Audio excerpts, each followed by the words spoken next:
Hello, this is Afrofuturism, a black vision of science fiction. This year has seen a lot of discourse about the black experience in America and abroad. But instead of looking at the present and being trapped by the past, what we want to do in this panel is look to the future and see ways in which we can grow and explore in our realm video games. I'm Jordan Miner. I'm an analyst at PCMag.com. I'm joined by these three gentlemen. Please introduce yourselves, because I'm just meeting you for the first time here. Sure. I can start. My name is Anthony Jones. I have been in the film and game industry for nearly 12 years now. I've worked for companies like Blizzard, Riot Games as some of the more popular studios. And I also worked with, some indie developers like Heart-Shaped Games to work on some of their projects that has a little bit of that Afrofuturism as one of its main aesthetics. My favorite things to draw, though, is definitely robots and monsters, things that live mostly in the sci-fi realm. So that's a little bit about me. And I'm here in California, sunny California.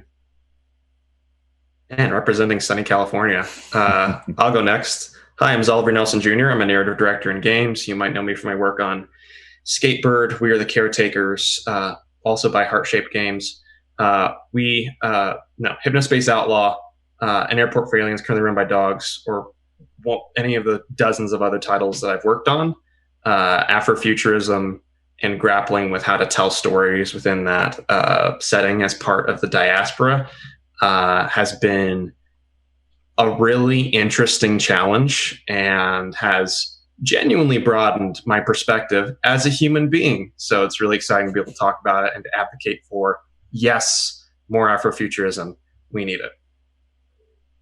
Yes, hello everybody. I am Earl Garrett, representing Inglewood, California. I am a freelance music and video game journalist. Probably been doing that for the past 10, almost 15 years. Been in everywhere from IGN to MTV News, The Complex, Hip Hop DX to Tech Radar. I also am the project manager and social media manager for will.i.am's multimedia production company, I Am Media. A couple years ago, we released Masters of the Sun, which is a graphic novel we released through Marvel. We also had an AR and virtual reality component to it as well. We also do film, television, and music stuff as well. I'm in New York, but in the spirit of solidarity, we can just not have any beef.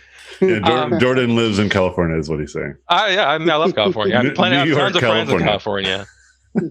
Some of my best friends are from California. My mom grew up in Oakland for a little while, so. Okay, there you go.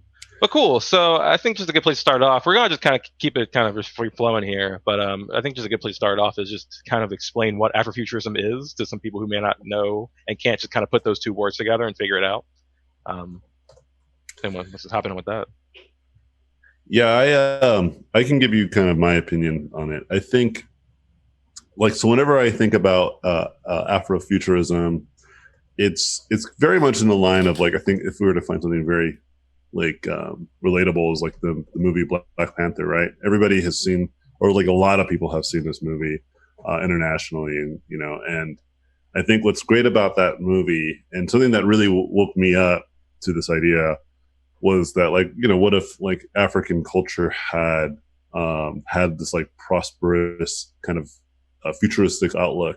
Because what we see a lot in media, even in international markets, not just in American markets, is a lot of kind of what we would see it from a Western perspective, and we're starting to see some like I'm glad to see that we're seeing stuff like even in like Eastern cultures, they're starting to have their own idea of what their future could look like, as well as like Middle Eastern. Like they're really going all in on it too. But you could still tell there's like a little spice of like the Western influence, if that makes sense. And I think there's nothing wrong with that entirely. But it's just like as a designer, I think there is a lot of value in variety, and especially in our country specifically, you know, there is very, very limited representation of like, you know, the African like futuristic aspect of like a world where, you know, You like want to if see you some think black about, people in space. yeah, like we always just imagine, yeah, exactly what you said. Like if you think about like a movie like Blade Runner, that's in the future, but it's, you know, we don't imagine black people are living there. When we think about Star Wars, again, like there was only like 2 black people. And it's not to say that these movies should just completely capsize and now have nothing but a complete black cast. What I'm saying is that there should be more of a movie that is like, yeah, like you, exactly what you said. What if it was just like if Tyler Perry decided to make a black space movie? What would that look like? I mean, He was in Star Trek for a hot minute. He was in Star Trek. But if he made the movie, I'm not saying whether he was starring in it, you know, or any other like Spike Lee, another you know, well-known, you know, director. Like, what if he made a space like a futuristic movie? You know what I mean? I think you identify something. Oh, sorry, I was just going to say. I'll just make this last point, and then I'll because I can go on forever. Because even with Black Panther, like they sought out a black director versus like a black director who just kind of like went all in without like, you know, some sort of larger entity. Does that make sense? And I think like people in our position are in the right. We have the right opportunity to kind of make this happen. You know, start from the ground up. A good example in the Latin community is like the Book of Life. Have you guys seen that? Where that director, that was like his passion. Is that a cartoon? Yeah, it was like an animated film. Yeah, but that director, that was his, like, he's from the Latin community. That was his passion to make this film, and everybody told him every opportunity they could, it wouldn't do well. You know what I mean? Where, you know, Black Panther was already part of a larger franchise, and Marvel was like, we got to do it because we have this like Avengers movie franchise that we want to like complete, you know? And so I think it's a good opportunity. And Black Panther, like I'm very grateful for that movie because it really did shine a light of like, this is pretty cool, isn't it? Like this is super tight, you know? And we need more of that. And I'm trying to do my best from the artistic angle to see if I can help with that. So anyways, you were saying though, Xavier, before I interrupted you. No, I interrupted you first. I think you identified something really important in terms of the creatives from those at least adjacent to those cultures and backgrounds addressing these topics, because Afrofuturism doesn't just speak to a beautiful aesthetic sensibility or to the idea of what if black but in space, but it also speaks to different cultural patterns. No matter how far future our settings are, they still tend to be based on the patterns of colonialism, on the patterns of, even Star Trek. This utopian society is still based from, it is at its best when it confronts the idea that it's based on one concept of how a culture moves forward, and that is a bunch of white people in glorified space boats going to other places and telling them how to operate. Grappling with that sensibility in a variety of methods, by questioning the patterns that our media is built upon, by building new patterns, by looking to places such as Africa, where if you're a member of the diaspora, it can be difficult to do that because African settings have typically been used to stereotype and vilify and mock. All of these things speak to sort of the hope and optimism that Afrofuturism can organically bring to the table. Yeah, totally. Yeah, so yeah, you're saying like, yeah, just like, yeah, you were saying about not just being aesthetics, yeah, just changing our, because like aesthetics and storytelling, it's like it's advancing agendas. So you kind of get at that root of just changing your entire just fundamental way of thinking, like, yeah, like just decolonizing your brain. Yeah, absolutely. So how do we all learn about this as a concept, Afrofuturism? Like, how did I learn about it, or how do we? How do others? How did, like, in your history, like, how did you learn about it personally? Oh yeah, literally watching Black Panther. I was just like, wait, this is super cool. I'm half black, half Korean, right? And my dad, and my dad's side are just like, straight black. There's very little mixture there, right? And my mom, it's the same thing, just straight like Korean. Like she's from the farmlands of Korea, And my dad was in the military, and he joined the military because he wanted to have a better life for himself and for his family. And with the military, they provide like education, healthcare, all these great benefits for joining the service. And my dad joined through the Air Force, and because of that, he was able to get free education, like I mentioned, and he became a computer engineer. And because of that, I was always surrounded by like technology. I was always surrounded by a better circumstance than some of my cousins and my uncles and aunts may have had, right? And I was always kind of away from any of the kind of stuff that we see on TV a lot. I didn't really see much of that because, again, I had my mom too, which was Korean, and she had her own, ideals of culture and beliefs that she put onto me as well, right? And so I was always kind of indifferent. I was always very neutral, and I still consider myself very much so. But after like years of people saying like we need more representation, I was just like, yeah, it makes sense. But I was never really that involved. And then after I saw Black Panther, for me, it was the first time where I really felt like I saw a really good fantasy story with an almost entirely black cast. Does that make sense? And I didn't know why that would be awesome until I actually saw it. And then I was like, oh, okay, this is kind of what everybody was talking about. Because then I started thinking about like, whenever I do think about a movie as full black, like a full black cast, what do I think about? I do think about like Tyler Perry movies. There's a very specific Western idea that we have of this, and it's only a one sort of idea. And the problem that I had with that is not so much that the idea of itself. Like, I don't really think that Tyler Perry movies are terrible. I actually like them.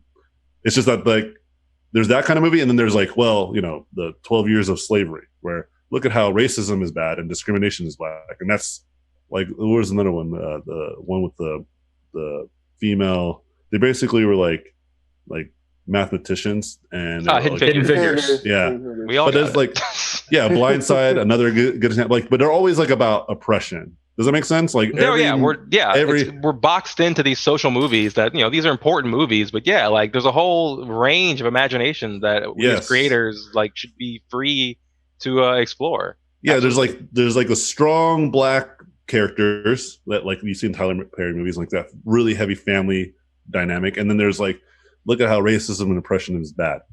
And it doesn't help that when we're recognized for our achievements in like film or these other things, it's not because of the thing we did in this other sphere. It's because of, man, you sure did get whipped really hard in that one scene. It's not relatable is what I'm getting at. Like, I didn't feel any of that stuff was 100% relatable, where seeing like this fantasy film with just mostly black actors and actresses doing cool stuff. And there was a sense of like, there was like, a warmonger who had that kind of like typical story that we would see, but then it was in the context of like Wakandians didn't provide that service when they could have. It was really interesting and fresh, you know what I mean? And on top of that, it was just a really cool fantasy action movie that showed a lot of like future technology with an African aesthetic. Does that make sense? And that to me was just like, that's rad. That's like super rad. And I was just like, okay, I get it now. Like we need to like diversify the catalog. You know what I mean? And Afrofuturism is one of those ways, right? Because there's plenty of sci-fi movies. There's plenty of superhero movies. There's plenty of action movies and all this stuff. And I think having a entirely black cast is important, but also it's just like we just need more movies that just should like support ideas I don't think people see enough of, and it will help kind of like it'll just only amplify this message that I think those other movies do a good job of. Like, you know, when you look at like the 12 Years a Slave or Hidden Figures, right? It's like we already got that message. We get it. You know, we want more of like a positive outlook that's not always like poor black people, you know? And I felt like Black Panther really did a good job of that, you know? And I think there's not enough movies that kind of do it in that way. Like it's like a fantasy that makes you really inspired. Because when I watch Thor Ragnarok, like of course there's no such thing as like, you know, like Viking gods and stuff. But I love we know of. Yeah. But I loved it's all it, just right? ancient aliens, yeah. Yeah, but I loved it. I can see that there's like if I was a little kid, I can be really motivated and inspired by this in a different way than just seeing somebody who's like just a good person, a good leader, right? Like it's just like, oh no, I like this because it's funny, charismatic, it's enjoyable. You know what I mean? And so that to me is what really got me educated on it, and I started looking more and more into it. I have like a whole Pinterest board that's just full of stuff that of other artists who've done a really good job of this. You know, that's a cool example because Black Panther is probably the most just like mainstream, you know, touch point for people absolutely. for this aesthetic. For me, I first encountered this when I was going to college in Chicago. I was taking a film class on Tyler Perry, funnily enough.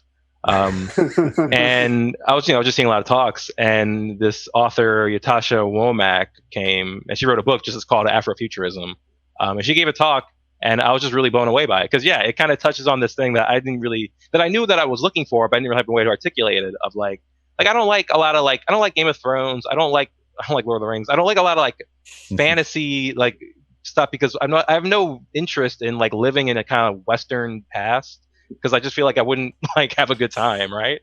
Yeah, I don't think even people who fantasize it would have a good time either. Like the audience in which you're referring to, I don't think anybody would. Especially Game of Thrones, it's pretty terrible. But that stuff's not very imaginative. I get the appeal in that sense, but I wanted some of that, but like in an aesthetic that I just jived more with, and I was definitely getting a lot of that from Afrofuturism. And in that book, or maybe it was a different book. I think there's a book that was called Black Kirby. It was taking a lot of old 60s Jack Kirby comics and just sort of like recontextualizing them. Like, what if like MLK was Professor X and like? Oh, that's cool.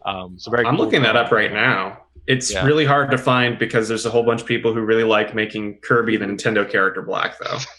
It was those two things together in college that kind of got me on board with it in a big way. Two examples for me of kind of like my first look into Afrofuturism was Frank Miller's Life and Times of Martha Washington. Yes.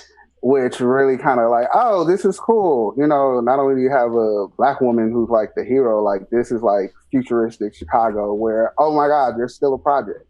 Like, and she's traveling all these like, all these planets, fighting these like crazy corporations and whatnot. And then one of my favorite book stories of all time, this book that came out in 1920s by this guy named George Hoyer. I cannot never say the dude's name right. Called Black No More.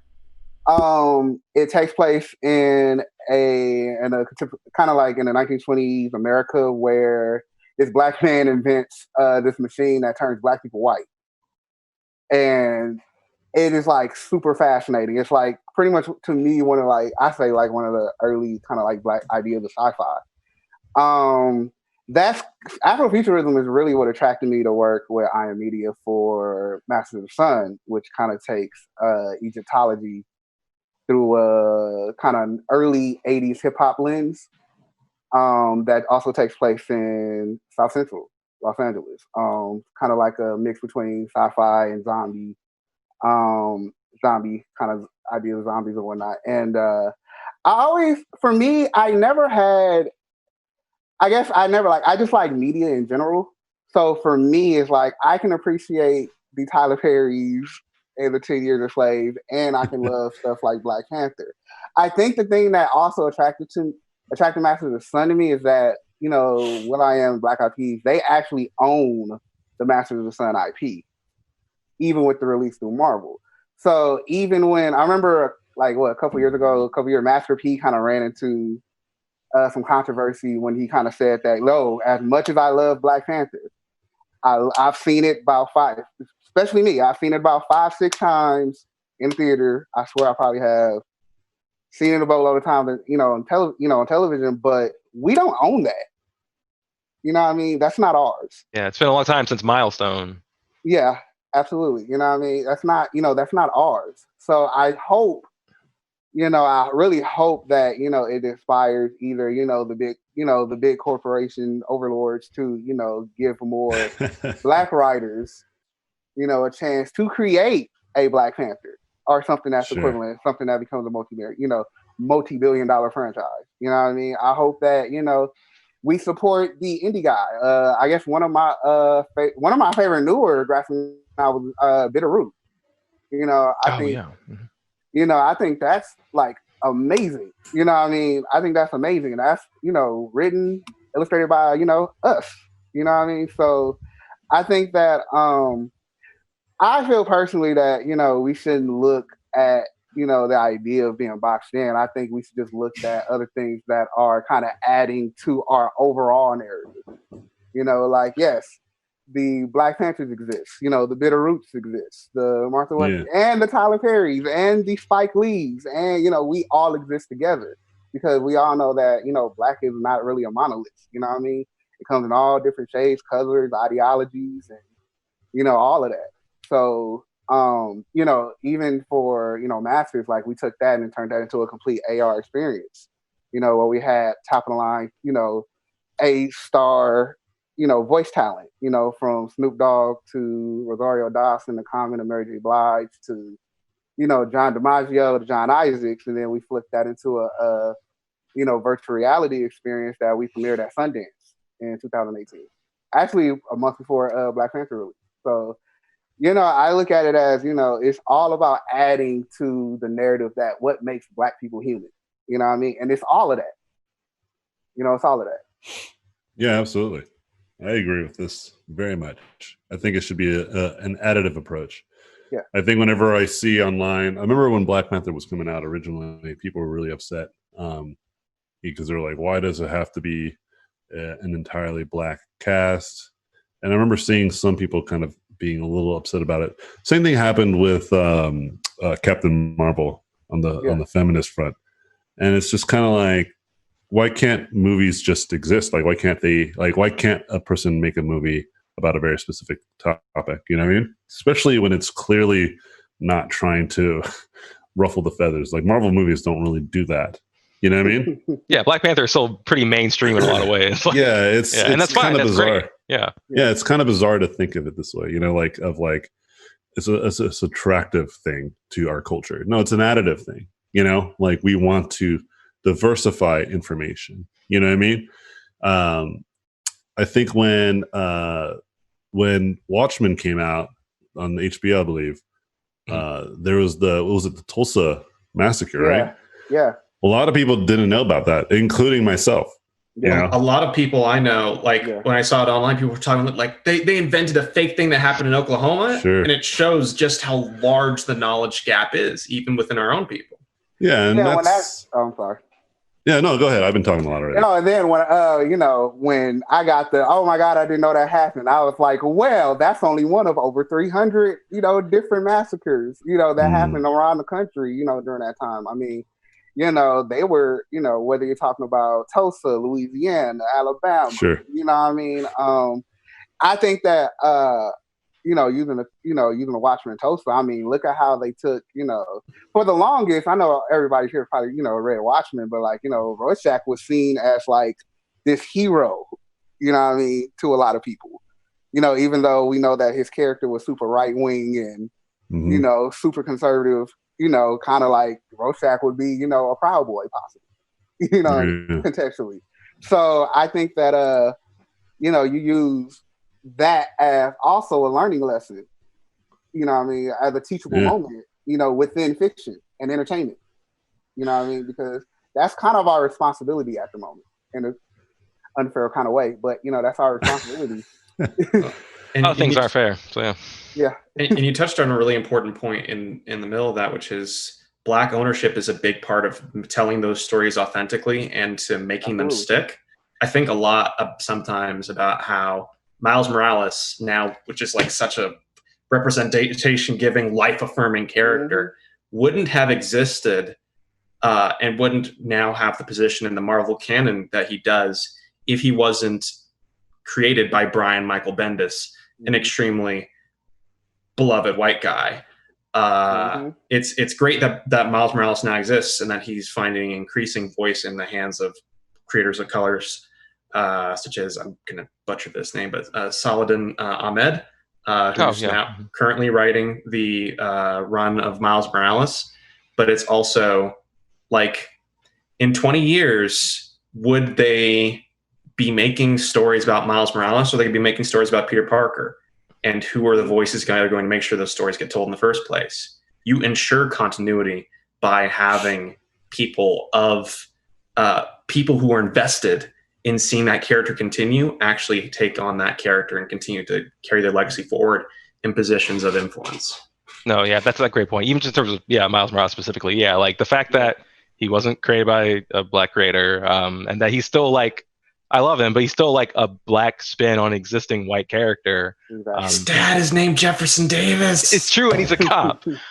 That's why, personally, as far as like Black takes on the Spider-Man archetype, I still ride with Static Shock, created by the late great Dwayne McDuffie. So I love Spider-Verse, man. That movie really hit me hard. Don't forget on the DC side, Black Lightning is an amazing, character, and the show is great.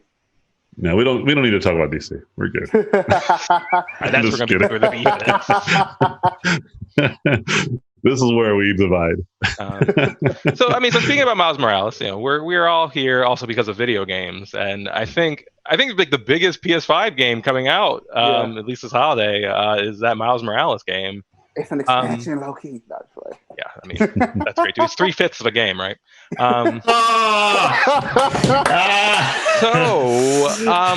How do we think?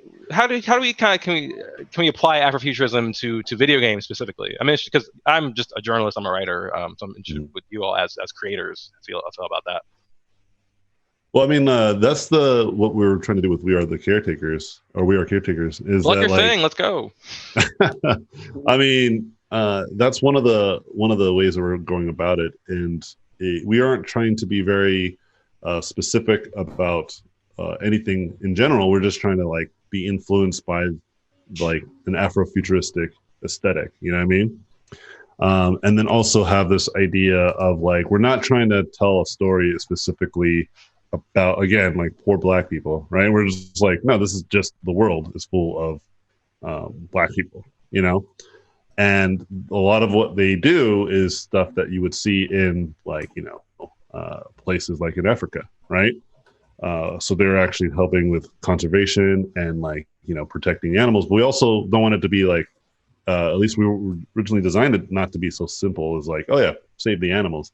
We would actually talk to people who do this for a living, and we got some really good insight about how sometimes it's not as simple, right? Because there would be a good example of let's say an elephant that we want to protect for the many reasons, conservation, and then the same animal maybe trampled over a villager's home, right, and destroyed everything. So the villager does not have that same opinion. You know what I mean? And going back to kind of the Black Panther example, what I loved about Black Panther was that the Wakandians were nationalists, right? And that's what was really fascinating about it, right? It was it was taking this kind of trope that we only apply to a different, ethnicity, saying, no, this is just a general problem, right? And it's just not good, no matter who does it. You know what I mean? And that's what was great about it. And so I think with what I loved about Black Panther but it took a lot of that culture and that influence and that storytelling that you would see in African culture, and just put it in a story that most people around the world could understand. Does that make sense? And same thing with what we're trying to do with our game. And a great example of what I'm trying to get at is I remember seeing a talk that Jackie Chan did, and he talked about how, he said there's something about telling a story that hits everybody that's really valuable, right? Not just like one group of people, but everyone. And he talked about Mulan, right? He's like, look, we've been telling Mulan in our own country this story in movies, TV shows, books for the as far as I can remember. You know, we have dozens and dozens of movies, right? But when Disney makes one movie, right, the animated film, everybody now knows who Mulan is, you know? And he said there's something powerful about that, right? Because now everybody has a piece of our culture in their life. And he said, look, even the Kung Fu Panda, like we've been telling stories with pandas, right? In our movies and our TV shows. And yet, again, like you take a company like DreamWorks, they make one movie about a panda and Kung Fu. This is our thing. And they just did a great job of telling that story. He's like, and I'm in that movie and I'm not even the panda, you know? And and what I loved about what he was trying to get at is like, again, what you guys were getting at is like, it's more about adding to the culture, not necessarily being exclusive. I think that's the point. We don't want to be exclusive. We want to be inclusive. And whenever I hear any kind of chatter of like, oh, we got to like keep it just in, you know, our lane, that doesn't help, right? Because when you think about like the Civil War and even the Civil Rights Movement, you know, you saw a lot of, you know, people of all walks of life, all ethnicities walking with Martin Luther King, fighting alongside Abraham Lincoln. You know what I mean? It wasn't just like especially the Civil War. If it was just black folk fighting for their freedom, only just black folk, we would still be slaves, y'all. And so it was clear that there was like enough people at that time where there's like, no, this is a problem. And there was enough people during the Civil Rights Movement, they were like, no, this is a problem. And even thankfully during the George Floyd murder, there was enough people that are like, no, this is a problem, you know? And I think that there's a lot of stuff that, you know, is outside of our control. You know, like media can only do so much, but like media helps. It helps people, like you guys were saying earlier, like helps educate, helps get people like the Tulsa is a great example. Like I never even thought about that, you know? Like I didn't know this was like a real thing, you know what I mean?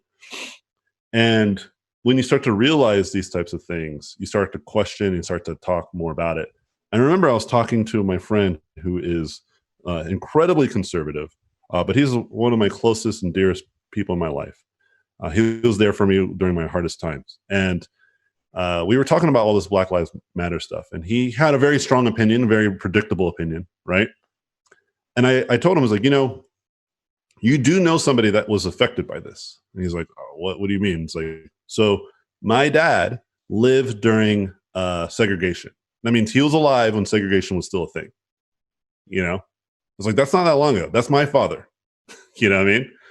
And I said, and you also have to recognize that my last name, Jones, is not from motherland Africa. I don't know if you know this, you know, but there's clearly, there's clearly a history, you know what I mean? Like, and we cannot be blind to that.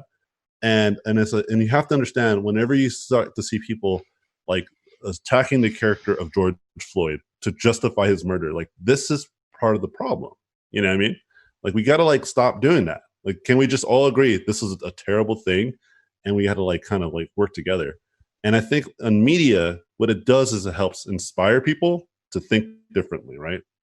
And we need to not just inspire like, you know, Black individuals. This is obviously true, right? But it's not like Black Panther when that movie came out that like the people who called the cops on George Floyd were like, oh, you know, maybe I should take a second think about this, right? No. What would Wakanda think? Yeah, what will Wakanda think about what I'm doing? And when the cops put their knee on his neck, you know, they weren't like, oh, you know what? I love Black Panther. You know, it's not like we don't have enough media to really kind of help kind of start to change the narrative. But it helps, definitely. It definitely helps. And I think like with video games is another one of those things that's pretty absent with Afrofuturism or any kind of like, because, you know, you can't make a fun game about just being a slave, right? And nobody's like, even if it has a really strong message behind it. You make fun games about freeing slaves, though. Yeah. Maybe that's the ticket. You're right. But there's an opportunity there where we can educate people in every aspect, so they're getting little nuggets. So they're not necessarily only being fed one type of piece of information, so that they can start making more informed and more educated having more informed and educated opinions. Because like I said, my friend, he was very, very predictable with his opinions. But after talking to him, because my goal with him was not to like, no, you're definitely a racist and bigot. He's one of my closest friends, It was like, no, I'm trying to show him that this type of mentality and phrasing is actually lacks empathy. You know what I mean? And I think you're going to encounter a lot of people like that in video games specifically too. Just a lot of like that's even just limiting it to our sphere. There's a lot of education to be done. Absolutely. Like we don't have our Black Panther in the game industry, not yet. Yeah. Like I can't think of one. Even the Spider-Man franchise. Even if they just took Horizon Zero Dawn and had her not be a white girl with dreadlocks, I'll be so much more into that game. Yeah, possibly. Yeah, you're right. I mean, to me personally, just to keep it a buck 50. I think gaming has actually done a lot better than film and television in regards to representation of Black people. Personally, I look at some of my favorite games from with Black people from Shadow Man all the way on N64. I look at I love Shadow Man. Like I have it on PC now. I look at even like what Capcom did with, Killer 7, like the lead character is a Black man, Grayson Smith. Like, and he's a fully fleshed out, character. Even if, you look at Final Fantasy 7 and Barrett, obviously with the remake, they kind of switched them up a little bit to be like less, I guess, cringeworthy with the dialogue. But as a character, I thought Barrett was dope because he is a Black man who is a eco-terrorist trying to fight a corporation that is essentially destroying Mother Earth and also takes care of his friend's daughter, at the same time. Mm-hmm. It's certain nuances, that I look forward to when I look at games. And I think that even though obviously we can have more Black developers and studios, and we should definitely support that, Absolutely. Yeah. I think that overall, when it comes to Black characters, I think the gaming industry has done actually a better job. Now it can be better. Yeah, I guess I think it's definitely done a better job. You also have celebrations of Black culture in games such as like Def Jam Fight for NY, which is the most. Yes, let's get another one. It's unabashedly Black. It's unabashedly Black owned. And uncensored soundtrack too. That's what I like. Uncensored soundtrack. Yeah, I don't think you're wrong. I guess my point is that there should be like a blockbuster, right? If we were to think about the top 10 most popular games, right? Yeah. At least one of them I would like to have be kind of representative of America's population, right? Like of like Black people, because all those games you mentioned are really great, and I'm not actually disagreeing with you on that. But it's like if you really think about it, like I think the closest one is San Andreas, maybe. Yeah, right? absolutely. But even that is under an umbrella of like the Grand Theft Auto franchise. Like there needs to be something. I mean, I'm not too opposed to agreeing with you 100%, right? I actually am with you like 90% that the game industry is a little bit more inclusive when it comes to this stuff. Because I think games in nature, they want you to have more fun experiences, right? Yeah. And so just telling those like kind of like really underdog stories doesn't really make sense in video games, at least. I think that's. Oh, go ahead. And I was like, and don't forget the most anticipated game this year, Cyberpunk 2020. 2070 is pretty much correct. The universe created by a Black man. Yeah, I didn't know that until fairly recently. That was really cool. It's also because, I'm sorry. No, but as you're saying, like, I think that's where Afrofuturism could come into play in that you don't have to necessarily overthink it. Like we were talking about how it's important to, to have these deeper themes and thoughts and stuff, but even just on a pure aesthetic level, I think Afrofuturism is perfect for video games. Just all sorts of lasers and robots. And, all sorts of lasers. That's all you need. Yeah. Rhinos with armor on them. Yeah. Yeah, absolutely. Yeah. Well, it's good talking with you guys. I think we're reaching our time though. How much more time do we have actually? 10 minutes. Oh no, we got some time. Awesome. Okay. I was looking to see, because probably only have time for like one more like topic, I guess. Maybe we should just edit around this bit. Well, let's Ural, you're in the audio, right? I would like to know more about like how you're introducing kind of like Afrofuturism or any kind of influence of that type into music, right, or sound?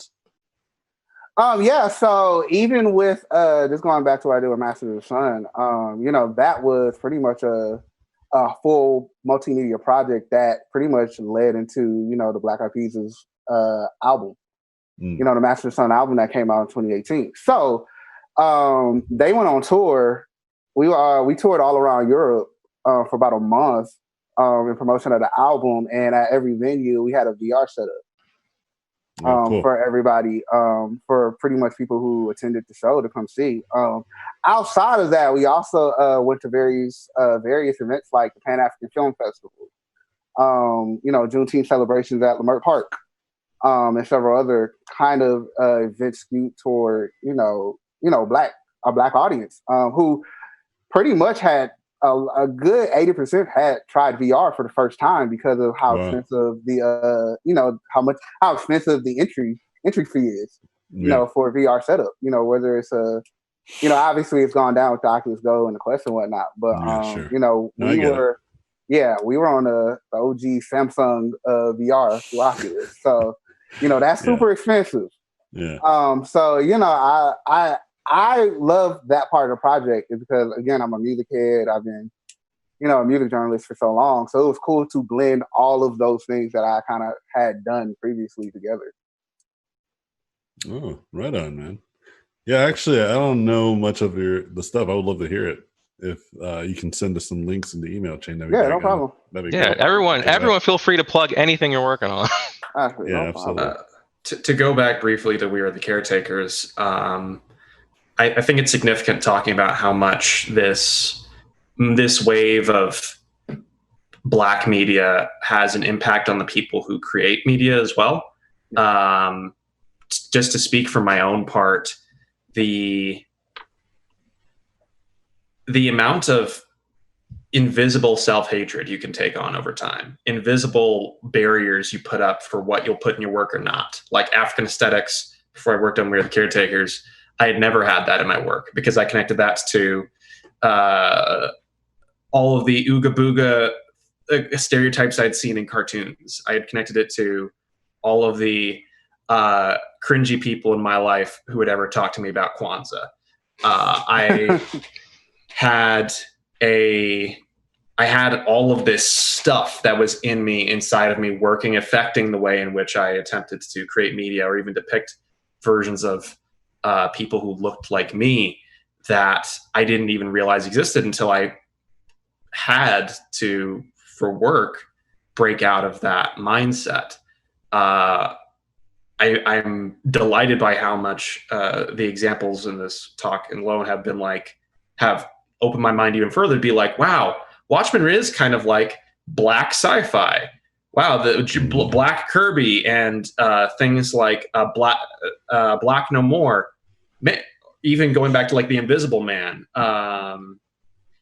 These things all come together to create a media landscape that provides a different vision of what we could be, what we can be, and how we perhaps should be represented.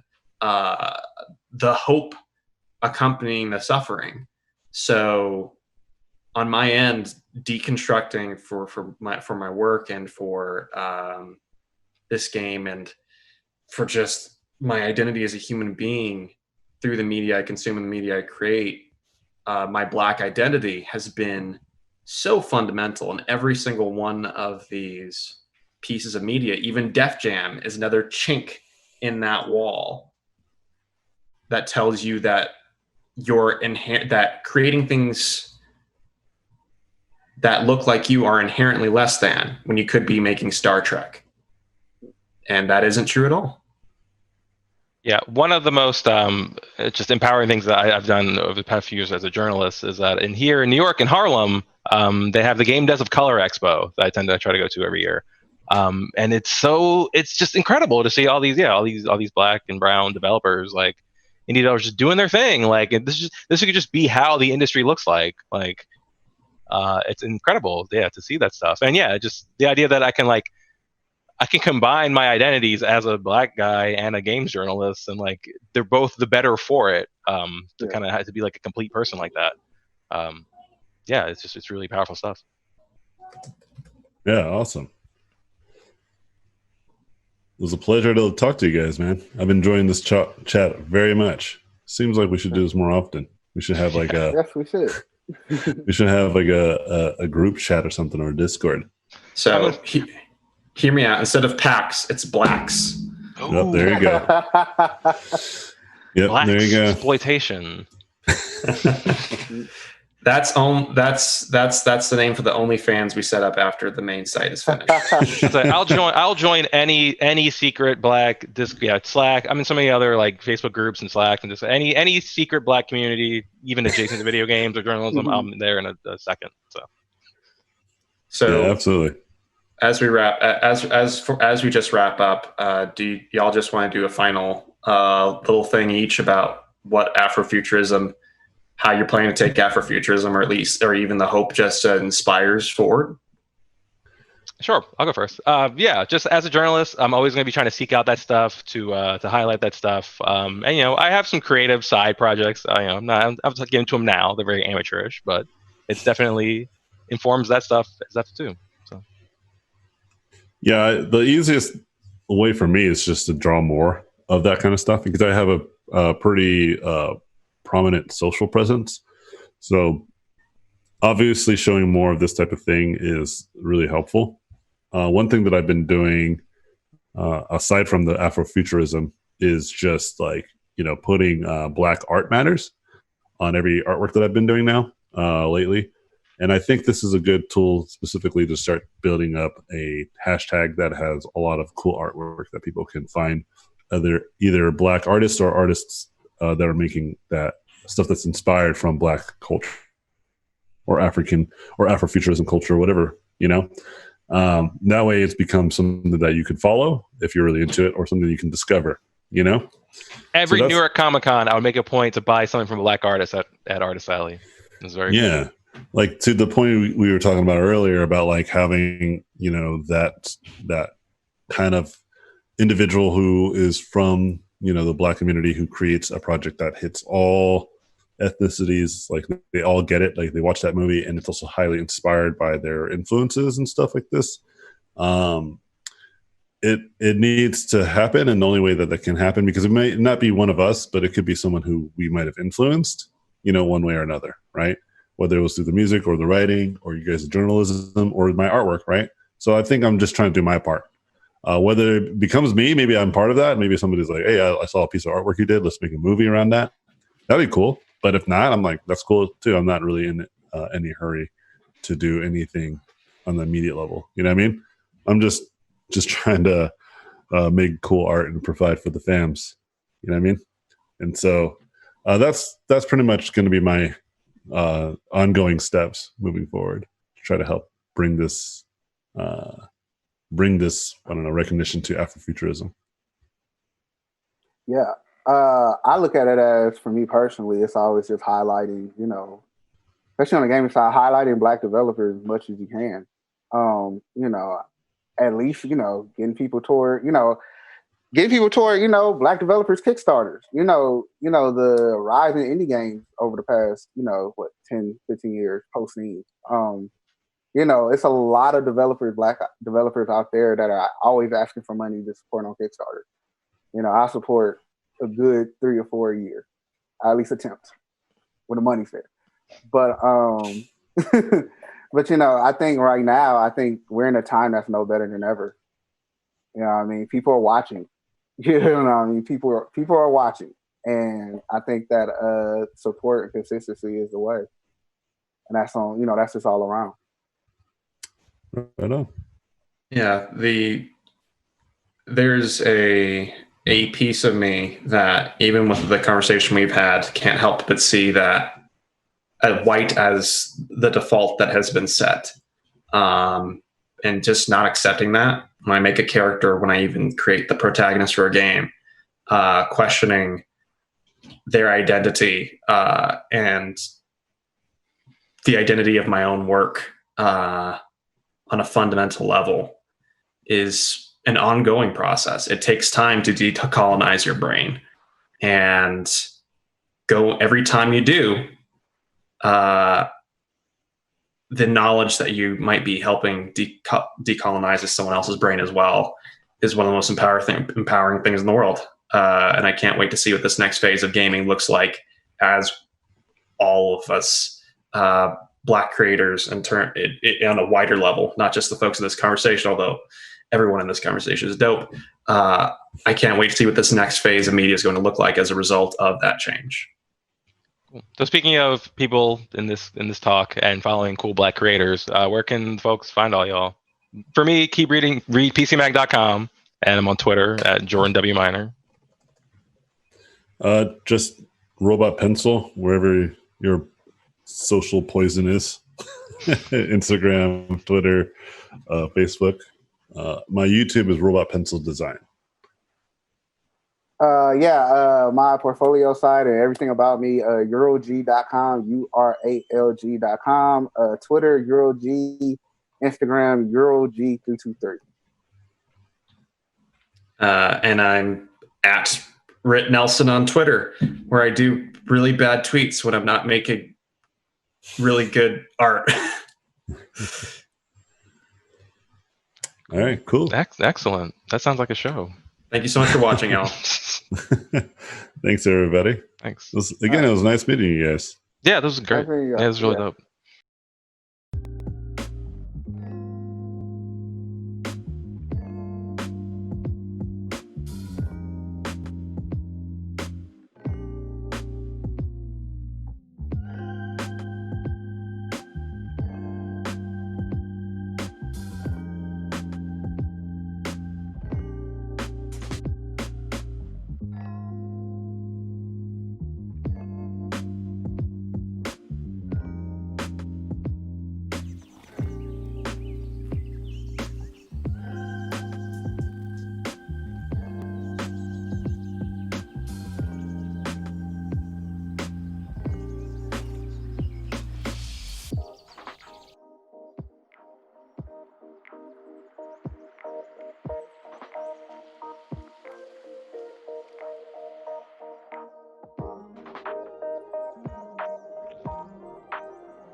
Hello there! I would like to introduce to you a cooperative, friendly, fast-paced and fun-filled game by the name of Camped Out. The first title from Inca Studios from Melbourne, Australia. Camped Out is a couch co-op game for friends and families where up to 4 players work together to set up their campsite before nightfall. Work together as a team to complete campsites and unlock further areas in the game world. Throw into the mix some hazards from natural environments, such as bears, critters, ghosts, and spike traps, and things are sure to get out of hand quickly. Oh, there's a bear now! A hearty offering of fish And the bear is on its way. Be sure to share the tools, as there's only one tool per job. A hatchet to chop down the trees, a pickaxe to harvest the rocks, a fishing rod for fish, and a mallet to finish off the job. Each level is a race against the clock, where players are required to build tents, construct a campfire, cook enough food, and get into bed before darkness falls. To achieve these objectives, players must harvest resources scattered around the level and satisfy the building requirements while avoiding hazards, navigating the landscape efficiently, and work cooperatively to complete the objectives as quickly as possible. Oh, that's one tent complete! Now, 2 tents complete. 3 tents finished, 1 to go. The last tent is finished. Well done, campers!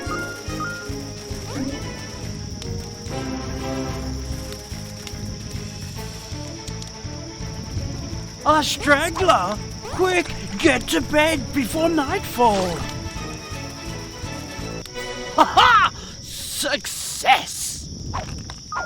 I hope you enjoyed this gameplay demonstration. You can wishlist Camped Out now on Steam. See you at the campsite!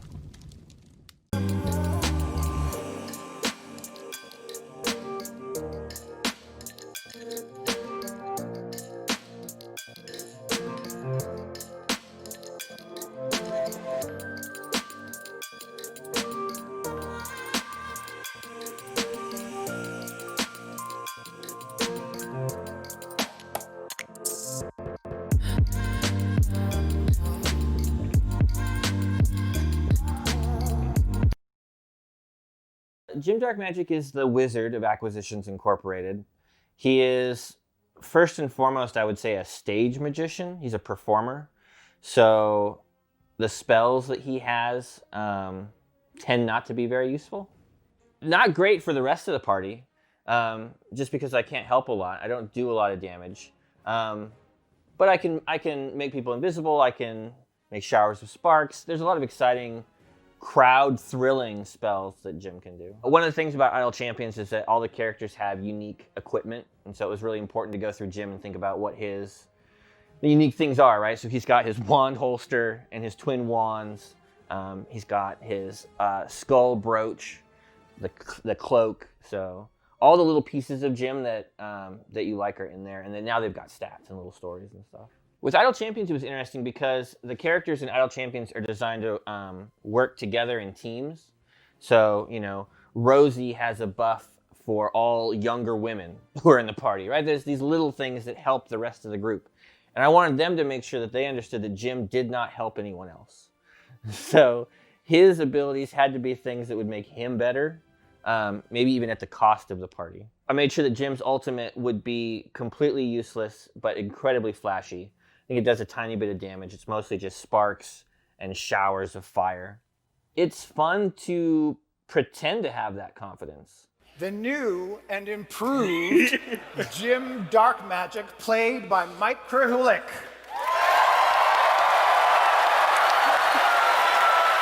Like the last show at West where I came out in that costume, like I was so nervous, you know, to come out in a wig and everything and makeup and like a leather pants. But Jim has confidence, right? Like he would be able to do that.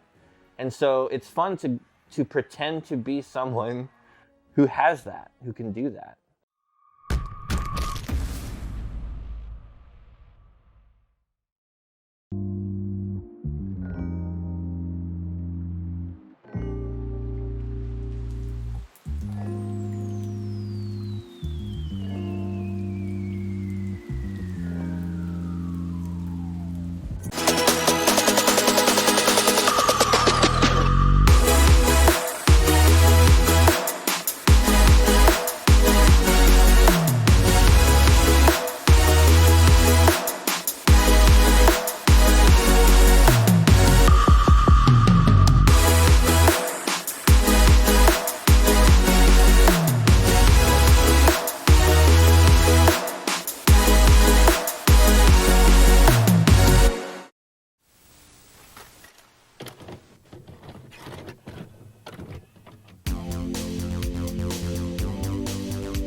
Hello there.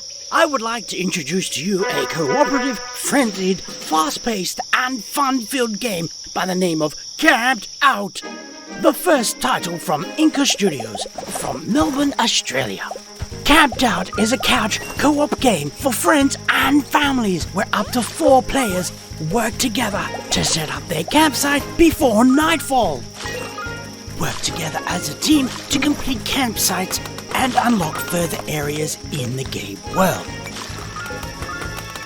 Throw into the mix some hazards from natural environments such as bears, critters, ghosts, and spike traps, and things are sure to get out of hand quickly. Oh, there's a bear now! A hearty offering of fish. And the bear is on its way. Be sure to share the tools, as there's only 1 tool per job. A hatchet to chop down the trees, a pickaxe to harvest the rocks, a fishing rod for fish, and a mallet to finish off the job. Each level is a race against the clock, where players are required to build tents, construct a campfire, cook enough food, and get into bed before darkness falls. To achieve these objectives, players must harvest resources scattered around the level and satisfy the building requirements while avoiding hazards, navigating the landscape efficiently, and work cooperatively to complete the objectives as quickly as possible. Oh, that's 1 tent complete! Now, 2 tents complete. 3 tents finished, 1 to go. The last tent is finished. Well done, campers!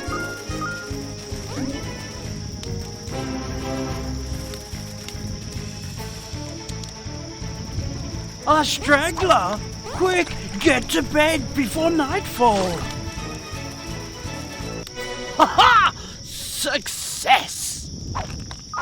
I hope you enjoyed this gameplay demonstration. You can wishlist Camped Out now on Steam. See you at the campsite!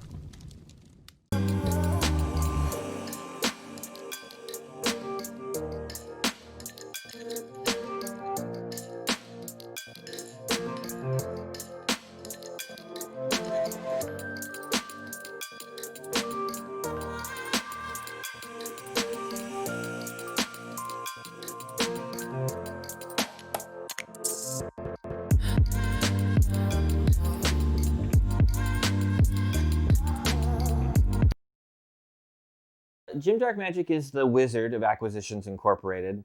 He is, first and foremost, I would say, a stage magician. He's a performer.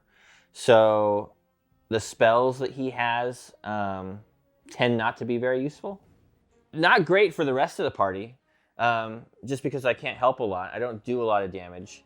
But I can make people invisible. I can make showers of sparks. There's a lot of exciting crowd-thrilling spells that Jim can do. One of the things about Idle Champions is that all the characters have unique equipment, and so it was really important to go through Jim and think about what the unique things are, right? So he's got his wand holster and his twin wands. He's got his skull brooch, the cloak. So all the little pieces of Jim that you like are in there, and then now they've got stats and little stories and stuff. With Idle Champions, it was interesting because the characters in Idle Champions are designed to work together in teams. So, you know, Rosie has a buff for all younger women who are in the party, right? There's these little things that help the rest of the group. And I wanted them to make sure that they understood that Jim did not help anyone else.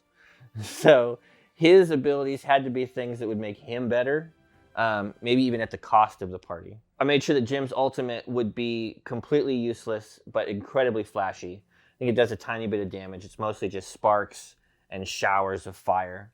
It's fun to pretend to have that confidence. The new and improved Jim Darkmagic, played by Mike Krahulik.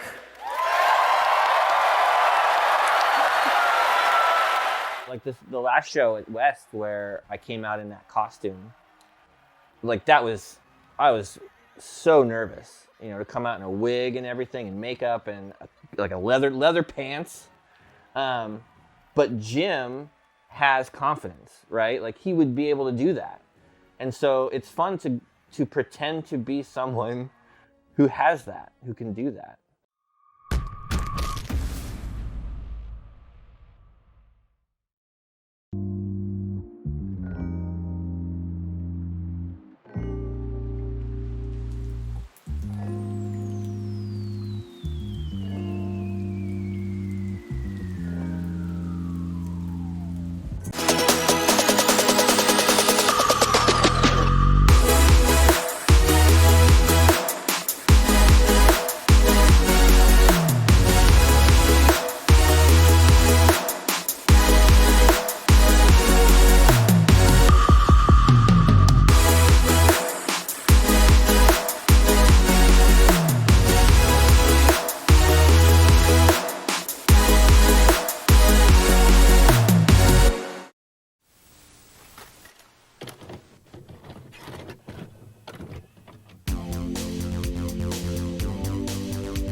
I'm Adrian Selkowitz, Director of A Rising Storm. My name is Chad Smeltz, and I'm the Director of Esports for Harrisburg University and the Harrisburg Storm.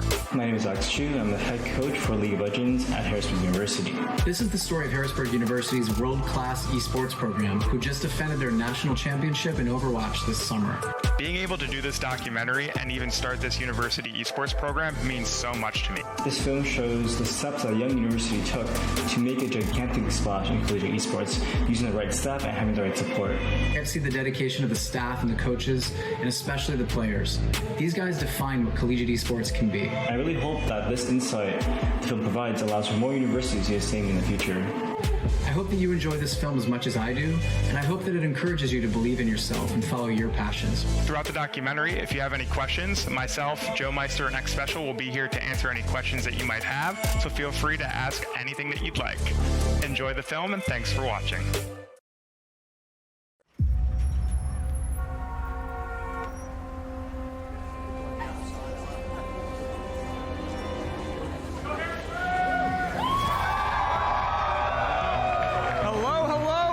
And welcome in. I'm Mad Magical, joined in by the one and the only Stephen Return Johnson. We're here for the grand finals of the Hugh Invitational. This is finally the end of the drought. We are back to collegiate season. The summer is over. Everyone's back to playing.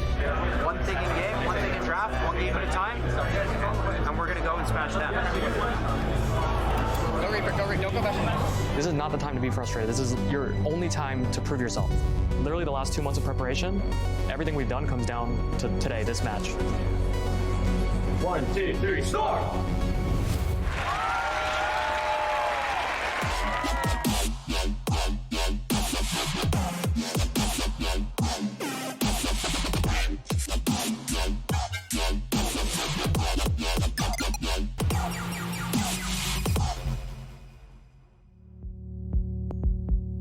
I want to tell you a story. It's a story about video games, but honestly, it's more than that. It's about transformation, the birth of an industry in a city hoping to redefine itself after decades of struggle. This city, Harrisburg, Pennsylvania, is my hometown. My name is Chad Smeltz. I'm the Director of Esports for Harrisburg University. I wear many hats, but if anything is related to esports at the university, I try and take care of it. Esports are competitive video games. The phenomenon is relatively new, but it's already a billion-dollar industry. Collegiate esports are the next chapter, and it's only just begun. When it comes to building a collegiate esports program, there's no roadmap to follow, so we're working to build one. To do that, we're relying on our instincts to lead the way. If we succeed, we have a chance to define what collegiate esports can become. If we fail, the repercussions will be felt throughout the city. Because if I was living in Toronto too, I'd be living somewhere downtown. Right. I wouldn't live in the suburbs. I would say we'll look at Midtown. Right. Because that's like the up and coming area for young people like you. Right. The day I realized that I'd be coming to Harrisburg to be head coach of the Overwatch team, it was a very surreal moment. This would be my first gig as a coach. My first day in Harrisburg, at Harrisburg University, was me walking into a training facility I'd never seen before. I didn't expect to see a campus that takes up, a good part of downtown Harrisburg. I definitely have given up a lot to come here. I see it as something that I have passion for, and I'll do anything that I can to give these guys a better opportunity than what I had. Both Alex and Joe are legendary gamers. When they left the professional scene to join our collegiate program in Harrisburg, it was a revolution. The impact was felt immediately. Well set up one more time. Utah point 1 by 1. Can anyone get back to the point? And it's Harrisburg! Harrisburg is your champion! After we won the Overwatch National Championship, I met with Joe. The tournament was proof that collegiate esports are growing rapidly. To stay competitive though, we have to expand the roster, but doing so jeopardizes the current dynamic. Joe needs to find players who can work with our existing team and be a good fit for the program.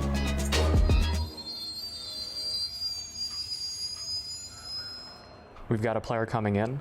He's a top 500 player from Europe. I really like what he can do in game. And of all the players we looked at, he showed the most interest in the educational aspect of our program. I was on a plane when I was 4, but then when I got into esports, I was on planes all the time. I don't think he's ever traveled before either. What's up, man?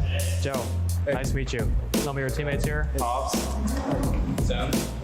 It's on.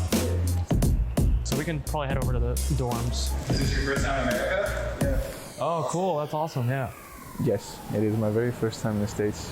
It has been like a dream to visit States at some point, but now that I actually get to do it, it's pretty cool to be here, especially in such an opportunity like this. To be honest, when I arrived here, I wasn't expecting my first time in the States to be in Harrisburg, out of all places, but people are very friendly and very open and welcoming. That's what I like about Harrisburg the most. I play Overwatch. Overwatch is a team-based shooter, 6 versus 6 players.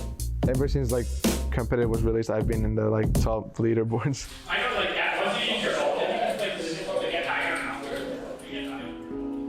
So I started the season as the returning national champion. Being benched or being moved down to the B team, it's a wake-up call of we need to work even harder. The good thing about my teammates is we're all really close friends. We all talk to each other. We all basically share like a brotherhood. Everyone on the team has the same basic idea of we just want to win. We want to be the best. Each year, we host the nation's largest collegiate esports tournament, known as the Hugh Invitational. 64 teams from all over the country descend on Harrisburg to compete in a variety of games.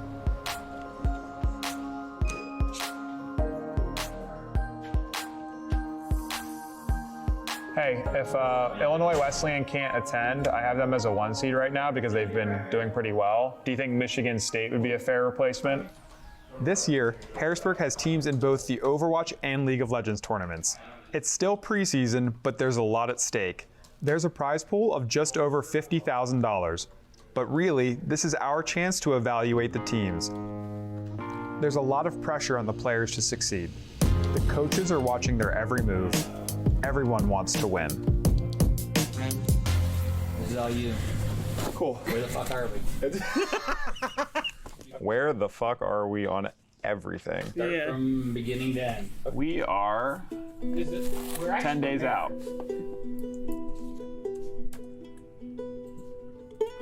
I couldn't have been more than maybe 6. I remember the massive CRTV with one of the giant backs that weighed about 8 million pounds and could have crushed and killed me at any point in time. We were a Nintendo household, so we played a lot of like party games, a lot of things that Nintendo is famous for. My younger brother and I, we used to fight over who would get to play the Blockbuster rental game first. So when my brother got to play, I hopped on to PC games. I started playing a lot more of them, which has kind of led me to the way I've been gaming today.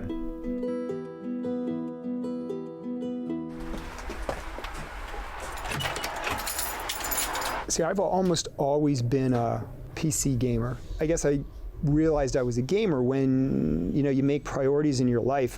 Am I going to play a game? Am I going to go out to the bars and drink? Am I going to go run? Am I going to read a book? Am I going to, you make these choices about what you do with your free time. And mine was always, I'm going to go play a game. My name is Eric Dar, and I'm the president here at Harrisburg University of Science and Technology.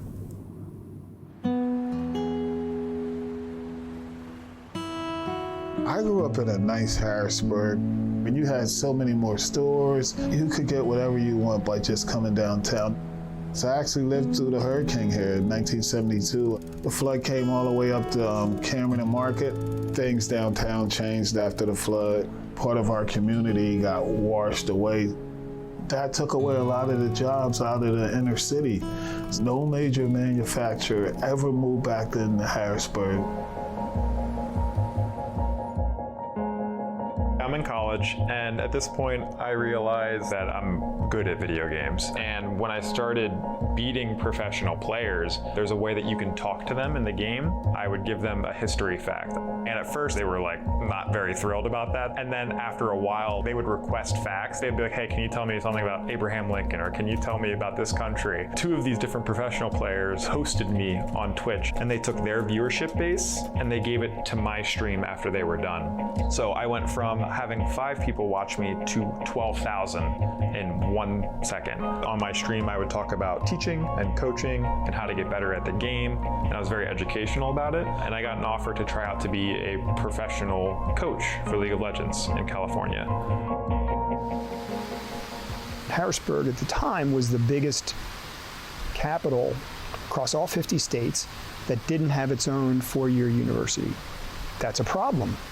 The mayor took it upon himself to say, look, we're going to start a new university, and help me think through what that's going to look like. I mean, we just kind of just jumped into the task of describing a new university, like, and suspended belief in some sense, about the possibility. It was interesting intellectually, but I didn't think it was going to go too far, in the very beginning.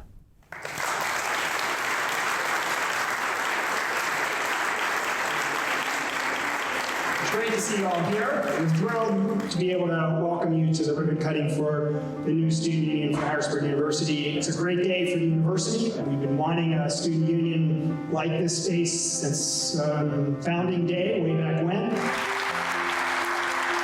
And now we will be proceeding with the ceremonial ribbon cutting. 1, 2, 3.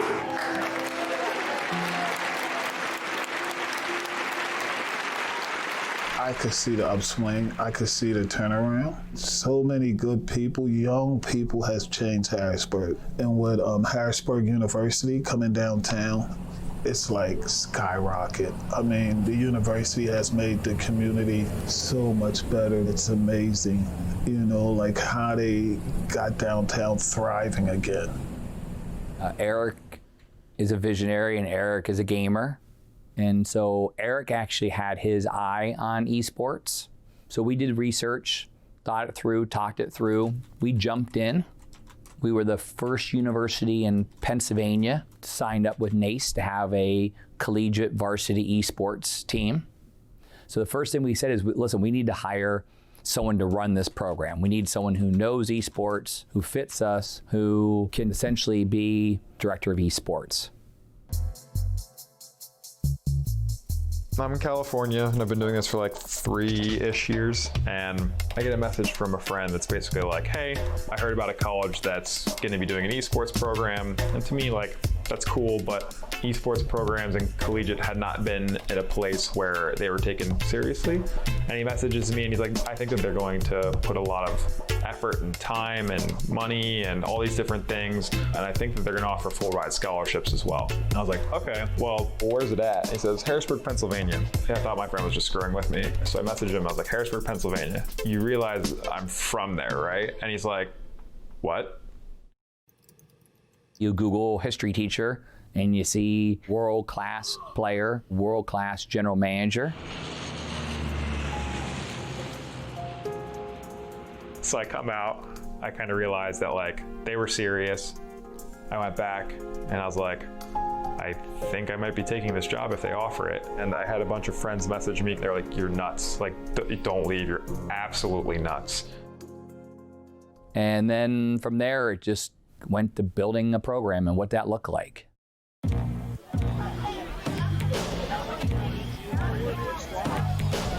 Our university is a major part of this city. Any sports team we have will interact with the community. That's just a part of being in this program. You want to take a picture with it? 3, 2, 1. Looking good. Brian Humphrey is the backbone of our program. He just is the most helpful guy I've ever interacted with, and if you go out anywhere with Brian, he will know everyone in the city. I see him, the one that got the glass. He was like 180. Uh-oh, he's seen you guys play on Twitch. Who has the most views? We from Harrisburg, like yo, we right downtown. What's happening, man? How you doing? That's 11. You skipped 10? No, it's a statistic. Yeah. I just missed one somehow. Academics are the #1 priority here. You don't make the grades, you don't play. It's just as simple as that. You guys are all the same. Backpack off. Put your things down. You think of a sports program, you have physical training and you have study halls. Go up. Why wouldn't you have that apart for the esports program? It's a varsity program. So yeah, we expect you to get good grades and we expect you to be active. So extend the arms all the way. All I want you to do, pull. Yeah. You got 5s? Yeah, it's really heavy. If you are not shaking by the time you get to rep 18, you need to take it up.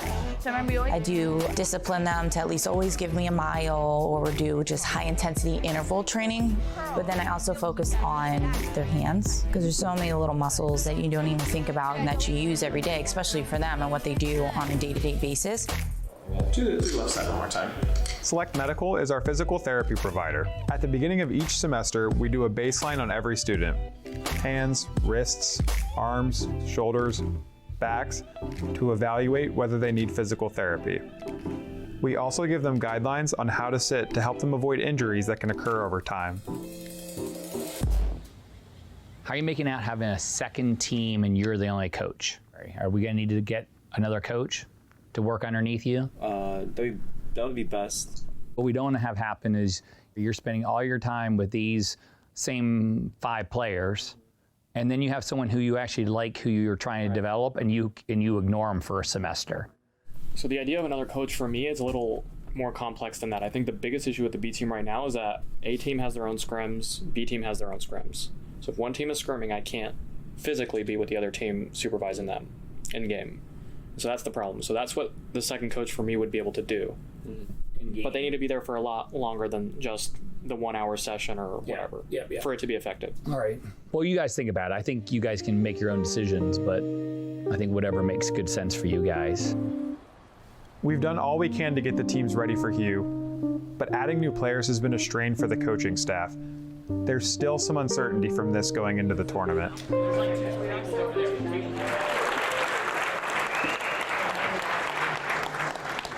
Got a couple numbers for you guys. 32 million, the number of people that watched the NBA Finals last year. 38 million, the number of people that watched the World Series.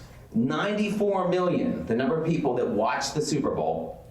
58 million watched the League of Legends Finals last year. This year, they're expecting 200 million. And if you want to talk about the future, this stat is the future. More people consume gaming online each month than the amount of people that consume ESPN, Netflix, and HBO combined. I'm very excited for Hugh Fest. I can't wait to show what I'm made of. I'm kind of worried about how our teammates are going to play it out. I'm kind of worried if they're going to be like anxious on stage, they won't make any calls, but I feel like we got this still. Yeah, I'm actually really excited for Hugh Fest. We're basically looking to stomp Maryville because of our rivalry. We just need to go up on stage and put on a performance.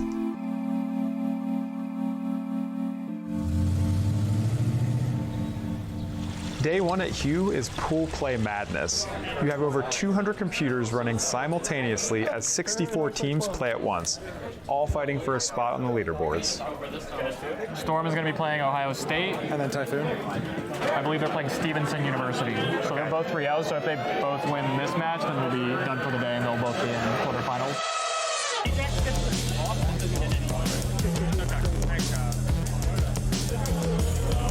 That's fine. Take out this. Reaper hop? I'm here. Are you guys fighting? I'm way mid. You can come mid. Okay, I'll cut. Both Overwatch teams win their pool play matches. Good job. The league teams quickly follow suit. With the pool play rounds complete, Alex and Joe prep their teams for the semifinals. We played well today, but we need to play better tomorrow, all right? Watch the games, do whatever, but just relax.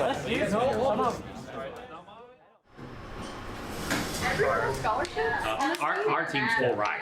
Everyone? Yes. When you were younger, did you ever think that all of this would lead to where we are today, full-ride scholarship? Telling people I just have a full ride scholarship to a university to play video games is like, it amazes everyone I talk to. What would you say for really young kids, what would you hope that they would take away from your and maybe other people's stories? First off, it's definitely a possibility. If you really want to do this, like, seek it out. Put in the hours, you know, if you really like a game or really like to compete, all you have to do is make sure you're on top of like all aspects of your life as well, you know? Watch out for Rud, watch out for Rud. I'm just out, guys. Lucio now, Lucio. 2-0 for us.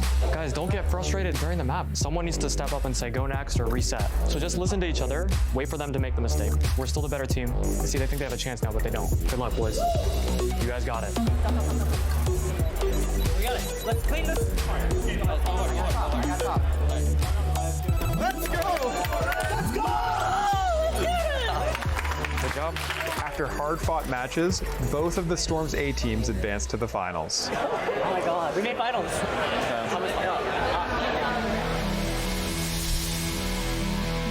I'm so excited to see how these two teams are going to stack up against one another. Exactly. It's been hotly contested the entire time through at HUE Fest 2019. They have to prove themselves right now because they have a lot to live up to from last year, from the last collegiate split. And what a better way than to go up against Maryville University and try to see if you can take down the top. If Harrisburg's able to overcome them here, they can overcome nearly anything in this scene. Hold it. All fucking dead. All fucking dead. Only Shorter Ace is alive, and I don't think it's going to stand for very much longer. But that might just be it. That's the game. Congratulations out to Maryville, the Titans of Collegiate. Okay. All right. Played well. It's all right. It was like 6-6 or nice. Very nice.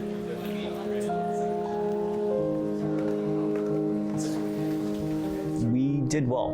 It was a good tournament for us. We lost to the better team. That's fine. These guys are the Titans for a reason. These guys are the undefeated collegiate team, and next year we're gonna have to beat them. They're a team to beat, and it means that we got a ways to go. Welcome everybody to the 2019 second annual Hugh Invitational Overwatch Grand Finals, everybody.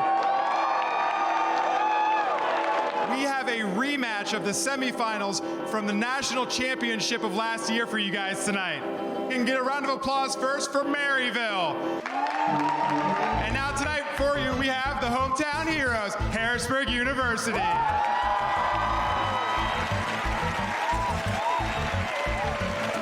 Olu pushing forward now as he's the sole Doomfist on the field. It does feel like Harrisburg slowly being pushed back off of this point now, and they have to give up a lot of ground. Harrisburg has control. But it looks like Maryville are going to keep their hold on the point. So it'll be last ditch effort here for Harrisburg. And Maryville, they've done their maths, man. And they come up with the answer here to break the code on Parrots. We can come back. The other team came back. They were down 2-0, and they almost reverse swept. So more energy, better comms, planning. Remember the fundamentals. Don't panic. Don't be nervous. I mean, this is still winnable. All right, Storm on 3. 1, 2, 3. Storm! Good luck, guys. You have it. Bring it back, Harrisburg. Let's go! Maryville are up 2-0. It has been a rough series for Harrisburg. Cyrus is going to make his way here to the right. Olu going to try and pinch it from the left here. Harrisburg going for a two-pronged approach, and it gets them Aether to start the fight. Maryville are going to come back and finish what they started. This is not the way we expected this to go. From Cyrus to keep hope alive for Harrisburg University, but the kills keep coming in favor of Maryville University, and they're throwing everything at Harrisburg, and they've got nothing left to offer. For the second year in a row, Maryville come out on top as Hugh Invitational champions. We tried. We did our best. Don't be sad about it. You got to learn how to lose. Just so you know, we're still national champions. They don't take that away. Well played.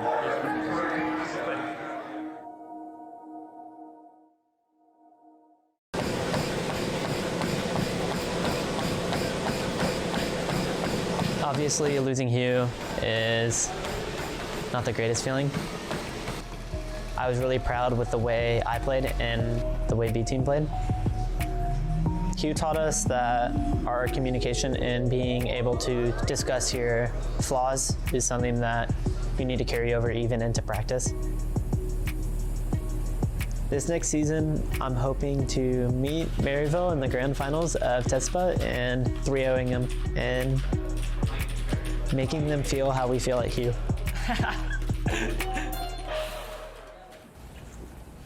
Hugh is a preseason tournament. While losing really sucks for the players, for the program, it was a major success. Seeing how the teams perform on the big stage gives us a chance to make adjustments heading into the regular season. The starting lineup in particular that we had going into Hugh, I was pretty confident in. On the big stage, there was no one who really stepped up. We didn't have anyone like a leader. But that was a big decision on your part because not only are Hunter and Hobbs out, but Smoody and Swish are out too. Right. So you really had 4 starters out of 6 from May not playing. I think a big part of it came down to inexperience, just not knowing how to handle the nerves and how to use them to your advantage. I think that really got to them. So you added back in? Yep, so I added back in Hobbs and Hunter. A little bit more experience. Yep, correct. Basically. More experience, more leadership, and that's it really. So who went down then from A to B? Olu and Akawa. Okay. Do we have to recruit anybody for coming up in the spring semester? Because if we're going to do that, we do have to do it now. There will be a couple students who will no longer be a part of our program. Each student has their own situation, their own case. I'm proud of you guys for making the changes you need to make, because I think they're tough changes. As long as we're plugging forward and we're going into January in the right spot, that's as a program, that's what we want. At the end of the day, you need these kids to be happy. Right now, I feel like I just wanted to go back home to just kind of, recharge myself up a bit. The decision why I wanted to leave was, it's pretty simple. It didn't have anything to do with anyone in the staff or anything, because I like everyone in the staff a lot, but it's more like for my own benefit that I go back home. The lack of family and friends, I feel like I'm just kind of missing out on them. This whole experience made me grow as a person. I think I'm a lot more independent than I was when I first came here. Always make sure to do what is best for you. No one else can control it. You're the one who is responsible for your own well-being.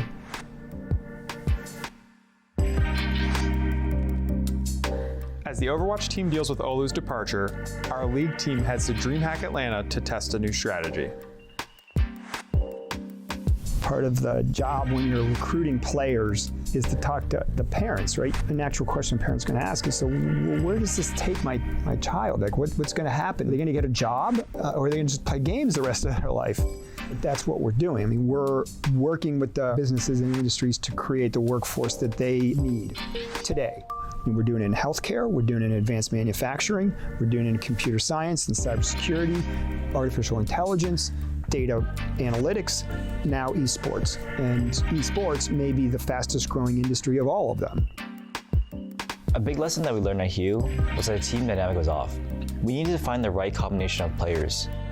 For Zing, I felt like his voice in game was very dominant, and in some ways he was actually holding back some other players from being able to grow and get better. Because Zing is such a good leader and he's so smart about the game, promoting him to assistant coach will benefit him, the team, and myself by having an extra person to bounce ideas off of. Good to go. We can take this. I'm here. Walk up.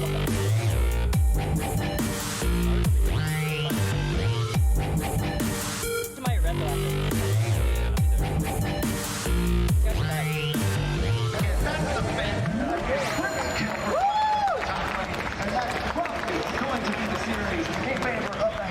Taking a player like Zing and promoting him to coach is a bold move, but Alex knows what he's doing. Beating a powerhouse like Columbia College is a major achievement and a huge morale boost heading into the regular season.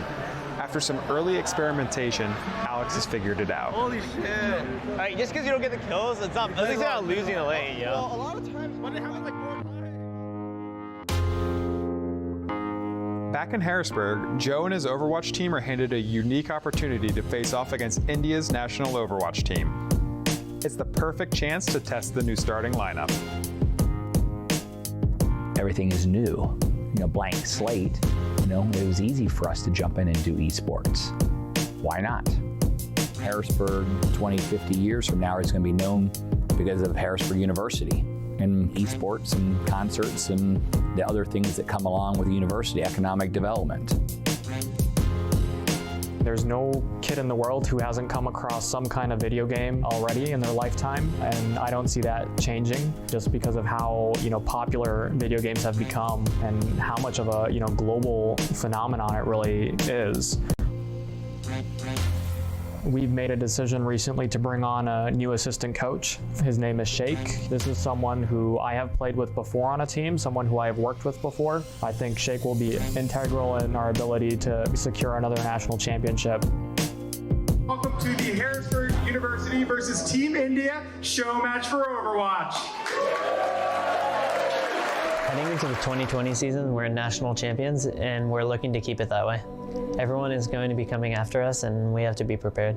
I think the one thing to remember, if it's effort matters, putting in hard work and effort means a lot to a whole lot of people. I call him the man. There's nobody like Chad Smells. Our program wouldn't be what it is if it wasn't for him, because he knew everything about esports. He knew the industry, he knew the coaches, he knew the games, he knew everything. When I look back at everything we've accomplished, I'm incredibly thankful. I never imagined that I'd be back here, where I grew up, helping shape the next big collegiate sport, but that's exactly what's happening. I watch these students grow and adapt just as quickly as our program. They are the future. Everything they learn here, all the friendships they make, they will transform this city. Then they'll go out and change the world. You know what the craziest part is, though? This is just the beginning, and I can't wait to see what happens next.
go.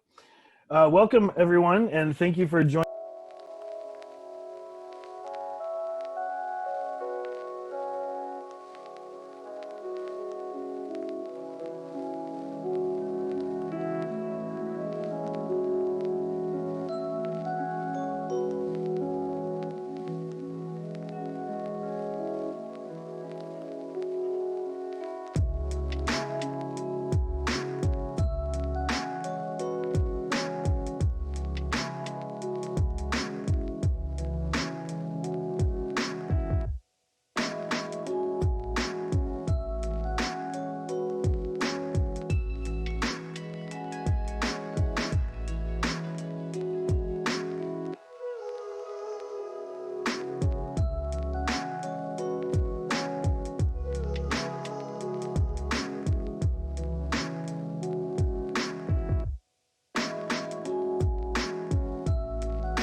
Hi, and welcome to our developer introduction for Guile & Glory Firstborn, a turn-based tactical RPG where the battlefield is your only weapon. Here at Elston Studios, we set out to create a strategic experience that focuses on tactical unit placement and clever use of the environment.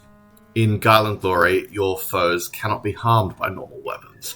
Instead, your heroes use their abilities to push, pull, and maneuver foes into deadly hazards around the battlefield. Not everything you face will fall so easily. From undead sorcerers to mighty dragons, we've dotted the Drowned Lands with fearsome bosses to challenge even the greatest of heroes. Though your foes will be powerful, you will have plenty of tools to balance the odds. As you play, your heroes will amass the blessings of ancient deities, each providing new sets of skills and abilities. Mix and match these boons of divinity to create your own unique playstyle as you challenge the legions of the Firstborn. From the team at Elston Studios, thank you so much for your attention, and may your adventures in the Drowned Lands be glorious. And the battles they fought in will not be forgotten. Once more, the Firstborn are bound. And with guile and glory, I will tell their story. May the three be forever renowned.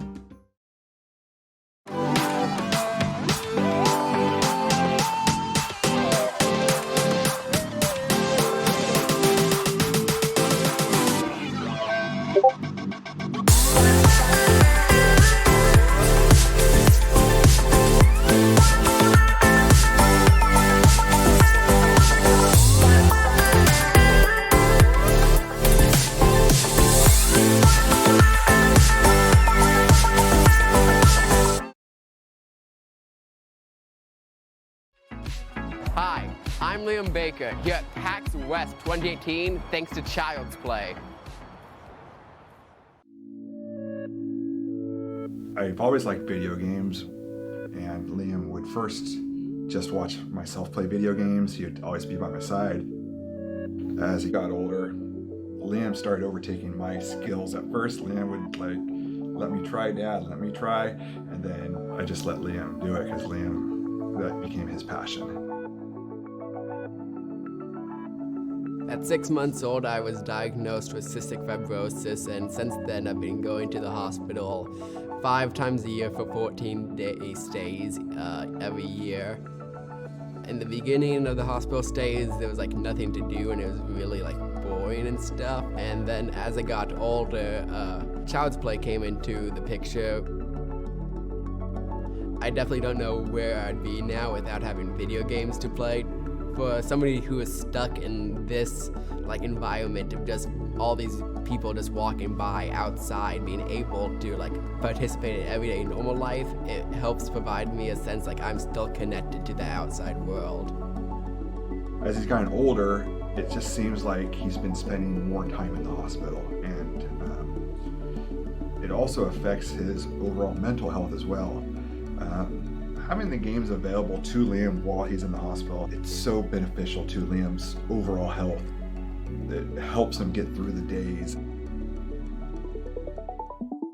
Child's Play started in 2003. There was a newspaper article that really kind of got Mike and Jerry of Penny Arcade fired up that said video games are murder simulators that are just teaching kids and people how to be horrible. And so they decided that they would show the world that gamers can be good people. They knew that they were good people. They knew hundreds of gamers, thousands of gamers that were also good people. And so they issued a challenge end of November. It was like November 24th that said, we've got this wish list of toys put together for Seattle Children's. Buy a toy, send it to us, we'll deliver it.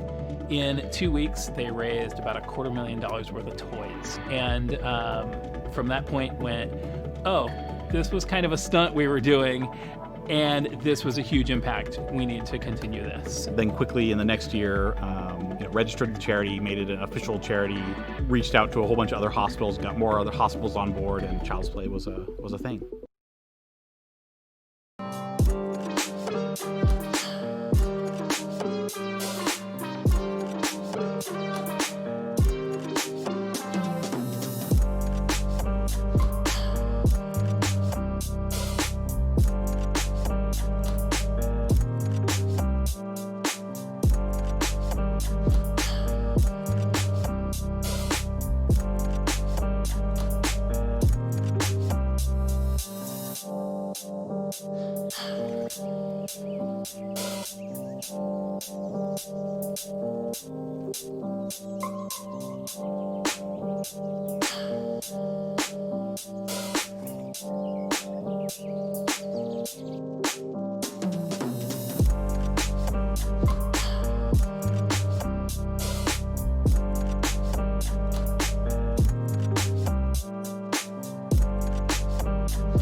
Come get some!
This all you got?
This all you got?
and welcome to our developer introduction for Guile and Glory Firstborn, a turn-based tactical RPG where the battlefield is your only weapon. Here at Elston Studios, we set out to create a strategic experience that focuses on tactical unit placement and clever use of the environment.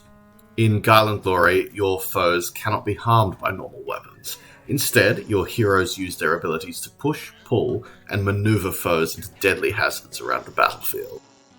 Not everything you face will fall so easily. From undead sorcerers to mighty dragons, we've dotted the drowned lands with fearsome bosses to challenge even the greatest of heroes. Though your foes will be powerful, you will have plenty of tools to balance the odds. As you play, your heroes will amass the blessings of ancient deities, each providing new sets of skills and abilities. Mix and match these boons of divinity to create your own unique playstyle as you challenge the legions of the Firstborn. From the team at Elston Studios, thank you so much for your attention, and may your adventures in the Drowned Lands be glorious. And the battles they fought in will not be forgotten. Once more, the Firstborn are bound. And with guile and glory, I will tell their story. May the three be forever renowned.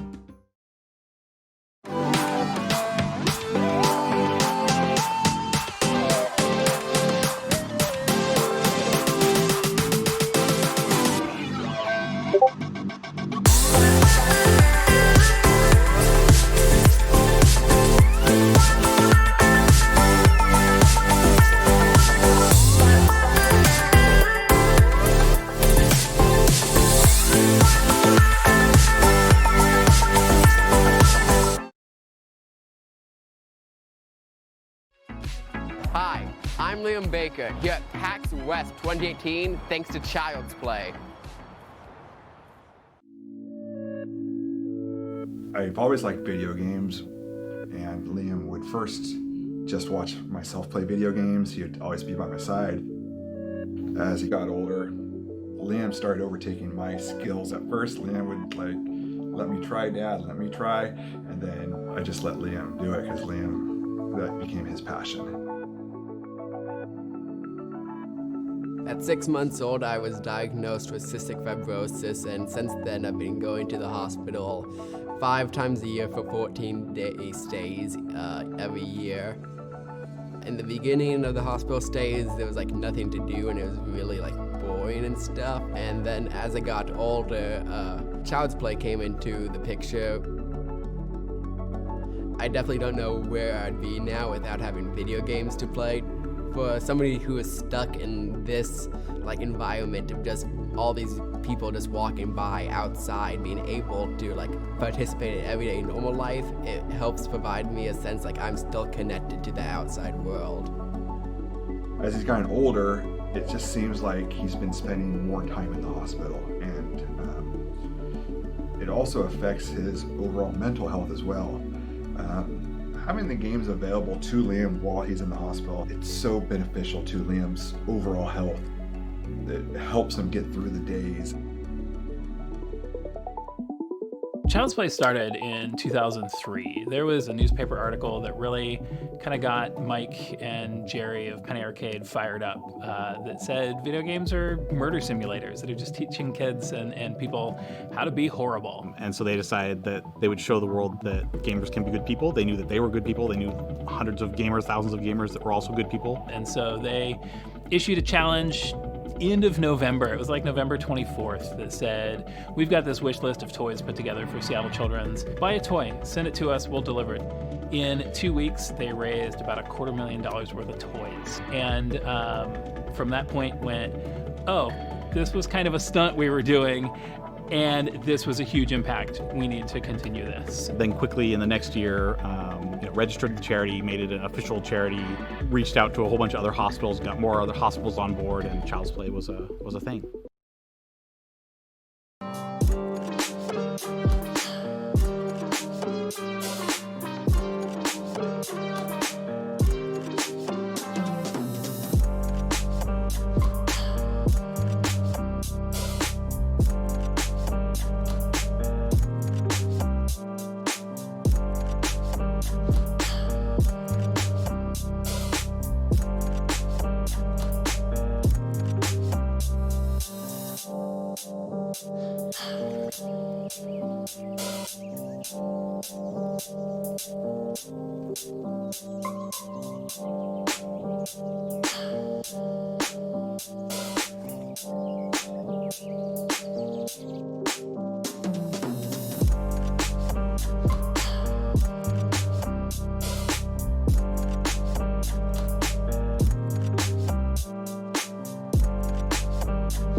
Come get some!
Is this all you got?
Come get some!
Is this all you got?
and welcome to our developer introduction for Guile and Glory Firstborn, a turn-based tactical RPG where the battlefield is your only weapon. Here at Elston Studios, we set out to create a strategic experience that focuses on tactical unit placement and clever use of the environment.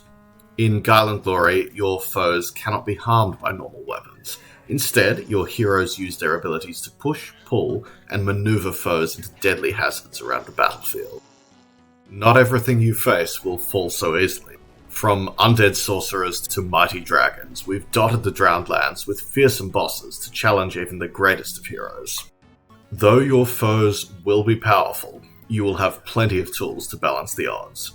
As you play, your heroes will amass the blessings of ancient deities, each providing new sets of skills and abilities. Mix and match these boons of divinity to create your own unique playstyle as you challenge the legions of the Firstborn. From the team at Elston Studios, thank you so much for your attention, and may your adventures in the Drowned Lands be glorious. And the battles they fought in will not be forgotten. Once more, the Firstborn are bound. And with guile and glory, I will tell their story. May the three be forever renowned.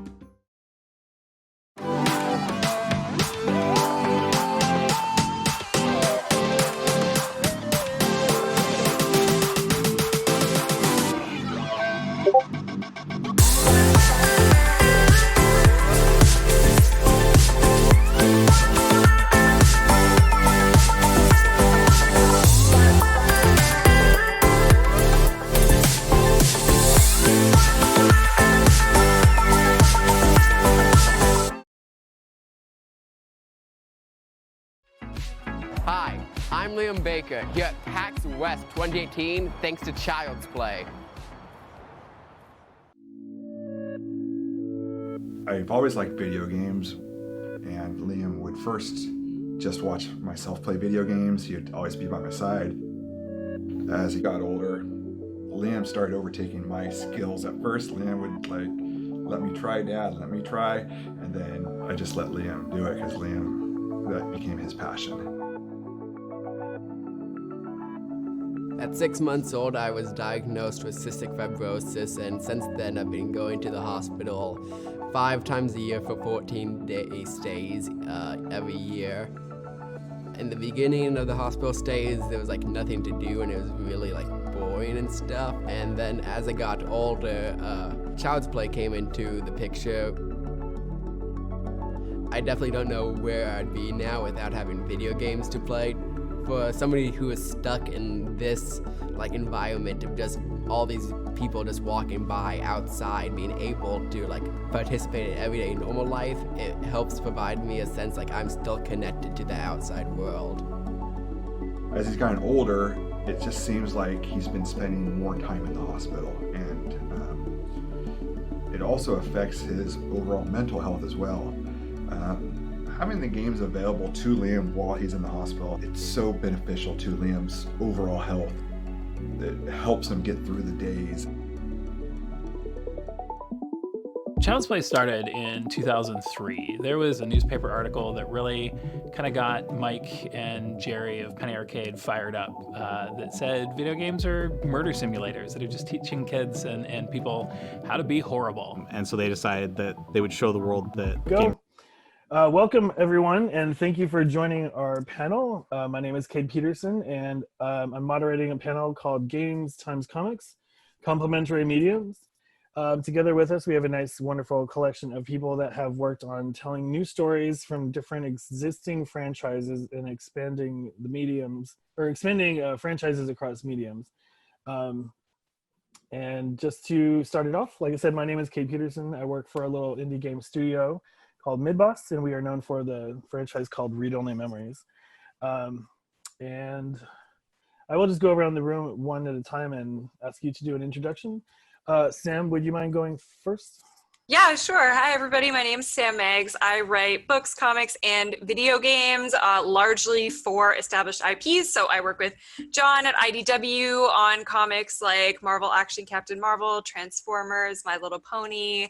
I have worked with Mary Kenny at Insomniac Games on games like Marvel's Spider-Man and many other franchise games that I can't talk about yet, but are happening, and novels that are also IP related. My most recent was Marvel's The Unstoppable Wasp. So yeah, lots of IP work across lots of different mediums. Awesome. Mary, since she mentioned you, how about you go next? A segue, yeah. Hi, I'm Mary Kenny. I write video games, comics, and recently announced I'm writing a book as well. I'm currently working on Spider-Man Miles Morales for PS5, so very familiar with inheriting a big beloved franchise and working very hard on it. I've written a few short stories set in the Read Only Memories universe for IDW Comics, and I also write My Little Pony comics for IDW. I'm just going to go down in the order on my screen. I don't know if it's the same order for everyone else, but how about you, John? A little intro about yourself and how you Sure. Cool. Hi, I'm John Barber. I'm the editor-in-chief at IDW Publishing. I've written a bunch of like Transformer stuff in my life. I used to be an editor at Marvel. I didn't play video games from the time I was in like middle school through about 3.5 years ago, when I decided that now being in my 40s with a young child is probably the best time to get into the medium. And I really totally fell in love with the medium in a way, way beyond even what I had before. So it's been like a lot of education for me and a lot of learning about stuff. It's funny because I'd worked with people who had worked on games, and I'd done adaptations of games that I hadn't read or played. I mean, I didn't read the adaptations I made either. But it's a lot of fun to get to work with everybody, and I'm excited to be here. Great. Anne, how about you? Hi, I'm Anne Toole. I'm a writer based in Los Angeles, and like many here, I write across media. So last year I wrote a comic based on Halo. It's a sequel to Halo set in the Halo universe.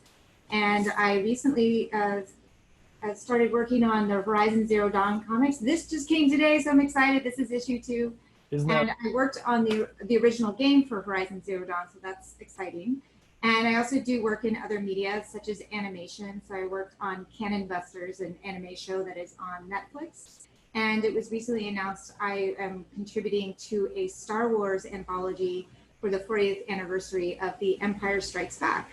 So that's me, games, comics, animation, and short fiction. Haha. So that's me. You're covering all the bullets there. How about you, Sina? Hi, my name is Sina Grace, and I feel so tiny in comparison to all of you heavyweights. You all have amazing resumes, but I write a lot of comics. One of the more recent ones is the Read Only Memories comic for IDW that is based off the lovely game franchise, all of it. And something that I think pertains to this panel too is I used to be a comic book editor, and I worked for Robert Kirkman's Skybound imprint at Image Comics. And so when I was there, we had kind of kicked off that Walking Dead game with Telltale Games, and I was very involved for the first chapter of that game. And actually, I take a lot of credit for that deal coming through because I really liked Sam and Max, and so I was like, hey guys, we have to have this conversation with them. Anyway, but we can get into that later. Awesome. And JJ. Hi, I'm John James, also known as JJ. I worked as the director and lead artist and animator for Read Only Memories at Midboss. Now I'm the creative director over at Midboss and currently working on the sequel to Read Only Memories, Neurodiver, as both the director again, as well as the lead artist and animator. Awesome. Okay. Well, I'm just going to dive in, everyone, and start to get to some meaty questions. Okay. So I'm just going to throw the questions out, and then if anybody has a particularly strong interest to want to go first, just like let me know somehow, raise a hand, or just speak up. Just scream. Sorry. Whatever. So when it comes to games times comics, are they complementary? Like, that's the whole question. Can you further enhance a franchise by taking it from one medium to another? Are there drawbacks or gotchas that you might have surprised you, or that maybe others should be aware of? Go ahead, Anne. Yeah, I think that definitely complementary is the way to go about it, because with comics, when I'm working on these comics IP, I definitely try to do things that you can't do in the game. So for example, I'll have like costume changes and hairstyle changes, and really have like character moments that maybe don't translate well in a game, but work really well in a comic. But by the same token, I really like to celebrate the medium that they came from. So for the Halo Lone Wolf comic, I made sure it starts off in a level that the hardcore players have played through a million times in multiplayer. So it was a lot of fun seeing them being like, I know that level. So like a little call out. And in the Horizon comics, definitely, obviously using established characters, but also kind of showing the gameplay in comic book format is a really, really nice nod. And that's actually kind of what I liked about the Witcher TV series, for example, because it honored the source material, which is the books, but it also honored the game because it still has a lot of the gameplay in it. So that's what I think is definitely, it complements it. It allows you to do more things, but it still lets you honor where it came from. And then I think that the opposite is also true, where if you're taking something like Spider-Man that was a comic and making it into a video game, reading or watching a film is sort of a passive exercise, whereas playing a video game is a very active exercise. So suddenly you have the added element of player input. And in some cases with some games, like games that Mary and I have worked on, player choice, of course, is also an element of that, although that also comes into linear games. Players can choose the way in which they do things, not necessarily a dialogue tree or whatever, but adding that element of active or like activity for the person consuming the narrative, there's just that sort of extra connection. Like I feel more connected with characters in a video game than I do necessarily with characters in something in a book, because I feel like there's a part of me in them. So figuring out a cool way to take a character who's as established as Peter Parker, who always has certain traits about him that are always true, but then also find a way to incorporate players' individual selves or choices into that is really an interesting and cool way to keep the character fresh, I think. Completely agree, because it goes from watching Peter Parker, admiring Peter Parker, to feeling like you are, like you understand what he's going through because you're doing it. What is it like to swing through a skyscraper? We know what it's like to look at someone swinging through a skyscraper, but to actually do it, that's something that only games can do. So it's a really crawl through a vent. or crawl through a bunch of vents while people tell you the plot. Like that could happen too. Yeah, and I mean, so I also worked on the final season of The Walking Dead, weirdly enough, small world, and it's very similar. It's, I see what all these characters did in this usually horrific situation, but what would my character do? And it gives you this deeper understanding of the world and the stakes that I feel like you can't get anywhere else. So it's really fun. Yeah, if I can also add real quickly too, there's like a very interesting play between both in terms of the concept of like zooming in, zooming out. I feel like when you're reading a comic, you can kind of like direct the artist to really zoom in on things, or even as a writer. One thing I've noticed, because I've been playing a lot of Nintendo Switch in quarantine, as Cade will know from our direct messages, but it's funny because like a game like Pokemon or Persona 5, the main character actually doesn't have a lot of interior thought because it's you, like everyone's saying. And then when you get to read a comic, depending on how it's written, with a game and book like Read Only Memories that's noir, you get a lot of the protagonist's interior thought that is given to the reader by the writer. And it's great because both offer different ways for you to zoom into this world and look at things. Whether it's a book kind of being like, all right, double page spread on this one moment, or a video game being like, and now we're going to go talk to this character and learn everything about this one level or one scene. Anyway, yeah, just my 2 cents to it too. Yeah, it was funny. After I played the Spider-Man video game, I went to New York Comic Con. Like, I finished it right before New York Comic Con that year, whatever that was, a couple of years ago. And I lived in New York for about 8 years, but I was still walking around New York. I'm like, oh, that's that place from the video game. I know that place. It was like that, it was so immersive and so much made me feel like Peter. I think there's something to a particular type of game that can get turned into a comic, or comic that can get turned into a game, in the way the audience interacts with it. You know, it isn't necessarily the numbers of people, it's the way they, you know, the way you deal with it that you know, like I think there are some games that are very, very big that people, just like anything else, just like taking a TV show that might be very, very big, but you don't have that personal connection to it. It's a thing you do with your friends on the weekend, or it's a thing that's, if it's TV shows, you know, running in the background, versus the things that are maybe don't have the same audience numbers but have a greater thing where you want to learn more about the world and the characters and the lore. And, you know, it's why Doctor Who makes more sense in comics than like CSI does, you know. And I think that's you know, some of them can be big AAA games, some of them can be smaller indie games. My theory was that we'd hit some stuff with smaller indie games where you have you're very into it, like I was with Read Only Memories, right? And I wanted to know more about the world.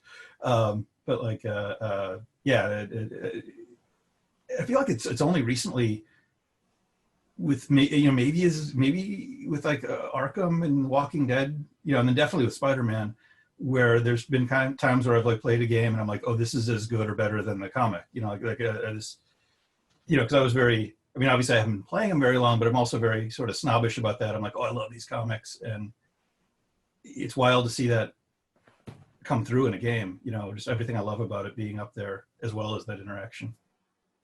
I was gonna say, like, one thing that I can add to this part is history, and this is kind of like broad knowledge in the games industry anyway, but a lot of times when there's a game made based off of, like, oftentimes a movie is like the most common one, it's usually like an afterthought. It's usually just to like eke out some more like merch bucks from the super fans or whatever. And because they don't usually get a large, or, you know, an ample enough budget to do a good job, and they also don't really have whoever's in charge of making the calls doesn't necessarily put the right people that care enough to make it a really spectacular game. Historically, most of the time they were like horrible adaptations. But I'm so glad to see that this trend has been changing in the last, I don't know, 5-10 years. I think I've seen it. And so when you continue, as games have become more and more narrative heavy, I think this is wonderful, because when you get the right writers in the right places, you can start to tell these new stories in a whole new medium that really serves the whole franchise amazingly well, and ultimately, you know, pleases the fans to a level that they could, you know, beyond their dreams. So I'm so glad to see that people are looking at expanding the media across mediums, not just for a quick buck, but actually to make something really good. JJ, did you have any thoughts there or anything, just since I haven't asked you to talk yet? Well, I mean, as far as games going to comics goes, at least with Read Only Memories, I never have really been too fond of adaptations. And whenever it came to us going into comics, it was a great opportunity to expand the universe more, explore these characters, because one of the biggest regrets I have about our game, at least, was that it was the perfect example of like min-maxing character development, where we have 4 really strong looking characters, and instead we just kind of dumped all of the character development into Turing, and then we left 3 characters mostly as exposition dumps. And now with these comics, we were able to expand on Lexi's story, expand on like, what is Tomcat doing? What's Lexi doing? What are all these other characters doing? And kind of make them more human. So it was nice expanding that universe. Also giving more freedom to like, what can we do with these characters? I I just like comics as supplementary things. They're really fun. If I may add one more thing, I feel so bad. Half this panel is just going to be this one question. But the other thing that I'm realizing in hearing everyone's answers and talking about this is, I think with comic books, you have more liberty to have artist interpretations. Like with Read Only Memories, the game has a very specific style, and in the backups that was honored. But then for the comic, we had Stefano Simeone. I don't know how to say his last name, but this awesome Italian artist Stefano draw the book, and his art is really gestural and loose. And when you make a video game, you kind of have to land on like one, maybe two styles for gameplay and then cinematics for the rest of the game, if not the entirety of the game's franchise. And in comic books, it's great because you're like, okay, I can have a cover artist, I can have an interior artist, we can swap out artists. And I just remember growing up and buying PlayStation magazines specifically for the comic artist covers to see how someone would interpret like Mortal Kombat characters outside of what was designated, within the video game. They're both art forms, is all I'm saying, and that there's an interesting value on both sides because you can get really sweeping, cool stuff in games, but then you can get a lot of like hyper individualized interpretations in comic books. I think generally you have a lot more creative freedom in comic books as well. And any artist watching this, I'm really sorry, but like I'm so much more limited in a game. The example I always use is like, I have this story and it's about 7 unicorns and it's going to be like amazing. This story about these 7 unicorns on an adventure together. And if I'm making a comic book, I can just be like, hey, draw 7 unicorns, and my artist will hate me, but they will draw this comic book about 7 unicorns essentially. Like it just takes their hand and brain power, and we work with brilliant artists in this industry, so no problem for them. They're amazing. But in a video game, if I'm like, I have this story about 7 unicorns, and like 8 guys in rigging are like, we actually only have a model for a goat, so can this be a story about 8 goats? And you're like, yeah, man, okay, fine, 7 goats, it's no problem, 7 goats. And then somebody on programming is like, we really only have the memory space to support 1 character on the screen at a time, so can your story about 7 unicorns actually be a story about 1 goat? And you have to be like, yeah, totally. I mean, sure.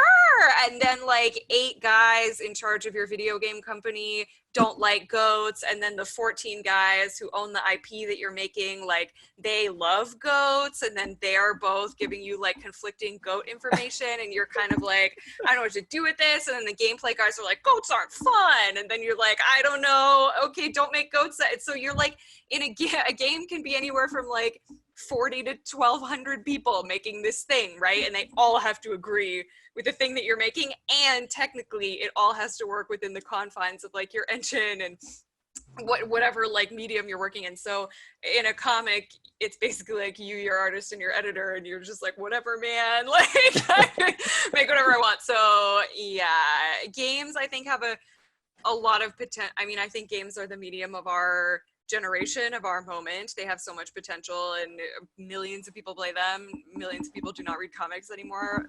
Tragedy, but true. Like, but in comics, you have so much more freedom. Yeah, and I mean, there's another element too, and it's the player. Even in a single player game, if you're thinking, okay, and then Clementine is gonna leap across this hillock and it's gonna look dope, she's gonna draw her cleaver, like you're pitching that in a game, and they're like, yeah, but what if she just walks around the hillock? Well, now what? I don't know. Then we have to do something else. But in a comic, you just, you talk to the artist and say, and then she leaps and it's cool, and there it is. It's a little more static, so you can set up and pay off character arcs and really artistic, cool moments. Whereas in a game, it's harder because, well, what if the player, yeeted off for 20 minutes and did another quest? Now they don't remember any of the setup. Like, that's something you constantly have to kind of plan for, which is really fun. But like in a comic, sometimes it's fun to just be like, I know exactly how they're going to read it, or how they will probably read it. So. One of the challenges I have though with games versus comics, with games, there's less like, oh, is this going to take 15 minutes or 16 minutes? It's pretty much all the same. But with comics, you can't just add 2 pages. Like you can't just add. So it's very strict in that regard. And so in games, like the action goes really fast, but in comics that actually restricts your storytelling. I mean, obviously the actions should also be storytelling. They're not mutually exclusive. But if you want to have like a heartwarming scene, well, you're competing with the action, which takes up more space, and you can't. It's just really inflexible space-wise. While games is a little more flexible. Yeah, that's the thing I always tell like writers coming in from other mediums, especially from like TV or something, that if you write, somebody's driving a car, they slam on the brakes, stop the car, and jump out. Like that's like less than a second of screen time, but that's a full page of a comic book if you actually show those actions. That's that's 5% of a regular sized issue. Just in terms of like showing a moving car versus it being a static car in a medium where nothing is moving, showing it going from moving to not moving. If you show that foot, if you show the door open, all those things slow things down so much. Like, the action slows down in comics tremendously if you're trying to play that stuff out. Yeah, that's a really interesting point. The best comics advice I ever got was in a panel description. If you ever write the word "and," you messed up. Because the character can't do this thing and this thing. They can't stand up and high five someone. Like, they have to stand up and then in the next panel high five someone. And I think to Anne's point as well, there's almost like the opposite of that in video games too, which is you're limited in time in video games. The only way you're limited in time in video games as a creative is in the amount of cutscenes that you have. Normally you have a budget of like 30 minutes or whatever. And those cutscenes are almost always dedicated to like big action set pieces because largely video game studios. Yeah, largely video game studios like 30 minutes. Oh, psych! Now you only now have it's 10. 17. And if you try to go in and be like, and this cutscene is going to be just about feelings, all the people who run the video game studios are like, no. So the time for like, to JJ's point, like deep character development in video games, it's very hard to find that, I think. I think we do sometimes with the timing of video games give a little more opportunity, which is nice. Like optional content is something that's not in a comic book, right? I don't get a comic book and then they're like, also here's 7 more pages in case you want to know more about that one random like one-off character. But games are like, well, we have a whole side quest over there. If you really like this character, you can go learn more about it. So that's one way that it is nice and it can get a little bit deeper. But it also is a reason why I love working on or with adaptations is like, after playing Read Only Memories, I wanted to know everything about these characters. I wanted to know what they had for breakfast. I wanted to know all this stuff. And we could finally do it, and see different aspects of this universe, like in a comic, which is great. I was going to say, like, as a non-writer, probably the only one here, I'm always I'm always impressed, like, when you can tell a story in such a short amount of time that a standard floppy is, and then the ones that do it so well, they're just like boom, no problem. They can tell this really cool like story in a whole like issue, because I tend to be verbose when I speak, or just in general, and so I couldn't even imagine trying to be like learn to be concise and tell compelling stories that are rich, deep, and like hold your attention and like excite people and do all those good things in such a short format. But it clearly. Basically what I'm saying is I think that if you can do it well for comics, you can easily do it for probably other mediums. I don't know, kudos to you comic writers, basically. I think we covered that one pretty well. Here's the next one.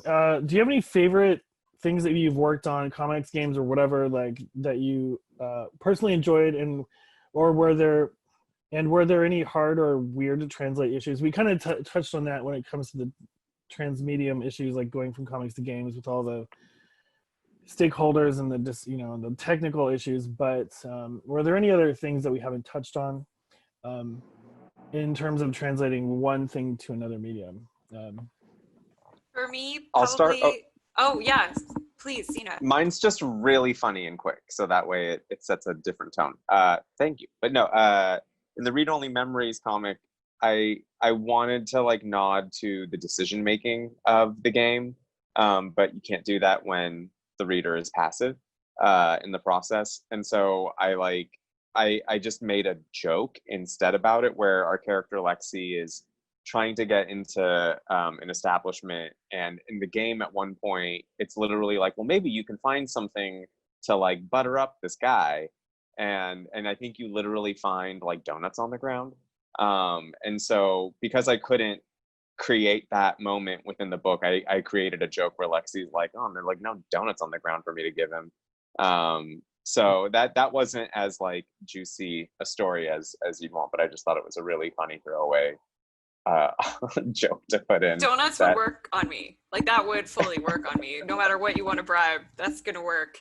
Mine is not a comic into video game story. It's actually comic into novels. I adapted The Unstoppable Wasp into a novel. It was originally a comic. She's a comic book character, and into a novelization, long form YA novel. And the biggest challenge, and the thing I went back and forth with the most with the amazing editors at Marvel, was the fight scenes, because they wanted every fight scene in the novel to feel like a Marvel movie fight scene. So I'm dealing with like 3 mediums basically of competing, like how do you make a book scene feel like Marvel Spider-Man, video game also feel like Civil War? Like how do you make it feel that fast-paced, kinetic, like with that amount of motion, while also taking advantage of the fact that you're working in a novel, which the whole point is to get like that extra interiority where you can figure out like, how does it feel to be a superhero? How does it feel for Ant-Man or the Wasp to like shrink and then move in slow motion? Like, so balancing that, the slower pace of like the interiority with this desire or need for it to be as kinetic as a Marvel video game or movie was like an incredibly difficult challenge, I found. Wasp leaps into the air, and it kind of looks CG, but it's pretty cool. You don't let it bother you because there's a lot going on. I imagine like the different stakeholders at each medium. You know, if you're talking about like book publishers versus gameplay or game studios versus movies, like if you ever adapted something to a movie, I imagine the stakeholders all have very different expectations, and they all kind of probably haven't necessarily done this sort of project, you know, adaptation of a franchise. Maybe some have, maybe some haven't, but like I would imagine that there's a lot of advantage if the people in charge of the one receiving medium had possibly perchance worked in the previous medium that they were adapting it to. But I don't imagine that happens quite a lot, especially at the level of a stakeholder where they, you know, the decision makers that are going to be like approving stuff or not. But maybe there are, and maybe that's why the adaptation stuff is getting better quality. I'm hoping so. That's my theory. Did anybody else have any answers for that particular question about favorite things you've adapted, or things that were particularly hard to do to translate from one to another? Sounds like that one was really tricky, and I've got one more thing, because I'm remembering like a lot of the Walking Dead stuff, which is what's interesting again. And we've all been talking about how comic books are like 3 to 5 people making this thing, and it's all just like, you know, what inspires the other person to do crazy cool stuff. And then video games are like 40 to 1,000 people or whatnot. And I just remembered when The Walking Dead was expanding into tabletop gaming and video games, we were constantly being like, okay, we were getting these requests for like style guides and like, you know, folders of assets and stuff. And again, it was like, it's Robert Kirkman and his artist Charlie Adlard, and then this guy Cliff Rathburn doing gray tones. Like, it's just 3 dudes. And we were just like, what do you mean style guide? Like, we just tell Charlie to draw the zombies and then it's done in gray. And they're like, well, what color gray do you use? Like, we're like, the gray. Like, so it was really a really quick and fun and thrilling, challenging experience to like have to corral these guys' minds and have them explain what they're doing and how this magic works for other people to then translate it, you know, and come up with house styles of their own. So that was an interesting challenge. Taking this thing that was very small and boutique and then trying to find a way to kind of communicate its magic on a broader platform and broader level. That made me just realize something that I think should definitely be said. As someone who's not part of the creative stuff, just kind of like worked with an adaptation, and I think JJ can agree with me here, but I think when you do want to take something from one medium to another, you know, you want to choose like people that you feel have the right style or have the right chops to do what, you know, do a good job. But I think there needs to be something said about like letting them have the freedom to do it without micromanaging and killing the project sometimes just by like getting too involved, and just like let your creatives just kind of run with it. Choose them wisely, and then make sure there's a good editor or whatever like that, but then like just see what they come up with. And if they truly did their homework and like love the particular franchise as much, then they're probably going to do a good job. And so I just want to put that out there, that I think that the leap of faith perhaps is definitely something important, and something that I feel like paid off, at least for us at least. And I'm very pleased with the output. Like, I don't want to name names, but that is not necessarily the case with all video game developers when they work with comic book companies. I was gonna say, people probably don't do that, but my boss, we were like, let's see what happens, because we were involved in the process of like the writer selection, artist selections. We went over lots of stuff. We had you all send us like a box load of previously published books just so we could look at art styles and all these things. And then when we were choosing the writer, go ahead, JJ. But I think at least in our case, it was easy for us because it was kind of the same way with us as far as The Walking Dead, the comic goes, where like, since I was the one main artist on the project for a majority of it, if I was thinking of a character or something, I would just draw it. Or whenever it came to a background, I would just draw it. So that led us to not really have a style guide at all to give anybody. So whenever it came down to like picking the artist and everything, I did have stuff in mind.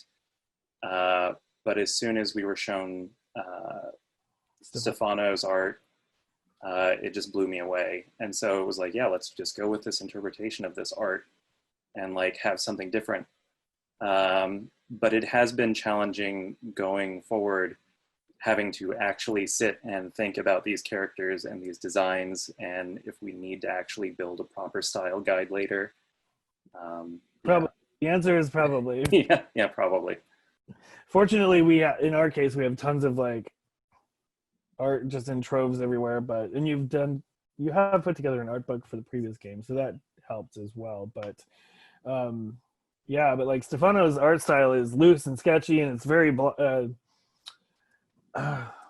there's not a really great way that I could describe his style, but to me, what caught my attention was that it felt loose but precise at the same time, and it had extremely playful use of color in a way that gives the whole thing a very dynamic feel, and that felt right on the money. And it was definitely not a particular artist style that I would have thought that we would love so much, but it just like, as soon as we both looked at it, JJ and I looked at each other, we're like, this is the one, like absolutely no questions. So sometimes you might be surprised at what you find and you like, but I don't know. I think we in so many ways got lucky with just everything. Like, everything just came together, and we've been just super pleased with the results in every way. Like, would not change a thing. So I think one of the things, it was like working with you guys, you know what I mean? This wasn't like working with your marketing department, or working with the worst job at your marketing department. And it was by, this got started because I played the game and I liked it a lot, and I emailed you guys, and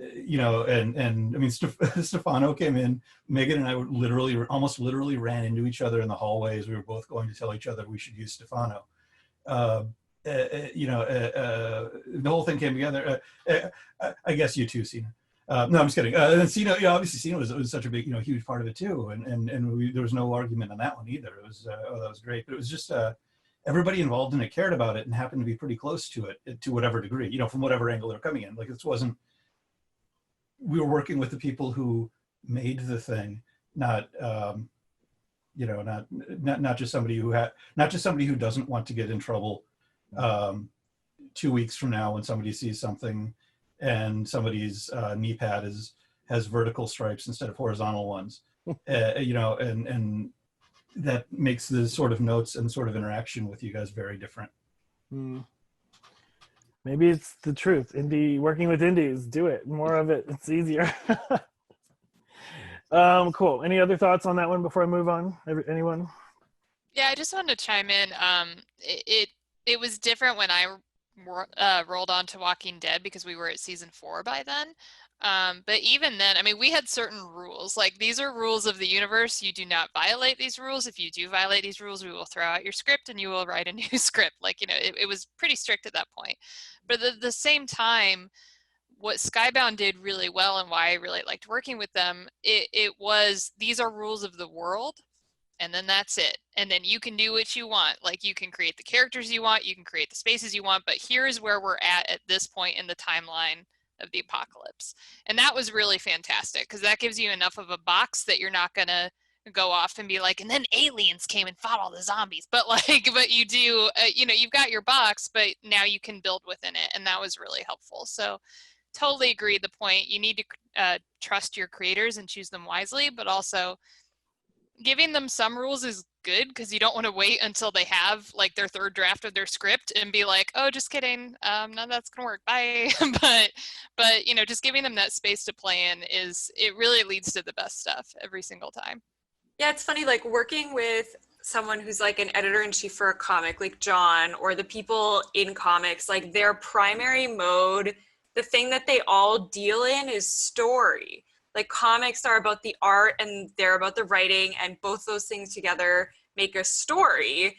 And that's like, I feel like everyone involved in comics is or has been, like many of the people on this panel, an editor of story. They've spent their entire professional careers thinking about story and narrative, you know, and the way in which art and writing complement each other to deliver that narrative. But like, it's primarily a story-driven medium, whereas a challenge in video games is that a lot of the people in charge at game studios are not story people. They're engine people, or they're programmers, or they're guys who really like read a book about story once and are like sure that they're story people now, but like aren't, you know what I mean? And often they'll deliver you this sort of list of rules of like, game people like to have rubrics. We like to measure things in the same way that we could measure, like, say, you know, and the way that a pixel looks on the screen, like, oh, it's not sharp enough, we got to get it up to this level or whatever. They like to measure storytelling in the same way. So something I've experienced at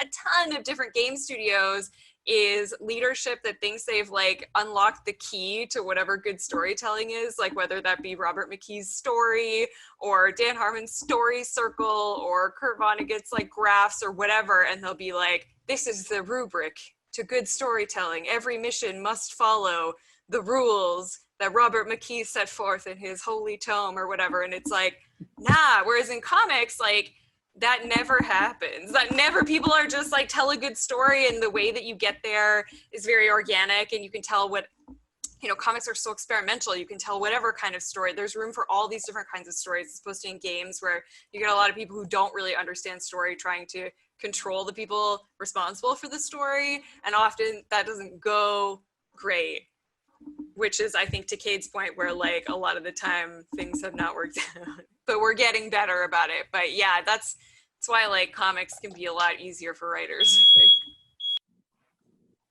Oop, are we on fire? Not me. That's all the video game companies I've ever worked for coming to shoot me down. It's like some draconian PR team is coming for you. Sorry, you can tell I've like been put through the fire of a previous company as well. The next one is kind of like a natural one. How has fan reception been to anybody that's adapted something to another? Did people love it? Did they hate it? Did they surprise you with like something in between? I'm just curious about feedback, because like with our comic series, I literally have seen nothing but 100% positive reviews on them. So I'm like, that was easy, but no, it wasn't. But how is everybody else in terms of their experiences? Go ahead, Anne. Definitely on both Halo and Horizon, it has been very positive across the board. And last year, Halo had 343, the company that owns Halo, had a countrywide rotating convention, and I actually went to 2 incarnations of it, and it was just Halo fans being all in. And I was signing comics next to the novelists who had worked on the novelizations and tie-ins. And we had people so excited. Like, I've done signings before, but I'm not like that big a deal. But the people who reacted to me signing there, they were like, I'm so excited. They were so excited because the Halo Lone Wolf focuses on this character, Linda, who's a little underserviced in, especially in the games, because obviously you're playing a different main character, but she wasn't serviced that much in the novels as well. So this was a chance for her to shine, and so people were so excited. And I after one signing, I was like, I don't think I will ever get anyone that excited to get my signature in my life. They were all in, very, very positive. I haven't seen anything bad about Read Only Memories either, knocking on wood. And then the other 2 examples I have are, I used to intern at this comic book. I was an editorial intern at Top Cow Productions when they had the Tomb Raider IP. And it goes back to everything we've been saying, which is like, if you're a fan of this thing, then you're probably going to do a great job adapting it. And Top Cow, everyone there loved playing the Tomb Raider game because everyone there was making comic books about scantily clad, buxom, powerful women. And that is Tomb Raider is, at that time, and Tomb Raider has developed into this really crazy thing in the past like 7 to 10 years. But it just was a perfect fit because all these guys did for a living was draw like really hot ladies with weapons. And so, I never saw complaints until, maybe a fill-in artist wasn't to the standard of the previous artist. And same with the Walking Dead game, it was received really well because I think what people love about the Walking Dead is you always ask yourself like, well, what would I do in an apocalypse? Like who would I be? What kind of character would I be? And then that Telltale game, you literally get to answer that question by making these decisions. Well, who would I be? Who would I save? What would I grab? What would I do? And so of course it just, blew fans' minds up. And I think Telltale, it's funny because at the time the perception was like, let's try and get a sexy, developer that's, like on PlayStation, Xbox, whatever. And Telltale is a smaller operation than that. And it just turned out to be for the better because I think, again, you would only get that kind of intimate type of story through them and not really, that wouldn't really happen if you were, I don't know, if you had like Square making that game for you. Yeah, that's definitely a fair point. And especially at the time, when Telltale was doing it, because they're not like a AAA studio, they're more like, at the time they were probably like barely AA, and that's just like a studio in terms of like what is the average units they sell. AA, AAA is kind of a relative thing, but the actual number of people that worked there at the time was, definitely not like a 300-person studio that, Insomniac or any of the Sony first-party studios, like those can be massive. But they do good work, and they definitely put a lot of love and attention and work into it. Despite their now known flaws, they definitely had a lot of really talented people that really cared and they had a passion for it. And I think it's shown through. Anybody else have any feedback or? Oh, you were. I'm sorry. No, it's okay. I'm on this weird delay. No, I mean the great thing about Telltale that is not normal in the games industry is that it was a story first studio. It was the story is everything, and we will build out everything else from there. And it's much more. It's very similar to how it's been in comics, how it's been with the book. Is like first the story has to be good, and then we're going to figure out how to make everything else great. The art and the story will work together. Whereas other game studios where I've worked, the worst example is the whole game and then bringing a writer in to slap a story on it. and it's like, all right, make this emotionally resonant. And you're like, no, like, hey, I don't think I can do that. But I do think the last 5 to 10 years, in addition to video games choosing the right partners in terms of Marvel and DC and Skybound, it's also that game studios and publishers have been realizing for years now that story needs to really be, if not first, right next to gameplay. They need to be best friends. Like that needs to be, those two need to work hand in hand, and the player has to enjoy both. Or, you know, even if it's a fun game, but like it just doesn't have a story, it might be fun, but is it going to be memorable? Maybe not. And so I think that both of those things happening at the same time is really good for all of us who are video game fans, and definitely for those of us who are comic fans. So I was gonna say, like, it's funny that you brought that part up about like narrative having to, or ideally being like placed on a pedestal, like if at the same level, if not, you know, close to it as actual gameplay. And I have to agree strongly. I feel like, and I actually got into a sort of a Twitter fight about 10 years ago with a very famous game designer who the hill he was going to die on is that like narrative is absolutely not necessary, and gameplay is the only thing that he values whatsoever. The gameplay needs to be like fun and, you know, and like visceral and all that stuff. And I'm not going to name him, but based on the games he designs and made, like they're very intense, you know, combat heavy, action heavy, and they do make you feel like intense. But he just literally was like, narrative is just fluff extra. And I was like, you're so wrong. Like, I have played games all the way through that I would never normally play just because the narrative hooked me, and I was like, I need to know what's next. I need to see how this ends. Like, for example, Uncharted series, when I played the second one, that game is probably hands down one of my top 3 games of all time. And it's not because, I mean, it's a beautiful game, but the game is mostly like shooting and climbing and narrative. Like, it's like 3 things, and I don't really give a shit about shooting. And climbing is kind of fun because it's like semi-puzzly or whatever, but not really. But the narrative, Amy Hennig, I think, wrote it, and Richard LaMarchand like had their hands on it, and those two just, they made me like shooting games again, like for the first time since like Wolfenstein came out when I was a kid. That's how powerful narrative is to me. And so I feel like anyone that doesn't put it up there really high, like as high or close to it as the actual like game mechanics, is like leaving something on the table, basically. well, and I think that mindset is sad, honestly, because mechanics are story. You know, just like action is story, so are mechanics. If a mechanic makes you feel anxious, then the story should be a part where you're feeling anxious. Like all of that goes together. And I think when we keep splitting it up, you know, if a story feels repetitive, it's often because a mechanic feels repetitive. And, you know, we call that like game loop, and you do need that, but how do we also keep it fresh in the story, but also the mechanic itself? Because they're all serving the same thing. It's one whole experience.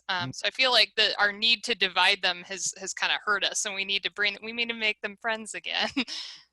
I think that's part and parcel of what I say when I say what I mean when I say narrative design. It's baking the story into the design, into the mechanics, into the animation, because I don't know if you all have this experience, but whenever I say, oh, I'm a game writer, they just think you write dialogue.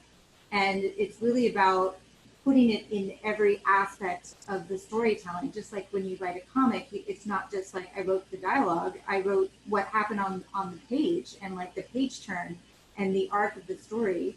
And then, of course, the artist comes in and makes it a million times more amazing. But it really is about that. And I think it's important to value that there are games that don't have a narrative story, but they have an emergent narrative. So I always use an example is like Tetris. Like Tetris is a great game. Like you don't need to add narrative to it, but it still has an emergent narrative, which is like, oh, I'm pretty good at this.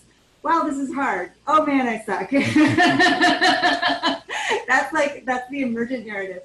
And I think that's the goal of games, is to make that emergent narrative as amazing as possible. And for narrative games, to give the environment, the context for that emergent narrative to have meaning to it.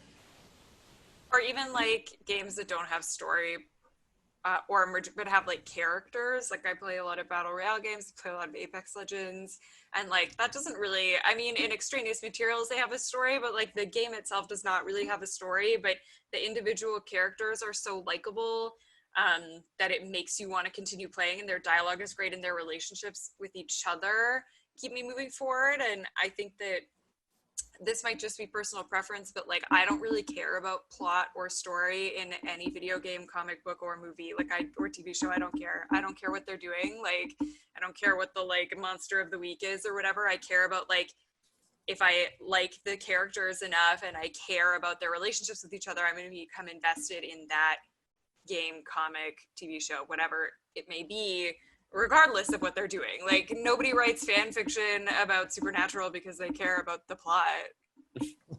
No, nobody, right? So yeah, That's a point I had never even thought of before, but it's yeah, I could see that. I think that evidence of fan fiction, especially when you see certain franchises that just like have epic oodles of it, and other ones may have a little bit less.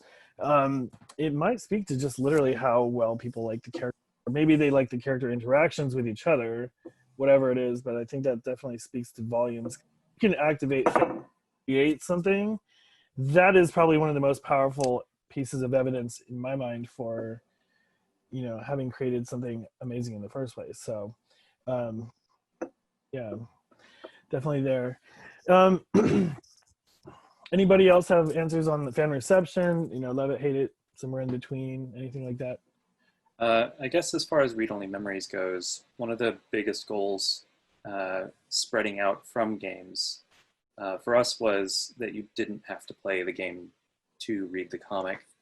And so it's been very satisfying seeing in most reviews that a lot of the reviewers have never played the game, but never ever felt lost in the comic at all. So that's just something that I really like. And it's also the same for me. Like if I'm going into a comic that's based off of a game, most of the time I'm looking for the least possible effort to get into it.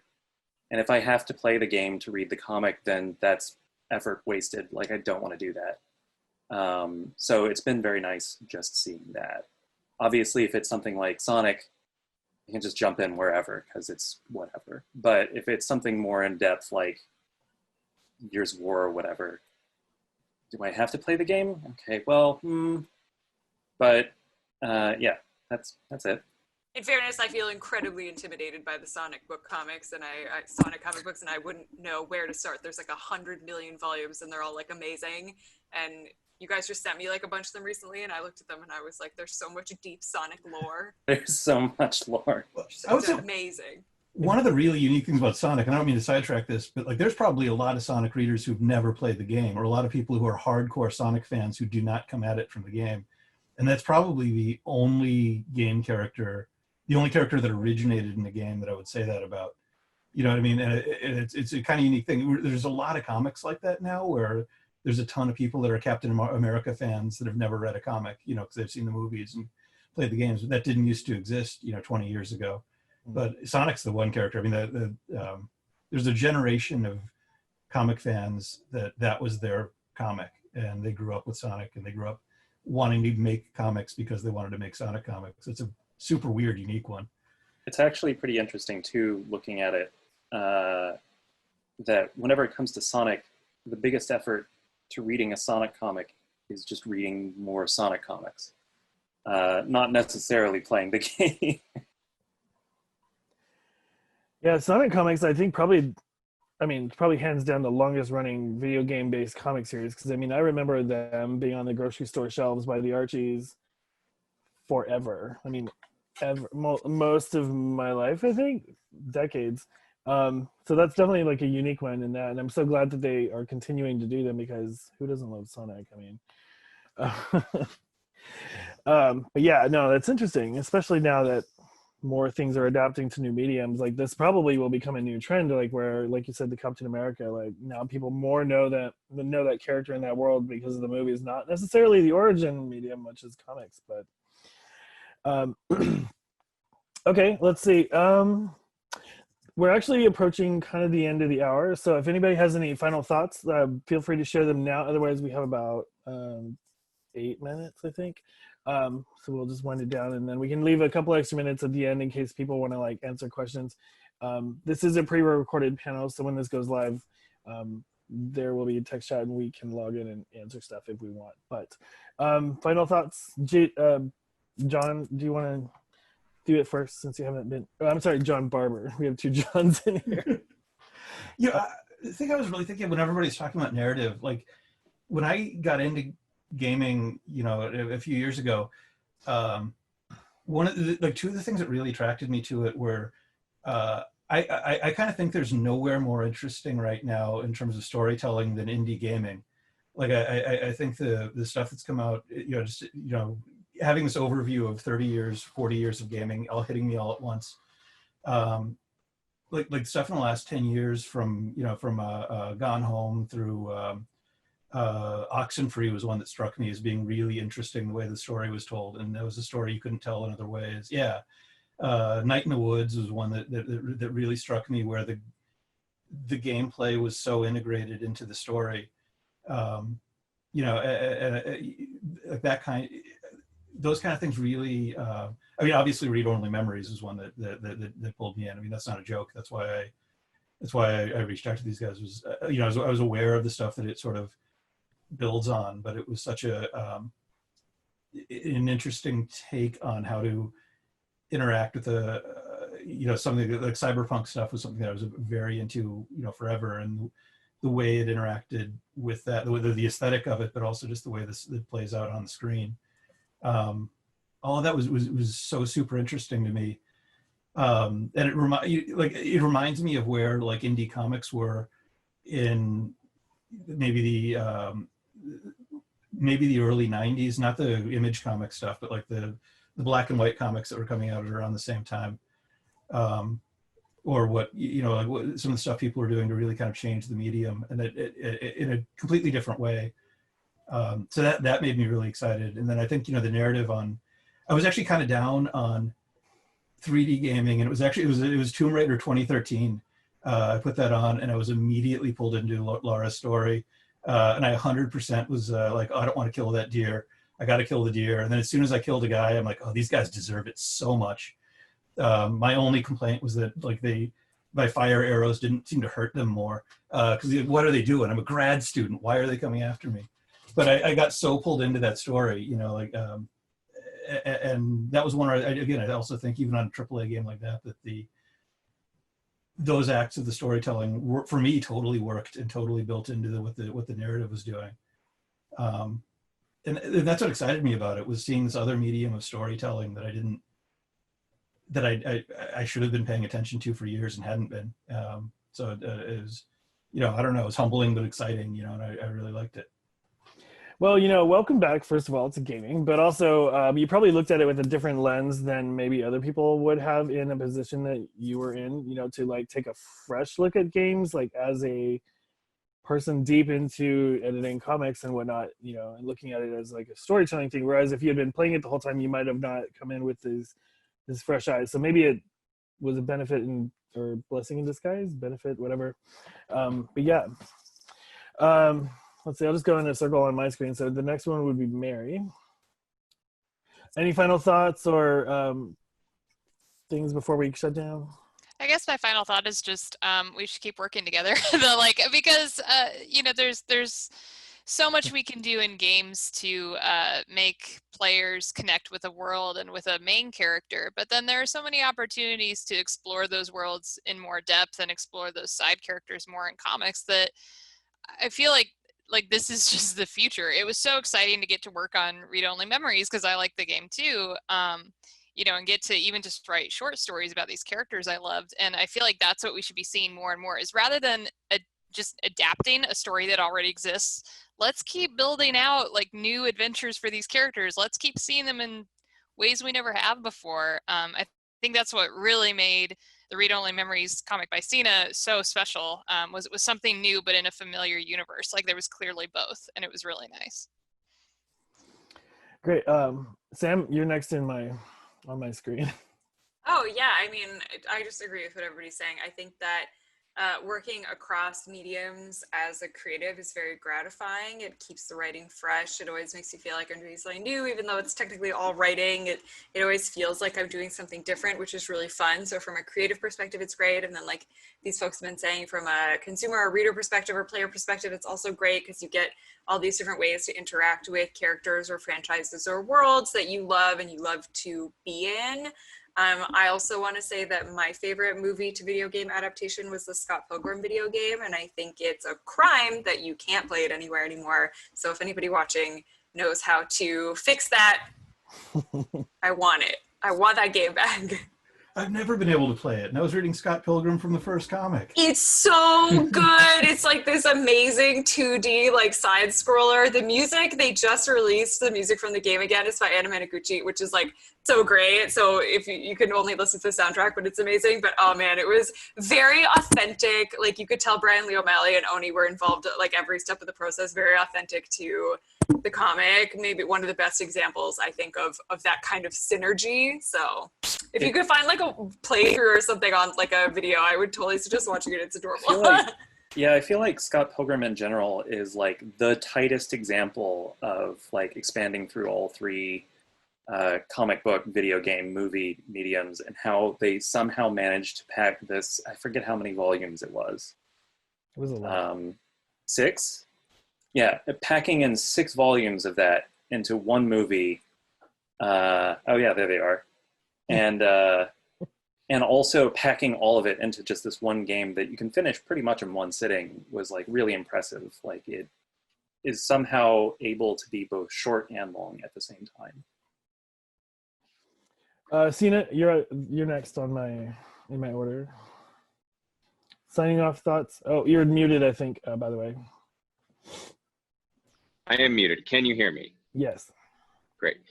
No, I don't have anything to say because everyone here has been saying it way better for the last hour. So I'm just grateful and I want more of everything. The end. Cool. And yeah, I want to echo, I think it was Mary who was saying that the importance of having quality in both media that you're translating from and to. I think Cade, what you were saying earlier about like, oh, just give your creatives freedom. I think that's important, but there's a difference between giving them freedom and not caring at all. Because I worked on an IP where the anchor medium clearly did not care at all about what we were doing and made it and completely nerfed our story because they didn't think it was important to tell us. So I think that's what's important is whoever the IP owner is, that they need to care about the medium that it's going into as much as they care about the medium it's coming out of. And although it can obviously be a challenge when the IP owner is going over everything you do with a fine-tooth comb, it can be a challenge. I prefer that at morning, noon, and night over someone who doesn't care at all and doesn't give you any feedback. And especially, I remember when I was working on Halo, when it was first announced, all the fans were like, I'm so excited. And I was suddenly totally afraid that I was not going to make the fans happy. But I was like, you know what? 343's got my back. They're going to tell me if I do anything wrong. So that was really great to know that they were behind me. And I think that's what you want to give your creatives, is that sense that, like, you know, you've got their back. Great. Well, thank you, everyone. We are just about at the end of the hour, I think. And one last thing to say. And that is, I think the funnest thing that's happened so far as us expanding our game into comics was how much, because I pretty much trust writers 100%, feeling that they're infinitely more intelligent than I am at telling a story.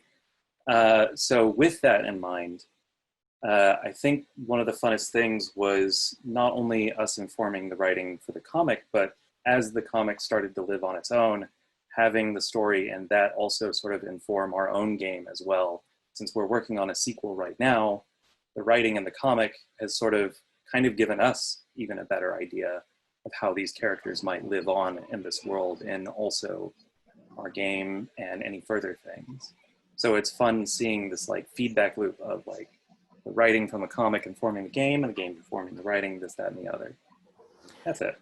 And then all we have to do, or I should say, I have to keep track of all the canon pieces and make sure that it's all kind of cohesive. Otherwise, I'm losing out my life. Anyway, thank you, everyone, and I hope the audience learned a couple of cool things and enjoyed it. Bye. Bye. Thank you.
Genesis Noir is an adventure game set before, during, and after the Big Bang.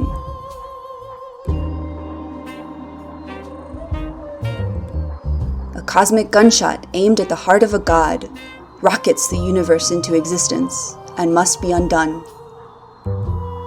Explore the expanding universe to discover clues on how you might destroy the Big Bang and prevent this tragedy.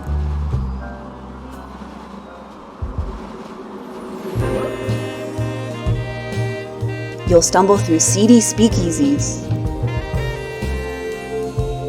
transform energy into matter,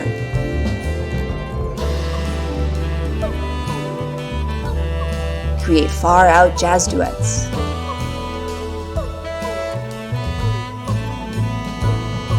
discover what's inside a gas giant,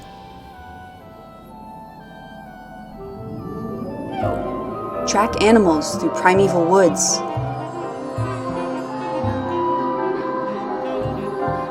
and watch stars die in this film noir creation myth.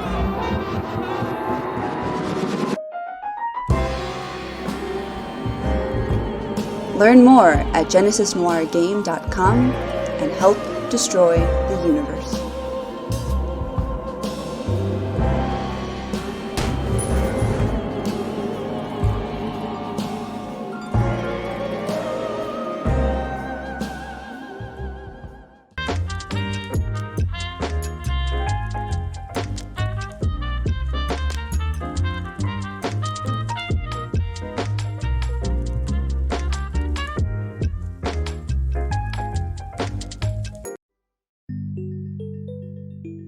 recently had a shift. Both Child's Play and the medical community has recognized an unfilled niche where we needed some additional expertise in the hospital to help us deploy everything that they've provided, and they've started to help us develop a brand new role within medicine, that of the gaming technology specialist. These are people who have expertise in gaming, in technology in general, knowing how to set things up, keep them updated, but also have expertise working with children and work hand in hand with our child life specialists. We can't afford to support 250 of these positions across the U.S., but we can support 5 or 6 or 7 a year, get them started, and then have them prove useful so that ultimately every hospital will want to have this person. We'll always support our partner hospitals with Amazon wish lists. We'll always send them an annual gift to support their child life department. But being able to spread this position across the globe is the next push that we want to be able to do. I think that this is revolutionary. I think it's the next greatest thing for our profession. To see an organization like Child's Play really be able to admit, you know what, we can do better. What's our next step? What's our purpose? How can we change the world? How can we make a significant difference that's lasting? And so it's been really an amazing part of my professional growth to watch them get to the point they are today of introducing something that 5 years ago we wouldn't have even thought about.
The next chapter in Firefly's classic real-time strategy series, Stronghold Warlords is the latest in a line of unique castle sim games. Developed by Firefly Studios, creators of the original Stronghold and Stronghold Crusader, Stronghold Warlords introduces new RTS mechanics, classic Stronghold units, and 4 unique regions. In Stronghold Warlords, players must first design, build, and manage a fully realised castle economy, before taking the fight to rival opponents lifted from the pages of history. But you won't be alone in the fights, with the addition of a completely new way to play Stronghold in the Warlord system.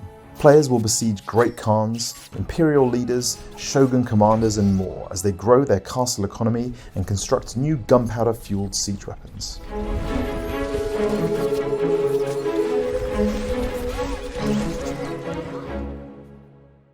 Taking players from the jungles of Vietnam and the Mongolian steppe to the warring states of China and finally feudal Japan, this new setting is built into each aspect of our castle sim gameplay. Popularity with your subjects is influenced by a wider variety of factors than ever before. A granary full of rice, meat and vegetables might keep your peasants from revolting, but in order to raise taxes, an army, and get the most from your workers, they'll need more than just full bellies. Quality clothing and housing, temples, tea houses, medieval entertainment, and even torture devices all have a role to play in the continued happiness and obedience of your peasant population. Fail to stay on their good side and peasants will abandon the player, leaving you without farmers, blacksmiths, diplomats, and indeed soldiers with which to defend your keep. Introducing new cultures, mechanics, and historical detail to the series for the first time, Warlords is built around the central Warlord system, a grand strategy mechanic that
Hello there, lovely people. It's Alex from Nintendo Life here, and welcome to the Nintendo Life Indie Spotlight. We've got a whole mess of delicious new indie games to show you today, all of which are coming to Nintendo Switch, or we wouldn't really be talking about them now, would we? But what was that you just saw and then saw the name of at the end? Well, before we get into the rest of the presentation, let's have a quick but closer look at it. If you're a fan of cracking arcade action, then we've got a treat for you right here. In Anton Ball Deluxe, you'll revisit classic retro gameplay amped up to modern standards. Break bricks, throw punch balls, attack your rival in two-player versus mode, everything old is new again when Anton Ball Deluxe smashes its way to Nintendo Switch in 2021. Don't know about you, but we've always wanted to use a worm to grapple our way through a 2D Wonderland, so thank goodness for this.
For this next game, you better take everything you know about sports and throw it out the window, except the very basic fundamentals of it having a score and multiple people.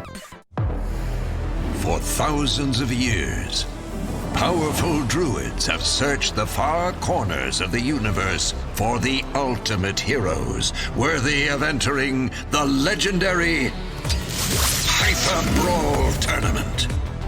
A cosmic competition of epic proportions to find the new protector of the universe. If you are worthy of this challenge, you will need the strength to outbrawl,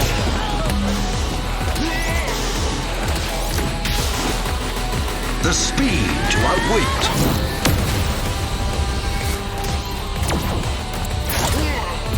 and the skill to outscore your opponents.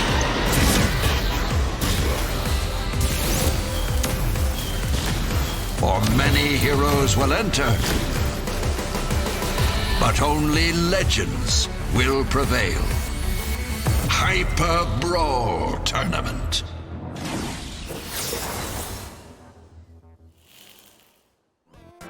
Swinging, spinning, jiving, it's a bloomin' good time to bring these gardens back to life.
The next entry in the wildly popular Mercenary series, Mercenaries Blaze, is coming to that lovely Nintendo Switch of yours should you so desire it.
Living forever is something that many people dream of, but when you're given the gift of immortality, how will you use it? In Curse of Life, you'll need to work your way through traps and puzzles and a grim and desolate interpretation of ancient Egypt. Complete the cleansing rituals and discover untold secrets when Curse of Life comes to Nintendo Switch.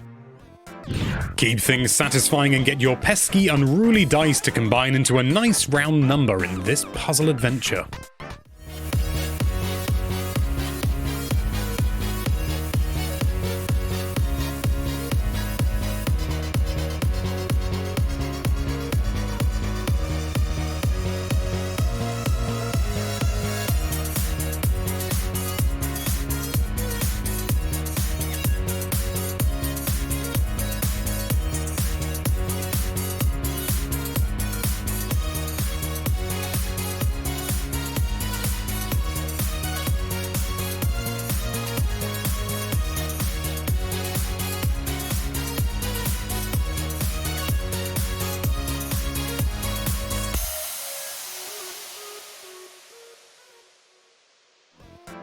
Next, we have a side-scrolling platform shooter with a sizable dollop of exploration thrown in. If only there was a clunky, outdated name for that kind of genre.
Spherical objects, a table, one or more sticks. It's a classic combination.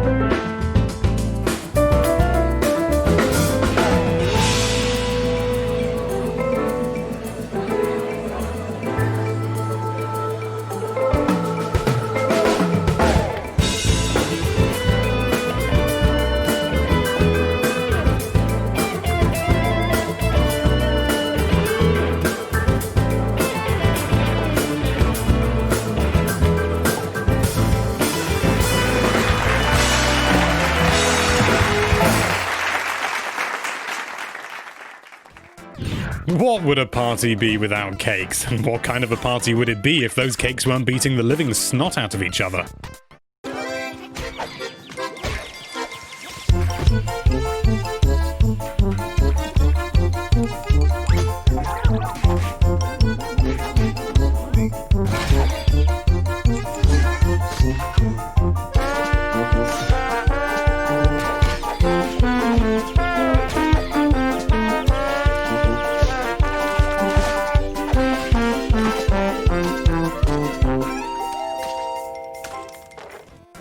Permit yourself the opportunity to brew potions for the good of the town in Potion Permit.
How about an RPG that makes the world up as you go along? No two playthroughs the same.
Sometimes when the reality of day-to-day life gets on top of you, life in the slow lane seems all the more appealing. That's precisely what Picantier has to offer. A gentle, slow-paced RPG that allows you to live at your own pace. Meander through the main story or just fish and tend to your crops and livestock when Picantier plants itself on Nintendo Switch. Look after your town and prepare for the oncoming darkness. As a cat! Do we need to say any more? Milton, roll the trailer.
And now, just what we've always wanted.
we are thrilled to announce that Oliver's Legacy will be launching on Nintendo Switch on the 29th of September. If your space colony is on the verge of collapse, you might want to think about vamoosing the heck out of there. Why not practice with our next game?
Longing for a simpler time of faux 3D effects? Like cars? Racing? Racing cars? It's your lucky day.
You're trapped between reality and imagination. We've all been there, but can you help Maya find her way? They used to call me a doctor because Hestia called me that. But the word doctor actually only exists in the old world. And now no one is a real doctor. Do you want to change it? Doctor. I actually only know one real doctor. No. Forget it.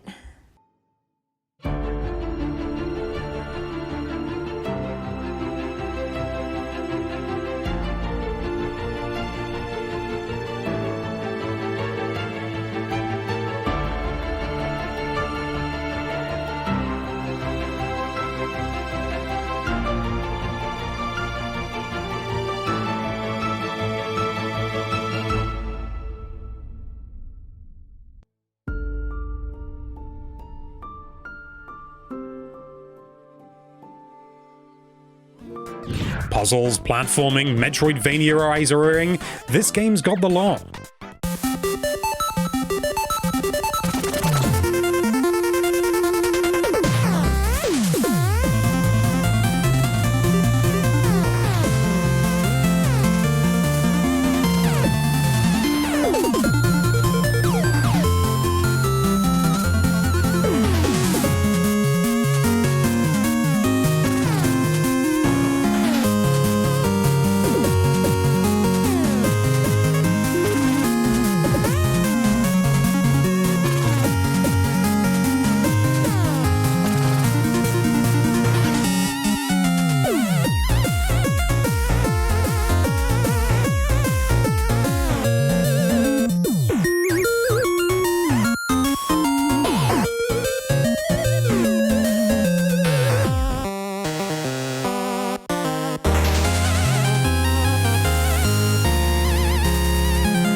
That's not all we've got to show you today. Oh, crumbs no. Let's have a look at some of the other games we can look forward to on Nintendo Switch in 2020 and beyond.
Thank you so much for joining us on this presentation. If you enjoyed what you saw, then please do consider subscribing to us on YouTube, and indeed heading over to nintendolife.com. It's rather lovely. Now, this is the point when I would say that's all we've got to show you, but I mean, come on, you know how these things work. We've got one last announcement to make.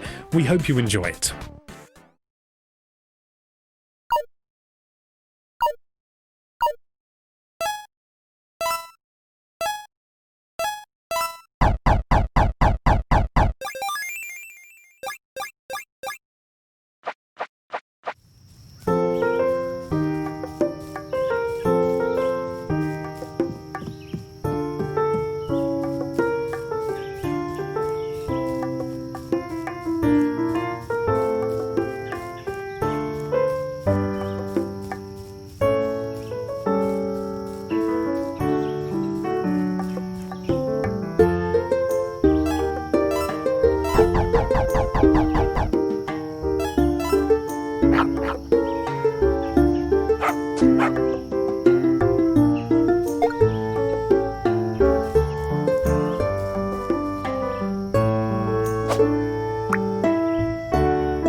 Hello everyone, this is Kevin from Treasure Coast Games, here to give you a quick introduction to our game, Hamster Scramble. Hamster Scramble is a brand new fusion between two familiar genres, a platformer and a match 3 puzzle game. It's separated into two distinct sections, the puzzle boards up above and the platforming stage below. In most puzzle games, you just have the game board and throw pieces at it from a static location. In Hamster Scramble, however, you have full control over a character in the stage below. It is also here that the hamsters will scramble. The hamsters enter from the top of the stage via pipes running up the sides of the area, and loop back up when they reach the bottom. In order to make matches on the puzzle board, players will have to chase down and catch the hamsters. Each hamster has a color, and when caught, becomes a ball of the same color carried by the player. The player can then aim and throw the ball at the board to try and make matches. Making matches sends orbs at the opponent's board, filling up a meter that adds a line when full, pushing the opponent's board downward. If a player's board hits the center line, they lose. The platforming and puzzles themselves are rather straightforward, so I'll skip to the fun part, swapping. In Hamster Scramble, making matches isn't the only way to attack your opponent. Players also have the ability to swap into their opponent's side of the stage for a limited time. While there, you can harass your opponent and disrupt their game plan by throwing balls at their board, stealing their hamsters for yourself, or straight up finishing them off. Players can defend themselves from an invading opponent by attacking them, which will knock their hamsters out of their hands and stun them for a short time. Finding the right times and positions to swap is key to getting the most out of it. Each stage in Hamster Scramble has its own unique look, platform layout, and mechanics, such as slippery ice platforms and bubbles that catch hamsters and carry them upward. Players will have to adjust their strategies depending on which stage they are playing in. In our demo here at PAX Online, up to 4 players can enjoy local and online multiplayer in 4 of the game's stages. There's also the Hamster Village to explore, and a taste of the game's single-player content as well. So please come try out the game, and have a great time at PAX Online!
What do you think it's like here, being a kid in the hospital? How do we feel? Are we all the same? No. We are each our own, different. Some of us are here for an hour, some of us months. We all experience different things. But we all share one thing. We all just want to be kids. And that's where you come in. Because of you, we have a new way to play. A new way to make things better. And you helped us get just the right people to make it all happen, including one of the first gaming technology specialists in the country. Every day I get to come into work and use technology to help kids feel better.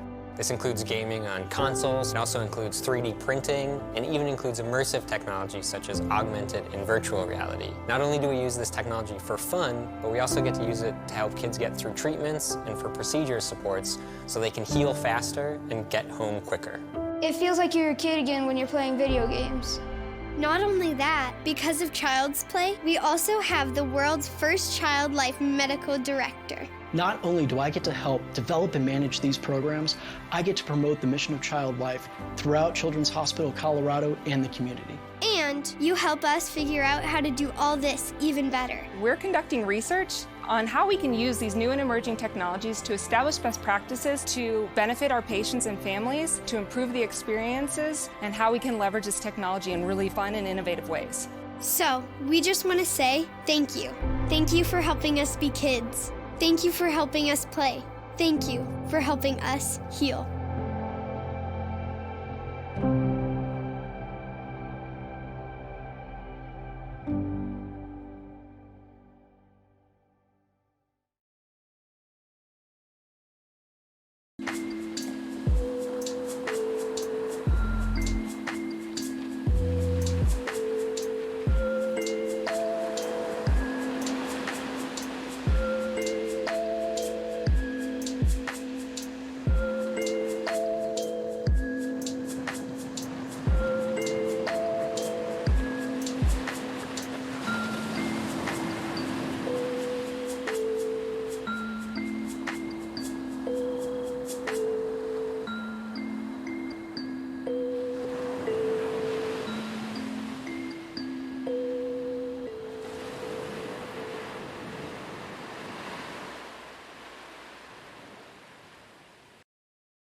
Choose your swap at Momoko, Yukimiko,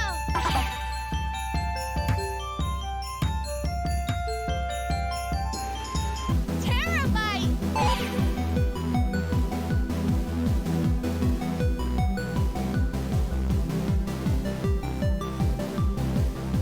Queen Polly,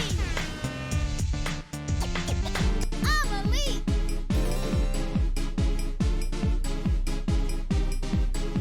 Era Millennia,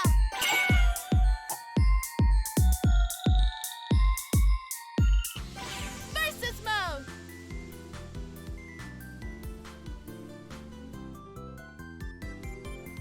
Story Mode,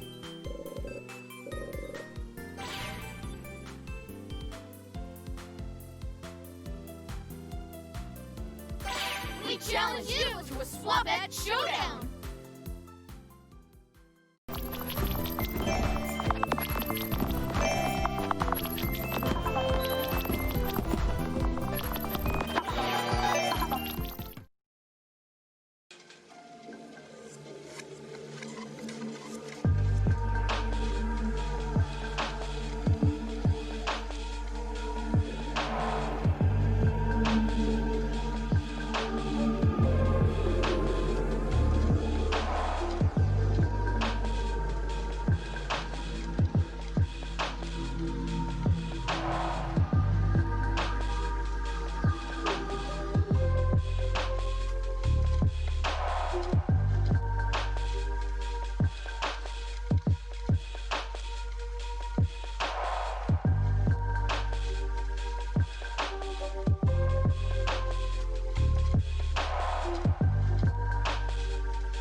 Hello everyone, this is Kevin from Treasure Coast Games, here to give you a quick introduction to our game, Hamster Scramble.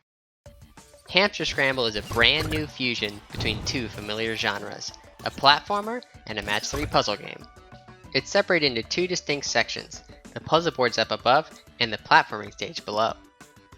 In most puzzle games, you just have the game board and throw pieces at it from a static location. In Hamster Scramble, however, you have full control over a character in the stage below. It is also here that the hamsters will scramble. The hamsters enter from the top of the stage via pipes running up the sides of the area, and loop back up when they reach the bottom.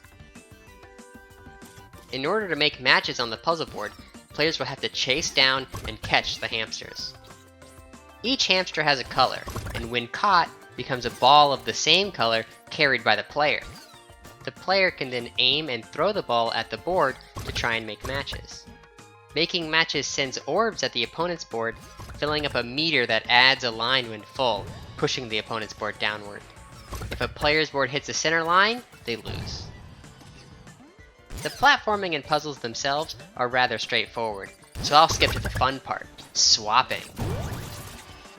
In Hamster Scramble, making matches isn't the only way to attack your opponent. Players also have the ability to swap into their opponent's side of the stage for a limited time. While there, you can harass your opponent and disrupt their game plan by throwing balls at their board, stealing their hamsters for yourself, or straight up finishing them off. Players can defend themselves from an invading opponent by attacking them, which will knock their hamsters out of their hands and stun them for a short time. Finding the right times and positions to swap is key to getting the most out of it. Each stage in Hamster Scramble has its own unique look, platform layout, and mechanics, such as slippery ice platforms and bubbles that catch hamsters and carry them upward. Players will have to adjust their strategies depending on which stage they are playing in. In our demo here at PAX Online, up to 4 players can enjoy local and online multiplayer in 4 of the game's stages. There's also the Hamster Village to explore, and a taste of the game's single-player content as well. So please come try out the game, and have a great time at PAX Online!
What do you think it's like here? Being a kid in the hospital. How do we feel? Are we all the same? No. We are each our own, different. Some of us are here for an hour, some of us months. We all experience different things, but we all share one thing. We all just want to be kids. And that's where you come in. Because of you, we have a new way to play, a new way to make things better. And you helped us get just the right people to make it all happen, including one of the first gaming technology specialists in the country. Every day I get to come into work and use technology to help kids feel better. This includes gaming on consoles, it also includes 3D printing, and even includes immersive technology such as augmented and virtual reality. Not only do we use this technology for fun, but we also get to use it to help kids get through treatments and for procedure supports so they can heal faster and get home quicker. It feels like you're a kid again when you're playing video games. Not only that, because of Child's Play, we also have the world's first child life medical director. Not only do I get to help develop and manage these programs, I get to promote the mission of Child Life throughout Children's Hospital Colorado and the community. And you help us figure out how to do all this even better. We're conducting research on how we can use these new and emerging technologies to establish best practices to benefit our patients and families, to improve the experiences, and how we can leverage this technology in really fun and innovative ways. So, we just want to say thank you. Thank you for helping us be kids. Thank you for helping us play. Thank you for helping us heal.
Choose your swap at Momoko,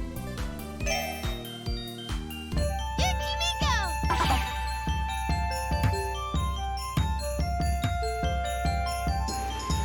Terabyte,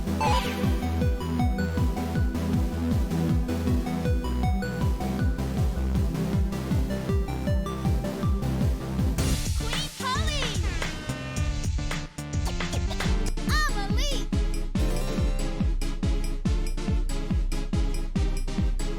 Era Millennia,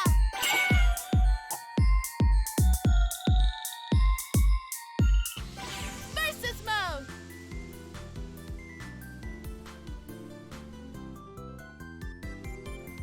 Story Mode,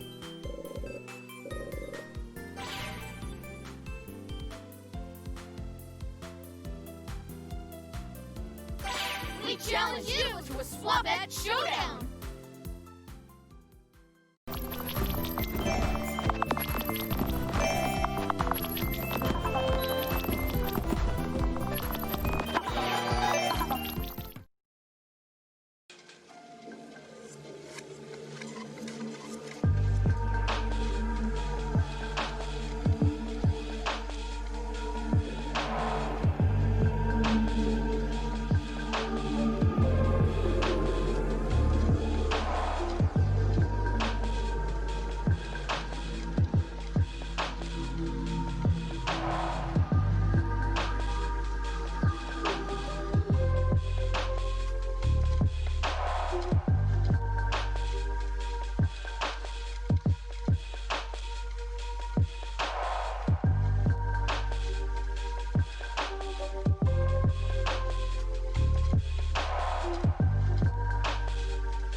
Hello everyone, this is Kevin from Treasure Coast Games, here to give you a quick introduction to our game, Hamster Scramble. Hamster Scramble is a brand new fusion between two familiar genres, a platformer and a match 3 puzzle game. It's separated into two distinct sections, the puzzle boards up above and the platforming stage below. In most puzzle games, you just have the game board and throw pieces at it from a static location. In Hamster Scramble, however, you have full control over a character in the stage below. It is also here that the hamsters will scramble. The hamsters enter from the top of the stage via pipes running up the sides of the area, and loop back up when they reach the bottom. In order to make matches on the puzzle board, players will have to chase down and catch the hamsters. Each hamster has a color, and when caught, becomes a ball of the same color carried by the player. The player can then aim and throw the ball at the board to try and make matches. Making matches sends orbs at the opponent's board, filling up a meter that adds a line when full, pushing the opponent's board downward. If a player's board hits the center line, they lose. The platforming and puzzles themselves are rather straightforward, so I'll skip to the fun part, swapping. In Hamster Scramble, making matches isn't the only way to attack your opponent. Players also have the ability to swap into their opponent's side of the stage for a limited time. While there, you can harass your opponent and disrupt their game plan by throwing balls at their board, stealing their hamsters for yourself, or straight up finishing them off.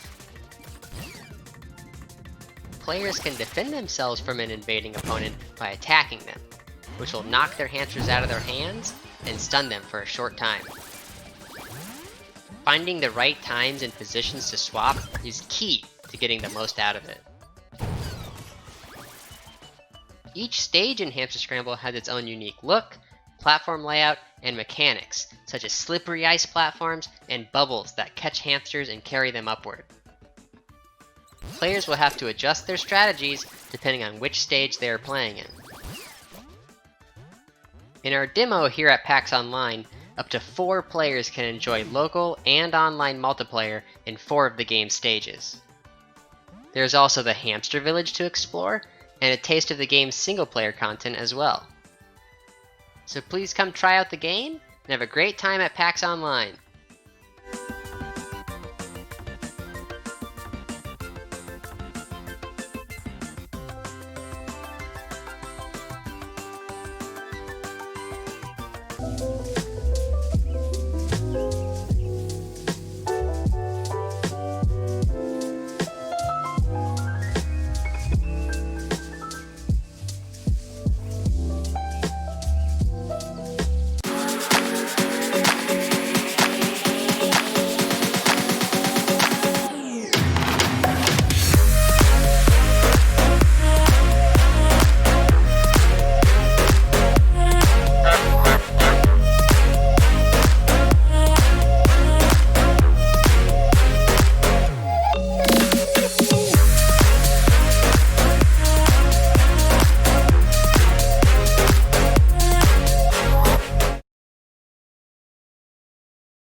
What do you think it's like?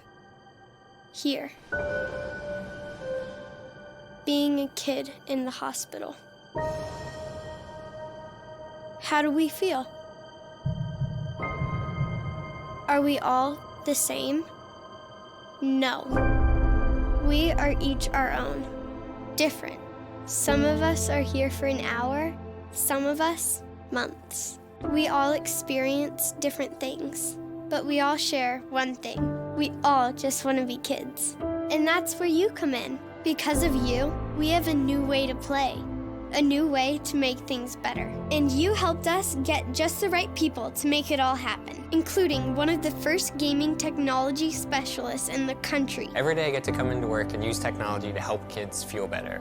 This includes gaming on consoles, it also includes 3D printing, and even includes immersive technology such as augmented and virtual reality. Not only do we use this technology for fun, but we also get to use it to help kids get through treatments and for procedure supports so they can heal faster and get home quicker. It feels like you're a kid again when you're playing video games.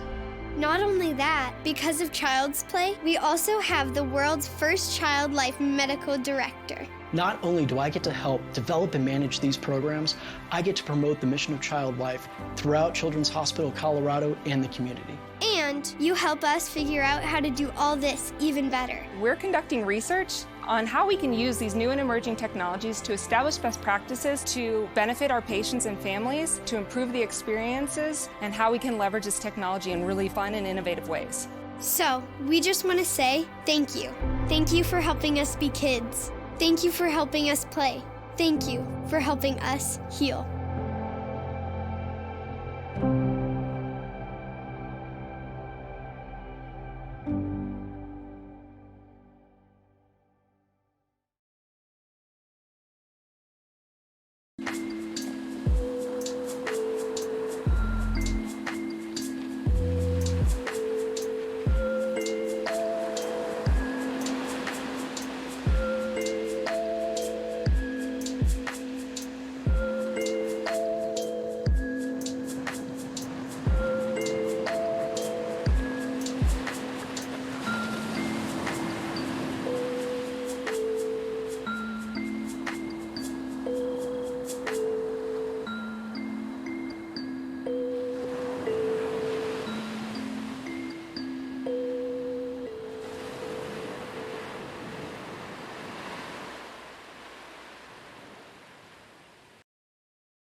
Choose your swap at Momoko,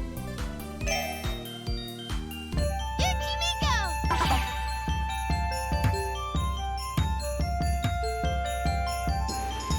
Terabyte,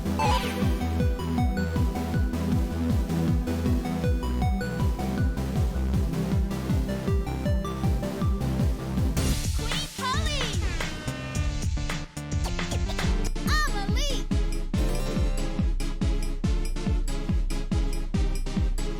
Era Millennia,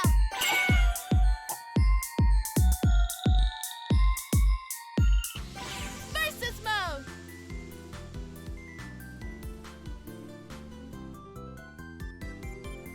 Story Mode,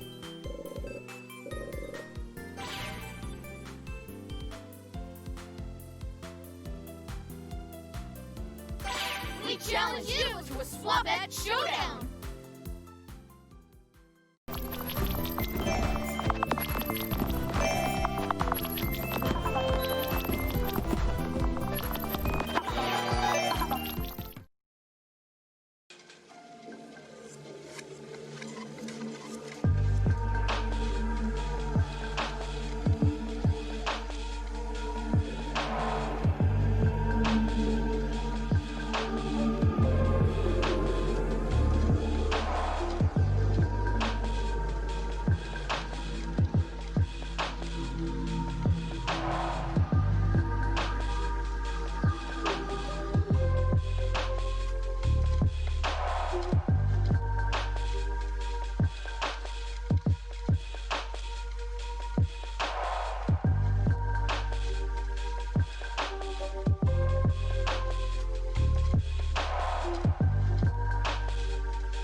Hello everyone, this is Kevin from Treasure Coast Games, here to give you a quick introduction to our game, Hamster Scramble. Hamster Scramble is a brand new fusion between two familiar genres, a platformer and a match 3 puzzle game. It's separated into two distinct sections, the puzzle boards up above and the platforming stage below. In most puzzle games, you just have the game board and throw pieces at it from a static location. In Hamster Scramble, however, you have full control over a character in the stage below. It is also here that the hamsters will scramble. The hamsters enter from the top of the stage via pipes running up the sides of the area, and loop back up when they reach the bottom. In order to make matches on the puzzle board, players will have to chase down and catch the hamsters. Each hamster has a color, and when caught, becomes a ball of the same color carried by the player. The player can then aim and throw the ball at the board to try and make matches. Making matches sends orbs at the opponent's board, filling up a meter that adds a line when full, pushing the opponent's board downward. If a player's board hits the center line, they lose. The platforming and puzzles themselves are rather straightforward, so I'll skip to the fun part, swapping. In Hamster Scramble, making matches isn't the only way to attack your opponent. Players also have the ability to swap into their opponent's side of the stage for a limited time. While there, you can harass your opponent and disrupt their game plan by throwing balls at their board, stealing their hamsters for yourself, or straight up finishing them off. Players can defend themselves from an invading opponent by attacking them, which will knock their hamsters out of their hands and stun them for a short time. Finding the right times and positions to swap is key to getting the most out of it. Each stage in Hamster Scramble has its own unique look, platform layout, and mechanics, such as slippery ice platforms and bubbles that catch hamsters and carry them upward. Players will have to adjust their strategies depending on which stage they are playing in. In our demo here at PAX Online, up to 4 players can enjoy local and online multiplayer in 4 of the game's stages.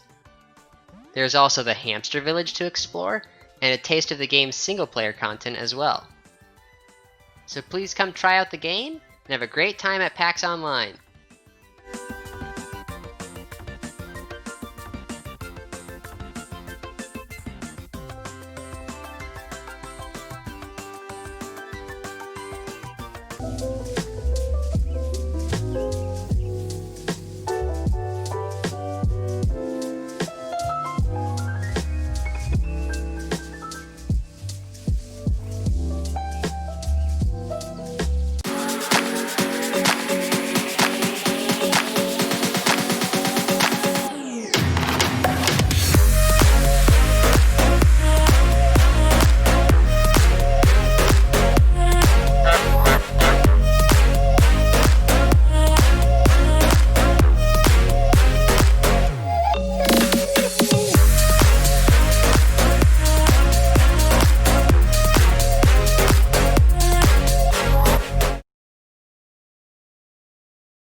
What do you think it's like? Here. Being a kid in the hospital. How do we feel? Are we all the same? No. We are each our own, different. Some of us are here for an hour, some of us, months. We all experience different things, but we all share one thing. Hey PAX Online, I'm Ben Bertoli. And I'm Push Dustin. And this is Memory Card. For those of you who don't know, Memory Card is our podcast where we dive into the background on different gaming history topics. We already have 3 full seasons under our belt, and this Virtual Boy special marks the beginning of our 4th. What's your favorite episode that we've done so far, Push? Well, it's a little bit biased, but I think the one that we talked about, the Lou and Make Your Own Tour DS application that was only released in Japan.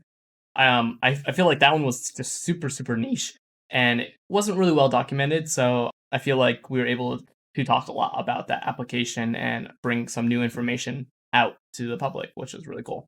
Yeah, that's good. And you live in Japan, so it's easier Yeah. for you to maybe, find that information. Mine's a little less deep than that. I just like the fun ones. My favorite episode is the first episode of season 3, where we talked about all the weird games that have come out of fast food and snack tie-ins. Sneak King and Pepsi Man will forever haunt my dreams. Or bless them. Yes, depending on the dream. So most podcasts are just like strictly audio, but because this is a special show for PAX Online, we are going to do things a little bit different. It won't be a full-on documentary, but it also won't be just a panel where you can just hear us talk. It's going to fall in somewhere in between. Yeah, you won't see us because you don't really need to. Yeah, or really want to. Like, I'm kind of disgusting. Yeah, here's the most recent picture of us. We'll be providing you with pictures and videos as we move along. It's going to be like an awkward PowerPoint presentation, brimming with wonderful facts. We also have like a full hour to fill, so it won't just be us, going on and on. We've also included a special mini concert from our chiptune mixmaster Jamathar. That's right, he's in the building. He's the one who crafted the intro and outro music for our show, and I hear that he's cooked up some fresh new beats with a Virtual Boy twist. So stick around. Hope you enjoy the show.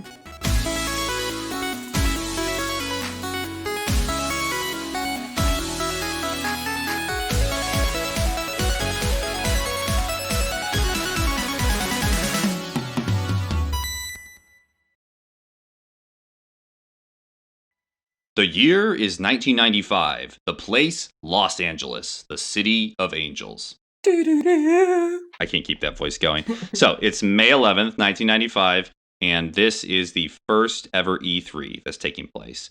And this was, 25 years ago. It's the 25th anniversary of the Virtual Boy, and it's also the 25th anniversary of E3, even though we didn't have one this year. Yeah. So this was kind of a big one, because it was the first one.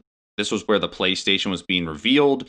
There was a famous speech, I say that in quotes, given by Steve Race of SCEA, who came up and just said $299. Yeah. And everyone went wild because they was like, oh my gosh, the PlayStation's only going to cost, $299.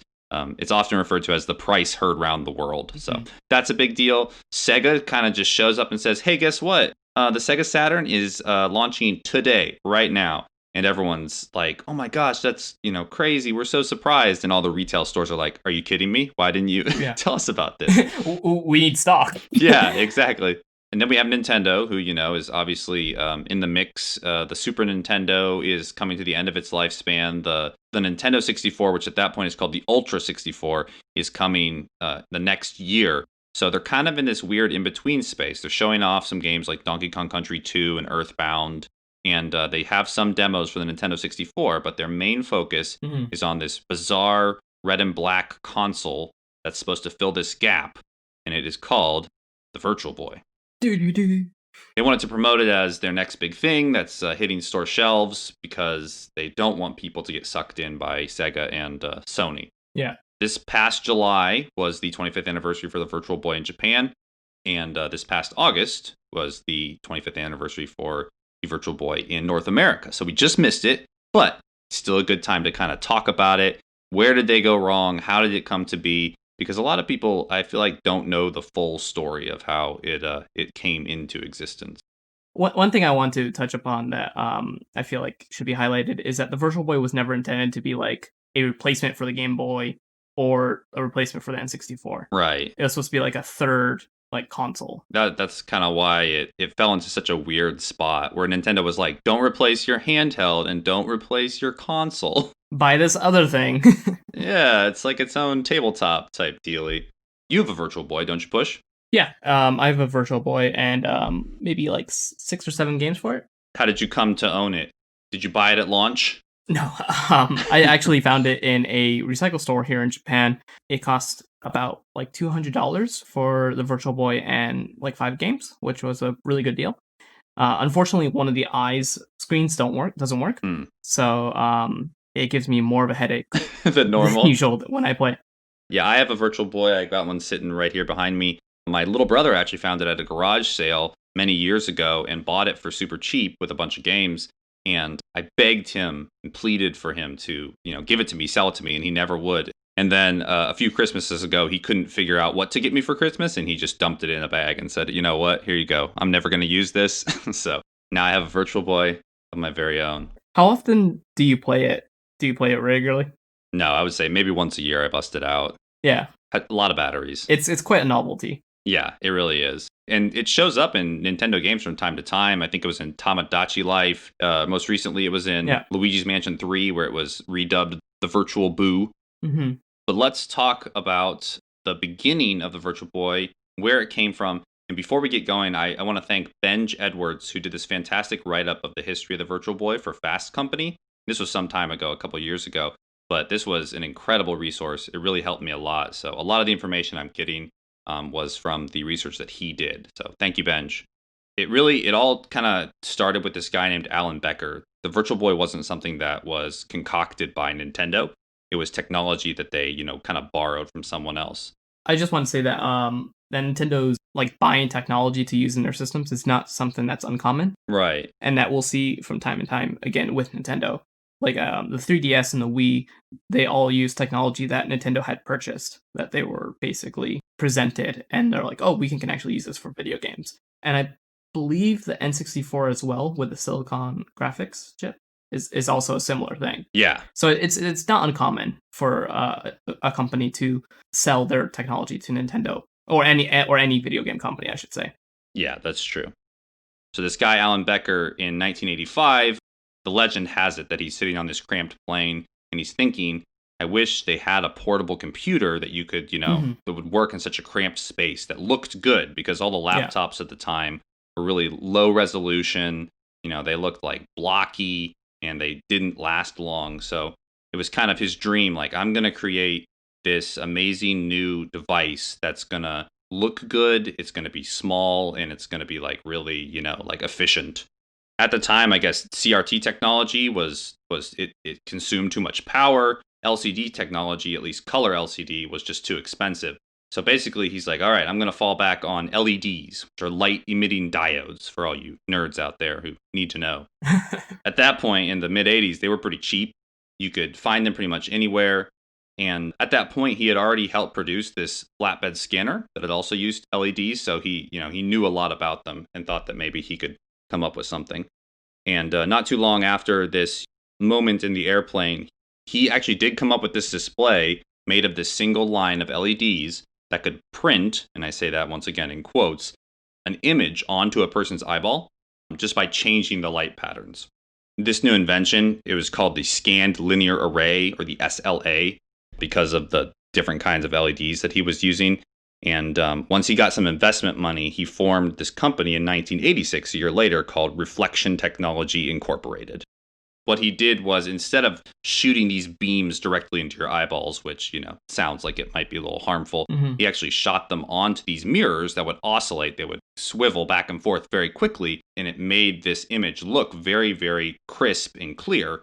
And it was made from these parts that were pretty cheap, even though it was a high resolution. The reason that the device that he made was in red was because red LEDs at the time were the most inexpensive. They had already been used in printer displays, telling you that you have a paper jam or whatever. That was the cheapest thing that he could buy at the moment. So even though it was just a 1-inch display that he came up with that was in front of his eye, it simulated a 12-inch display that appeared to be 18 inches from his face. And he called it the Private Eye, which is a great name. Yeah, fantastic name. Yeah, have you ever seen Google Glass? Yeah. So it's essentially that, but in 1985, or it's kind of like the power scanners in Dragon Ball Z. He thought it could be a big deal for doctors and technicians, people whose hands are usually busy. You want to look at what tool you need to get next to fix this car, great. Or, you need to see what someone's diagnosis is or what pills you need to give them. Well, you can do it hands-free with the Private Eye. They take this idea, they try to sell it all around the world, and everyone likes the idea, but no one actually wants to bite. They're like, wow, that's so cool. I can't believe you managed to come up with that. We're definitely interested, but no one really is saying, yeah, we're going to commit all our time and money to making this a part of, our profession or our company who, produces other kinds of technology. So even though they were talked about in Popular Science and Popular Mechanics, they were dubbed the future of technology, they couldn't catch a break. Yeah. So coming out of the 80s and moving to the 90s, virtual reality was really big. It was in movies, it was in video games. Video game graphics are getting a little bit better. Yeah. Putting something on your head and being like sucked into a virtual world was like, whoa, all the rage, and basically like RoboCop. Yeah, like RoboCop. VR is all the rage, and other companies are looking into this. And Reflection Technology says, well, if it's all the rage and we've basically invented something very similar, why don't we try to sell it not necessarily as a helpful medical device or something for mechanics, but as like a toy? Yeah. So they make their own little demo where they just attach two of the private eyes to a welder's mask, and they had this head tracking apparatus thing that would, track where your head is moving. Graphics still pretty, rudimentary. You're looking at that red on black. And they ran this tank simulation game where you looked out the window of your tank and like fired at enemy tanks that were, going across the desert. And they brought it to companies like Mattel, Hasbro. Once again, they got that same, oh yeah, this is cool, this is very interesting, but they wouldn't commit to buying the technology. And then they brought it to Sega, who was also looking at VR in the mid-90s. And Sega, basically their biggest thing was they felt like after testing it that it would give people headaches, because if the head tracking didn't quite line up with the visuals, it would cause some motion sickness. So that was a big concern. And they also mentioned that they were really trying to push the fact that their Game Gear had lots of different color when compared to the Game Boy. Yeah, I remember that was actually part of the promotion, was like you could buy different colored Game Gears and stuff like that. Right. So they were all about color at that time. So they're like, we can't invest in this technology that's just two colors, red on black. Yeah. So after being rejected by Mattel and Hasbro and Sega, they decided to try their connections in Japan at Nintendo Co. Limited. Nintendo at the time, this is still the early 90s, so they're killing it with the Famicom, the Game Boy, the NES has been a huge success in North America. Nintendo is very much riding high. So they bring this technology to Nintendo, and Nintendo pretty much just automatically hands it over to Gunpei Yokoi, because he's kind of the guy. He's the one who invented the Game Boy. He's the one who invented the Game & Watch. He is the tinkerer at Nintendo who's good at these inventions. I believe he also worked on some of the toys. Yeah, the Ultra Hand. Right, yes. Very famous. It's got that crisscross look, and you can reach over and grab things. I think the Ultra Hand is how he got started. He was like just manufacturing toys, and then like he made the Ultra Hand. This is at least how the story goes, is that he made the Ultra Hand kind of like at his own time. And then that's when the Nintendo president, Yamauchi, came across him like while Yokoi was working the factory lines and was like, what is this? You're a genius. You're a genius. And then like kind of like promoted Yokoi. So at this point, he's actually become the head of Nintendo's internal R&D1, which is Research and Development Division. And he used calculator technology to make the Game & Watch. He used these non-backlit monochrome LCD for the Game Boy. Yeah. And what he's known for is this thing that's called lateral thinking with withered technology. If you've listened to our past episode where Kelsey Lewin came on to talk about the WonderSwan, she also mentioned this. And it's basically taking technology that's cheap and it's already been used for a lot of things and finding a new use for it. You can sell it, make a lot of money, and it's not going to cost you a lot of money. Kind of promotes like innovation in a way, because it's like trying to come up with new ways to use something that you've already have. And that's something that's so quintessential in Nintendo. They don't necessarily always have the most powerful system, but it always seems to be the most unique thing out there. Yeah, Nintendo definitely strives on innovation. Right. So Yokoi sees this innovative, unique tank demo that Reflection Technologies put together, and he says, oh, like, I can make something with this. I can really take this technology and make something great that video game fans are going to love. Because he was kind of thinking that the whole video game industry was getting a little stagnant. He thought it was getting a little too hardcore. He thought there wasn't a lot of innovation going on. Yeah. And honestly, at this point, he's 1 year away from retirement. He's 49 years old, and he's told himself, at 50 years old, I'm going to quit, and I'm going to kind of go do my own thing in the video game industry. I won't work for Nintendo anymore. But the Virtual Boy, in its early stage, comes across his desk, and he says, I'm going to put those plans on hold. And that fact is kind of important when we talk about after the Virtual Boy, when he does retire, because there's some rumors out there that, the Virtual Boy's failure is why he did. But he was always planning on it. It just kind of postponed it happening. So he really liked that there was this feeling of depth when you looked into the private eye, or whatever you want to call the prototype at that time. Mhm. And he really just wanted to make this new kind of video game that didn't have borders. You're looking into this abyss, basically. And he really thought that was something that could engross players and keep them interested.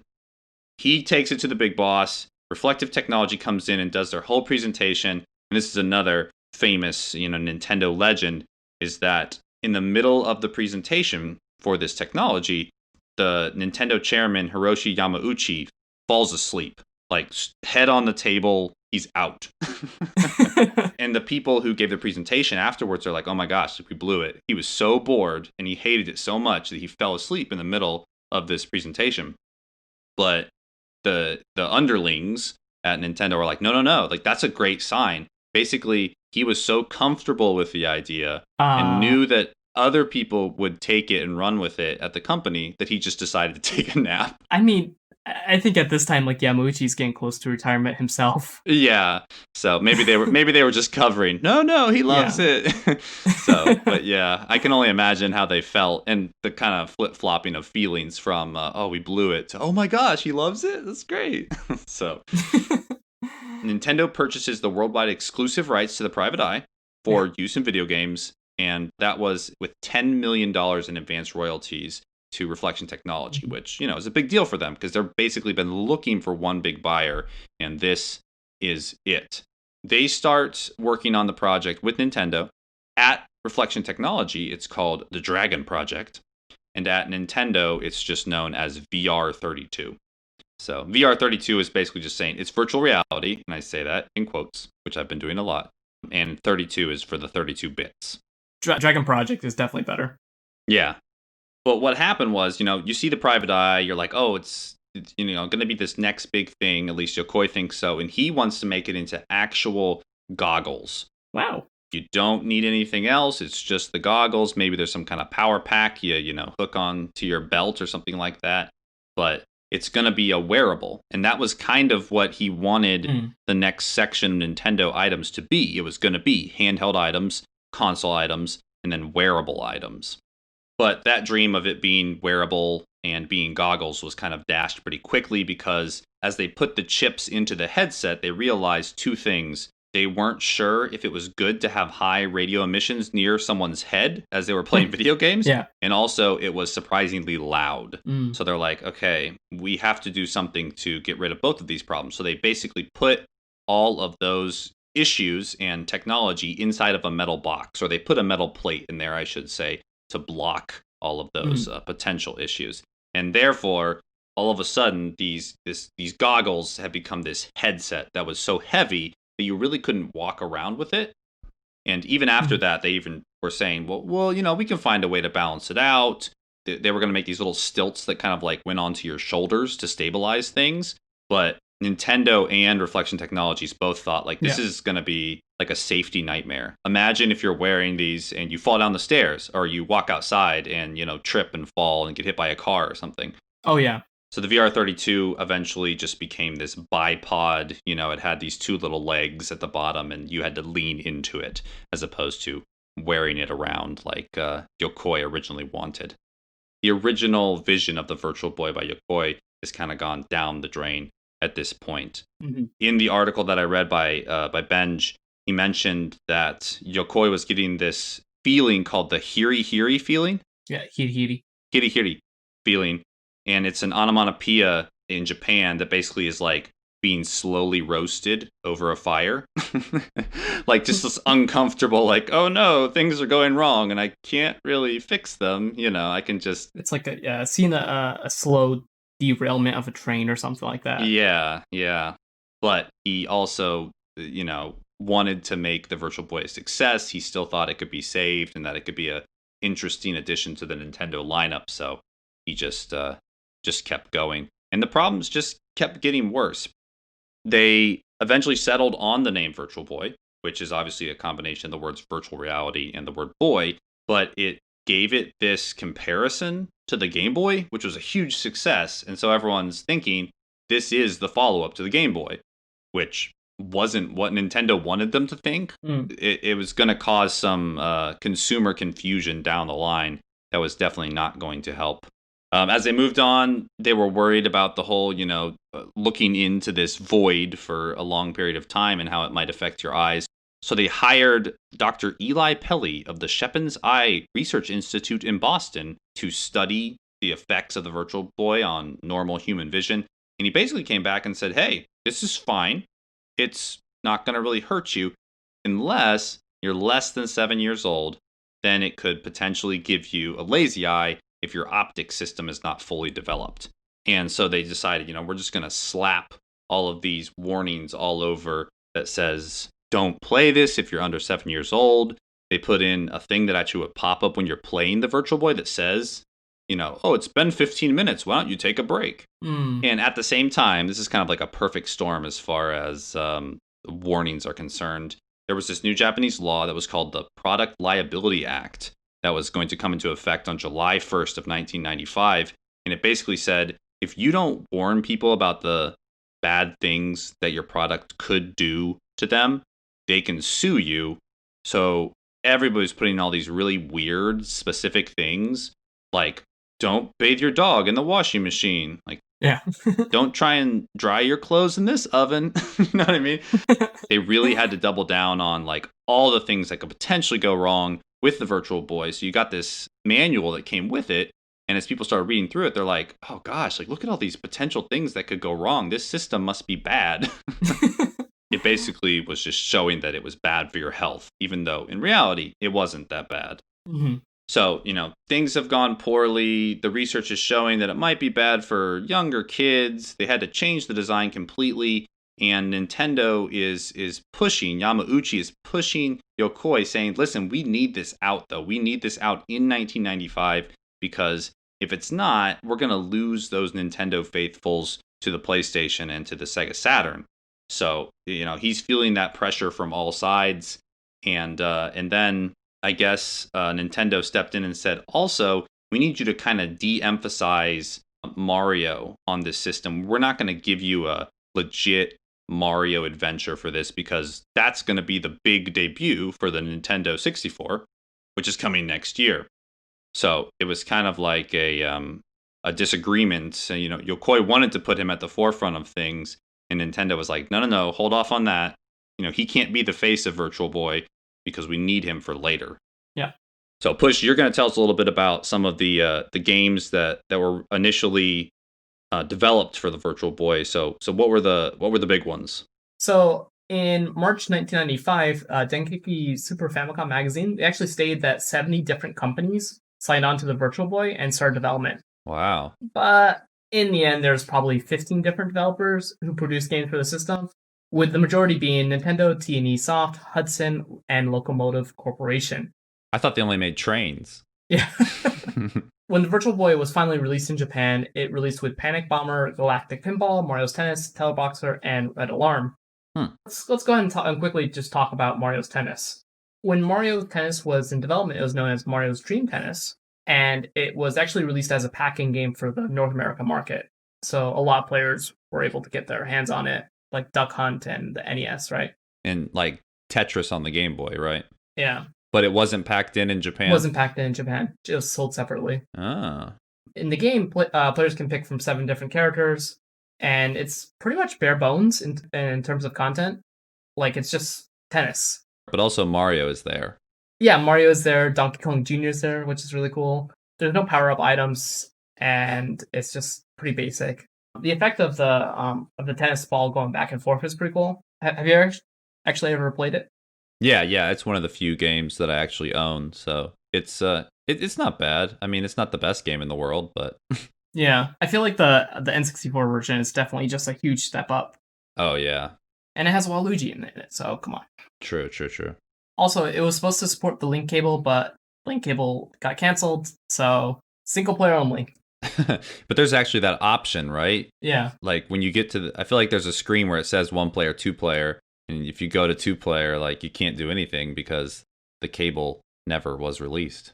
Yeah, and it was developed by Nintendo's R&D 1, who was in charge of most of the games for the Virtual Boy. That was the same one that was creating the Virtual Boy itself. Yes, and I think that's why it's 1, because they did hardware and software. So one of the ideas was that they would create the tools for the hardware. Probably the next most important game to talk about is Virtual Boy Wario Land. I would say that's the most important one. Yeah. I might be a little bit biased, but True. It was also developed by Nintendo's R&D 1, with Gunpei Yokoi serving as the game's designer, and Hiroji Kiyotake, the creator of Wario, and Hirofumi Matsuoka acting as the game's director. It's a talented team. Yeah, so you got a lot of cool people on the team. The gameplay is very similar to Wario Land 1, which is also known as Super Mario Land 3. And you have the different hats that you could use, power up Wario. With Virtual Boy Wario Land, the gimmick is being able to traverse between the foreground and background to show that depth of the Virtual Boy. Have you ever played it? Yep, that's another one I have. I think I only have 5 games, but that's that one and Mario Tennis are probably the ones that I've played the most. I own 2 copies of Virtual Boy Wario Land. One is sealed, and then one is loose. And unfortunately, the loose one does not work. Oh. So I've yet to play it, even though I own it twice. And I don't want to open the sealed one because it's sample version. All right, so it's kind of like a special edition, hard to find. Yeah.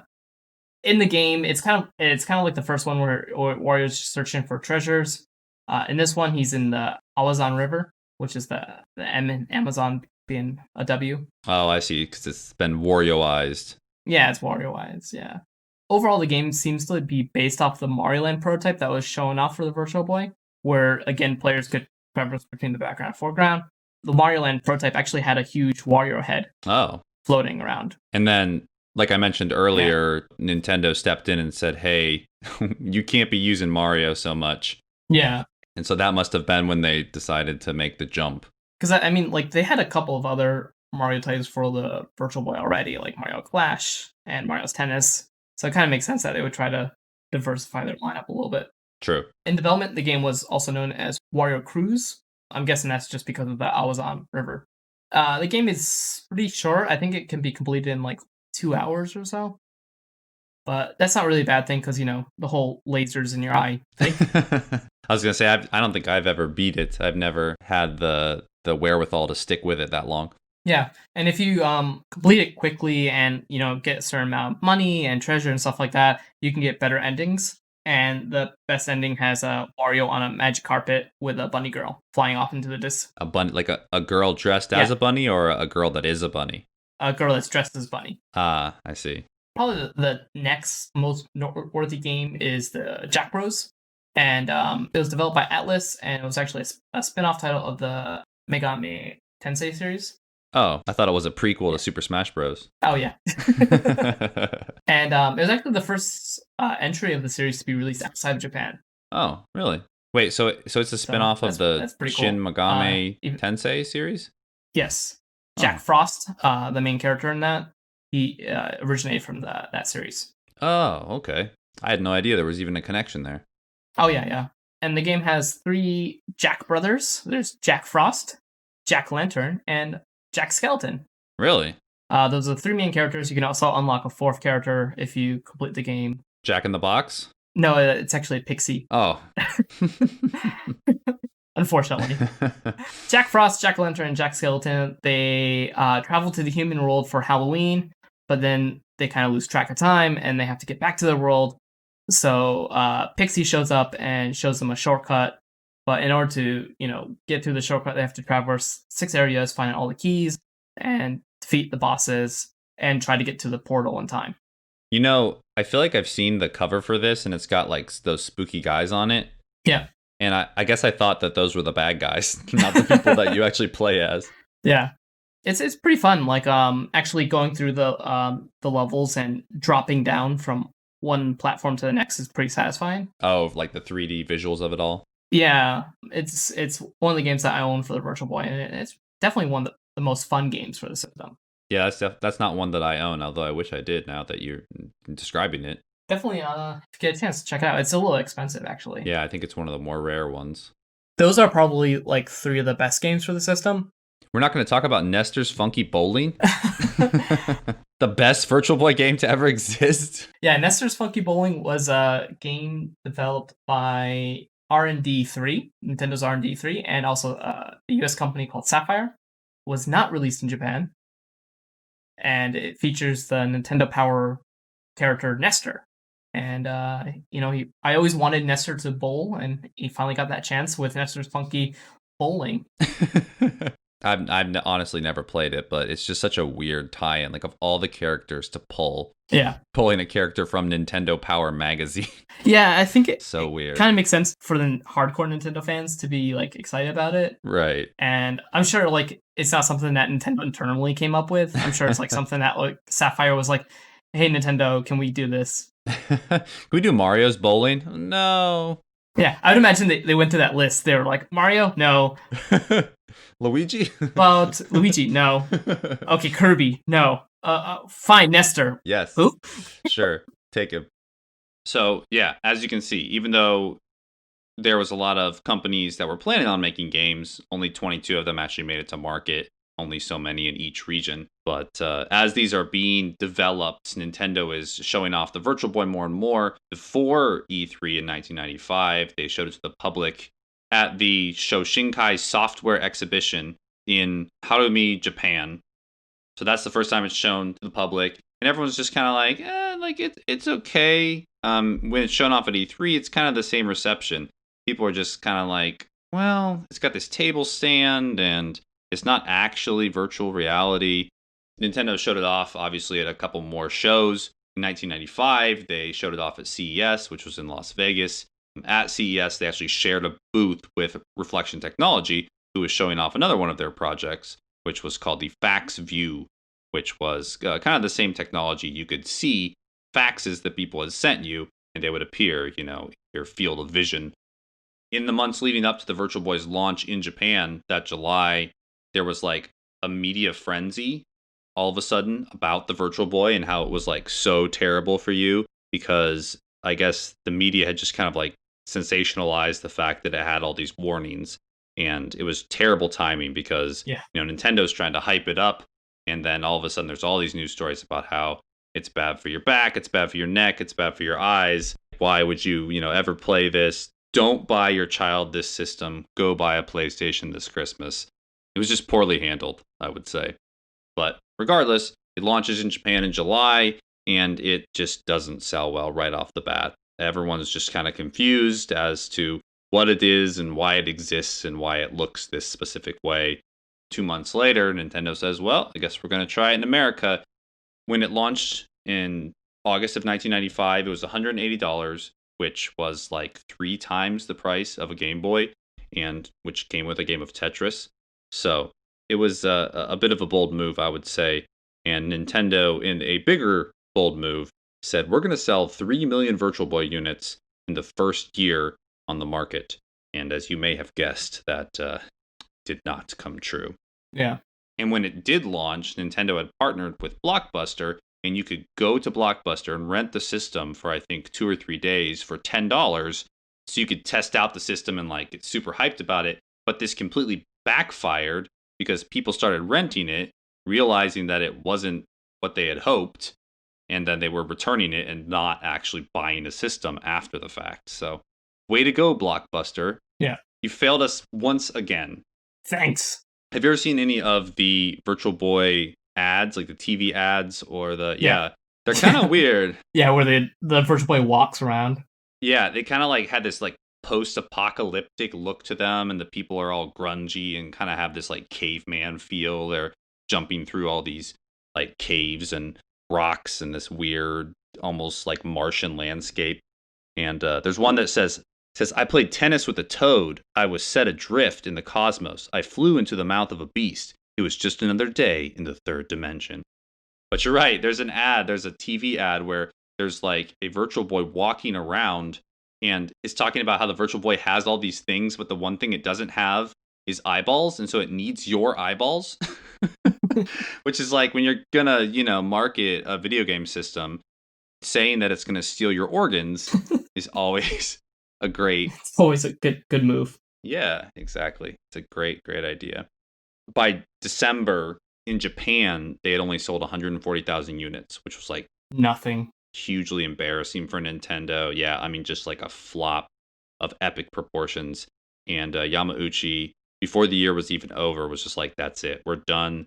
The Virtual Boy is only going to have a lifespan of, 6 months. It's over. Yeah. But in America, things were doing quite a bit better than they were in Japan. So they were like, okay, we're going to hold on for a while and see if this can pick up steam. But it did not. So in May of 1996, they basically tried to relaunch the system as almost like a budget thing. They dropped the price all the way down to $99. There's a lovely ad of the Virtual Boy sitting on the beach. And it's like, hey, take a vacation into the third dimension. They dropped all mention of the Virtual Boy from their marketing plans at that point. It was kind of, they were just digging their own grave. Let's talk about some games that never made it to the Virtual Boy. There's a couple of games that were planned for the system's relaunch because, as you mentioned in your segment, the Virtual Boy was not doing well. And so Nintendo was like, okay, we need to relaunch the system, affordable price, and with some cool games that are really going to get gamers moving and into the stores. One of those games was Bound High, which was a action puzzle game made by Japan's System Supply.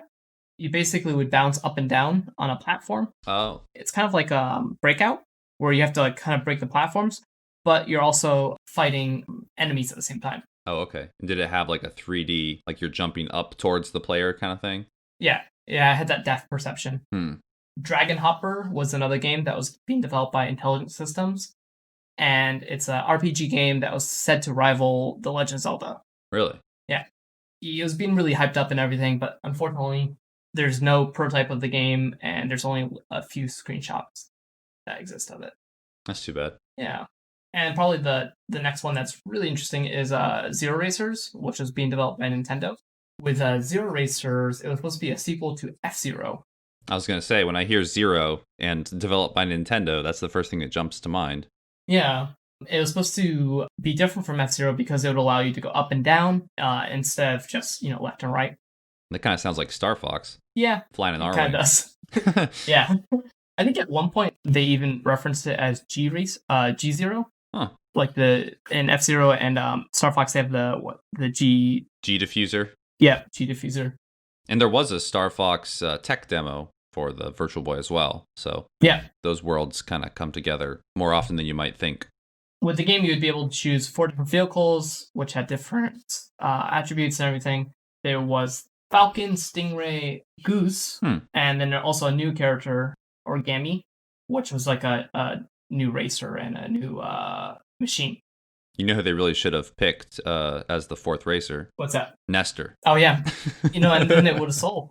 Yeah. Then the Virtual Boy would have been saved. But there's a lot of other games that were like planned or talked about, like Donkey Kong's Country 2, Diddy Kong's Conquest port, but didn't get very far into development. There's also a GoldenEye 007 game, which was a racing game for some reason. That was being developed by Nintendo. Again, no actual screenshots only one screenshot of the game exists. Huh. So probably didn't get very far. Yeah, I can't imagine. It sounds like there was obviously a lot in the works, but since the sales took such a nosedive right off the bat, I think a lot of projects were, put on hold or they were scrapped completely. So after they do the price drop, sales still don't pick back up, and Nintendo's just like, okay, the Virtual Boy is over. That's it. That's the end of the Virtual Boy. Reflection Technology, who had kind of, this was their one big project, they were shocked because they were under the impression that it was going very well. They had gotten, dev kits and stuff to look over, and they had presented things with Nintendo, and it just had never materialized into anything good enough to, create sales. Yokoi's plan this whole time, because the Virtual Boy had shown up right when he was planning to retire, was, I'm going to get the Virtual Boy out the door, it's going to be a success, and then I will move on and do my original retirement plan. But because it had been such a failure, he decided to stay on and make one more product for Nintendo to kind of redeem himself. And that product was the Game Boy Pocket, which did, sell a lot better. than the Virtual Boy and was kind of a revamped Game Boy. He ended on a good note, and then he quit Nintendo finally in 1996, on August 16th, actually. And after 31 years, he left to follow his retirement dreams of opening up his own company. That company is called Koto Laboratory, and they were the ones who made the Wonder Swan, which once again used that withered technology to, create something that was new and fun and innovative. A lot of people thought that he quit because of the Virtual Boy, but like I said at the beginning, he was always going to quit. Yokoi was always on his way out the door. This was just like his last hurrah that didn't work out the way that he had hoped. Mm. And unfortunately, not long after the Wonder Swan came out, Yokoi was in a traffic accident and he was killed. So, it's kind of that bad combination of ending on a failed product, at least that the most of the world knows. But his legacy at Nintendo, still lives on through the Game Boy, through the Game & Watch, and through all of the things that he helped do. And even the Virtual Boy itself, Miyamoto, looking back on it recently, said, as a video game system, it was a failure. But if you think of it in terms of like a toy, it was interesting, it was fun, and it was something that was very much of its time. And in that regard, it was a success. It was something new. It was something kind of daring, and maybe it wasn't as bad as we all remember. Yeah. The goal, like I said, in the first year was 3 million units. The Virtual Boy ended up selling only 770,000 units, which is considered by some to be the worst selling system of all time. But Nintendo purists will tell you that it doesn't count because there's one that's worse, and that would be the Nintendo 64 disk drive, which only came out in Japan and sold something like 15,000 units, but that's a whole nother story.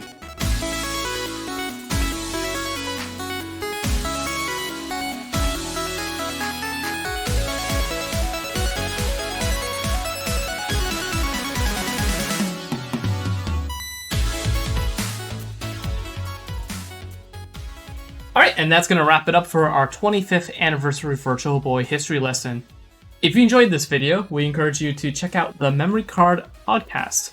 And you can also visit memorycardshow.com for bonus facts, pictures, and videos. But hey, the show's not over yet, so don't touch that dial. Jamatar is going to drop some red-hot chiptune beats right after this retro commercial break. 世界で初めての完全立体映像ゲーム機バーチャルボーイ。テレビゲームでは味わえない立体感あふれるソフトが次々登場。マリオズテニス、ギャラクティックピンボール、テレロボクサーなどが同時発売。バーチャルボーイ、販売店でぜひお試しください。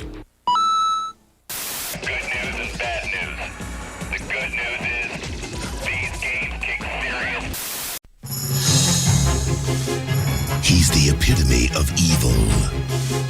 And he's on the prowl in the third dimension. It's Wario. The diabolical one has gone 3D, where evil runs deep and danger comes out of nowhere in the most incredible adventure ever seen on Virtual Boy. It's Wario Land, a 3D game for a 3D world. Wait till they get a load of me!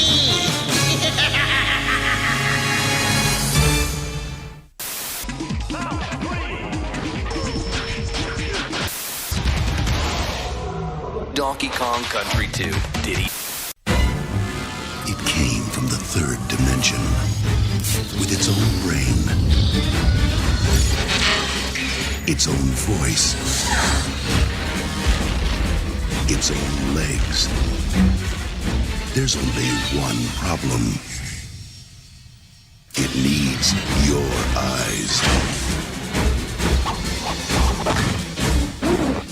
Virtual Boy. See it now in 3D.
So, why can't I come with you? I've told you already, Cape Cuckoo isn't safe for Henry you. Moss and the Wormhole Conspiracy is a coming-of-age adventure set in a goofy galaxy of oddball characters, ridiculous conundrums, and cosmic evil.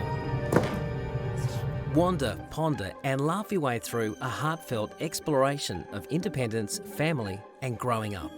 Teen Earthling Henry Moss helps his mother Seren operate Moss Family Supplies, an interstellar delivery business servicing the outer worlds.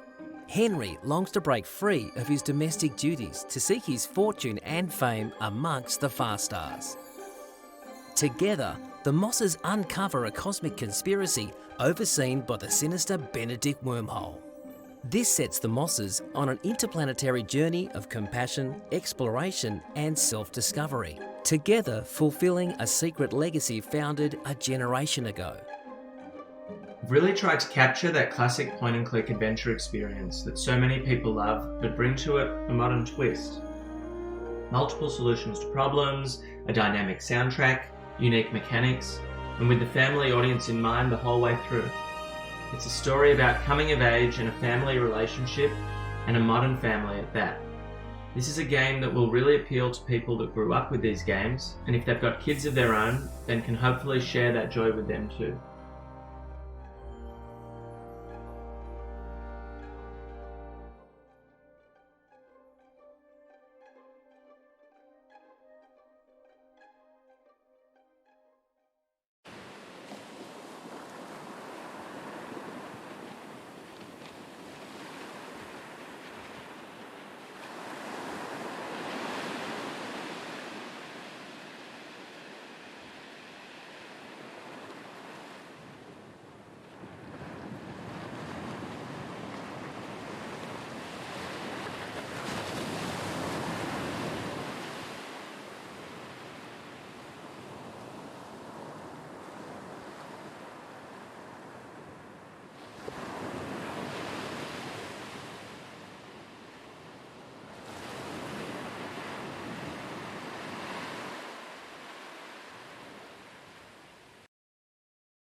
What do you do when you run out of spell slots?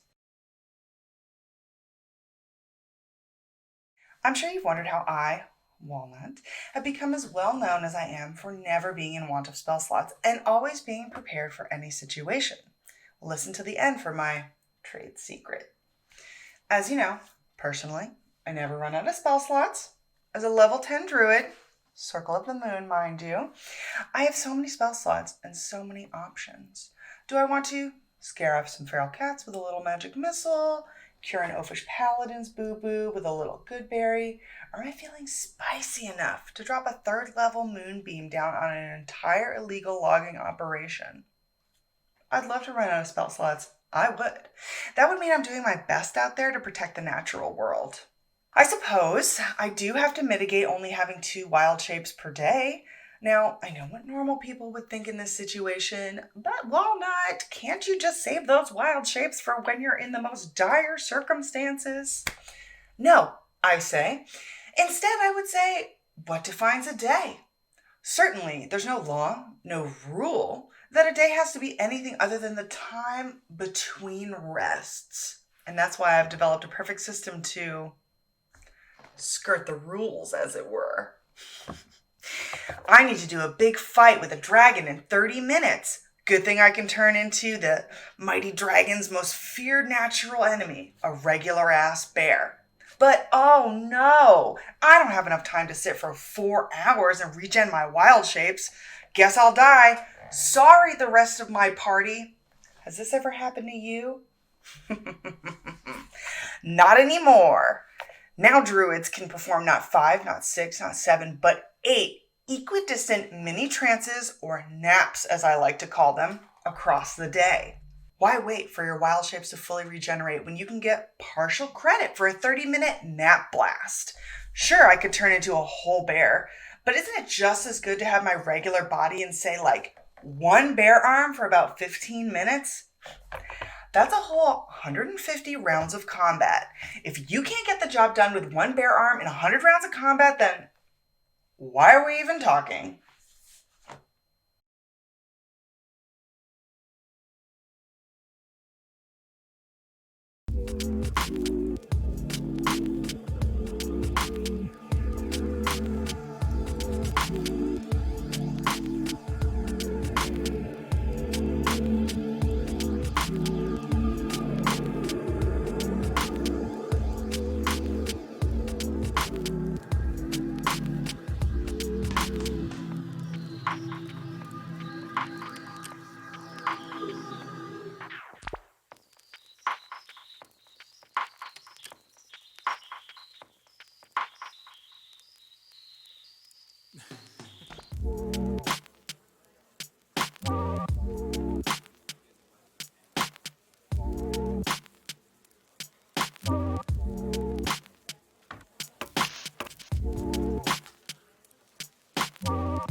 Do you own a VR headset and are interested in asymmetric VR games? We at Full Bean Studio have the game for you! Come try out Operation Armstrong!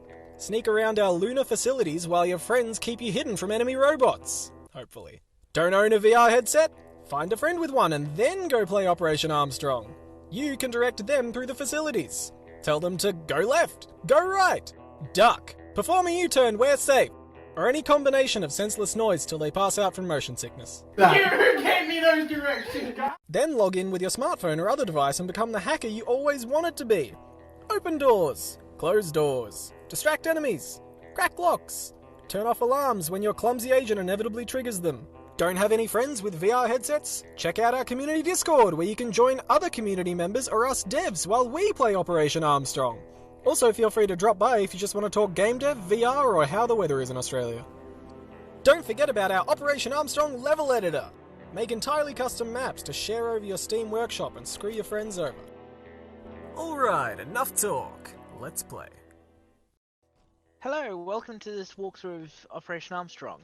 Up here we've got the TV screen, this is where our agent is. We've got a mobile screen where I'll be doing all my hacking, and we've got the VR view where Halen is sneaking about.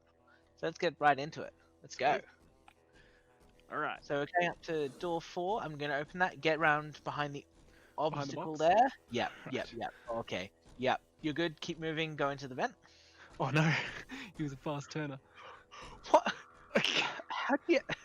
Okay, go straight there. Just go into the next vent. Ooh. I've got the lockdown. Or I'll mess up the lockdown. That's fine. Okay, I'm going to open door 10, releasing the crawler into the level if you want to get round to that next next pillar across. I'm choosing when I open this door. Yep, just stay there. It should kind of just wander right next to you. Why not? Just stay. Just Okay. Is he coming around? Leaving you. Go. Jesus. Alright. What's the code? Okay. Door 9 is yellow, blue, red. Oh, don't go yet. Ooh. Okay. Oh, alright. Close that door in his face. I'm just going to open door 10 as well, so the crawler...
Hello everyone, welcome to Designing for Divergence, Making Mentally Accessible Games.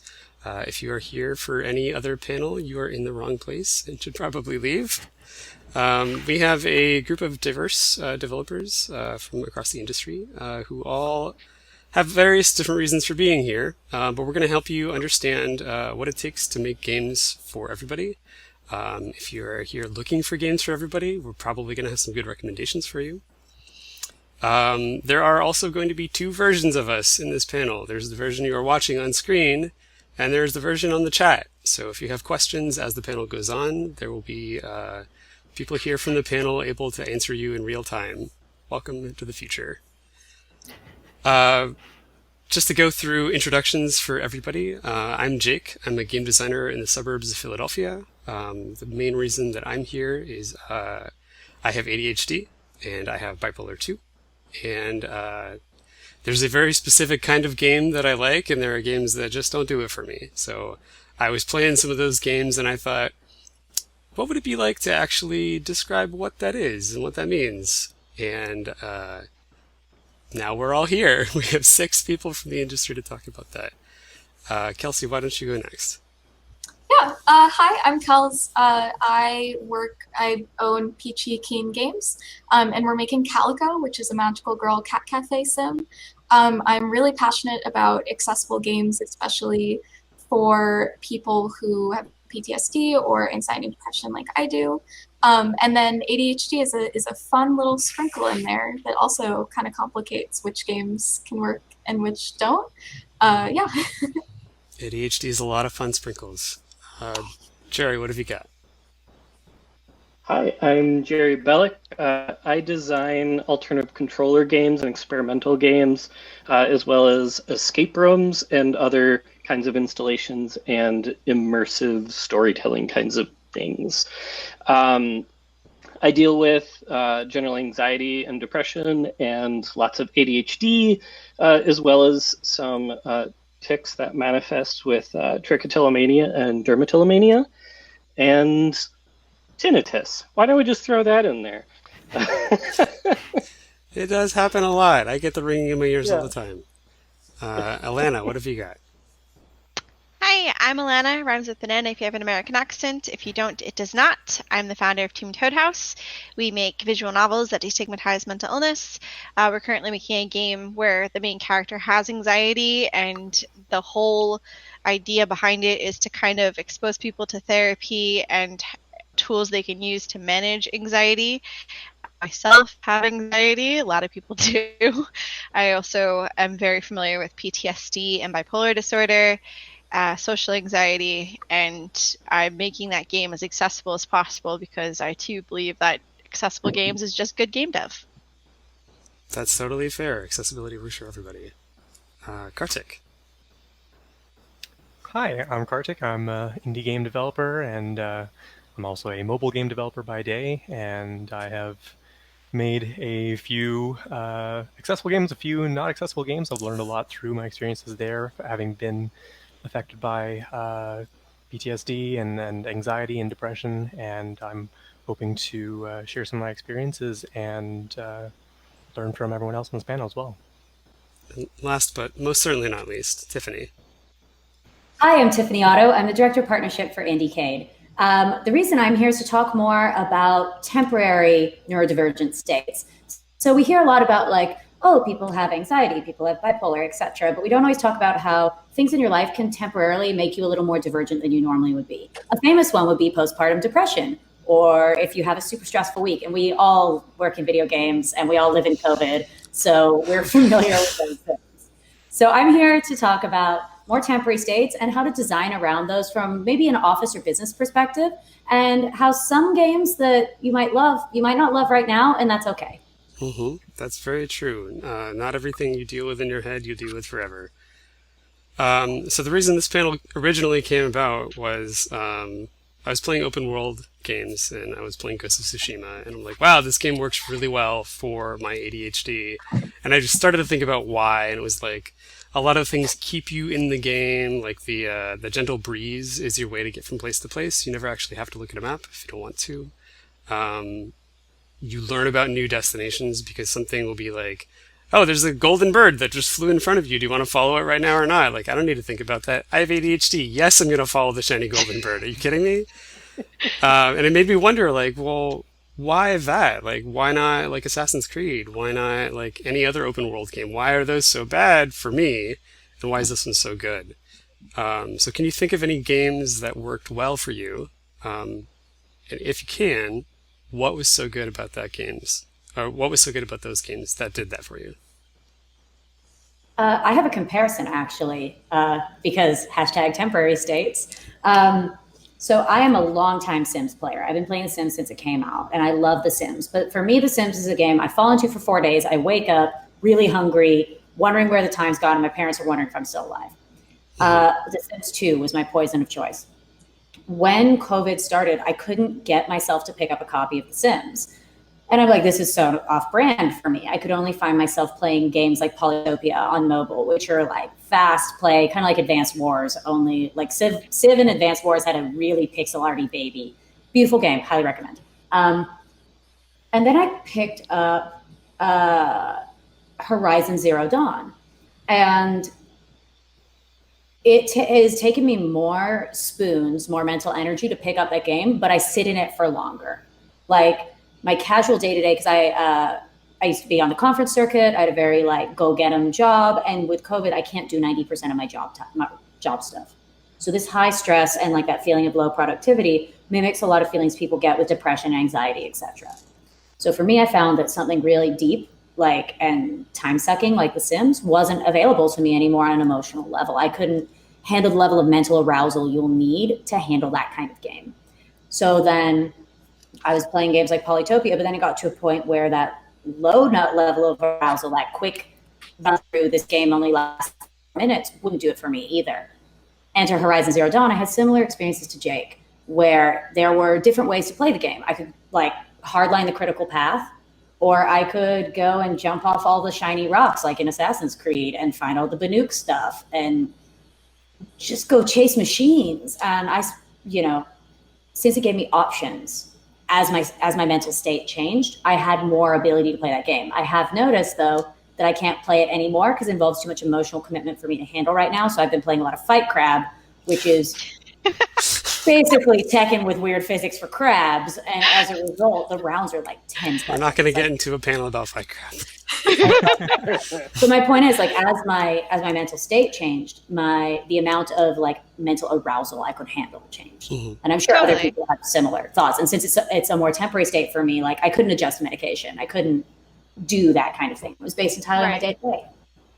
With bipolar disorder, the definition is you go through cycles. So if you're in a low cycle, the games that I play in a low cycle don't do the same thing as when I'm in mania. Mm-hmm. So when I'm in mania, like Overwatch just itches really, really nice. Just 20 minutes, go, go, go, go.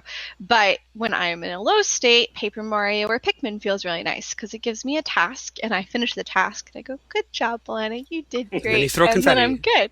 Then I throw confetti.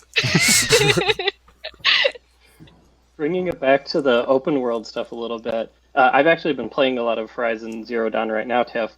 And I'm totally feeling part of what you're talking about, where like inside the world, I really like being able to explore the space kind of the way I want to, and it hasn't been super pushy about it. And there's just a lot of depth when it comes to dealing with the robots and how you explore, and it's pretty open in that sense. Like it's not gatekeeping a lot of the areas. The place that it does trigger me in some ways that Jake and I have talked about is the map. Like once I get to the giraffes, and giraffes are my favorite animal, so I beeline for giraffes. and then it shows all the icons, and all of a sudden my brain's like, you can't leave this area until you've done all the icons that fill in a particular geometric shape that feels right for no reason. Yeah, Ghost actually and does that drives me too. A little bit crazy, and but like I'm really enjoying the game. Other than that, Breath of the Wild though was one that didn't trigger that at all with me, and I was similar to what it sounds like for like Ghost of Tsushima, is being able to stay out of map, stay out of menus, and just like scamper around and chase squirrels and do the same things they do in real life when they're small animals. And that one was very, very satisfying in being able to get lost and create my own stories. And for me, that's when I walk away from an open world game like that with my own story, that feels especially satisfying and valuable. Like it wasn't just kind of like candy calories of playtime. I actually want to build off of what Jerry said with two particular statements regarding Horizon, because I agree. Once I opened the giraffes, and I made the mistake of purchasing the icon maps right as I left the Nora homeland. Like that was my first big purchase in game before Weapons. I think I was like, yeah, icons, because I love Assassin's Creed. And I agree. Once the fog of war lifted, I was like, oh, that's a lot. But my brain digested them as that game where you have the dots and you put lines amongst the dots, like you go from line 1 to dot 1 to dot 2 to dot 3 to dot 4. Connect the dots. You know what? A game called Connect the Dots? I You mean, know no, what? that was terrible of me. Everything is a game. That's fine. Go for it, Tiffany. Go ahead. My bad. Well, I just taken back a little bit for a second. Specifically the ones they give you on airplanes when you're a small child and they want you to be quiet. And it's like you connect the dots and it draws an airplane. It's not just the competitive connect the dots. Because I started playing it like, okay, we'll go to all the triangular shaped ones first. We'll just follow this map of triangles, which I now know are called cauldrons. But like it was a lot of that. And one thing that I think is really good, because we talked about designing for Divergence. I bought the collector's edition with the Frozen Wild expansion. Spoiler alert, there's an expansion. Second spoiler, there's a dude named Silence. That's the only spoiler here. And at one point, he says, if you enter the Frozen, so the Frozen Wild DLC was released after the game had already been completed. So you bought Horizon Zero Dawn, Frozen Wild was announced later, you loaded it, but I bought both on the same disc. So before finishing a key part of the path, I was like, you know what? I just want to complete everything. I want to go explore everything in case it all gets like on fire or something. I don't know. I just feel like I should go do everything else. And Silence tells you through your headset, he goes, as you approach Frozen Wilds, because you can either take a right to Frozen Wilds or a left to the critical path. And he goes, what are you doing, Aloy? Shouldn't you be doing XYZ for the critical path instead of going and messing about with the Banuk tradesmen? And what I think is really cool is your main character, Aloy, I didn't touch anything. Homegirl with Ghost Strand Comms is like, I don't know, Silence. Maybe you hung out too much with the Banuk and that's why you don't want me to hang out with them. I do what I want. And she like goes through, and then the two main waypoints, like two main checkpoints that you meet in Frozen Wilds after that, you actually have a dialogue tree option like ask about Silence. And the first guy just says, that guy, he came through here once.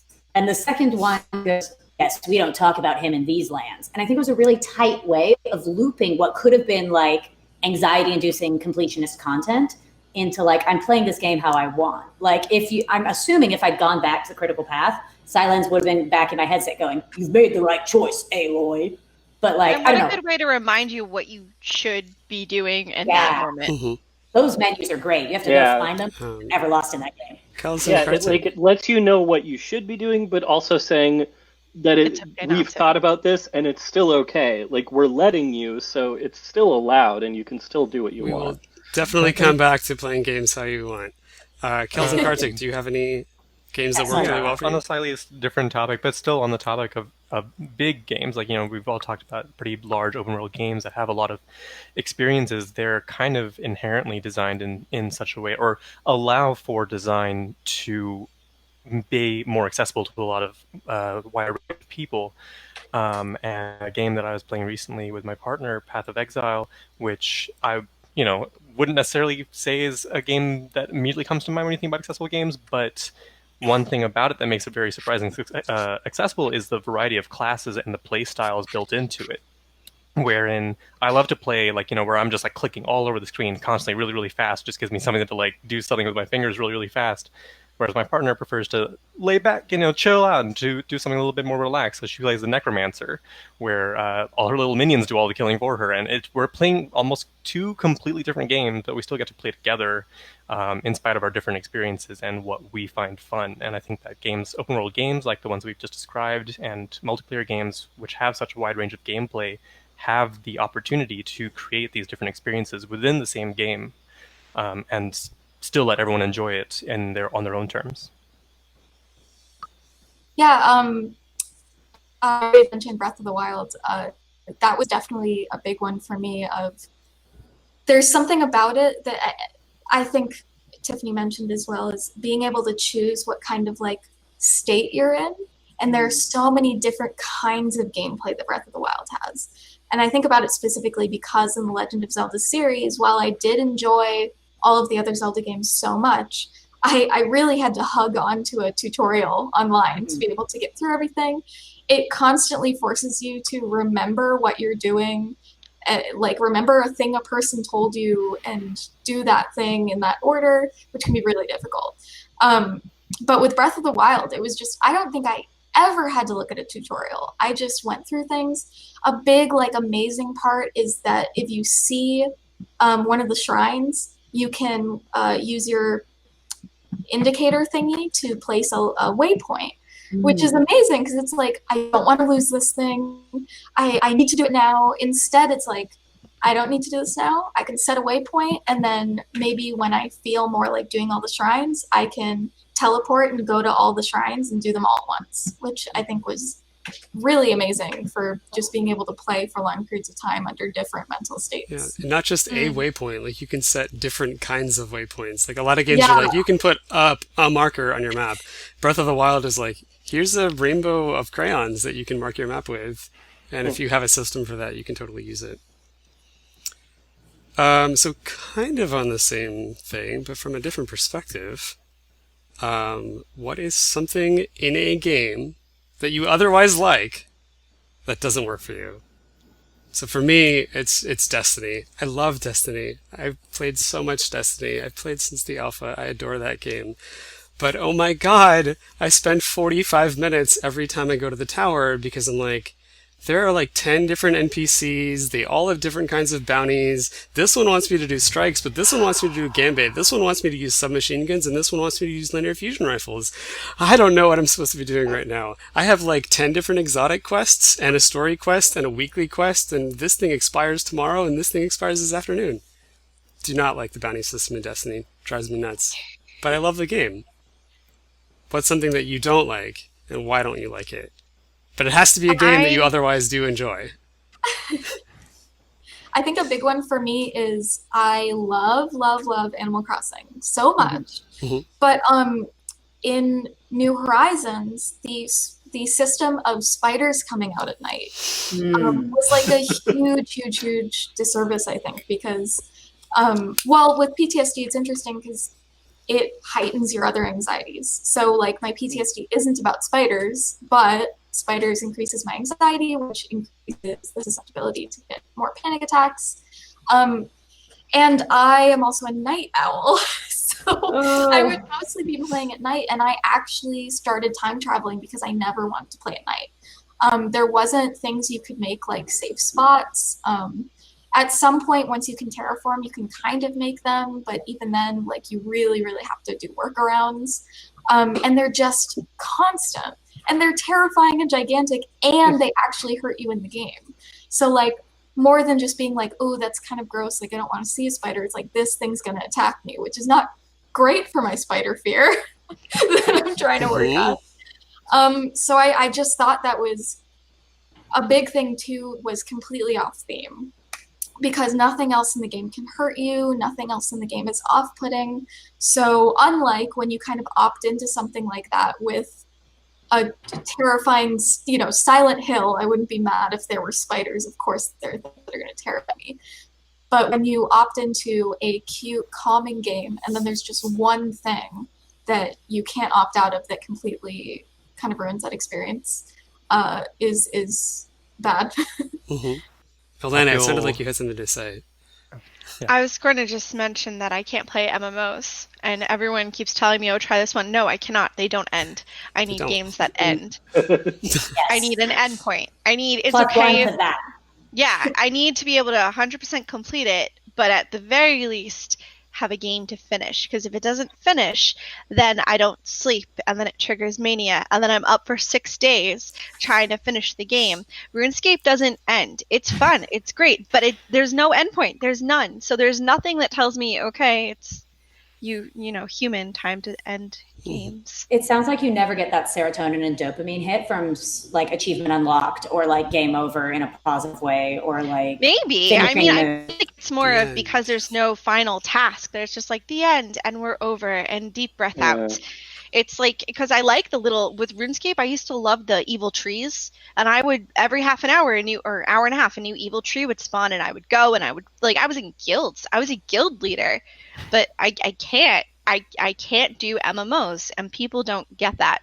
And even though I tell them, I appreciate that you love that game so much, I can't. I'm sorry. I understand that problem with, like, without the end goal, like, it's very anxiety inducing that you can just never quite get there. Or same with Destiny. I had that, like, those same issues, Jake, where I really enjoy the game. I love playing it with friends, but I can't keep up. And every time I go, there's more and more stuff shoveled at me, and tower taxes take longer and longer until like it takes me an hour of sitting down to like deal with all this glut of stuff. And I'm like, is any of this important? Can't I just hit a button that's like sell all the shit? I mean, stop. Kartik, what were you about to say earlier? Sorry, was that to me? Yeah, you said. Oh yeah. Well, I feel bad now because now two people have talked about Destiny, but Destiny was what I was also going to mention because it is a game that I love. I played quite a lot of Destiny, but I think there were two things that I was going to mention. One of them, Elena already mentioned, which is the completionary nature of MMOs, which I also really like seeing a progress bar go to 100%, especially when it's the entire game is done and I can put it away and feel content. But the other part that I wanted to mention was being someone who definitely spends a lot of energy talking to other people, more so than gains energy from talking to other people, even if they're my best friends. I find there's a lot of content I really wish I could participate in that I feel locked out of, like raids.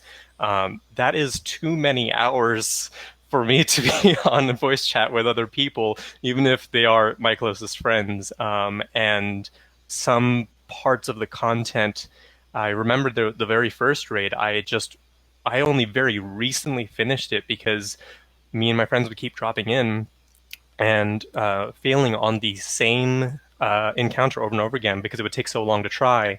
And by the time you're just starting to get good at it, my energy bar was completely spent. I can't keep playing this. I'm so sorry, friends, but maybe another time.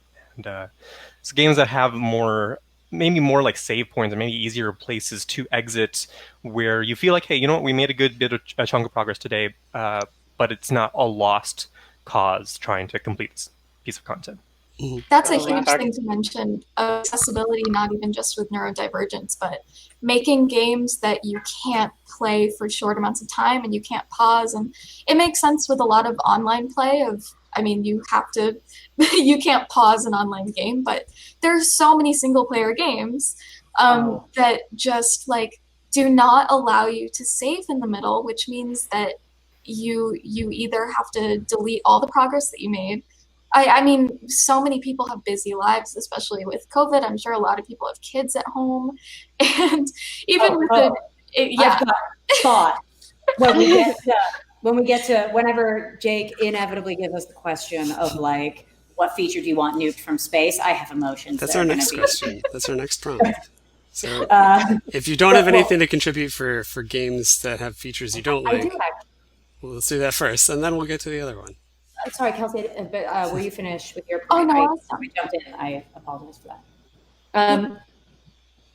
So I love the SteamWorld series, SteamWorld Quest, SteamWorld Heist, SteamWorld all the things. Like, give me some steam-powered robots doing obscure things. You know what I really don't like? Cutscenes I can't skip after I've beaten them. Because right now I'm trying to grind up a little more money so that I can max out the cards before finishing the final boss. I've stopped before the final boss and I'm going, and there's a tree you have to kill at one point. And for those of you who don't know, it's a deck builder, like JRPG basically. It's very good. Amazing. Highly recommend. SteamWorld Quest, SteamWorld Heist. Get the bundle with the soundtrack. Just we are not sponsored by SteamWorld Heist. Yeah, or Bungie. I would love it. Yeah, I have nothing to do with those people. I just love their stuff. But I don't like so I've beaten the game except for the final boss battle. And the game is set up like a chapter book because it's medieval theme. When I go back, I'll fight basically a boss battle, this one tree, because it drops an item that I need, that I'm mining.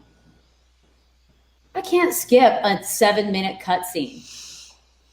And I have to stand there, banging on the go faster button, or else it's like 10 minutes. I'm like, so I'm gonna sit at my computer banging on the go faster button.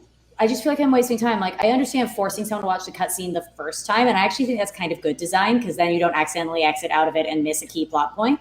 But I really think it's bad design. And it's skippable. I'm just saying from a design standpoint, like, because speaking from not just from play experience, but design, like, I think that's a terrible idea. Like, how you already have a go faster button. How hard would it be? You're not loading anything in it because it's this chapter book thing. They're discrete. You know, it's like in Mario. There's World 1-1, World 1-2, World 3.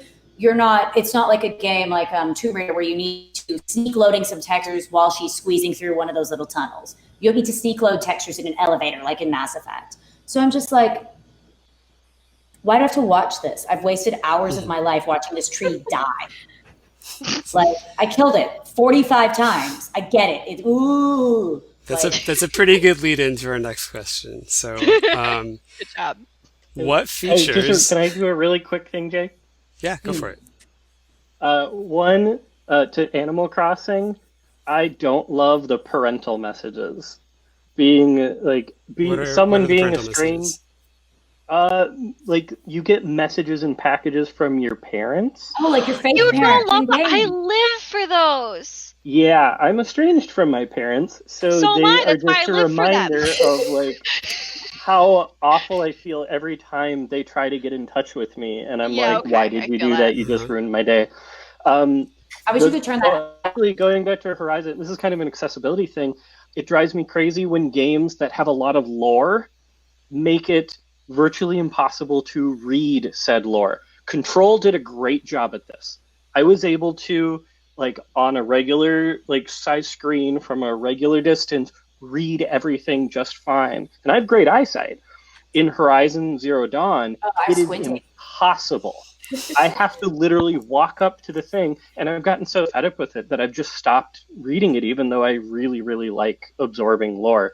And then save games, I'm glad they've gotten a lot better about that. But back in the days where you had to do all of your own saving, I would get stuck in cycles of saving Panic and loading. BioShock, Panic for saving? instance. Yes, Sc- panic save- saving constantly.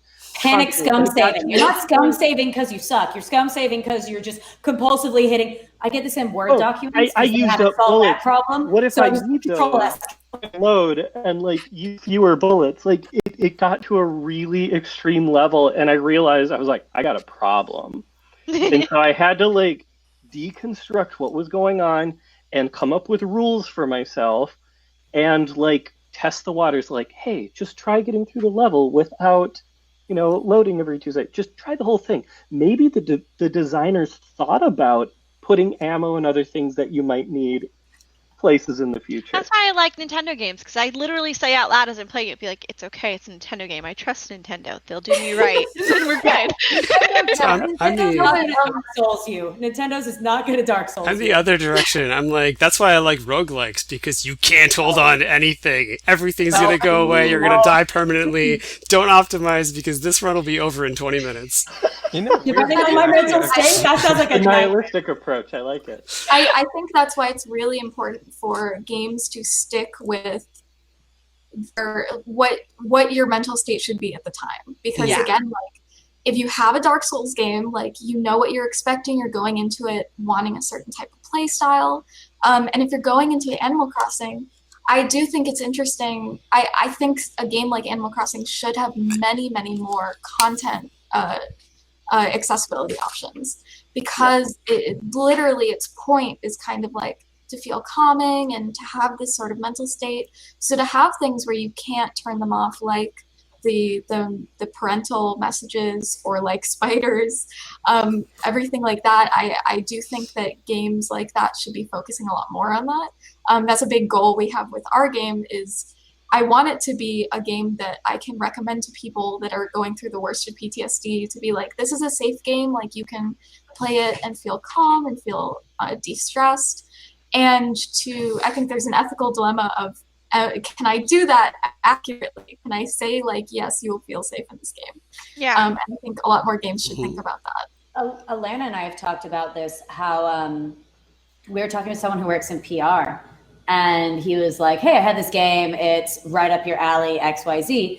And Alana, if I remember correctly, you were like, oh, I've heard of that game, but I also heard it could be triggering. Could you please give me the trigger warnings? And he didn't have them on hand. He was like, here's what they told us. And he did come back to me the next day, and they were very specific. And I was grateful about how specific the trigger warnings are, because if I wish that games could have a certain feature that would help me, it would be more specific trigger warnings.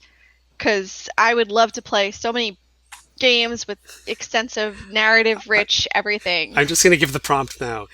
What features do you want to see in games? Why are those important? Please.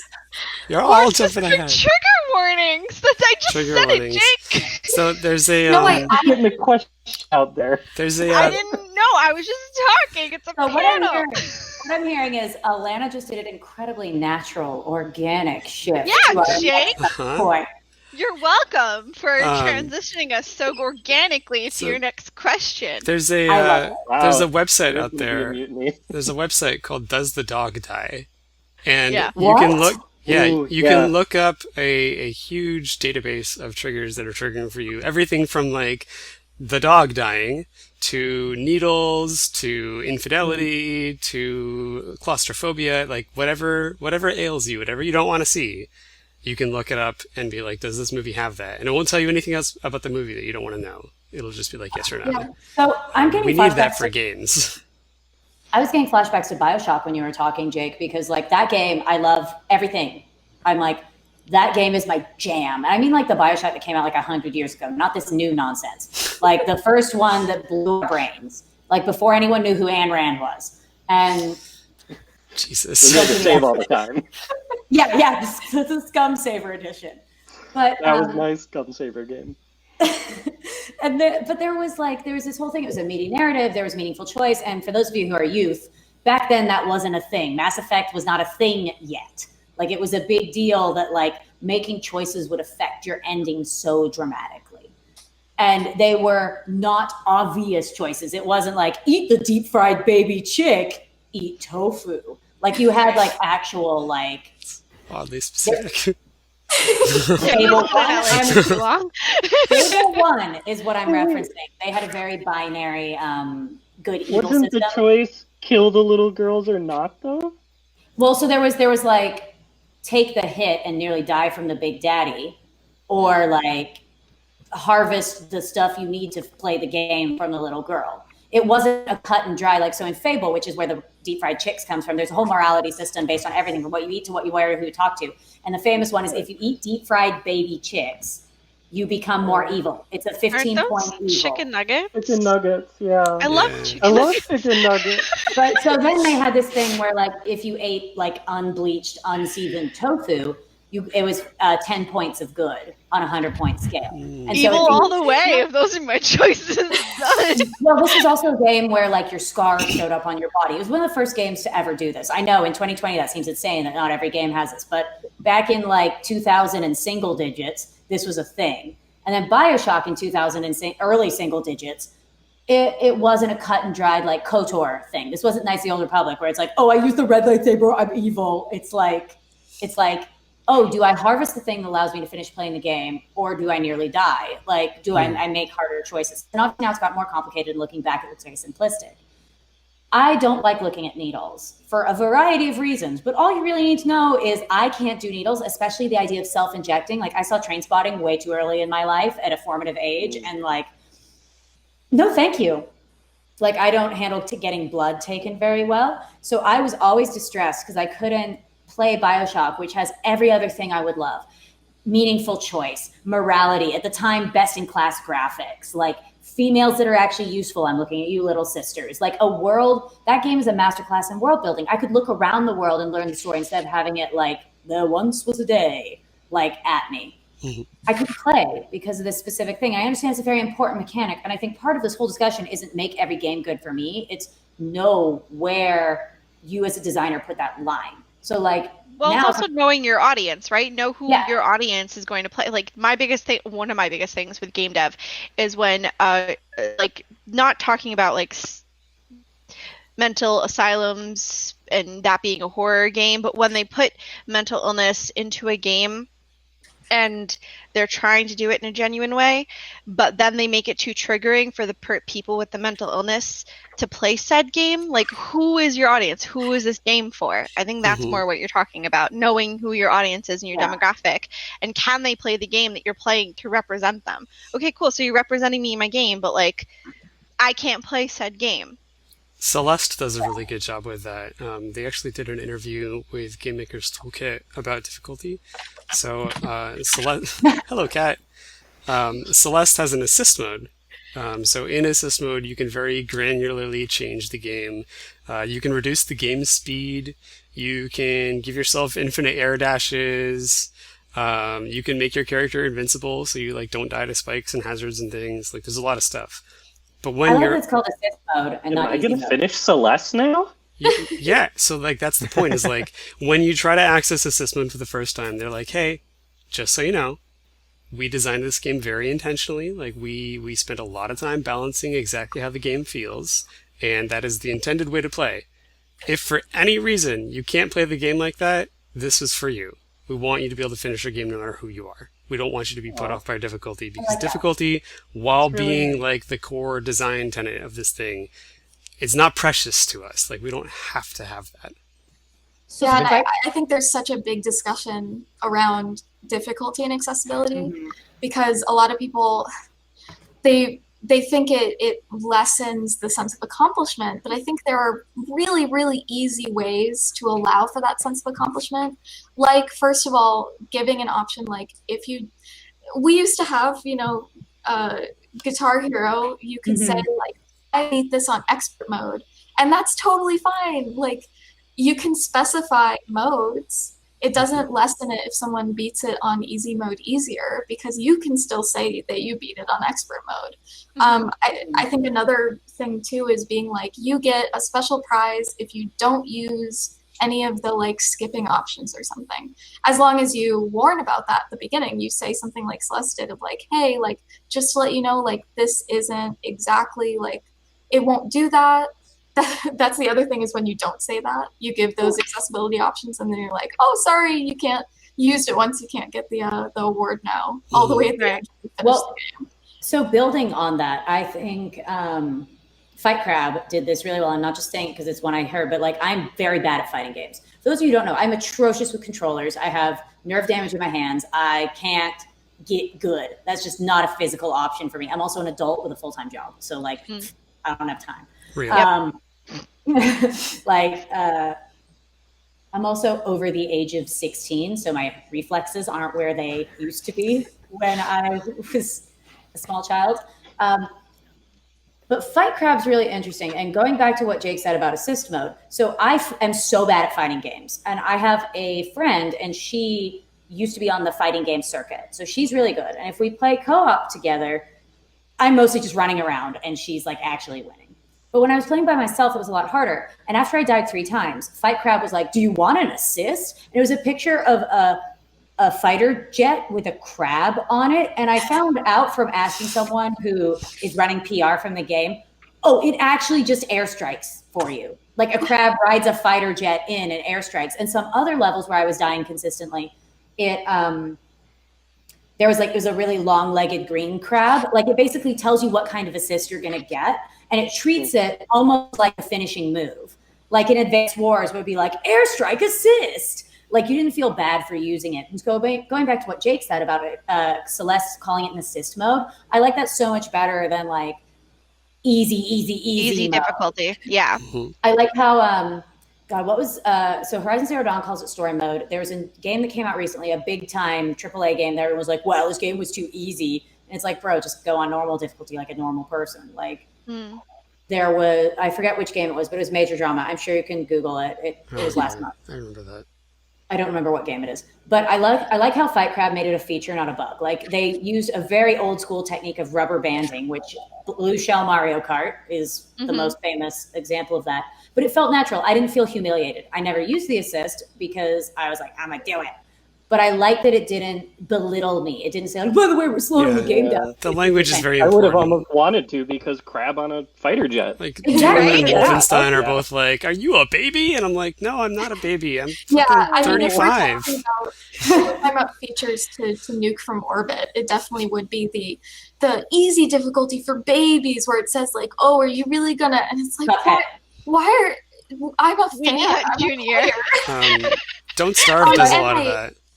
Yeah, the phrasing of like this one's great for me is the phrasing where it says like, you want to focus on the story. And I'm like, perfect. That's exactly what I want to do. Yeah, Horizon's flavor text is like, for players who want to enjoy the narrative and cinematic aspects without having to focus on the combat. I'm like, I'm gonna play it Final normal, Fantasy but Remake did that too.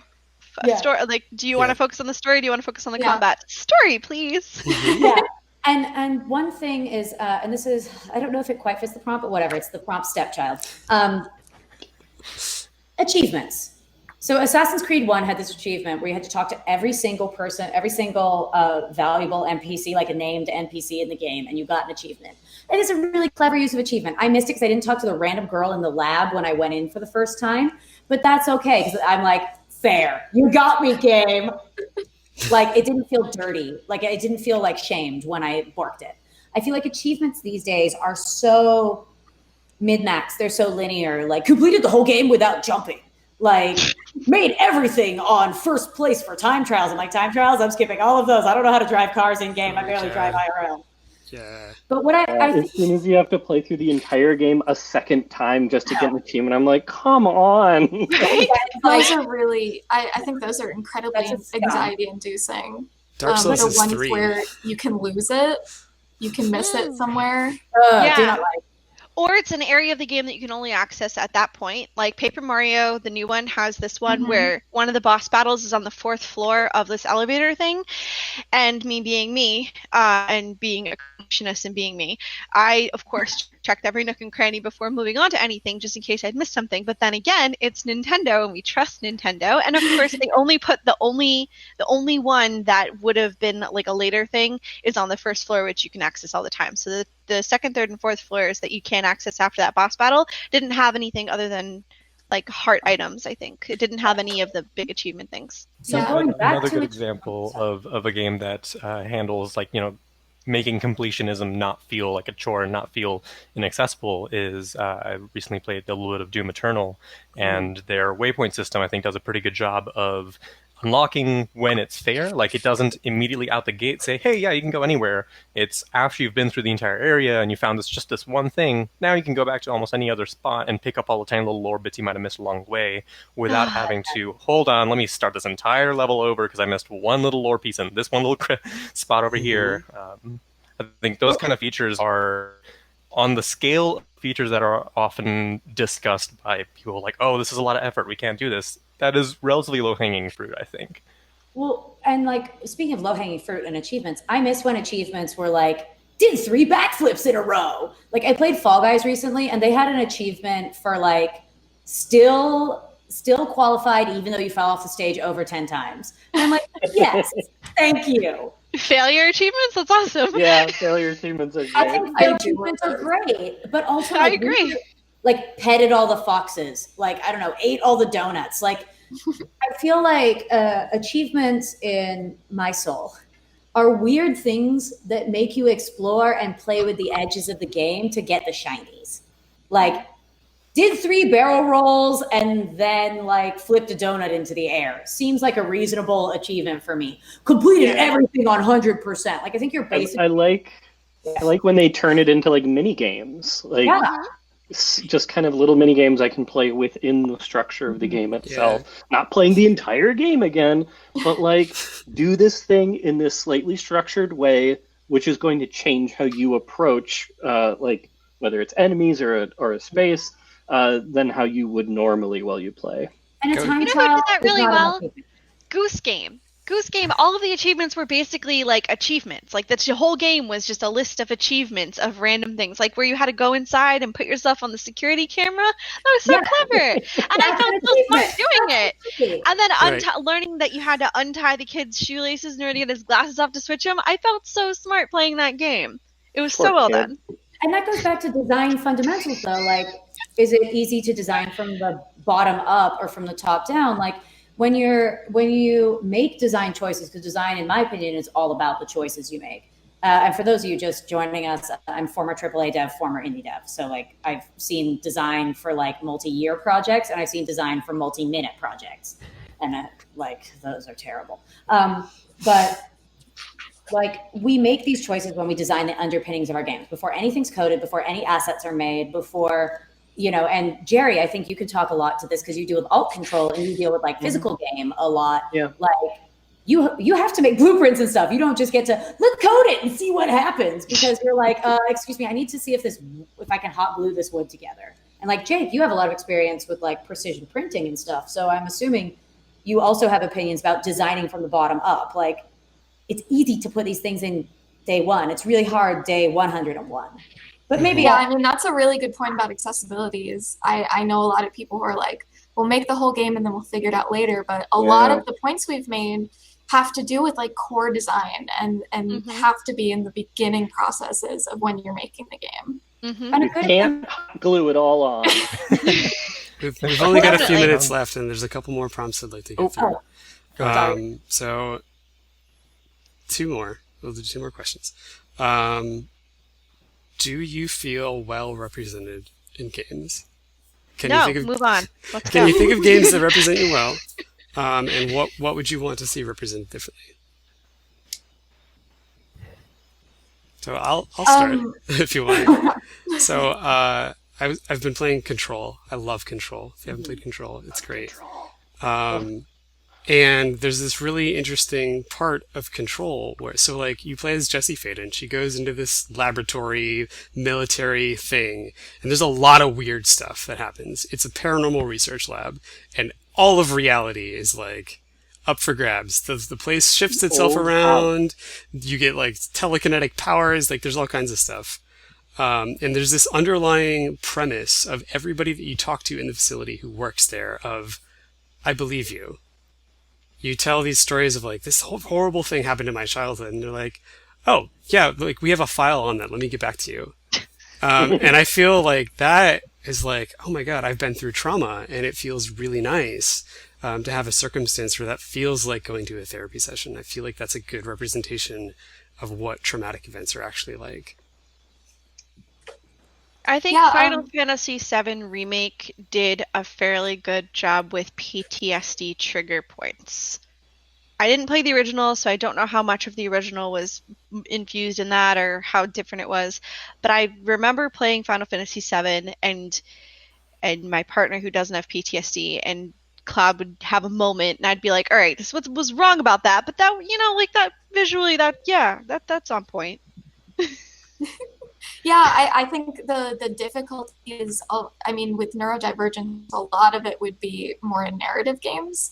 There's a lot you have to describe or talk through, which can be difficult. I think one physical thing is that I really enjoy is when characters are visibly scared of their surroundings, because I'm like, yes, thank you. It's not just like this this meaty person going around and being like, I don't care that I almost died 15,000 times. But also I'd personally love to see more characters where they forget things and it's not seen as like, oh, this person's lazy and I hate them. It's more just like, oh, I thank you for apologizing. Like, I accept your apology for that. Things that you're kind of accepting people as they are, and also maybe like someone else is really scared of a situation and you don't know why, but you accept that as well. Like, I would love that for even escort quests. You have someone with you. Maybe you're not scared of the spiders, but that person is. I think that'd be nice.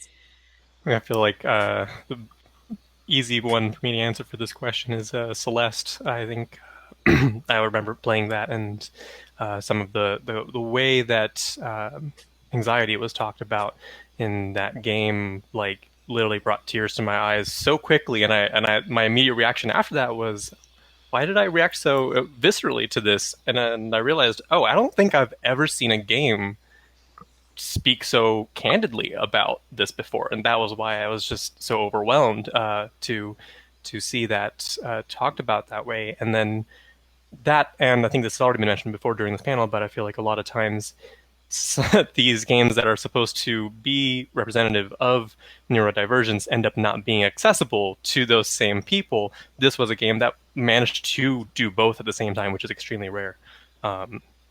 I think it's one of the best examples I could possibly think of. So I think the overall answer is no, we're not well represented, because when we are, that's like a very powerful experience, and like it stands out because you see all the other times that.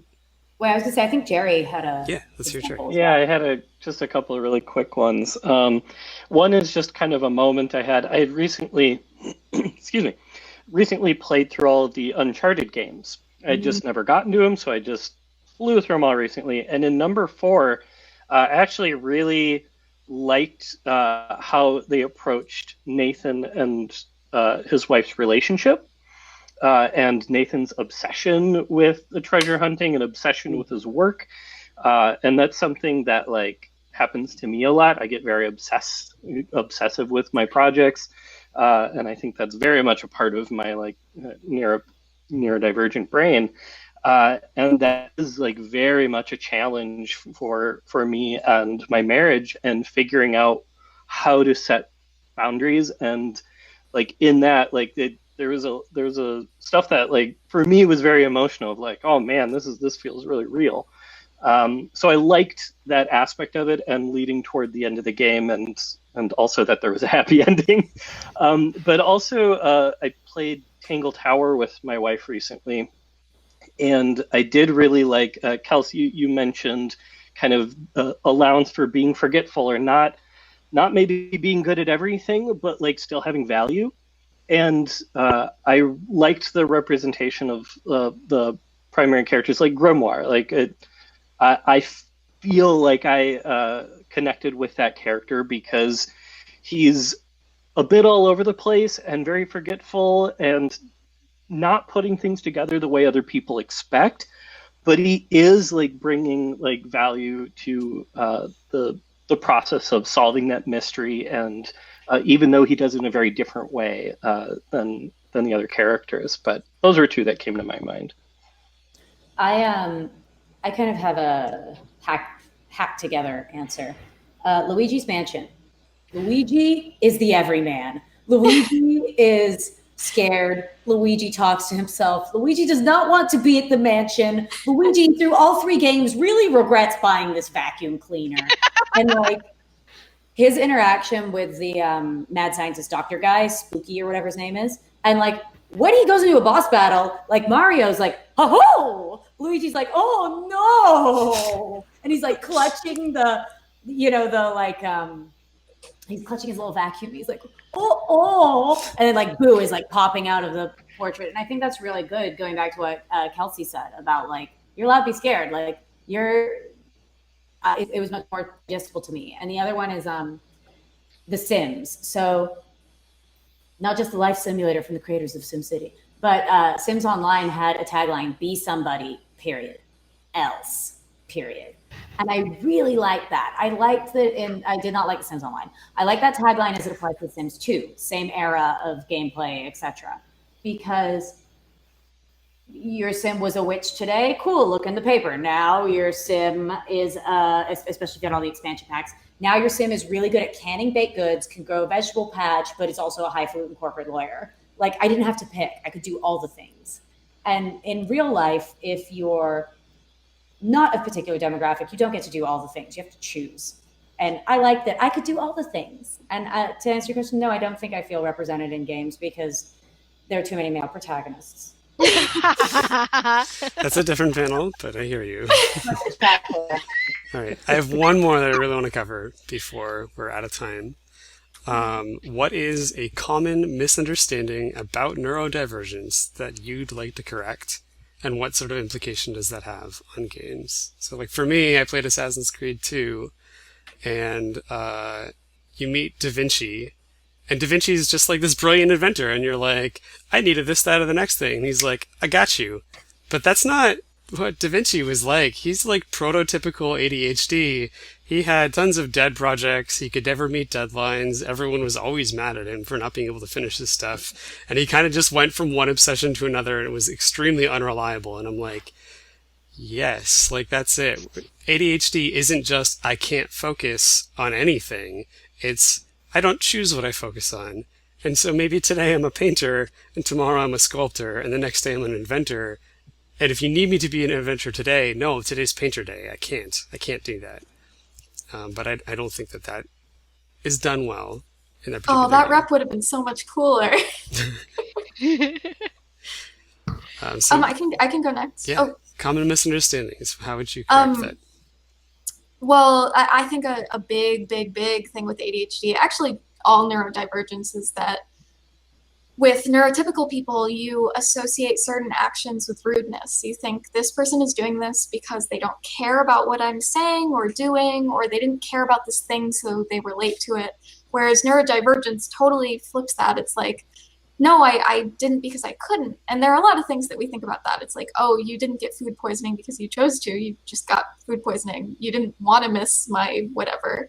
I think that's a huge thing that I would love to see changed in the future, is understanding that with different people, rudeness is not always the same thing. Being late, I mean, I constantly forget to do things that I'm in love with.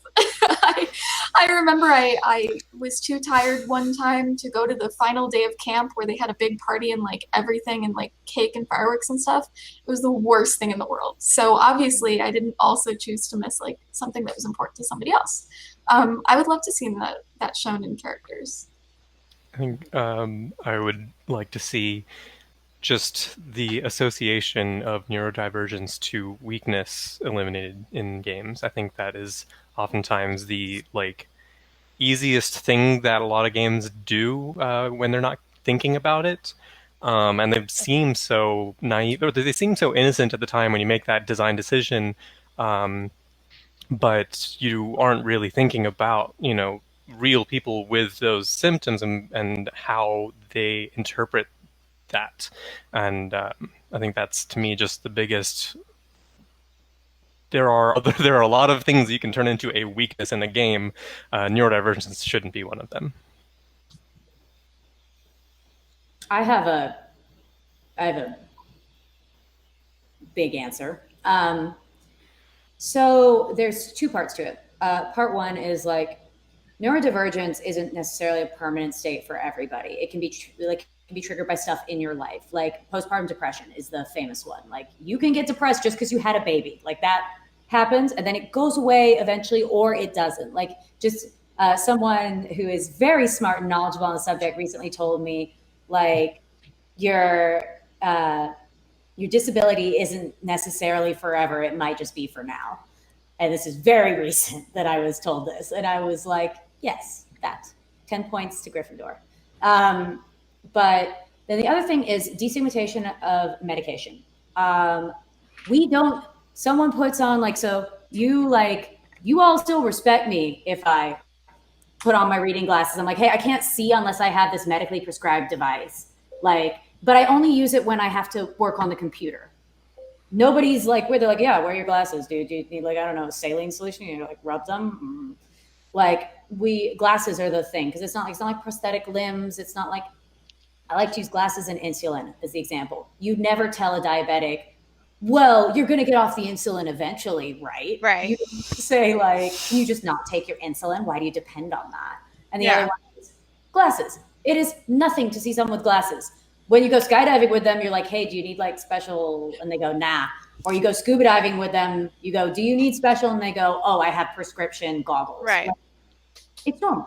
And I think we should destigmatize medication that is used for neurodivergent needs, whether it's Zoloft or whatever. Because that's bullpucky. And even if someone needs it temporarily, I have a friend who got out of an abusive relationship, and she was an alcoholic at the time. And she went on antidepressants for 4 months to get her over the hump, because getting rid of both of those things, a terrible +1 and an alcohol addiction at the same time, it's hard. You need some help. So, but she couldn't tell people about it because people would be like, oh my God, I can't believe you're putting that in your brain. It's dude. Meanwhile, she's making the right step. Instead of depending on alcohol as her drug of choice, she's switching to something that's prescribed and medicated by a doctor, and that's unfortunate. Yeah, and but here's the thing, it was a temporary state. She's not depressed forever. She just needed a buff. She needed a little buff. Any more common misunderstandings people would like to correct before we are done? I mean, I really hate the like tortured creative, tortured artist. Me too. Oh my god, yes. I think that's really awful because, especially somebody that can very easily fall into being a workaholic. And one of the mantras I used to have was, if you're already miserable, you might as well get stuff done.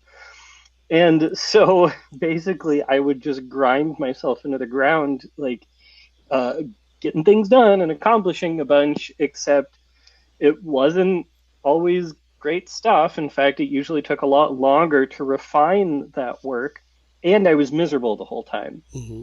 So because I wasn't able to like take care of myself properly, and I was taking that approach, like it wasn't genius work getting done. It was like very uneven work that I was not like enjoying the process of, and therefore is going to impediment my future ability to do work.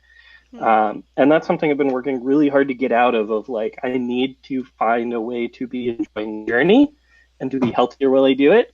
My creativity is not going to suddenly dissolve and disappear because like I'm not miserable every second. Like that's just not the way it works. It can be good to use like past traumas and past like things that you're trying to deal with as a like part of your process, but there's a very important distinction of like, is it actually helping you deal with this thing? Are you doing that for yourself? And like some of the projects I made over the last couple of years were specifically to help like my own brain and like deal with how normal meditation doesn't work for me. So like I developed procedurally generated nature scenes, like because that was something that helped me at the time actually feel better, and like had the byproduct of actually making like other people feel better, which was great. But We have time for Alana's answer, and then we are done. If you have anything you want to talk no about. pressure. Sure. I'll just say that when you see accurate representation of something that you're going through, that you're struggling with, not only is it really powerful for the people that see themselves in it, but it also, if you do it accurately, shows that character as a whole realized person. And after a person who doesn't understand sees a whole realized person, whether it be in games or other media, you can't turn that off. You can't go back to not knowing.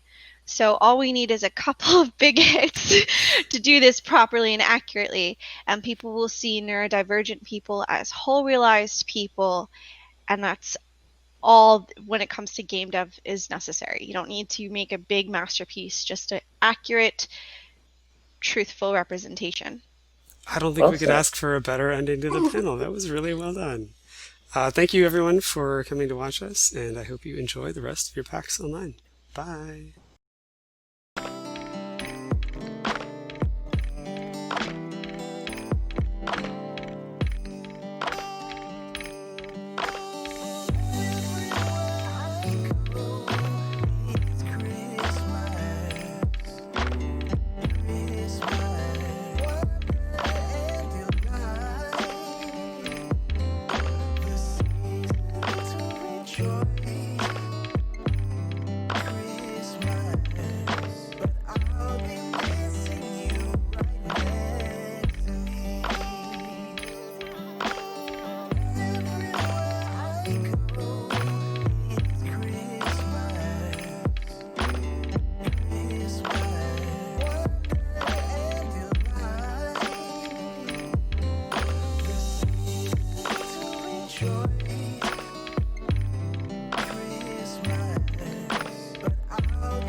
Hi, I'm Gareth Damian Martin, the solo developer behind In Other Waters.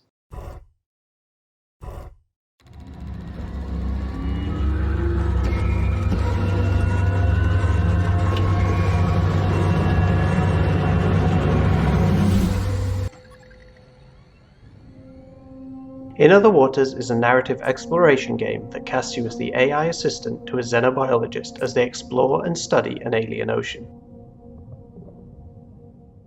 Played through a unique interface that offers a distinct perspective on the water world of Gliese 667cc, In Other Waters paints the picture of a unique and complex ecology through an immersive array of signals, descriptions, and sounds. As well as offering a compelling mystery as you help Ellery Vass track missing scientist Dr. Minei Nomura and uncover the complex history of this planet. In Other Waters also rewards free exploration and scientific study.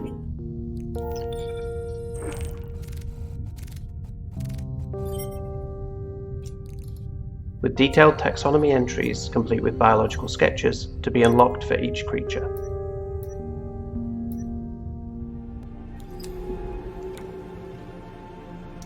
Imagined as an alternative to the militaristic and colonial focus of most science fiction, In Other Waters is a game about humanity's relationship to the ecologies that surround us, and our insatiable curiosity about the natural world.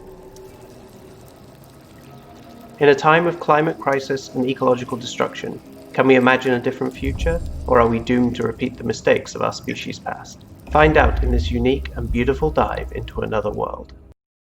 Available now on PC, Mac, and Nintendo Switch.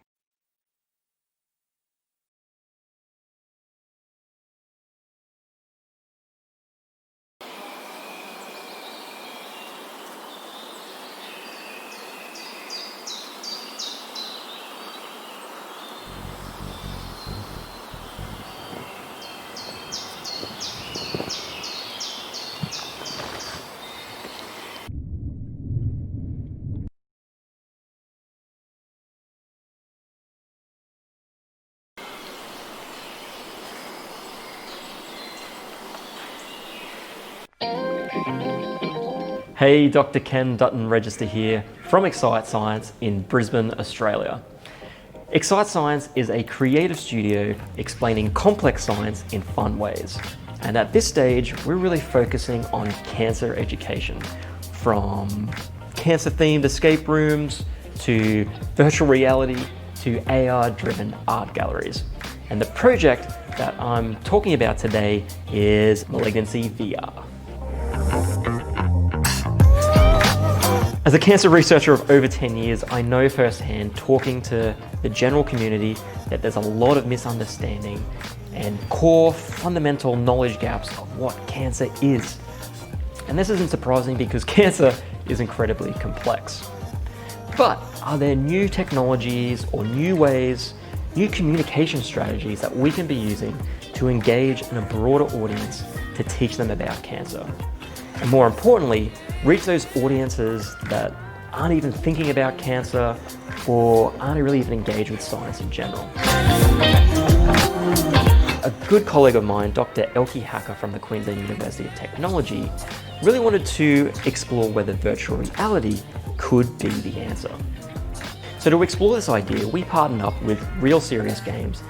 And for Malignancy VR, we wanted this as a sort of first step to show some of the challenges with modern day cancer treatments and how not all the time can they be successful.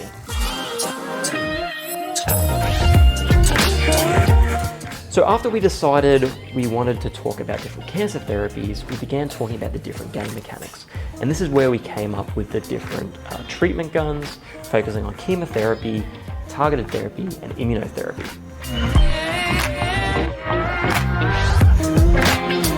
Our plans for Malignancy VR is to expand it into a multi-level game. And we're going to be doing this in conjunction with members of the community. So if this sounds of something of interest to you, head over to malignancyvr.com and sign up to be in touch. Furthermore, we want to take that game and then test it in a randomized clinical trial to robustly assess if virtual reality is an effective way to teach people about cancer, and more importantly, can it change or influence people's behavior and reduce their risk of cancer over a lifetime.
Hello everyone, welcome to the panel Cosplay 101.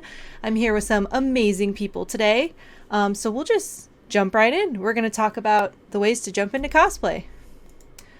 Who am I? Well, I am Ariel, aka Air Bubbles Cosplay. You can find me at all these places: Facebook, Twitter, Instagram, and Twitch TV. I am much more active on Twitter, Instagram, and Twitch. I stream weekly on Twitch as well. I mostly play Magic the Gathering and do some cosplay work, but mostly Magic and some Guild Wars too.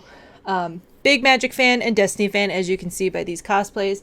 I really wanted to put this picture of the three in here to show kind of growth, that it's okay no matter where you start. The first one's from 2014 and the last one is from 2016, and that costume is still alive and kicking to this day. I'm gonna pass over the microphone to Ashley. Ashley, aka Ashley Plays Dress Up. I am most active on Instagram. I do a lot of gender bend cosplays and a lot of my own custom characters. I've been cosplaying since 2008 on and off. Yeah. All right. Next up, we've got Hannah. Hi, my name is Hannah, aka Miss Tayo. I've been cosplaying since 2016, but costuming for a very long time. I'm most active on Instagram. That's the best place to follow the work that I'm doing. On this slide, I do like my Winifred progression. That's Winifred Sanderson from Disney's Hocus Pocus. The first photo, it was actually my first cosplay, and that first photo is from Halloween, and you can kind of see how I changed it from Halloween to competing to a competition piece, and then how it shoots 5 years later, 4 or 5 years later. So, yeah. Awesome. And now Sam. Hey, I am Sam, or Mama Samu. I have been cosplaying since 2006, which is 14 years, and that's half of my life at this point.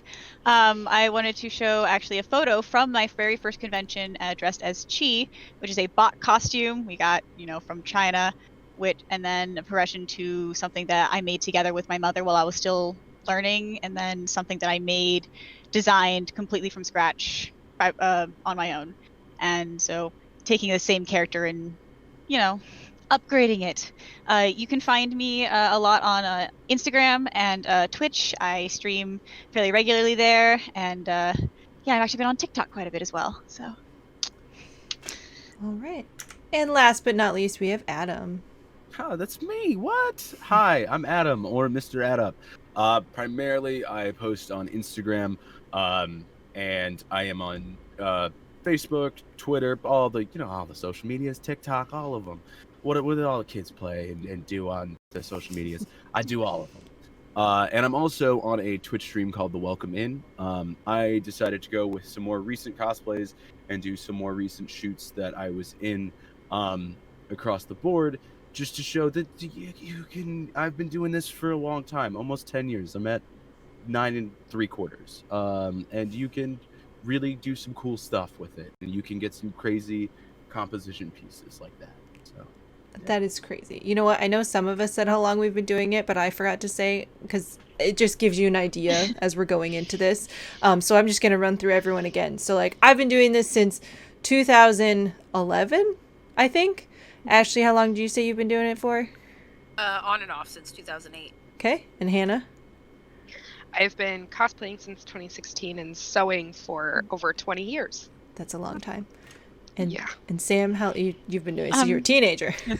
Yeah, since I was 14, but I forgot to mention that I've become obsessed with ball gowns and started competing about 7 years ago. Yeah. So we got some experience under our belts. So I promise this is coming from somewhere. We're not making it up. All right. So what is cosplay exactly? It really just stands for costume play. That is pretty much exactly what it means, just shortened. This is like a Wikipedia definition to throw out for everyone, but is the practice of dressing up as a character from a movie, book, or video game, especially one from the Japanese genres of manga and anime. There's a lot of speculation of exactly when that it started or whatnot. It's been going on for a long time, but the term was coined in 1984 at the World Science Fiction Convention. And I'm gonna jump to Sam really quick, because she has a great kind of nugget of cosplay versus costuming, because that is a question we get sometimes. Yeah. And in general, cosplay, it's kind of an offshoot of the costuming community, which tends to focus on structure and form and making, a character of your own, whereas cosplay is found its home in the hearts of nerds who want to dress up as their favorite characters, nerds, geeks, and just fandom all over. And it's a beautiful thing. And having grown up in the costuming community, I love both, but cosplay is where I've seen a lot of passion. It's awesome. I couldn't have said it better, honestly. That's why you said it. I tried. I'm really awkward. I'm just going to put it out there. We do live streaming most of the time, so hello. Hi. We got this. All right, next up. So you want to cosplay. That's why you're here, I hope. I mean, or you just want to learn about it. Who cares? But so you want to do it. We're gonna... Yeah, that I did not write this. There we go. I have notes in front of me. I'm cheating. I'm going to throw this to Sam and Adam to really kind of talk about it, because we've got a few slides to go through, and we all have things to say, so we're just going to kind of scatter in there. But yeah, so you want to cosplay. Yes. So I mentioned before, talking about costuming, you want to have some... I see a lot of passion in cosplay, and that can be... So pick something that's a passion project, whether it's a character that you love or an original character that you want to bring to life. It can be, or maybe it's a group that you want to do with friends. That's all really, really great reasons to find the passion to cosplay. Yeah, but you also want to make sure that no matter what costume you pick, it has to be a realistic goal. You can't make up you can't make a full-size Gundam suit. As much as it's a fantasy of all of ours, you unfortunately can't make a 75-foot tall Gundam. So, I know everybody's sad in the chat, but like, it's true. But so you have to set some realistic goals. It's make sure, and on those realistic goals, don't get into cosplay because you saw this someone, hey, they cosplay and they're really famous and they get a lot of attention. That's not a reason to start cosplaying. Cosplay because you want to do it, not to get fame. It's a whole lot more fun that way. And on that note, keep it fun. Cosplay should be fun. It should be exciting. It should be something that you look forward to. It should never be something that you dread doing. And you should be doing it for the fun reasons, because fun is the best. Am I right? Yeah. And the most fun about it is that you can do it with friends. Like, find a group of people that you can. Sometimes it doesn't matter as much who you're cosplaying as or what you're dressed as, but the people that you are around. I've had conventions where it's like, yeah, this is my favorite character, but I love all the people that I'm with, so I had the best time. And trust me when I say this, I think all of us have experienced it. Don't put too much pressure on yourself, because seriously, if you have to get something done, if you feel obligated to, don't put all that pressure. Take it easy. Again, as we've said before, it's supposed to be fun. It's supposed to have fun. We're here to enjoy ourselves because we're nerds that want to find other nerd friends and do the nerdy things together. Exactly. And there's one more point, but I think Ariel, you wanna get this point across? I think we. Oh yeah. Let me shout this. Sorry. Do not spend more than you can afford. Eating is important, and so is rent and bills. I cannot say how many people I've run into this with. So I will feed you a sandwich or shove it in your face if you're not eating. But don't rely on me. It's a seriously good point. Like, if you can't afford to cosplay, it's not a priority.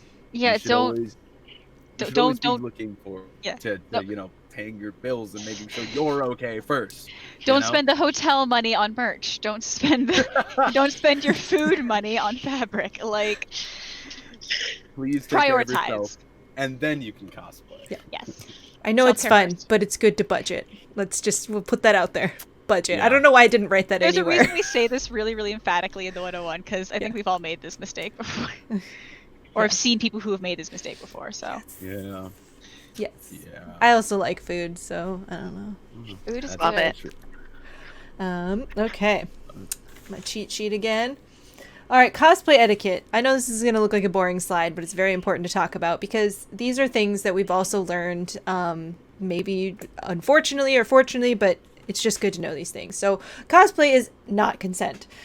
Don't just say no to cosplay shaming, like whether it's don't let people physically touch you, do not physically touch people unless you ask, and just don't talk bad about people behind their back. Like, it's just we're here to share the love and for fandoms that we all have. If you don't have anything nice to say, just don't say it at all. I mean, it's pretty straightforward. Ashley.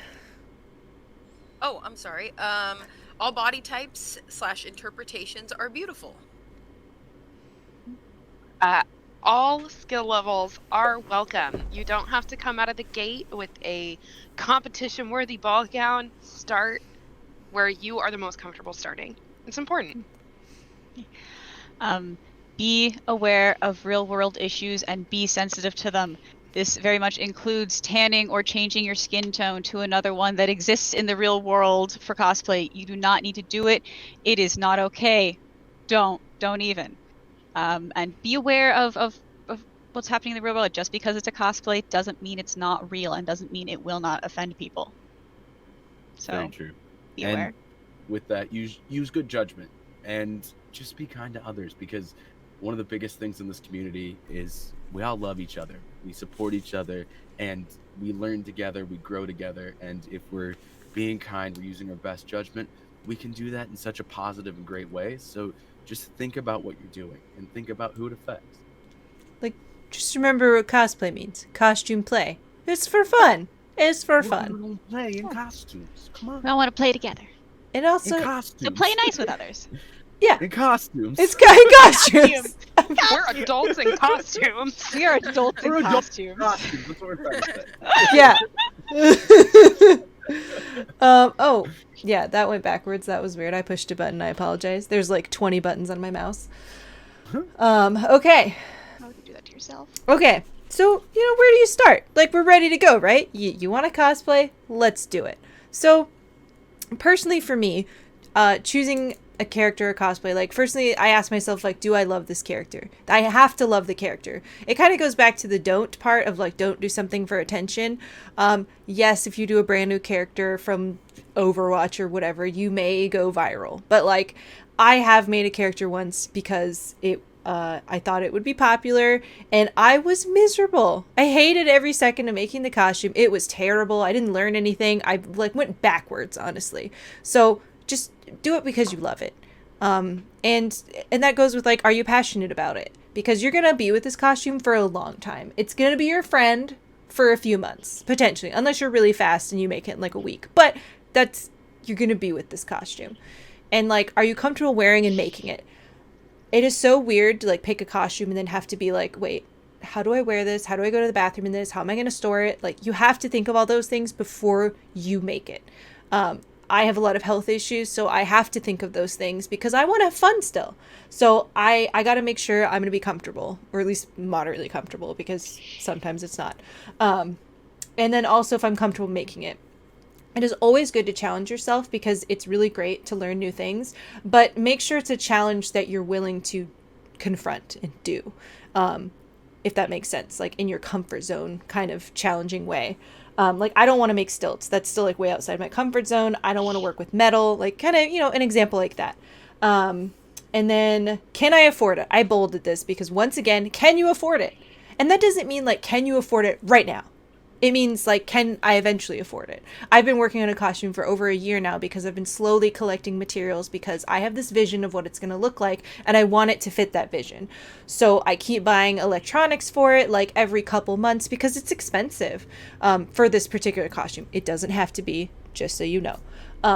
But that's just one good thing to know, is plan out how your expenses are going to be. Maybe spread it up over a few months. You don't have to buy everything all at once. Sales are amazing. So are coupons. Never go into a Joann's or Michael's without a coupon. And last but not least, just don't compare yourself to others. I'm totally guilty of this, but just don't. People are going to start at different places. Somebody could be brand new and make, like, a huge suit of armor, and you're like, oh my god, it took me 5 years into this to make that. It doesn't matter. Everybody learns and makes things at a different pace. So I know I just talked a ton, but, like, Ashley, what is, like, your process on, like, how you choose a character and, like, what goes into it? I definitely have to be very passionate and love the character. And I've done a lot of, like, mashups and different things where people don't always necessarily recognize it right away, but I love wearing it and I have fun wearing it and I have fun making it, and so that's definitely very important. As far as, like, process of making it, I sit and I decide, okay, what materials am I going to need? Like, how am I going to go out building this? Sometimes I talk to other people about it, other people that do costuming, because you can definitely get some good advice from other people. Everybody does stuff differently. It's cool to learn different ways and then see what works best for you. But yeah. Yeah. No, that is a great point of, like, what works best for you. I love my mother, and she hid from me for many years that she knew how to sew. But sometimes I bring a sewing project over and she's like, well, why'd you do it that way? And I'm like, Mom, this is just how I learned, and this is how I do it. So it's okay. If it works for you and it's not hurting you or anyone else, it's okay. Safety is important. We'll get in that later. But yeah, we also included some lovely family photos in here. Do not force anyone to do cosplay. I did force my mother to do this, but she had a fun time. And it was her first cosplay that she ever made. And we were Pia and Chandra Nalar from Magic the Gathering. And it was super fun. That was my mom's first costume too.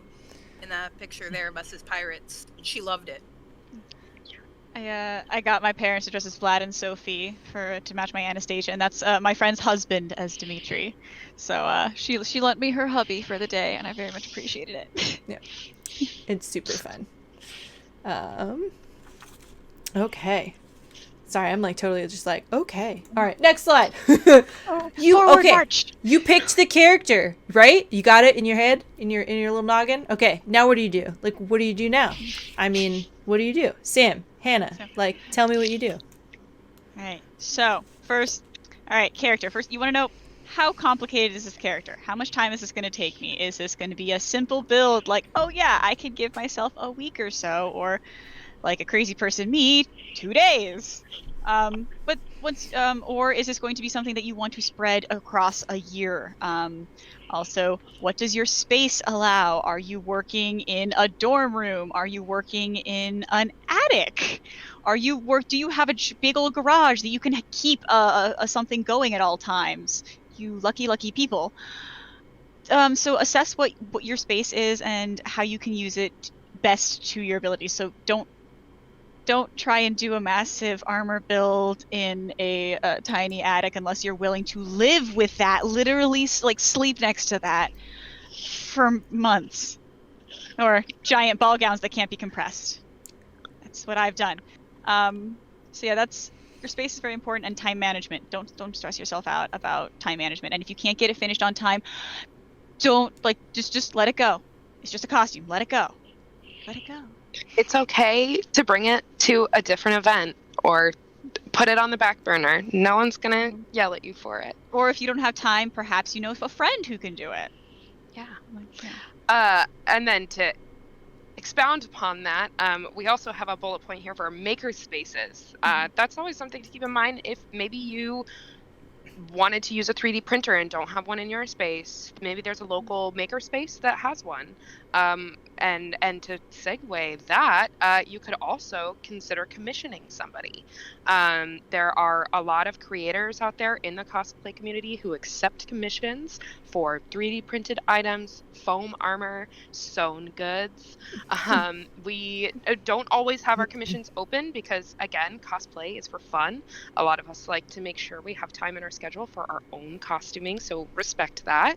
But if a cosplayer or creator has commissions open, it might be worth it to reach out to somebody within your community that could create an element of your costume or your whole costume so that you can really have fun when you cosplay.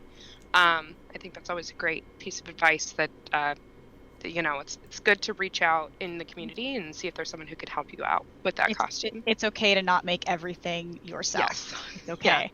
Yeah. And on that note, but for the things that you do want to make, there's a ton of resources online. There are actual physical books out now. There are a lot of tutorials just floating around, Instagram, Facebook. DeviantArt is where I remember years ago. Yeah. Like anybody else? DeviantArt, oh, yeah, girl. Like Chobits tutorial. There was one that worked. Yeah, so look up if you're trying to make something. Google it. Look up. See if other people have made it before. Maybe they've figured out a method that is a really nice hack that can make things easier for you, or they've made mistakes that you can maybe don't do this instead. Saves you time. So there's a lot of resources. Again, friends. Do you know people who have done stuff? Like, if I needed details on I'd actually probably ask Hannah for detail, like historical or opera style costumes. I would ask Hannah. Yeah. Or if I needed to know exactly what kind of that shimmer tool you used for your Cinderella costume, I'd probably call you. You know, it's called a crystal katana. It's important to reach out to your community, and you know, a lot of people are really open and excited to talk about the stuff that they make. So that's always a good source, and it's also a good idea to, when you are starting a costume, consider how you're going to acquire some of these items. So whether that mean I really need a brown skirt, maybe your friend has a brown skirt, maybe you have a brown skirt in your closet that you could alter or adjust so that it will work for your cosplay. There are great thrift stores locally. I'm sure you have one. You could also check an online resource, maybe something like Poshmark. I purchase a lot of things secondhand on Poshmark, especially boots that I then alter to use, because it's a lower price point and it's reduce, reuse, recycle. Am I right? I haven't bought new shoes for cosplay in, I think, about 8 years. Yeah. You know, your craft stores are going to have a lot of the things that you need. Joann's, again, don't forget your coupons. Michael's. Too, yeah. Yeah, like utilize those. Look at wholesale stores online. Like if you're that ambitious person that wants to tackle a big ball gown, and you know, look online like wholesalers, Fabric Wholesale Direct off the top of my head, like shop around. Lots of great resources, both locally and online. So and in your own home. And in your own home, yeah. Like if you need to do some highlighting on armor, and you need to like there's the photo that's there. That is Silver Sharpie. Yeah, I believe. Very useful. Also, things to do your mock-ups with. Maybe you have a sheet that has a hole in it and you were going to get rid of it anyway. It would make a great mock-up for that coat you're trying to make. You know, there's always good ways to use things that are easily accessible. Yeah. I wanted to also mention too, because it just came to my brain when you were talking about where to buy fabric. Also, like, I actually bought a bolt of fabric with a bunch of friends because we were all going to be using it. So we just bought a bolt instead of each of us buying the yardage we needed, and it ended up being buying cheaper. in bulk is choice. It was great. I do that chest piece, the one with the silver Sharpie on it, is a friend of mine, Kinsadie Cosplay. She did that for Olivia Voldaren from Magic the Gathering. I wanted to throw out the credit there before I forgot, but I love it.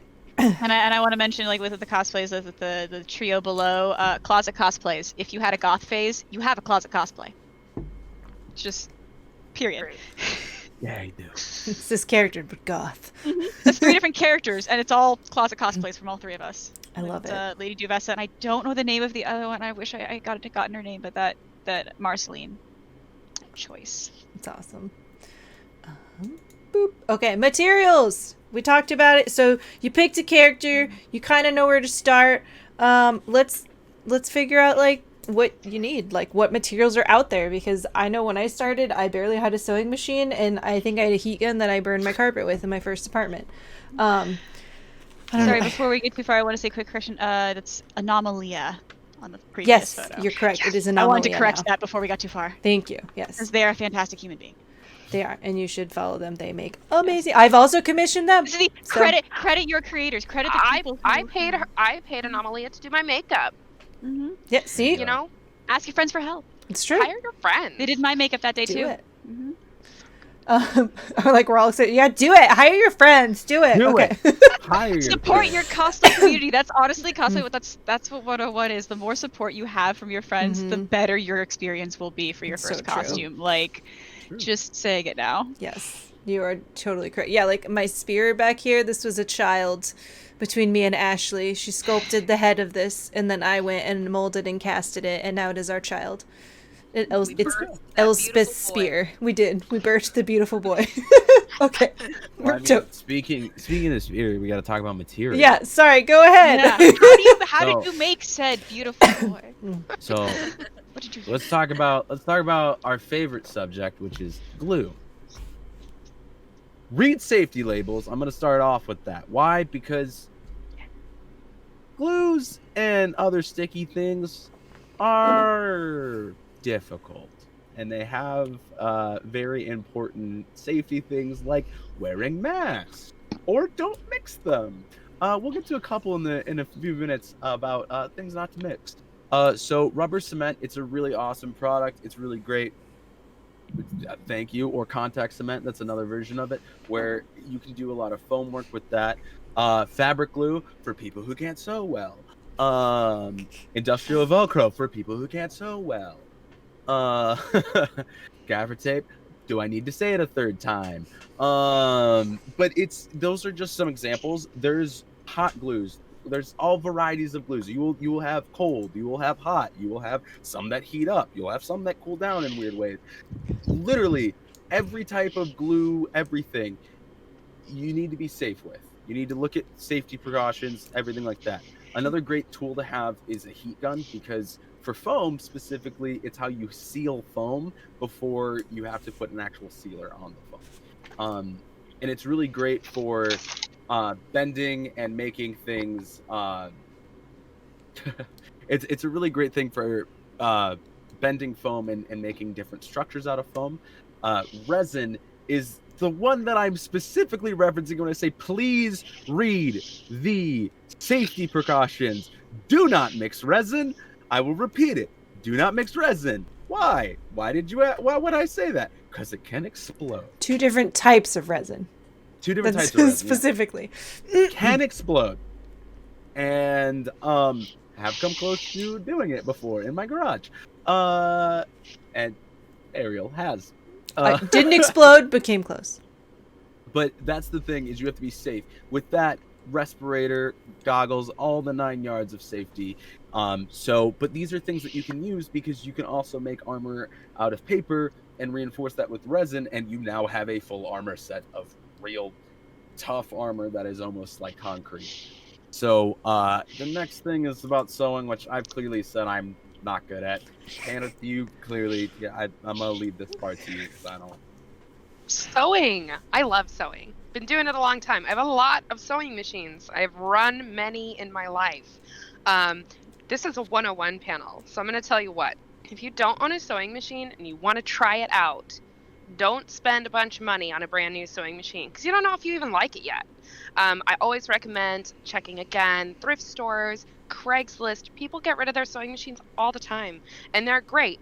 My first sewing machine was a $90 Kenmore from Sears, and I loved that thing. I used it for years. I think that having a sewing machine is great. It's nice. You can hem your own pants and stuff.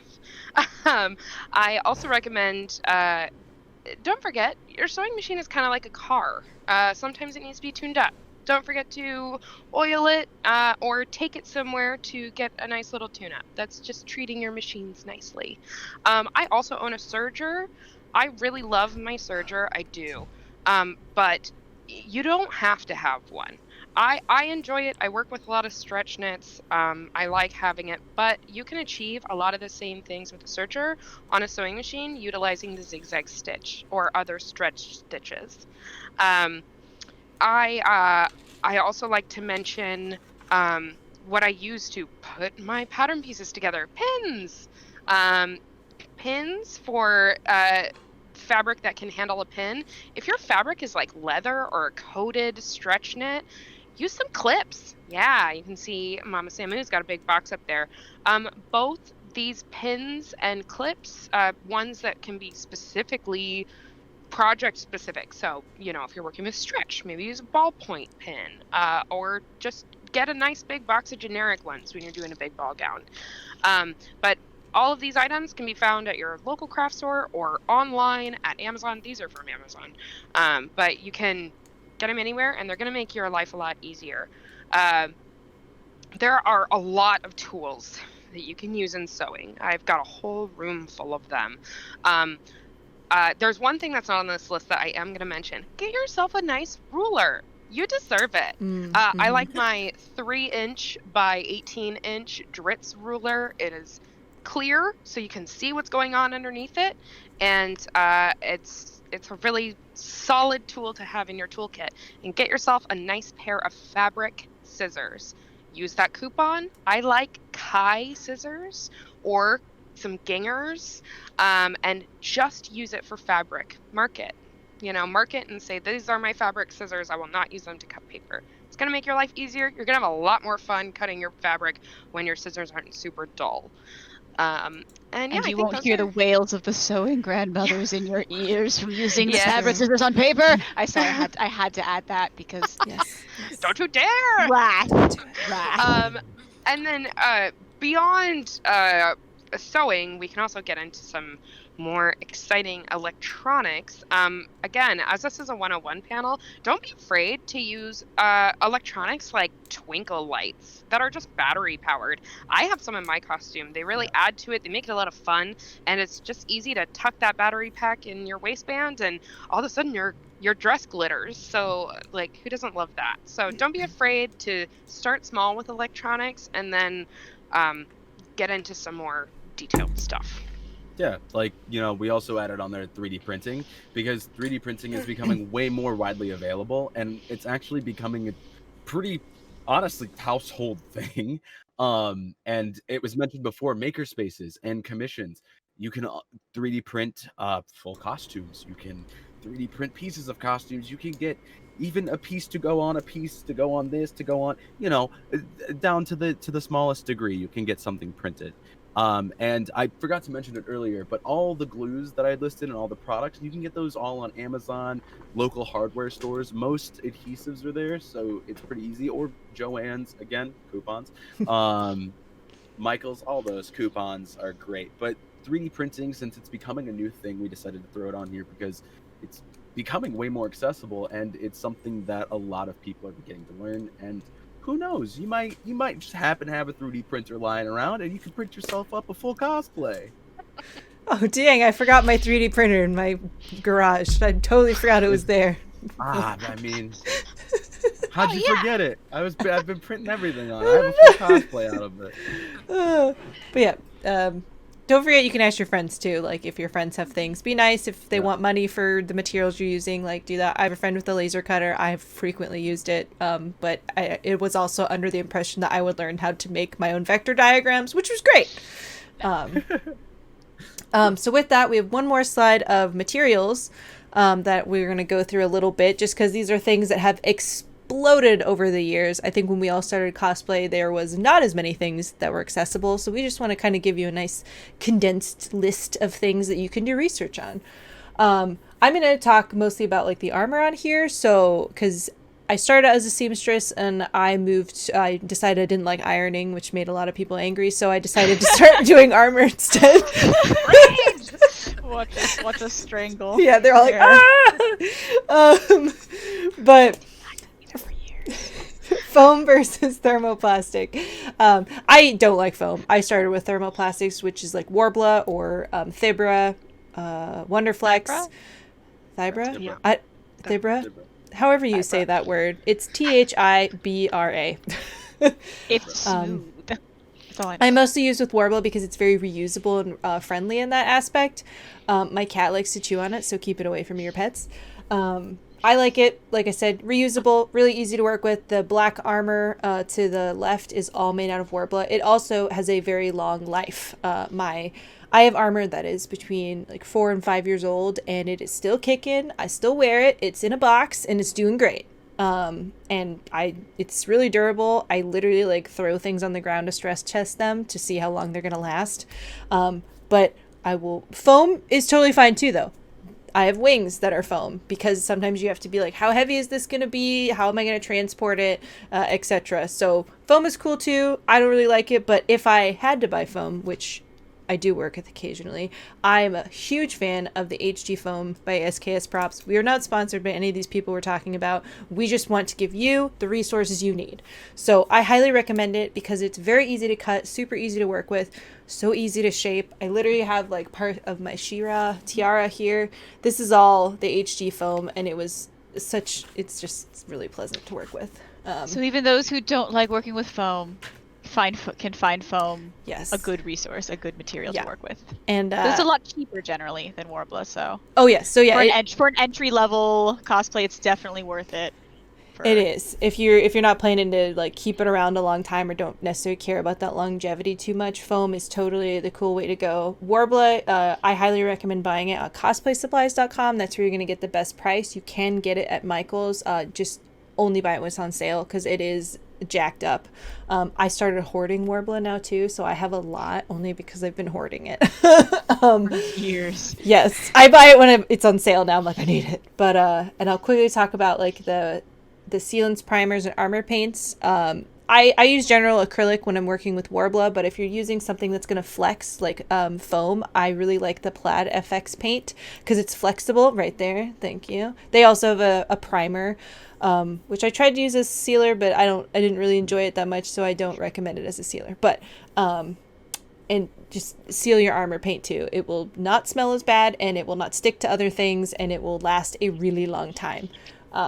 Just as far as paint, do your research and decide what you like more, and see how paints mix with each other, and also like what's gonna flex. Those are the kind of biggest things. It's really a preference. And then I'll just quickly go into like, spray paint.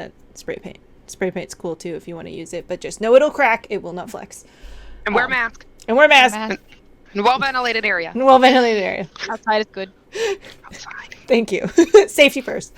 And leather paint, you know what? I took the slides away from y'all. Here we go. The really weird picture of the pants up there is Angelus leather paint, which my friend is holding up. I buy it on Amazon. You can buy some leather paint at Michael's as well. It stretches. This is a stretch pleather, and I painted it on. You don't need a lot. If you spill half the bottle on your carpet, you can clean it up. Ask me how I know. But it's great. I love it. It's fine. So leather paint's awesome if you need to repaint things and it doesn't peel. And I even cleaned it off with like alcohol wipes because it works great. It's good for shoes. Yes. Painting shoes. On the other side, if you spill fabric paint on the floor, it's there forever. On the carpet, because it's there. That's there forever. So if you need to spill a paint, let it be leather paint. Leather paint. Leather paint. Billable. Paintable. Yeah. So on the paint on fabric, painting on fabric is honestly a game changer when it comes to cosplay. I love using fabric paints. I use a lot of Tulip brand. They have mattes, they have textured ones, they have pearlescent and metallics. I used them on my Anastasia, and I was able to stencil a gradient in paint. Like, it's good stuff. So I definitely it's worth it to if you're gonna use a paintbrush with it, you're gonna lose that paintbrush. Just telling you now. That paintbrush is dead now.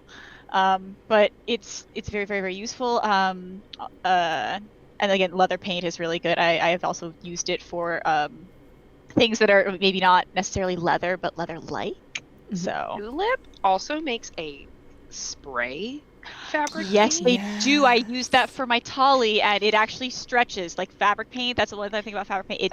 It is flexible. That's the important part about it because it does not crack. Do not use acrylic on your fabric. That's what I used for Winnie, and that spray Tulip, man, that stuff's flexible. It's good stuff. Impressive. It's really amazing. So you've got your costume painted. What if your character is one of these, new fancy D&D characters, or perhaps a character from an alien race that does not exist, and you need to body paint. You need to become blue or green or pink. You can do that, but do your research. Don't just slap on a body paint and be like, yeah, this will be fine. Do a test. Do your research. Do not, we have it specifically on here, do not use PAX paint. I have never used it, but apparently it is bad. Don't use it. My personal do not use is Snazaroo, just because I've seen the smearing and it'll never come off your clothes ever, ever, ever, ever, ever. So I personally will recommend, I like Mayron, I like Ben Nye and Cryoland. Those are all generally theater quality brands. They're all water based, and some of them have alcohol based counterparts. So like water based body paint, it's very easy to apply. You can just always do a test before con. Do a stress test, like put it on at the beginning of the day on your day off, and wear it around for a while and see what happens. We work from home now. Just wear it on you and then do all your Zoom calls. Now is the perfect time to practice the body paint cosplays. Like, yeah. Seriously, now is the time. And it's the other option, if you're feeling ambitious, if body paint is something that you see yourself doing a lot, maybe an airbrush is for you. It's easier to use alcohol-based paints, which don't run when you sweat.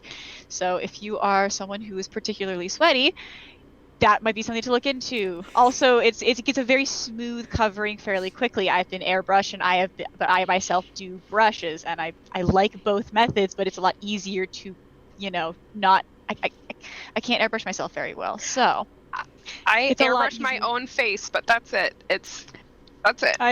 I'm proud of you. I'm proud of you. Yeah, That's so, hard. Yeah, it's don't be afraid. Just try it. It's worth it. And this is going to be my biggest point. Seal your paint. Seal your paint. Use powder. Use final seal. Use, if you are in an absolute bind, a plain hairspray will do the trick. Not got to be, but a plain hairspray. Do not use got to be on your skin. Don't do it. I did it once. Don't do it.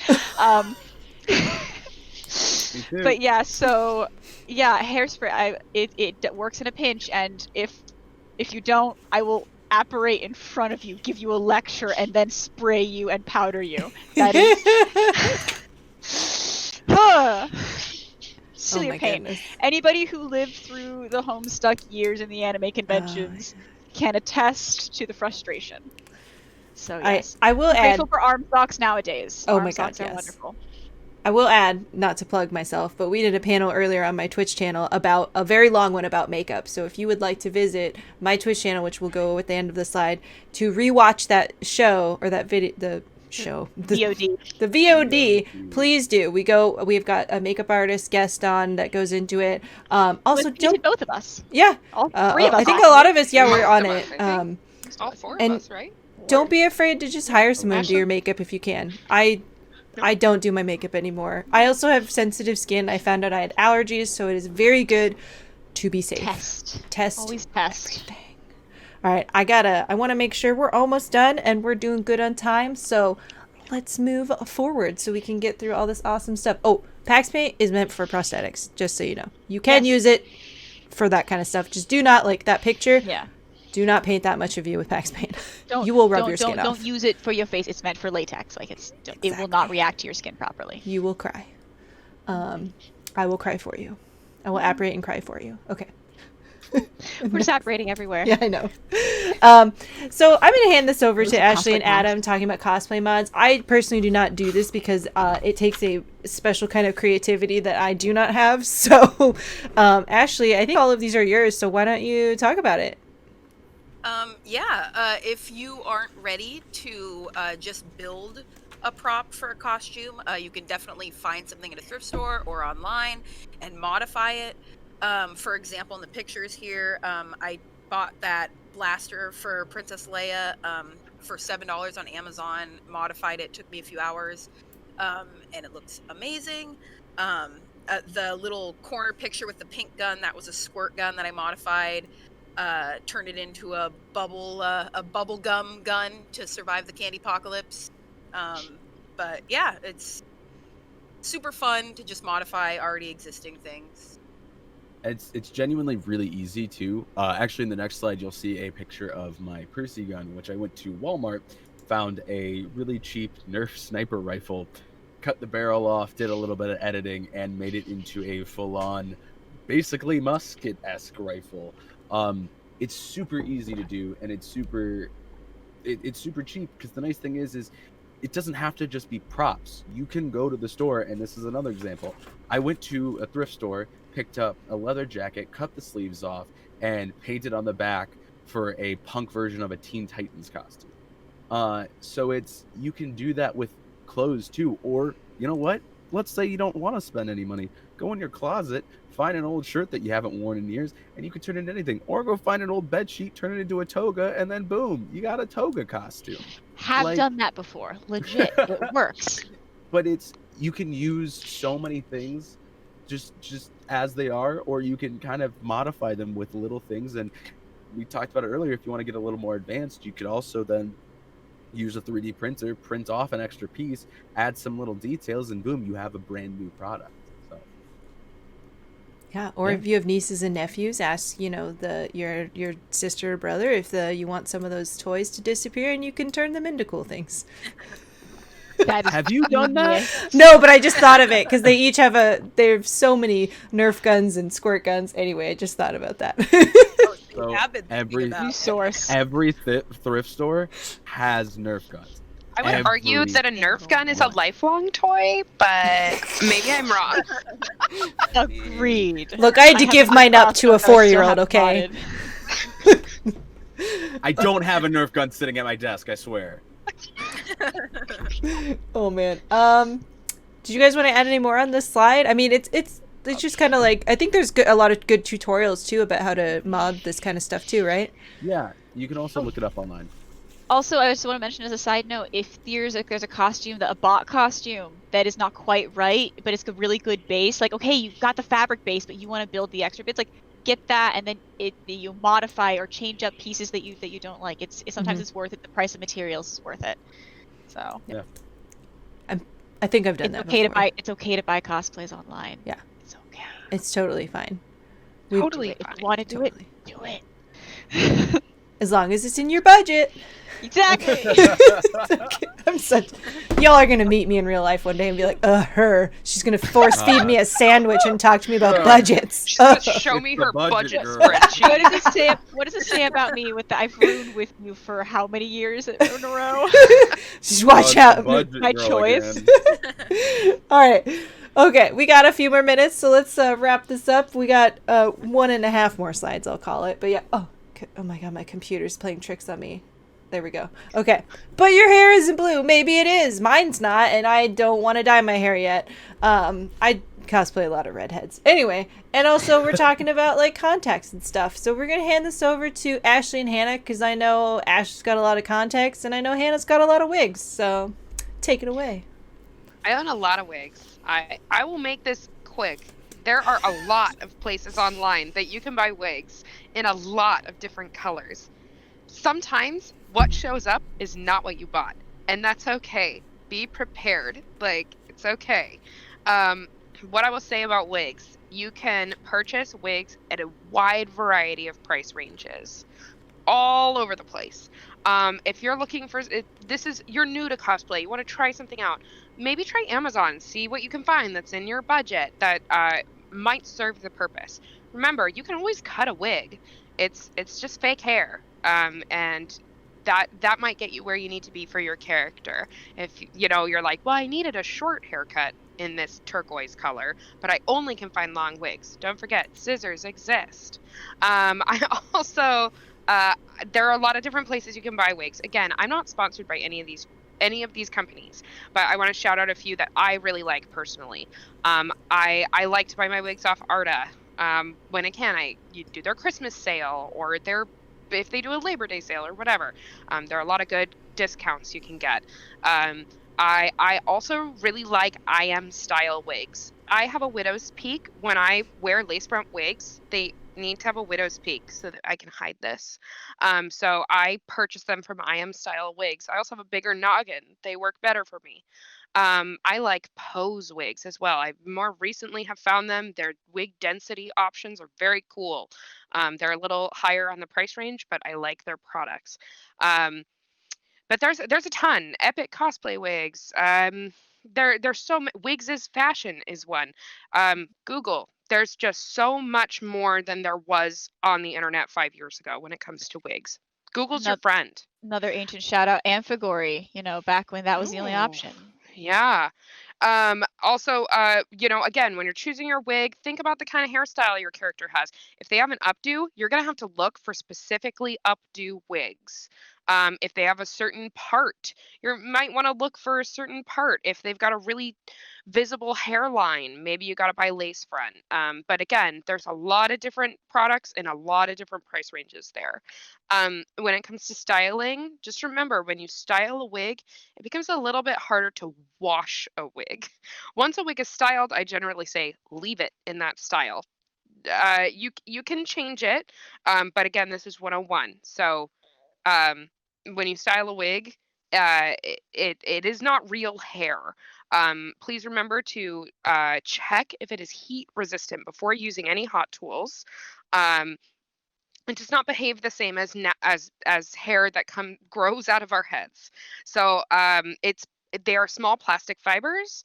I use a steamer to do my wig styling. So if I have a straight wig that I want to be curly, I set all the hair in curlers and then I steam them. And then I let them cool all the way down, and that is what's going to change the shape of the hair follicle, the fake hair follicle.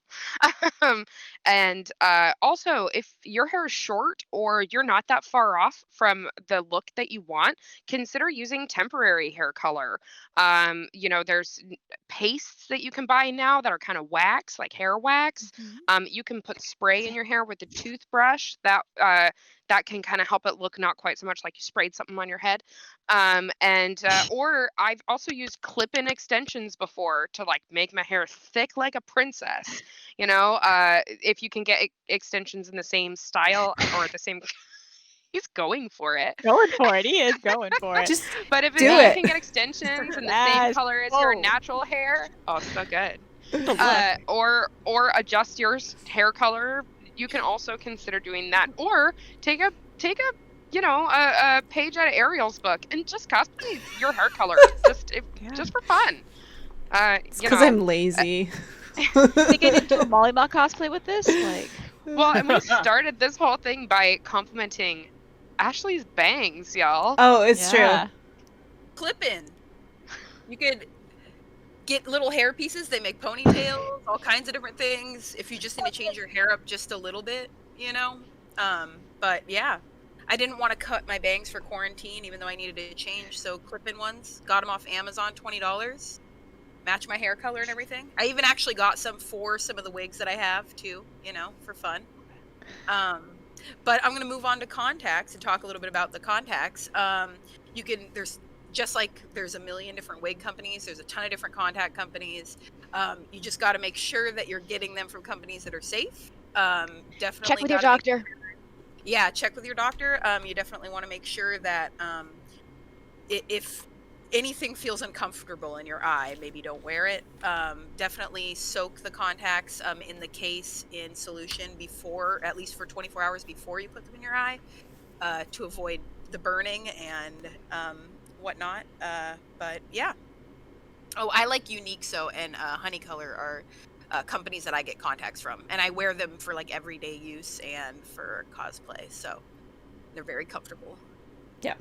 I know contacts can be really scary. I'm totally going to jump in here like a butthead, but they can be scary because there's a lot of horror stories out there, but understand they come from very random things sometimes. Most of them, not all of them. Most of them can come from very random things, either not checking with your doctor. It's mostly important for the shape of your eye. That is the important part. And then also they don't put it in the solution, so they go, oh no, it burned. Well, it's because the stuff that they soak in when they arrive are not meant to go in your eyeball. Or particularly, I'm super paranoid now when I room with people, so I always leave my lenses in their own little case and in a drawer, in the closet until I'm ready to put them in. Because if you're in a room with a bunch of people, which is cool, when we're back to cons and we're all safely hanging out, it's gonna happen. Someone's gonna spray the crap out of their hair with some hairspray, and those follicles, those little molecules that come off the hairspray or the color or whatever they're using, can get on the container of your lenses, and then so when you go to touch it, they're on your fingers now, which then go to your lens to your eyeball, and now they're glued to your eyeball. I'm not saying this to scare you, it's just safety. It's an accident. Wash your hands and cleanse, you overuse that eye wash. Overuse it. Yeah. Overuse it. Just be safe. It's not that hard. Just be safe. All right, so we got 5 more minutes, so I'm going to go to our last slide, and then we're going to review on how to find us all. So, you're ready to cosplay! That's my nephew. He's adorable. If you're familiar with Destiny, he's Zer. So, he handed out chocolate strange coins. He's ready to cosplay. Ready. Any age, you can be ready. It's true. We're just going to reiterate some points. Proper etiquette. Whether it's in the convention hall or just against other human beings, just be a good person. Or online. Yeah, don't be a butthead. Photos, whether it's in the hall at a convention or with friends, there's lots of opportunities to have fun and get photos of your costumes that you worked so hard on. Social media. Social media is a great way to connect with other cosplayers, especially if you're new. It's a good way for you to connect, but you by no means have to have any form of social media to have a good time cosplaying. And always respect others, respect your fellow cosplayers, respect the con staff, respect people online. It's golden rule: treat others how you want to be treated. Also, no, treat others how they want to be treated is actually the better one, from what I understand. And just respect, be nice. We want to all have a good time together. Pay attention and know the convention rules. That's a huge one because these cons are just trying to keep you safe. Every con has different rules, has different standards. So make sure before you go to a con, just take a quick look at the rules. Most of them are pretty much the same, but you never know. It could be something a little different in each one. True. And also, like, give credit when credit's due. If you commissioned a piece and someone's asking about it, totally let people know, like, where you got it, or if it's just like where you got your wig from. Like, tell people, give credit. Or if you come back from a photo shoot and you're posting those photos online, definitely give credit to the photographer and your makeup artist, because they also worked really hard. And then self-care. Make sure that you're drinking water and you're eating, taking care of yourself. Make sure you're comfortable. And then on that note, also, it'll make you a little more comfortable if you have a tiny emergency repair kit with you. I always like to say, bring a couple safety pins. If you have stuff, bring some super glue. Super glue's helpful. Maybe some duct tape, just in case. I have like a mini roll of duct tape that I bring around. Or maybe your costume is a specific thing that it might need a repair on. Spare batteries. Yeah, a battery. Electrical tape. Electrical tape. It is never a bad idea to just have a little backup, because cons are long and accidents happen. I always bring a needle and thread with me. I can't not. I literally try and match a purse or a backpack to my costumes, even if the character doesn't have it, just so I can carry stuff. Take some of that excess fabric and just make a bag. Seriously. I guess we don't have it on here. Pockets, just the tip. Pockets. Put a pocket in your cosplay. Put a pocket in. If I can put it in a ball gown, you can put it in yours. But I guess the last note is have fun. Have fun. It's all about having fun. We're all nerds. We're all people dressing up in costume. Most of us are adults dressing up as cartoon characters. We're here to have fun. From our and childhood. Love each other. It's true. So true. Oh my gosh. So this is great. Now we have a couple of minutes to go over. Sorry, my nephew's just so adorable. I have to look at him for one more second. So okay. He's not that young and cute anymore. He's older now. I mean, he's still cute, but he can't wear that anymore. My sister's going to kill me after she watches this. Toddler in a cosplay. She's going to be like, how dare you? Okay, sorry. Why is my thing not going to the next slide? Oh, I don't know. Oh wait, it's not a slide. I made a thing. Hang on. Wha-bam! There we go. I got it. Okay, so we're gonna go over again and just talk about where you can find me. So I'm Airbubbles Cosplay. Pretty much, if you search Airbubbles Cosplay, you'll find me everywhere. Twitter, Instagram, and Twitch are the go-to best places to find me. Like I said, I Twitch weekly. I guess that works. I stream Twitch weekly. If you like magic and cosplay and Guild Wars 2, watching someone bad at PC games, come hang out. We're super duper chill. Ashley. Oh wait, I guess I wrote them out of order. Oh no. Hannah, you're next. Where do we find you? You can find me on Instagram at miss.tyo, and that's Tyo. That's where I post most of my work in progress and my finished work. I have a Persephone photo shoot that I'm just dying to share with you all, so that's coming soon. Sam? Yay, because I didn't know who was next. I am Mama Samu on pretty much everything. My mains are Instagram and TikTok and Twitch, which I stream 2 to 3 times a week. I stream cosplay and some gaming, and yeah, I do all that fun stuff. And I am a ball gown addict, so if you like to see ball gown stuff, come by. And Adam. Oh, it's me next. Okay, cool. Mr. Addup, literally everywhere. MRADDUP. You can find me on any social media under that tag. I also stream on Saturdays on the Welcome In, which is a D&D channel that started from Twitch, and it's a lot of Twitch streamers. It's really fun. And yeah, I if you want to see my crazy adventures of doing 3D prints and creating too much 3D models, come join. And Ashley. And I'm Ashley. Ashley Plays Dress Up on Facebook, and Ashley the Jedi on Instagram. I am definitely more active on Instagram. But yeah. Cool. And we're at time. So I really appreciate y'all for coming out. Please feel free to give us a follow, give us a poke. We're pretty nice people. Not a physical poke, a digital poke, please. But we'll see you all later. I love you all so much. Thank you. Wear your masks. Be safe. We love you. We love you guys. Thank you.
This is Dreamscaper, an action RPG roguelite coming to Steam Early Access this summer.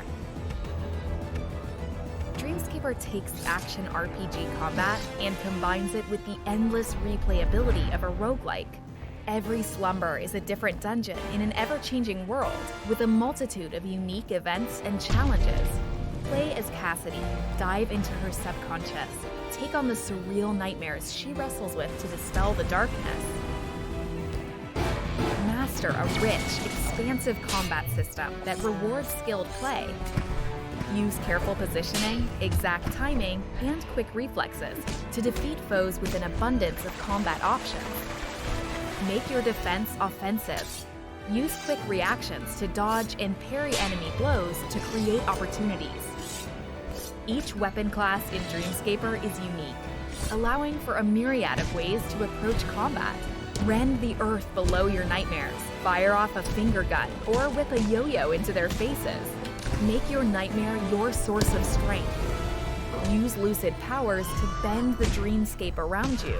Manipulate the elements to set enemies ablaze, or freeze others in place. When your nightmares overwhelm you, even control time itself to give you the edge you need. Explore ever-changing dreamscapes and discover lost memories, surreal scenery, and a multitude of unique events. Uncover Cassidy's past as you venture through her memories. Use your wits to solve challenging puzzles, growing your strength. Plunder through your dreams, finding resources and gear to build the playstyle that complements you. Special modifiers and rare keepsakes add depth and variety, allowing you to create unique character builds that encourage strong synergies. Wake from your nightmare to tackle a new day.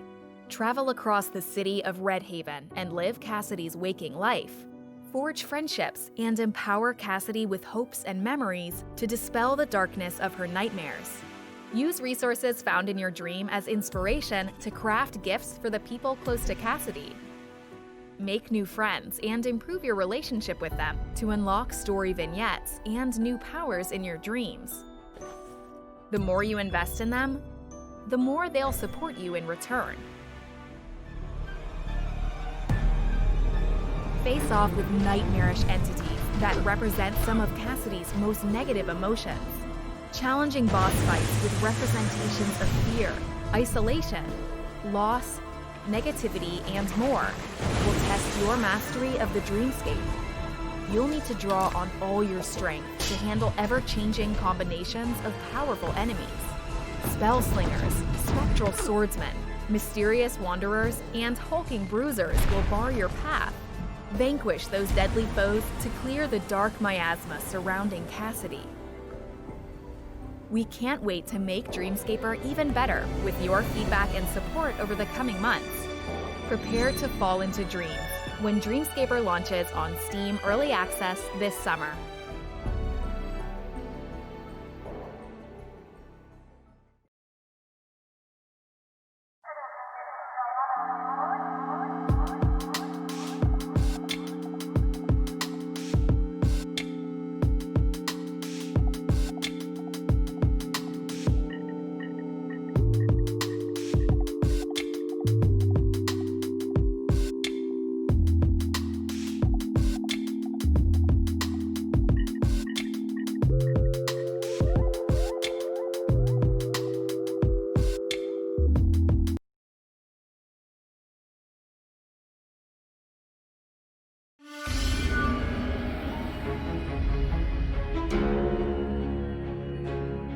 The next chapter in Firefly's classic real-time strategy series, Stronghold Warlords is the latest in a line of unique castle sim games.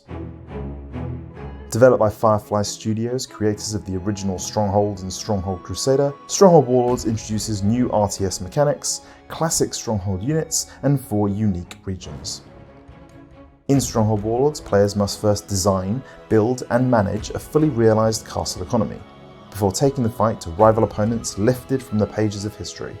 But you won't be alone in the fights, with the addition of a completely new way to play Stronghold in the Warlord system. Players will besiege Great Khans, Imperial leaders, Shogun commanders, and more as they grow their castle economy and construct new gunpowder-fueled siege weapons.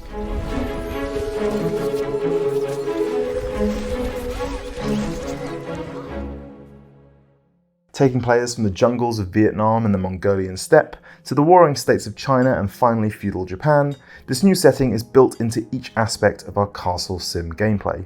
Popularity with your subjects is influenced by a wider variety of factors than ever before. A granary full of rice, meat and vegetables might keep your peasants from revolting, but in order to raise taxes, an army, and get the most from your workers, they'll need more than just full bellies. Quality clothing and housing, temples, tea houses, medieval entertainment, and even torture devices all have a role to play in the continued happiness and obedience of your peasant population. Fail to stay on their good side and peasants will abandon the player, leaving you without farmers, blacksmiths, diplomats, and indeed soldiers with which to defend your keep. Introducing new cultures, mechanics, and historical detail to the series for the first time, Warlords is built around the central Warlords system, a grand strategy mechanic that allows players to recruit, upgrade, and command 8 unique warlords across the battlefield. Once under your command, either through force or diplomacy, I serve a new master. My army is ready. Each warlord boosts your strategic prowess with unique perks, characteristics, and upgradable abilities. Early on, players can boost their diplomacy and gold reserves with the help of the Crane Warlord, who also has a unique perk that boosts popularity within the castle. Later in the game, we might turn to more military-focused warlords, like the Tiger and Dragon. These more aggressive warlords can do everything from increasing melee damage and offering spiritual guidance, to growing your army with special units and even launching a full siege attack on the enemy. Utilize each warlord to boost your industry, fortify borders, forge weapons or launch a pincer attack, and you'll dominate the battlefield in no time. Each mission and multiplayer battle means a fresh set of warlords to command and new dynamics for every castle built. With all the warlords in this region, we have the numbers to launch a single great assault on the castle. To defend their castles, players will take command of Mongol hordes, Imperial warriors, and samurai clansmen, as they prepare to besiege everything from Japanese castles to fortified Chinese cities. In addition to classic weapons like the Trebuchet and Mighty Siege Tower, Warlords also introduces gunpowder to the series for the first time. The Korean Hwacha, rocket launchers, and fire oxen, inspired by Chinese siege warfare, are all options for players hoping to breach enemy walls and thin out an attacking siege force. When it comes to infantry, players will be able to recruit all new units including fire lancers, disciplined samurai, Mongolian bowmen, and heavily armoured imperial troops. Combine these with your siege weapons of choice and players will have all the tools they need to break enemy lines and defeat the enemy warlord. Whether you become the greatest lord through fear or admiration, military might or careful diplomacy, players will journey from 3rd century BC China and Vietnam all the way through to the rise of the Tokugawa shogunate and the coming of the Mongol Empire.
Hey, Dr. Ken Dutton Register here from Excite Science in Brisbane, Australia. Excite Science is a creative studio explaining complex science in fun ways. And at this stage, we're really focusing on cancer education, from cancer-themed escape rooms to virtual reality to AR-driven art galleries. And the project that I'm talking about today is Malignancy VR. As a cancer researcher of over 10 years, I know firsthand, talking to the general community, that there's a lot of misunderstanding and core fundamental knowledge gaps of what cancer is. And this isn't surprising because cancer is incredibly complex. But are there new technologies or new ways, new communication strategies that we can be using to engage in a broader audience to teach them about cancer? And more importantly, reach those audiences that aren't even thinking about cancer or aren't really even engaged with science. Hey everybody! First off, I want to thank PAX Online and you, the audience, for giving us the opportunity to take an insider look into music and gaming. Millions have seen Travis Scott in Fortnite and John Legend in The Wave. And now, music and gaming are beginning to merge like never before. I have the pleasure to present this panel with 3 incredible musicians and gaming industry veterans. First, I have Yunga Bold, a vocalist for industry-leading games like Ghost of Tsushima, Legends, League of Legends, Overwatch, and even featured in her own East-West sound library. As a music geek, so unbelievably cool. Thank you, Yunga, for joining us. Jason, thank you for having me.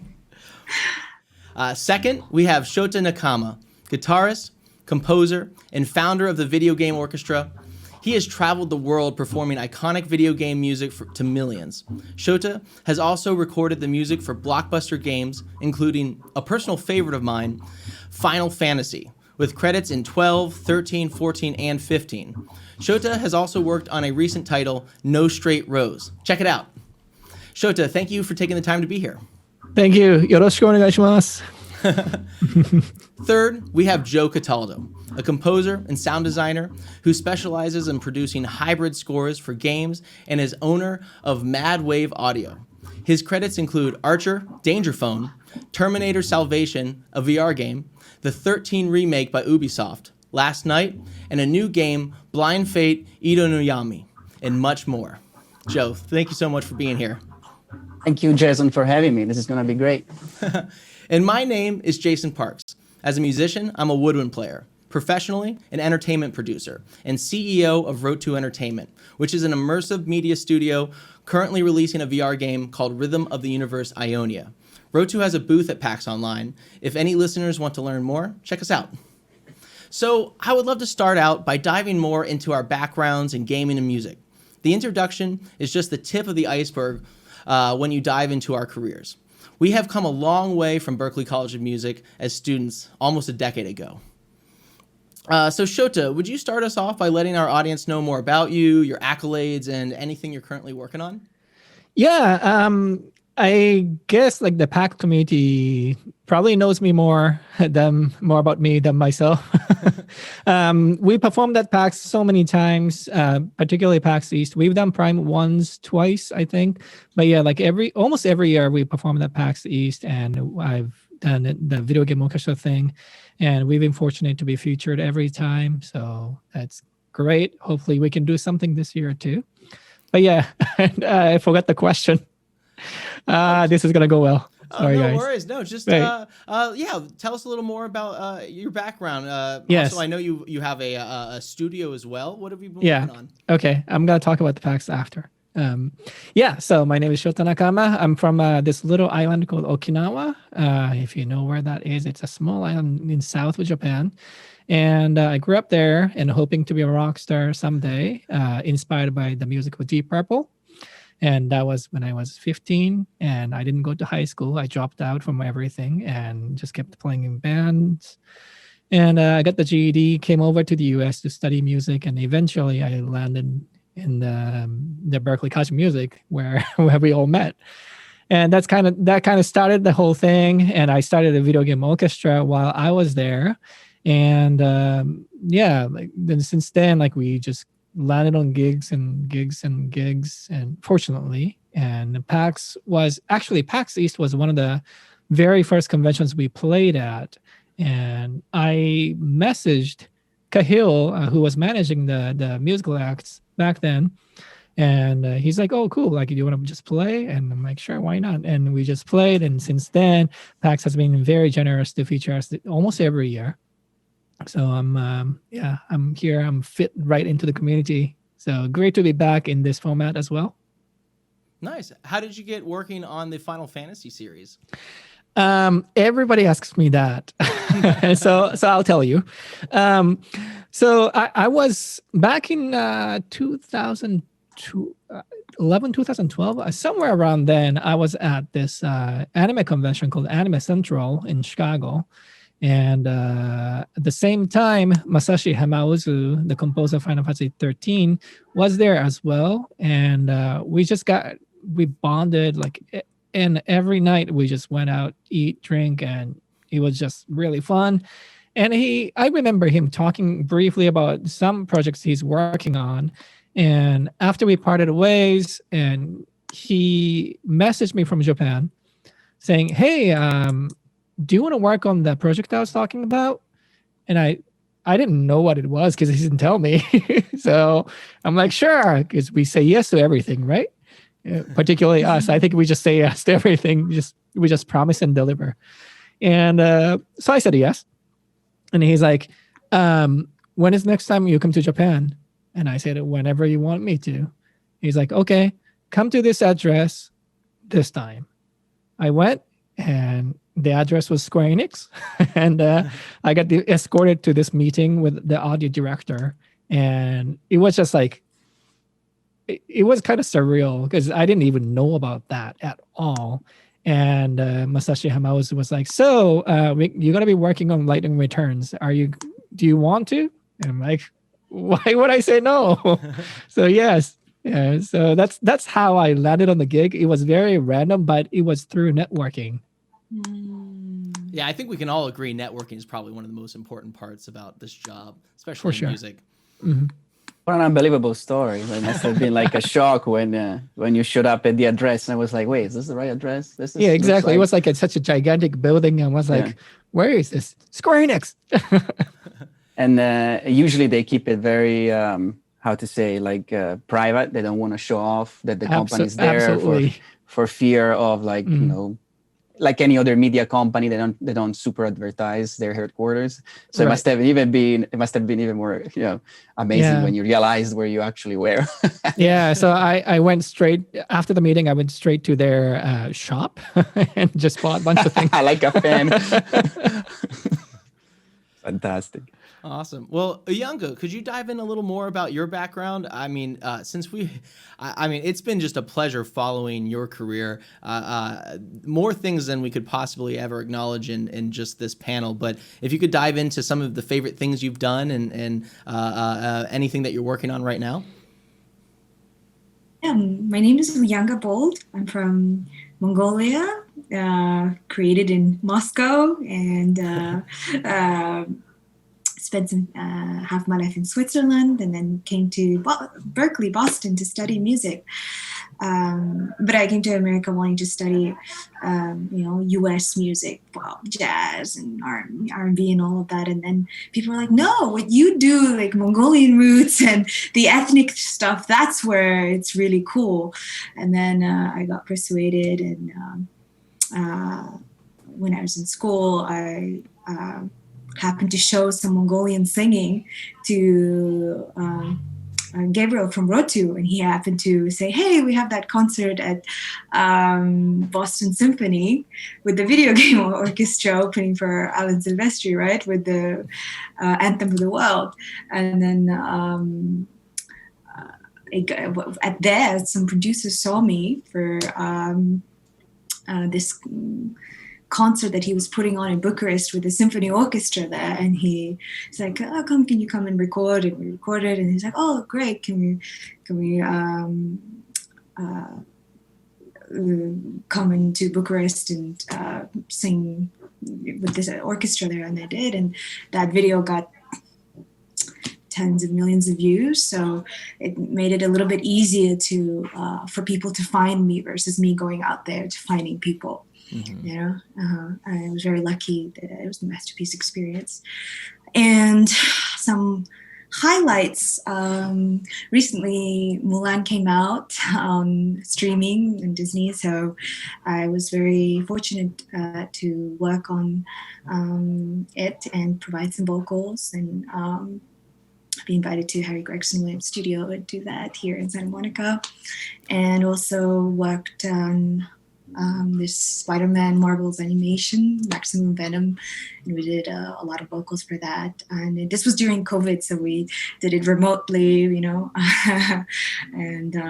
with Sandro Morales, and he composed incredible music for that. And also it was really fun to do the vocal library. There was a lot of recording, just just like very like detail oriented, work, and that was really a beautiful experience. And East West Sounds has been so good to me in their studios, and they've been really kind enough to use their studios for different projects. So I'm very grateful to them. And I've also sang on the main theme of and the name of the TV show is Motherland Fort Salem. And it's about these witches that use their voices to affect reality around them. So I help do all the vocal sounds. And it's really cool to see, like, first of all, seeing the theme, you hear your voice in the theme, like, oh my gosh, you're freaking out on the TV. And then also seeing the spells, when it's growing, it's like, oh, that's my voice. And this plant is growing, whatever, so these vocal spells are really fun. That's what comes to mind at the moment. Oh man, well, I mean, it's pretty incredible journey you've had. Would you mind talking a little more about how did you even get introduced to the gaming world? Really, like when did you what was your first game that you were on, and then how did you continue to do more? The first game I was on, I believe it was League of Legends. Yeah. That's a great first game to be on. Yeah, thanks to also a Berkeley graduate, Edouard Breneisen. And he invited me to do one of their live anthems. And then he invited me to do subsequently 2 different character logins, Nico and Zion and Rakam. So that was fun. Oh man, incredible. Well, I want to dive a little more into that later, but before, Joe, if you could talk a little more about yourself and your background, what are you doing? I know you got a bunch of games in the pipeline. Anything you could tell us about? Yeah, in the specific, there is a game that I believe is going to be also at PAX in this online format called Blind Fate Edo no Yami, which is a cyberpunk samurai. Super cool. It just got announced today, actually, so I don't even know how much I can say about it. I was like secretly looking at the Steam page, so to make sure that what I share with you, it's in line with what they're saying.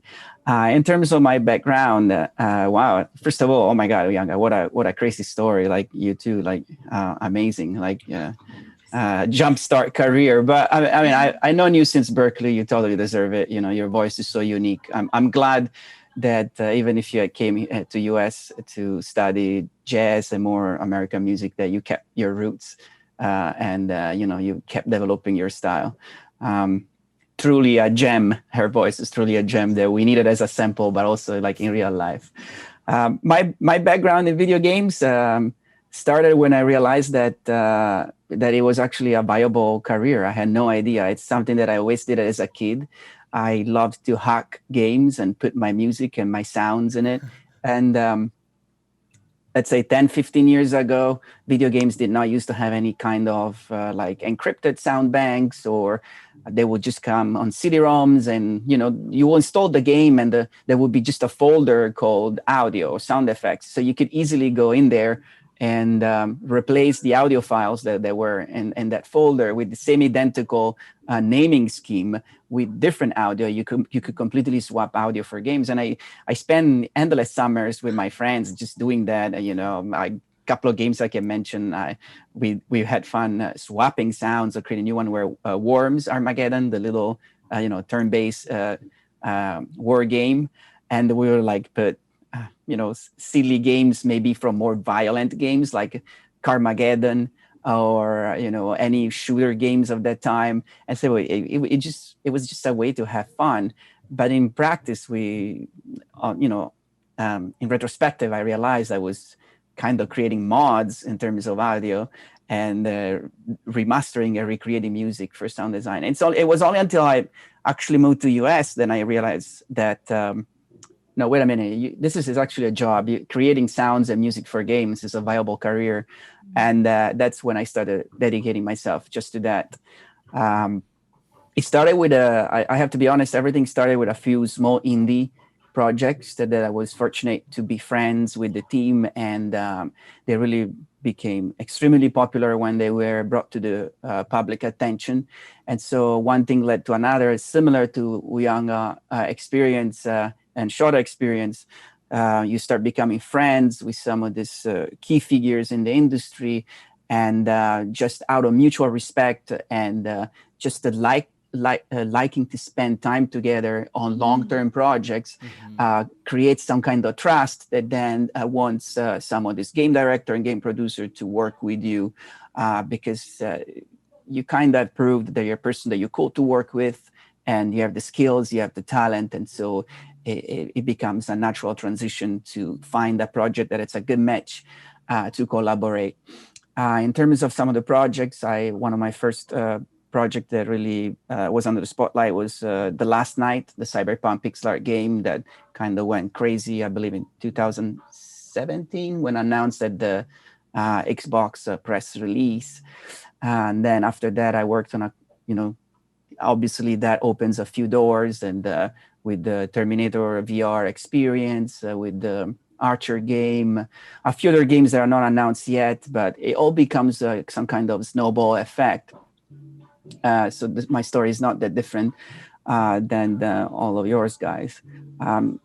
If there is something particular that you want to know, but that's more or less the same process. Well, I'm a big fan of anything VR, as you all know. So I'd love to hear more about Terminator Salvation VR game. I mean, maybe a little more detail as to how that all happened and why pursue a VR game? Why jump on it? Just because it was there, or did it particularly interest you as a challenge musically and as a game audio designer? Definitely VR is exciting, and I have to share a cool story. When I used to be in Boston, I was kind of jealous that everyone had a chance to work on VR project at the time, and all my projects were regular 3D games. So boring, oh my God. Because there was so much focus on audio. What really this new, not new wave of VR, because I'm saying that because obviously VR was a technology that had been around for quite some time. It was just not the right time in terms of market, and the technology was super expensive. So when we had this new wave of serious company getting into VR and developing it, a lot of focus was shift on audio, something that usually in game is not like the highest priority. And so we had a lot of company really spending time and resources in researching and developing positional audio, spatial audio, new algorithms, new systems to really immerse the play into audio. So obviously all of that is exciting. And in VR, all of that is not just needed, it's essential to create a realistic and immersive experience. So I wanted to be involved. I'm talking about like 2015, 2016. I really wanted to be involved with anything that had to do with VR. And probably my very first VR project only came with H3VR. It's a very popular shooter simulation kind of sandbox. It's called Horseshoes, Hot Dog, and Hand Grenades. It's a kind of a little bit of a joke, silly parody name because the game is actually non-violent at all, although it's a weapon simulation. And so in that, I really had a chance to start understanding and testing and experimenting with everything VR in terms of technology, and combine that with Terminator, which has been a franchise I've been always a great fan since a kid.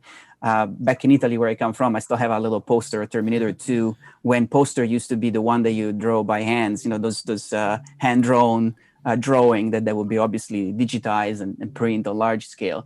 So when the right chance came to work on a project that VR and the Terminator franchise, I was like, yeah, I am in. Plus it's an action franchise, so you get to do sci-fi, weapons, monsters, robots, action music, all that stuff. Is super fun to work on. Yeah, what else you want? Yeah. Yeah, what else? Yeah, like what else are you asking? Like there is nothing else that you can ask. So I think it's pretty clear that networking is this theme across all of our careers. So anybody listening, make sure you maintain those relationships and reach out and keep working. And to dive in a little bit of why I'm excited about the the group we're talking about right now, the three of you, and how it incorporates into my background. I had the pleasure of going to Berklee College of Music and starting a group called Rhythm of the Universe. It later turned into a company called Road to Entertainment, where we brought musicians from over 100 countries and thousands of musicians together, and we produced a series of projects, lots of transmedia, everything from live shows, music videos, documentaries, and at the time, Yunga, you mentioned a little earlier about that Symphony Hall performance. Before Road to was ever a company, and it was just still this student project, we had made a music video where 90 musicians from 90 different countries came together and wrote a song apiece. We literally had citizens of countries that were at war with each other sitting at a table writing this song together. They had to change their name in fear of retribution. That show ended up turning into a live show that was performed on Symphony Hall stage. Yunga was one of our solo artists, one of the most iconic aspects of our music video and our live performances. And then Shota, his orchestra performed on stage and was the primary instrumental group that was producing the entire night. And we also had the privilege of being there with Alan Silvestri, a famous film composer who did Back to the Future, Forrest Gump, and countless other movies. Countless. The whole Marvel, Avengers. Yeah. Exactly. I mean, more than I can ever list. And that led us to creating a company called Road to Entertainment, where we worked with nonprofits to produce all sorts of projects, all sorts of transmedia. Particularly, my team was able to travel to the Peruvian Amazon, where we filmed the illegal gold mining and deforestation happening there. Then we made a music video with international body of children singing a choir about this effort we have and how we have to save the Amazon. We made a music video with it, and then we also made a documentary called Mercury Uprising, which was seen at COP20 and COP21, the United Nations conferences that helped spark the Paris Climate Agreement. And from this, my background's very different than everyone else here. While I'm trying to manage this company and find more opportunities for us to work with these nonprofits and to continue to create content, we started to develop this story, this IP, this big universe that we called Rhythm of the Universe. And in this, we created what we call music mythology, where we're turning music theory, instruments, everything that encompasses music, and we turned that into lands, people, ecosystems, game mechanics, storyline arc, and we had this giant universe that we wanted to tell. And I wasn't ever thinking about making games, but when I tried the HTC Vive for the first time, I believe back in early 2015, I put on the Vive, I saw a giant whale go by in the game The Blue, and I ripped off the headset and I said, oh, this is what I'm doing with the rest of my life. And we very quickly found incredible talent, incredible developers that had worked at Valve and Capcom, and we found the resources needed to move forward with making a game based around that giant IP, that giant universe that we had come up with. And so I'm proud to say we now are releasing this year Rhythm of the Universe Ionia, which is the first episode in a series of VR games. And this first one's based around environmentalism and animal habitat conservation, where in the game, you and your sister Allegra are going through the Ionian forest, and you actually have to save these giant musically inspired creatures using music theory superpowers, which we call Modus powers. And and that then ties in Joe, who has come in and a big part of our sound design. And ultimately, this entire panel helped inspire or directly worked with us to create this VR game. So it's a pleasure to speak with all of you and have you come together and us share a big passion of ours, which is music. So I'd love to tie that into us jumping into what makes music in games exciting for us, right? We all come from different perspectives. So for example, music and audio development for VR titles are completely different than what you had to do for VR games, for regular games just a few years ago.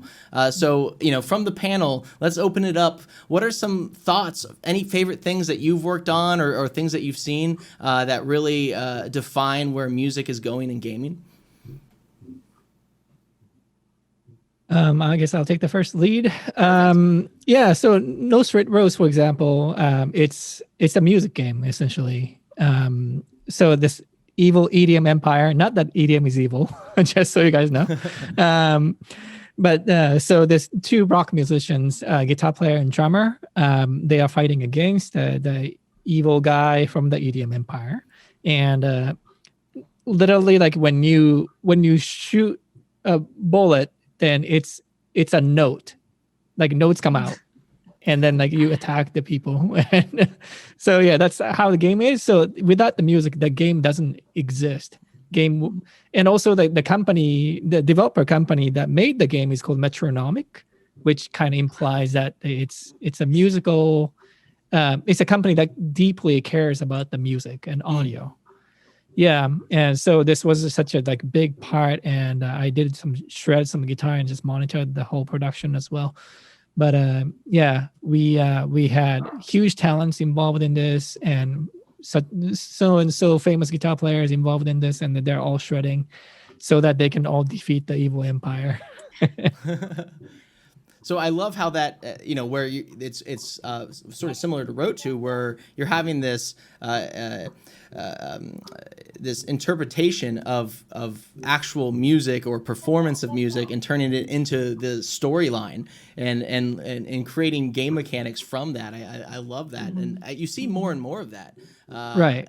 I mean, for example, one of the most successful VR game of all time, Beat Saber, right, is taking elements of some of our favorite rhythm games, but then just completely redefining it and having giant blocks fly at you and giving you lightsabers. Who doesn't want lightsabers, right? And created created an environment where you can compete with other people. You can get better very slowly and gradually, and find yourself doing maps and songs that you never thought possible. So it sort of reminds me of back in the day of going to the bowling alley and doing Dance Dance Revolution, right? And just taking it to the next level, and then adding a lot more on top. I mean, there's so much changing in the world right now for music and gaming. Right, and also like not just games, but also for the visual media. I think it's all about stimulating your senses. So games can stimulate obviously the visuals, like your vision, and also the touch, because you are playing, so you're indirectly touching the game. But then by adding music, then you can stimulate your hearing sense as well, and more the merrier. Then like your brain reacts to that in certain way, and it becomes more immersive. The entire experience becomes. Yeah, especially with interesting sounds, new sounds. I think there was a study done where when you hear a sound you've never heard before, your brain goes, "Oh, what is that?" Right? And you pay more attention versus hearing a sound you've heard all your life. Like your voice. Or Japanese instruments, exotic instruments. I think I grew up playing video games like Alpha Centauri, those strategy games. And then also when I was my first year at Berkeley, I was, playing OG World of Warcraft, Well, StarCraft and all of those also, but like the first, person when you go online and the multiplayer world. And I just remember it felt like the music was such a big part of it. And you're roaming these planes, because back then you used to walk so much, and you're hearing these music play over and over. And it was such a part of the journey, right? It becomes the soundtrack of the experience within the world, and this avatar character becomes me, and I'm there, and it just becomes part of my world. And I still miss, sometimes I'll be walking somewhere and I'm like, oh, I miss walking in this forest with pink trees, whatever, and the soundtrack would come with it, right? Because it becomes part of it, right? And I thought, who are these people that get to work on such experiences? Because ultimately for me, video games as well as visual media is a means of storytelling, and it's a means of immersive storytelling. And humans have been telling stories since the dawn of time, and it's a way of transmitting wisdom, knowledge, carrying on our experiences from one human to another, right? So it's such a tremendous privilege that we get to support that, right? And to write the new stories of our age, of our time, right? and do it in a kind of a collective way, because these ideas of the music, right, the notes coming out of the bullets as bullets, or saving the forests with music, right, or these 3D versions of these AI that take over the world, right? Mm-hmm. Joe, like all of these are these stories that are arising today, right, from our collective consciousness, and we're making it such that we're interacting with these stories, and we're finding ourselves, where do I stand around these subjects, environmental conservation, right, AI coming. These are big decisions that we are making right now and in the coming years, and especially, teens and younger generation, as they grow up, interacting, their worldview is formed by this, so I think it's also a tremendous responsibility, and of course the music is going to inform how we feel about that, right? I'll never forget, I was in this panel once, and this composer talked about, okay, so this scene is coming up. Do I foreshadow the intentions of the main character, right, by adding kind of an ominous note, or do I let the audience discover later, right? There's a lot of responsibility in artistic choices that we get to, right? The narrative choices that we take, That's a lot of words. Spot on. That's what we need the panel to be. I think both Young and Shot are right on the topic. It's a tricky question. It's like why there should be music in the game or in a movie. So like a guy's like running, chasing someone. Why there is to be music? But in reality, as they both mentioned, music has a very, very, very delicate and important storytelling role, because it can just underline and reinforce the emotion that we see on the screen, be it a movie or a video game, can tell its own story, something that it's a different storyline, completely different, something that you might discover only at the end, as again, Oyanga was mentioning from that talk, or can give some hints to the player or the spectator of a movie by contrast. Maybe there is a love scene, but there is a very ominous, dark music, so something starts to tell you, maybe there is some unknown happening, some secrets that I'm not aware of. So it's a very powerful storytelling role that music has. And so I'm very fascinating in terms of what's happening right now in video game. What has been happening in video game is that actually this approach has been fully integrated into games, just like it used to be with movies. And the budget have also been risen and brought up to the point where these kind of things can be done now in video games too. It's not just something that used to happen in like blockbuster movies, especially because considering that it's an interactive medium, now finally games can do something that the movie cannot, and really have multiple storylines or complex narrative that change based on your behavior. If it's obviously if it's an RPG game, like in the way that you play the game. I think there was already like some time ago a Splinter Cell where you could, I believe it's a Splinter Cell, where you could play it as like killing everyone or be more stealthy, and the music will completely change, more like some kind of James Bond music versus some more actiony music. And also another great thing that you mentioned that I wanted to bring up, Oyanga, was the how great sound can direct your attention. And I feel that's extremely important, even more in VR.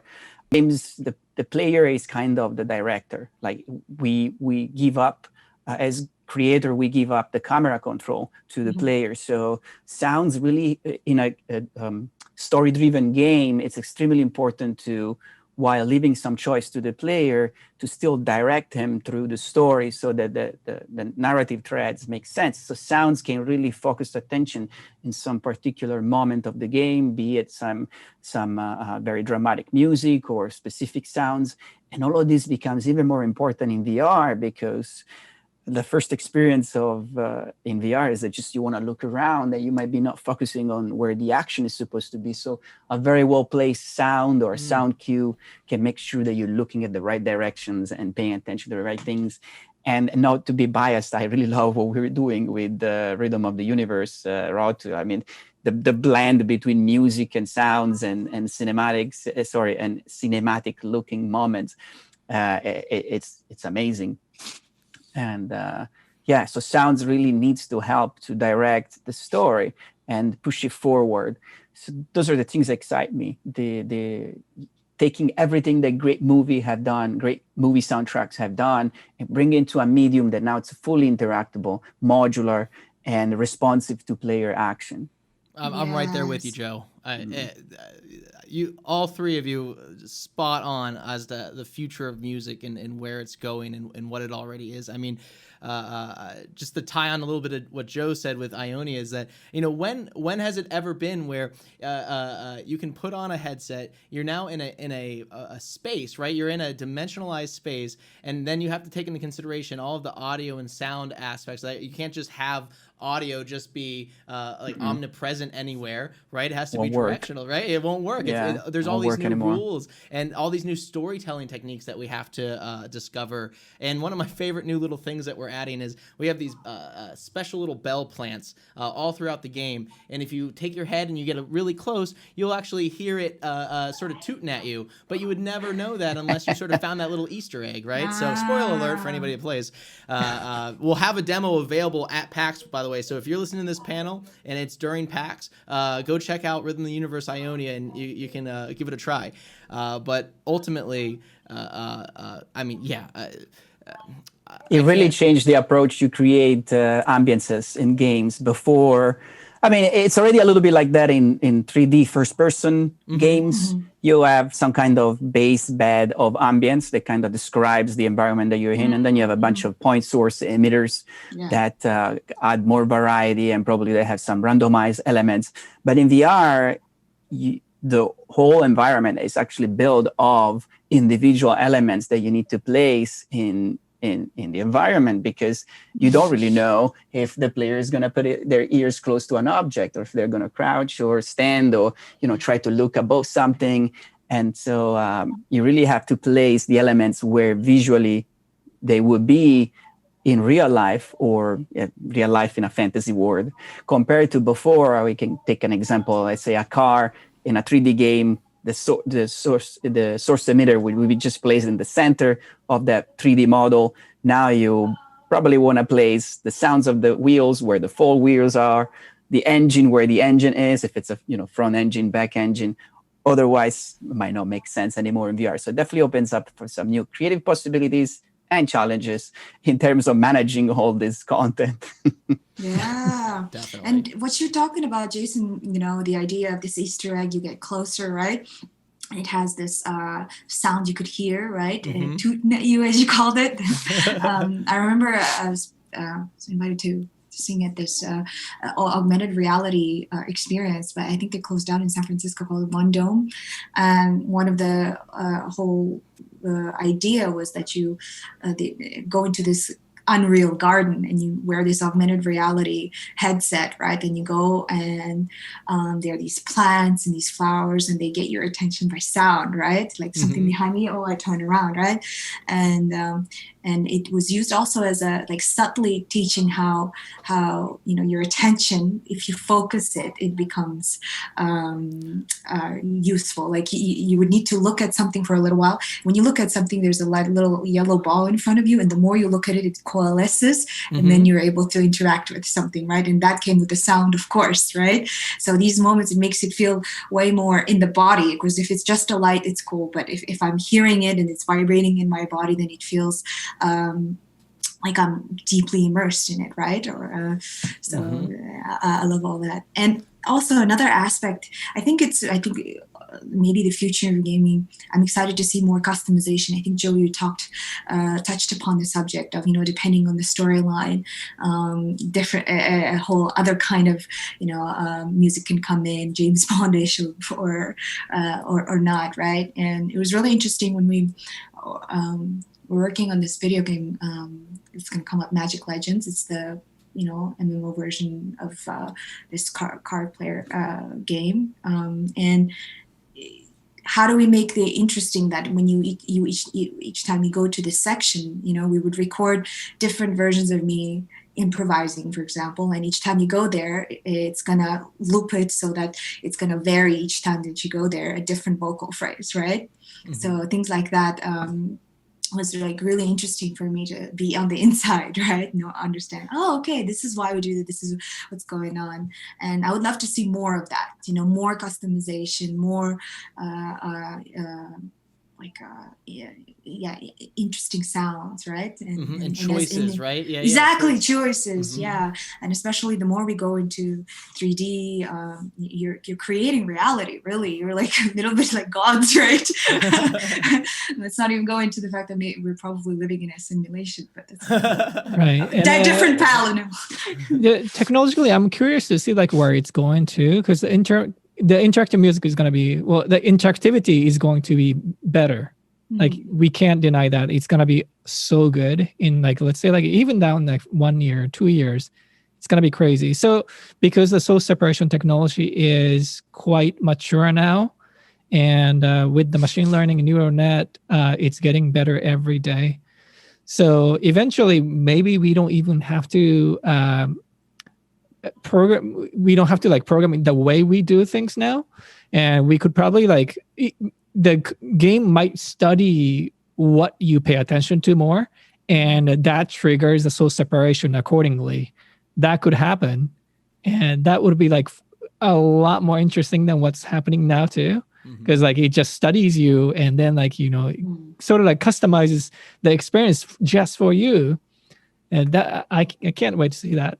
I don't think it's too far away in terms of time either. Jason, correct me if I'm wrong, but most headset now have eye tracking, so they can feed their data back to the developers, and they can use that exactly as Shota was saying to learn on what you're focusing on when you are like paying attention, when you're bored, so they can customize the experience to keep your attention level high. But yeah, the as Shota was saying, the level of interactivity and and responsive music, the technology is already there.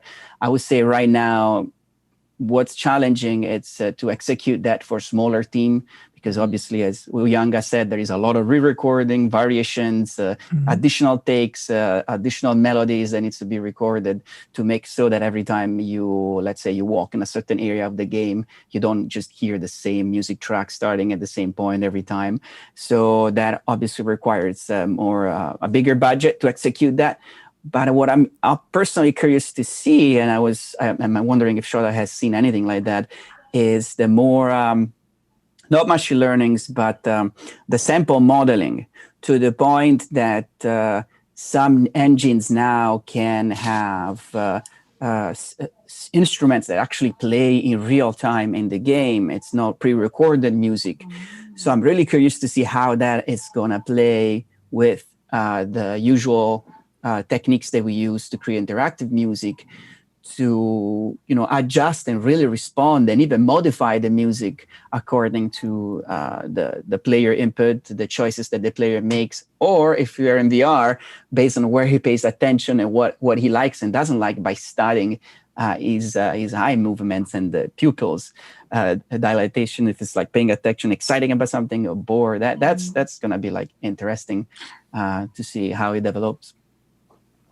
Yeah, and I can't move on until I just also acknowledge how incredible it is that we are also starting to blend gaming with actual live performance, right? We didn't even touch on, music is such a vast genre of potential topics, right? That we had the largest concert ever in Fortnite, right? How incredible is that? I mean, where you very unique, right? Exactly. And then we've just had recently John Legend in the Wave, and you can either on TikTok or via a VR headset be able to experience it, and it's almost better than live entertainment in a lot of ways. I definitely don't condone it replacing live entertainment. If anything, we should all be working very, very hard to get back to a place where live musicians are supported, live performances are still attended. We definitely, as a society,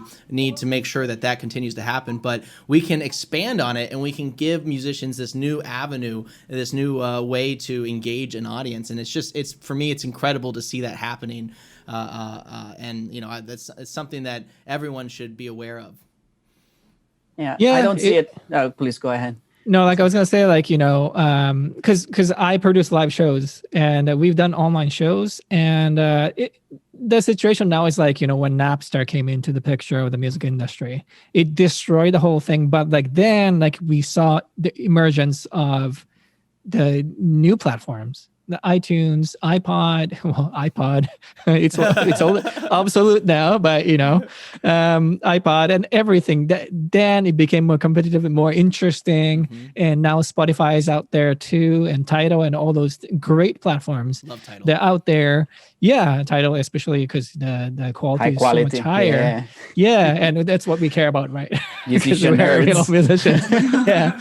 So yeah, and I think the COVID situation that really like it kind of destroyed. It made the ground flat, but now is a chance for the new things to pop up, and the online concert thing, also Fortnite concert thing. That's a great way to entertain people, and I think combination with VR, I think might be the virtual concert might become very mature, flourished. Yeah.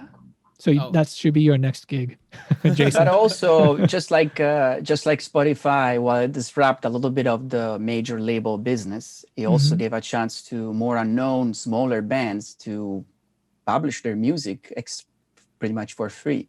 You know, you pay a DistroKid or a CD Baby subscription, you know, like for $30, you can release your music. When before that would be not possible. You had to have like a major label contract to have your music distributed worldwide.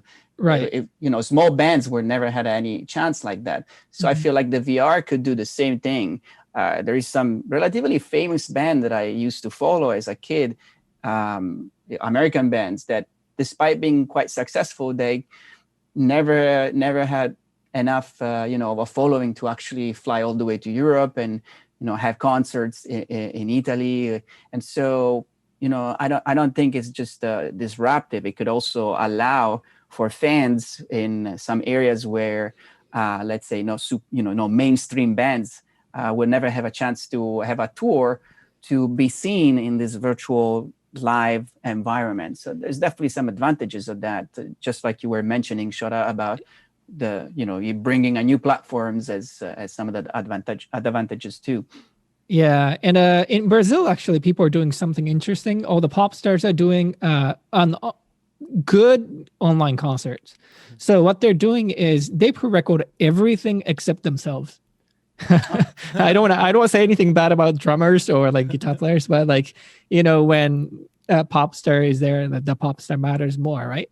Of course, it's the pop star is the only person who's actually live, which is why there's no latency issues, and fans can interact with the comments, and they can do super chat, and that becomes the additional revenue source for the pop stars. So that's when the online concert is done right. I feel like. And everybody gets paid, the musicians get supported, and they get the proper exposure as well. They get credited. So that's one of the things I'm kind of looking into that as well. That's just a great modern way of doing concerts, and it's a nice balance. It's definitely a nice balance. Absolutely. It's semi-live, because like unfortunately you can't do full online live because of latency until somebody comes up with a great latency compensation technology.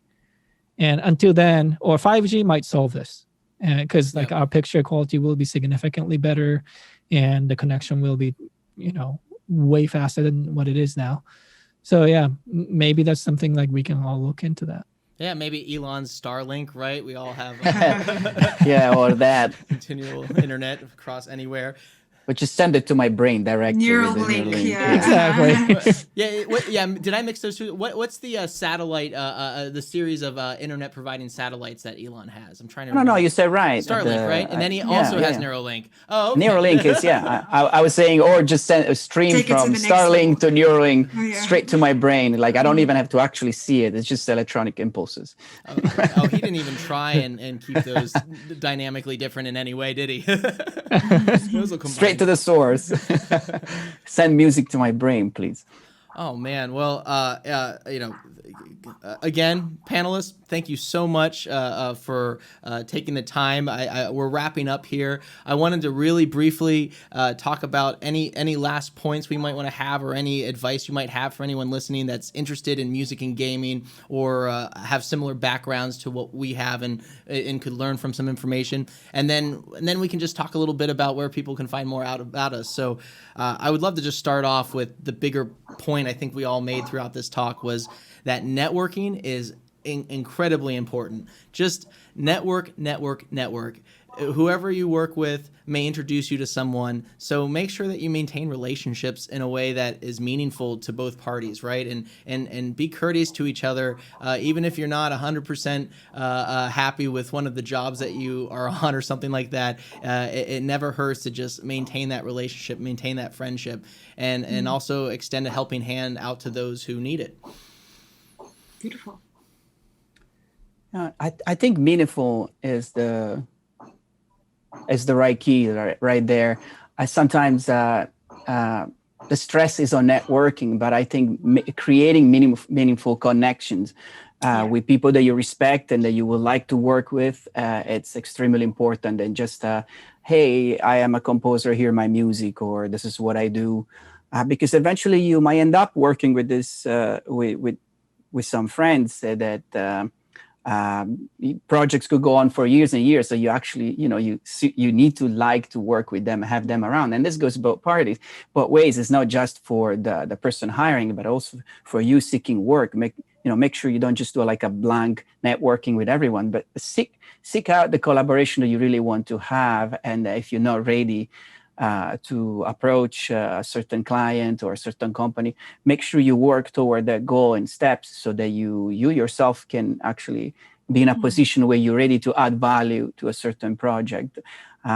That's at least how I see networking. Like, I seek creative collaborations more than just, hey, I need work. That it's a little cold, and usually doesn't work in our field. We are all creatives. We are very sensitive emotions and feelings, so we can quite easily read when someone is fake, in those kind of interactions. So seek meaningful, creative collaboration. That's my idea on networking. Just to put out an advice, I would say that. Beautiful, Joe. Building off of what you said, Tim Ferriss said, when you go to a networking event, you don't need to go quantity, but go for quality.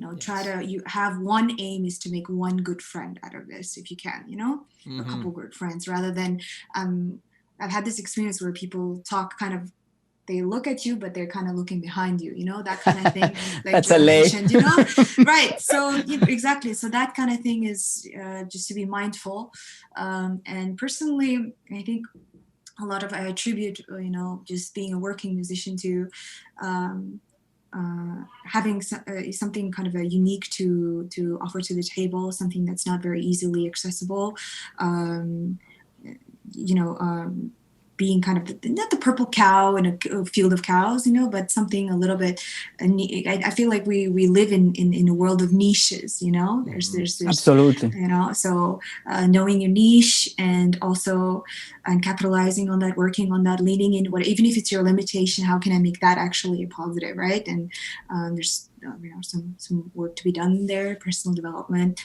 And also, for me, it's been seeking out the very complicated and trying to master it, because there's always someone who needs something very complicated. And the more you go into something very difficult and complicated, the less the competition, the less just people naturally seek you out. So I've made it a point to just really study as much as possible difficult, traditional musics and things like that. And just in 1 month, I would do like Mongolian singing in French, writing like a lullaby for reading in Russian, and then singing in Indian singing, and everything like Shota was saying. I would just say yes, and then I would figure out, and it would work, But it would be just all of these completely different.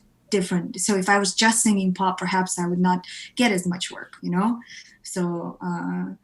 So variety but the masterful kind, in the sense of try to seek the difficult. I also imagine that's for yourself too, because we are all in this career for the long run. So you want to keep yourself engaged, interested, and make sure you don't burn out from doing always the same thing over and over and over and over. Even if you're great at doing that and people associate you with that particular thing that only you can do, over time for yourself, it's going to become, repetitive. So you have to, you desire to find new way to express yourself. So exactly, well said. And following the curiosity, the profession. I think we're all musically curious. That's why we do this, Absolutely. right? And to follow that and see where does that take me, and then it informs everything rest and makes us better musicians overall. Yeah. So what I want to say about the networking, what I want to add to that is I consider us, 4 of us, being good at networking, which is probably why we are still in the industry. But just to decipher the reason why we are good at that is because, first of all, I love how international this panel is. Like, it's so diverse. And we've gone through a lot of things, a lot of experience with a lot of different cultures. So we have very broad perspective of things. And we tend to accept different cultures better, and because we've seen so many things. And so I would actually try to, not just the music, but also try to enrich your cultural understanding and inner diversity, and localize yourself so that you really get it. And then the networking thing will come naturally, because if I know more about America, of course, I can easily interact with people here. And if you know more about Japan, obviously it's easier. And so, yes, the key is to localize yourself. I think that's a great point. So, as musicians, sometimes we tend to be a little narrow vision, and all we focus on is music. Mm-hmm. And that can limit ourselves and the way we understand art and creativity in general, because we focus only on one aspect that we love, and we forget about writing and poetry and visual arts of different cultures. So it's definitely a great point, and it will give you depth as a person that will help you connect in a meaningful way with friends and people in general, and beyond the scope of networking. I think that's a great advice, Shota. Yeah, it's a great point. Great point. Oh, perfect. Thank you so much for coming here and putting this together. I think this was a fantastic panel with information that a lot of the PAX Online community can value. So just to wrap it up, Uyanga, could you start off? How can people learn more about you? Where can they find more information? Yes, thank you again for having me. Thank you for putting this together. You can find me on my website, uyangabold.com, UYANGABOLD.com, and on all the socials, on Instagram, YouTube, Facebook, it's / Uyangabold Music, UYANGABOLDMUSIC. Yeah, thank you. Oh, perfect. Joe, could you jump in too? Absolutely. Fairly easy. Just my name, and that would match Joe Cataldo, JoeKatldo, will bring up all websites, social media. So if you want to get in touch with me, I'm always happy to talk about game audio, game music. And when I have time, I actually respond to emails. And that's actually fun to chat with some people that are just approaching video games, or sometimes I get emails from people that are very expert in maybe producing rock bands, but they want to get into video games. I'm always available for that. So both my website and my company website, Medwave Audio, and Joe Cataldo, you can find all the information online. Excellent. Shota? So if I email you, you'll write back to me. Sure. Yeah. Wow! Finally, yes. Yeah. Well, but like you guys, if you search my name, Shota Nakama, social media shows up, and you can definitely connect with me through those platforms. And my company Soundtrack, we are always seeking great talents. So if you have demos or something, send it to me through the website, please. I would love to work with you. Well, thank you, everyone. My name's, again, Jason Parks. You can learn more about Rotu at rotu.com, and any way of social media by @JasonParksVR. Again, thank you, everyone, for taking the time to listen. Thank you, panelists, for being here. I really appreciate it, and we look forward to seeing you at future PAX events.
Lethal Lawns is a competitive lawn mowing party game by Aussie devs, Kaiju Stomp. Set in everyday suburban yards, players mow grass for pocket money or can mow each other to steal their opponent's cold hard cash. Battle it out with your mates in teams or free-for-all across different maps and game modes.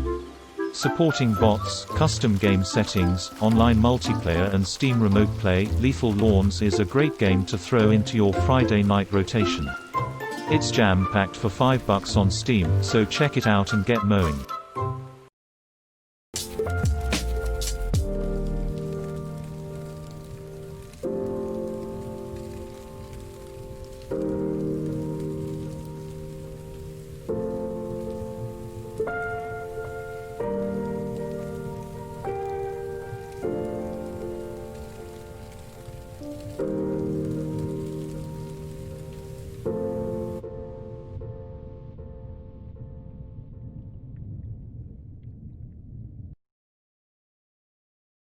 My name is Eve Crevichet, and I'm the executive director of Take This, a mental health nonprofit that serves the game industry.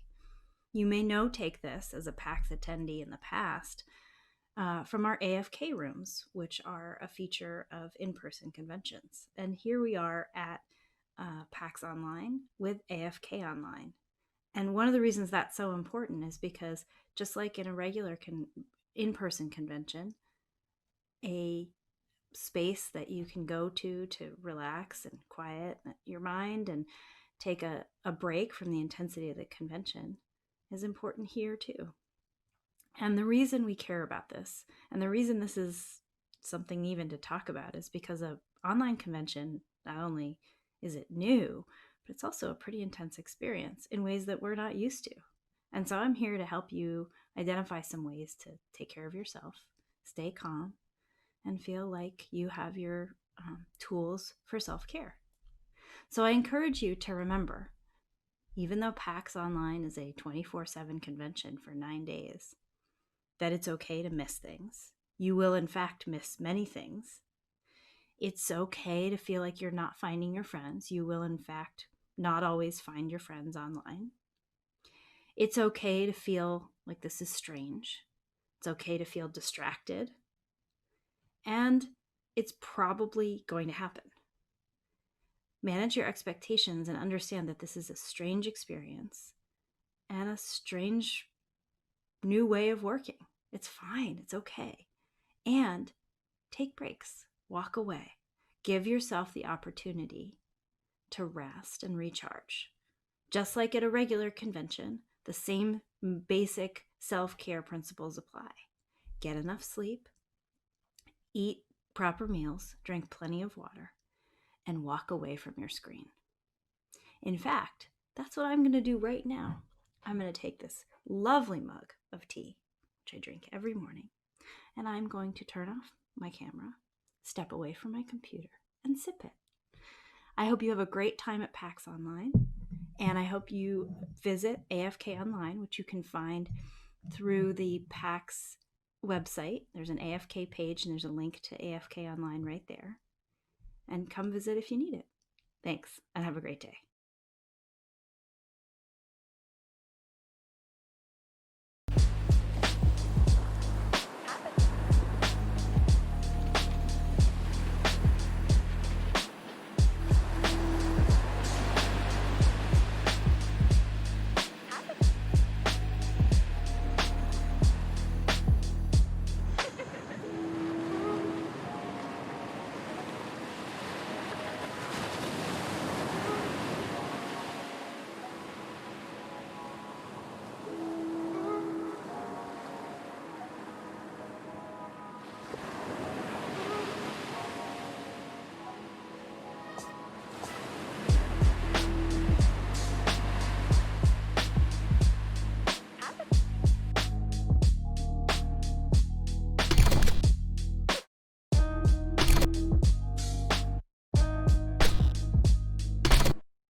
Hi, I'm Ren. one of the developers of Unpacking, the upcoming title from Australian indie studio Witchbeam. Unpacking is a Zen puzzle game about the familiar experience of pulling possessions out of boxes and fitting them into a new home. Part item Tetris, part home decoration, you are invited to create a satisfying living space while learning clues about the life you're unpacking. Over the course of 8 house moves, you are given a chance to experience a sense of intimacy with a character you never see and a story you're never told. You can play the first 2 stages of Unpacking right now in our demo, available through Steam only during PAX Online. Look forward to the full game in 2021.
Lethal Lawns is a competitive lawn mowing party game by Aussie devs, Kaiju Stomp.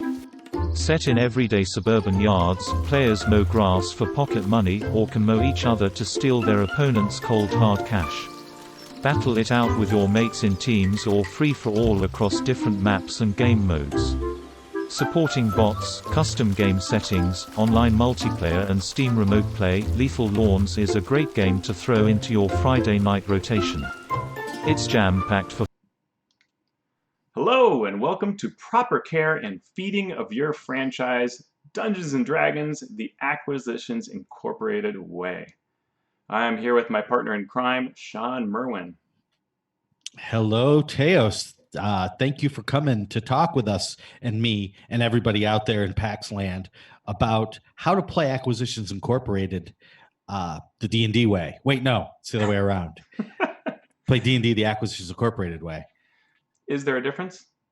Really, there shouldn't be. Right now, I am so steeped in the Acquisitions Incorporated world because of the campaign I'm running that I am so ready to talk about this. Yeah, so we should say something about who we are and why we know AI a fair bit. What do you want to say about it, Sean? Well, my name is Sean Merwin. I have been a freelancer in the RPG and D&D world for about 20 years now. I started working on organized play programs for the RPGA when Wizards of the Coast acquired TSR. And I've been working pretty steadily since then on D&D for 3rd edition, 4th edition, and 5th edition. Most recently, I worked on the Avernus book, the Baldur's Gate Descent into Avernus. And I also co-wrote with Teos Abadia and a few other folks that people out there might know, the Acquisitions Incorporated D&D hardcover book. Yeah. Yeah.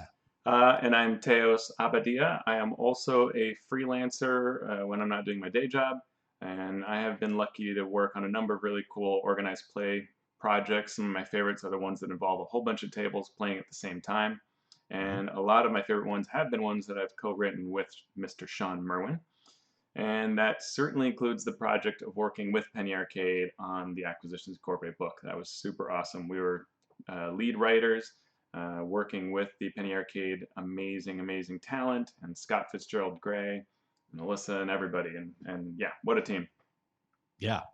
So I wanted you to kick off our description of how we specifically got involved with Acquisitions Incorporated, because it was a strange project working on this D&D hardcover book with them, and with a few bumps in the road, but it's a kind of a fun story, and it really gets to the heart of why you and I love Acquisitions Incorporated so much, and why we wanted to turn it into a D&D campaign that everyone could enjoy. Well, it starts with you and I having an absurd sense of humor always. This is true. You are not wrong. And we were fans of what Acquisitions Incorporated was doing. And what really happened was in 2016, by some sort of initial serendipity, both you and I were assigned for the PAX West convention to write some Acquisitions Incorporated content. Mm-hmm. You had to write a Binwin Bronze Bottom adventure, Binwin.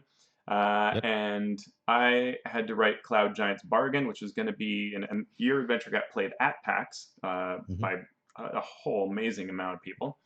They were creating a whole AI experience. And then I wrote Cloud Giant's Bargain, which was given away in movie theaters, which is insane to say even today, Yes. for people who are watching the live play. And I was also working the organized play events that were at PAX. And so I'm there at the desk all alone, and Jerry walks up. It was my first time ever seeing him that, close. And he's like, "Hey, I'm just checking out the D&D stuff, seeing what's up." And I'm like, well, it's so great to meet you. And I said, have you seen the adventure we're running? It's so good. He's like, "It's awesome. It's just great." He's like, "And have you seen Cloud Giant's Bargain?" I'm like, "Well, I wrote it." He's like, "Shut up," And so that was kind of like cool. And he told me, he said, "I want to write a book. My dream is to write an adventure in a way that people can get together and live this game and make it theirs." Mm-hmm. And so that would have been great. And then to make the story a little bit short, I ran into him 3 other times at this same PAX. By the end of it, we'd exchanged information, and then I brought you in and Scott and everybody, and we all just started like, maybe this will be a real thing, and it took a couple of years. Yeah. But Yeah, we it's did it. it's strange because I don't know if people who aren't, game designers or adventure writers realize how rare it is for you to even have people even know that you wrote something. Yeah. So to have you run into Jerry Holkins, to have him actually have read the adventures is strange enough as it is, but to have him say, yeah, I love the adventure, did you read it, and have you be the writer of it is even more bizarre. Yeah. This is something that doesn't happen. And true. not only that it happened, but it happened several times because I was hired by Wizards of the Coast to write this series of short adventures that people would play at PAX West in 2016, and I corresponded with some of the folks at Penny Arcade and who worked on Acquisitions Incorporated, but I didn't sit down with them in person, right? This was all done via email, and I worked on it for a few weeks, handed everything off, and then I was done. And so to even hear about it after it had happened, I normally never, I might hear on Facebook, Twitter, somewhere on the interweb, someone might say, hey, that was fun. Yeah. But that's generally the most feedback I get. So when you called me and said, you'll never guess what happened. Yeah. I was sitting there and Jerry came in and was talking about how much he loved it and how fun it was for the players and they did even more, right? They had these training videos that the players could watch to kind of get a feel for what they were about to get into. And it was a totally ridiculous and silly adventure, but it was still fun. And so all of this, it's like a 1 in a million chance that all of this came together for you and I and Jerry, because Jerry can make this happen, right? Right. He Right. has the clout. He can say we're going to do this, and it would get done. But to have us be involved in this was just an amazing coincidence that worked out so well. And in all my experiences, I've never had something come together quite like this did. Really, truly. All right, so let's get to this book, and what we're going to do today is we're going to talk about how you can realize Jerry's vision of we want to be able to run an Acquisitions Incorporated franchise, bring this into our world, and be better off for it. But let's kind of talk a little bit about what the book does and kind of what does it mean to have Dungeons and Dragons in the Acquisitions Incorporated way? What's that even mean? Yeah. Well, if you've watched any of the show, you know exactly what it means. Whether you go all the way back to when it first started in 4th edition days, or if you've seen the most recent live shows, you know that there is a specific feel to an Acquisitions Incorporated game. The first and probably the most important thing is the sort of over-the-top adventures that take place. It's not just an orc in a room, right? Yeah. It's the Circus of Blood, right? With Jim Dark Magic up on a stage, surrounded by whirling blades, and everything just going right and wrong at the same time. But it's also sort of a gonzo storytelling with all the best tropes that are out there for not just fantasy, but also for comedy. So you get the feel of this enemy that they defeated. We will see this enemy again. There's this very tightly knit story that always around the corner is something unexpected, but expected. Yeah. So when you unmask the villain, it's not a stranger. It's someone that you've already met. It could even be you. and it might even be you or a clone of you. Right. So, there's the grand bargain with the devils. Yeah. But really, I think what separates it from other gonzo over the top D&D adventures is the sense of corporate satire. Mm-hmm. I would you can talk about that. Sure. Well, I think it's people always say like don't make your passion into your job, and this is like you make your job into your passion, right? So you Yep. take whatever your job might be. Like if you work at McDonald's, if you deliver pizzas, if you are an investment banker, like it doesn't matter, right? If you work in government, you take all the craziness of your day job Mhm. and you say, what if we put all that crazy part of it into being a Dungeons and Dragons party, right? Mhm. So we are an adventuring group, but we are in the business of making gold. And here's how we do it, right? We have branding, we have meetings to discuss our synergisticals, right? I mean, we're going Mhm. to make things absurd in that way. Yep.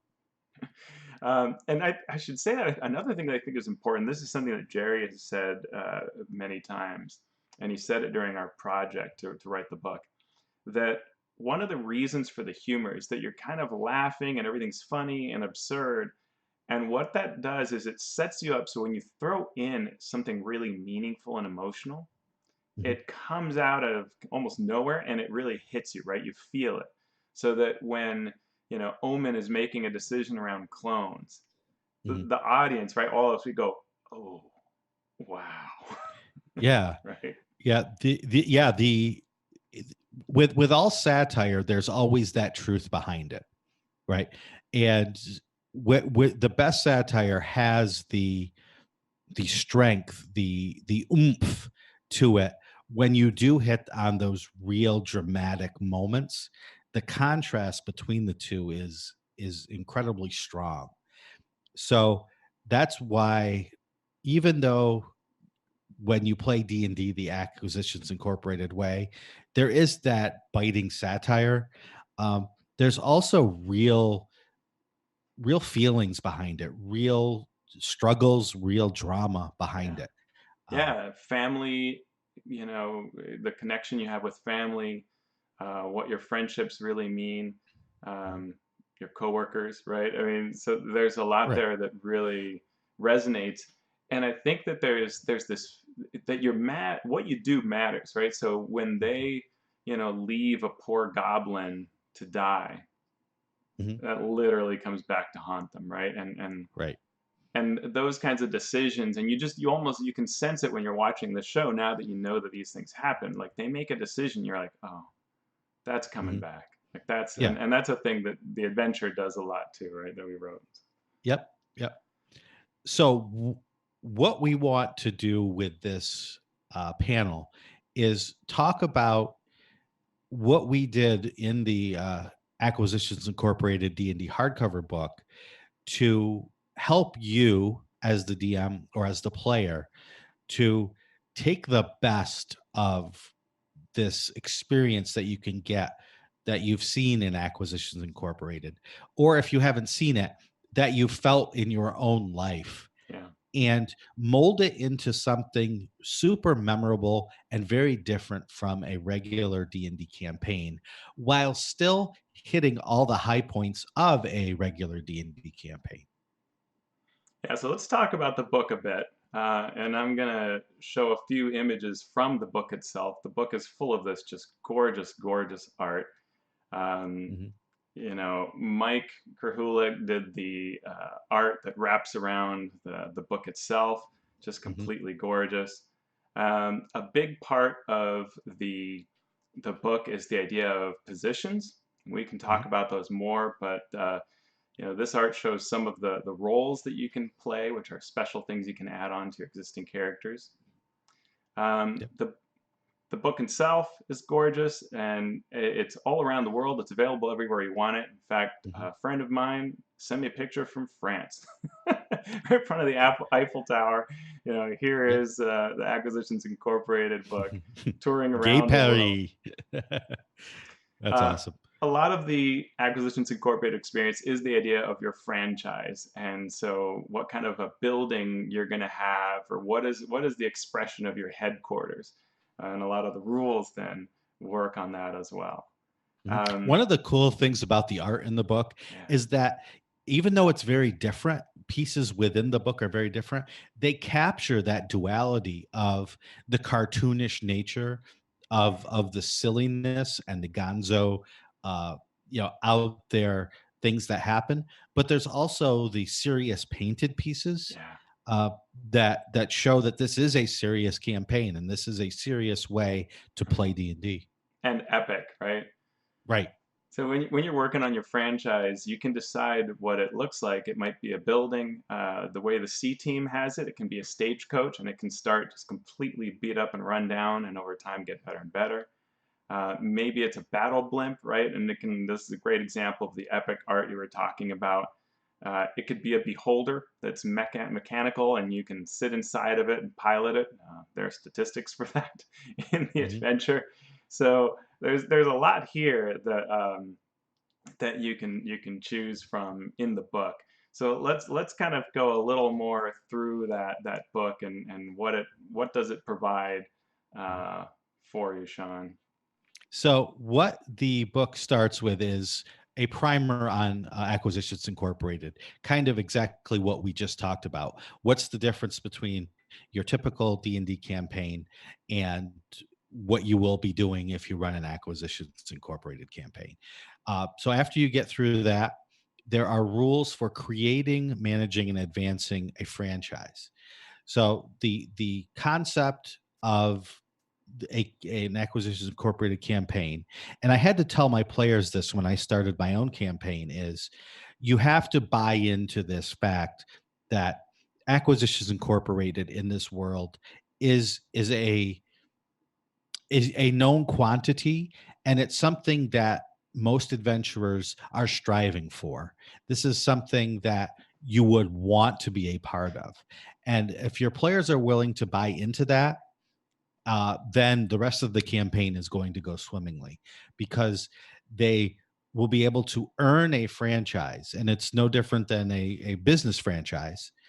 And if they do attain that franchise, they will get benefits from it, but it will also, like a squid, like an octopus, the tendrils of that business franchise relationship with the actual adventure plot will tendril out and wrap around and become integrated with it.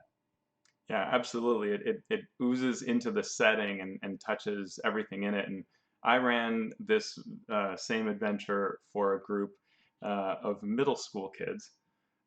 And boy, did they jump into this. And I was thinking, they haven't worked a job, but the reality is that school kind of prepares for this too, right?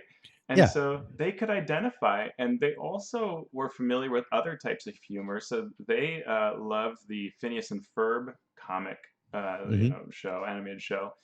And it was hilarious to see them draw from that. And so they actually built their franchise was, I think it was called something like Acquisitions Doofenshmirtz Incorporated, and it was a huge Doofenshmirtz building on rollers. Yeah. And I was a similar way when I started with my home group. We're in the middle of the campaign right now, but when I started, I was a little bit fearsome because the group is into hack and slash quite a bit, right? That they like to move minis around the map, and they like to fight. And so I didn't know how well they would take to this sort of part of the campaign is going to be thinking about and managing this franchise and making decisions, business decisions that would play out. And what I found is not only do they love it, they are taking to it even more than they are to combat. The last session we ran was no die rolls except for ability checks to see how well their plans carried out. And they did not miss combat one bit. And even after we quit after 2 hours, and even then they were on the forums saying, what about this? And should we do this? And what if, and so they are so into the business side of things that it's a neat pacing to be able to focus fully on a business for one session, then switch over, go adventuring, and do an adventuring session. But all the while, both pieces of that are informing each other, right?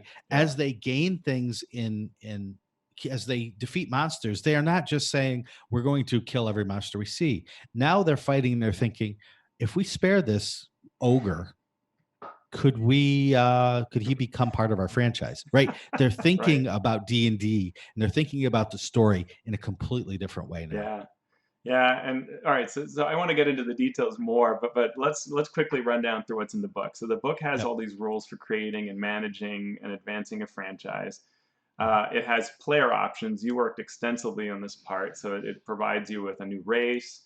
It provides some new spells that are absolutely hilarious. They involve a new type of mechanic, which is a gold cost as a component. You have a complete adventure for levels 1 to 6 that showcase all of these franchise rules, how to use downtime, how to use the positions. It makes all of those parts shine. You have monsters. You have famous non-player characters that we've all seen from the live stream shows, from the C team.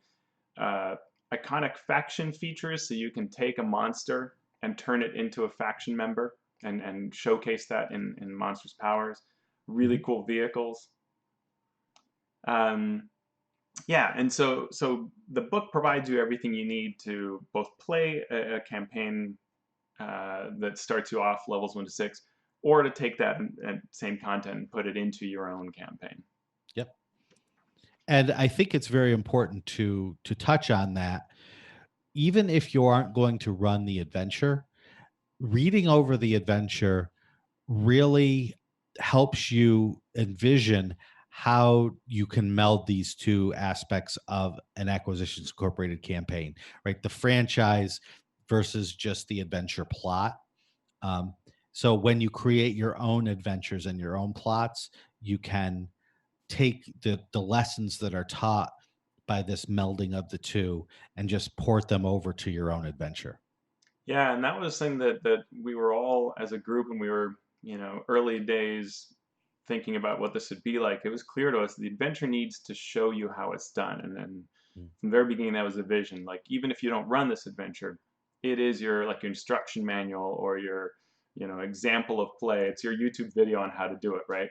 And I think it does that really well. Everything's tied in there. Now let's talk about the franchise positions, because we talked about player options, and one of the things that are there are the idea that you can play these different roles, your positions. What can we say about these? Well, the most important thing is that Jerry had this vision for these things that he carried out, particularly in the C team. Yeah.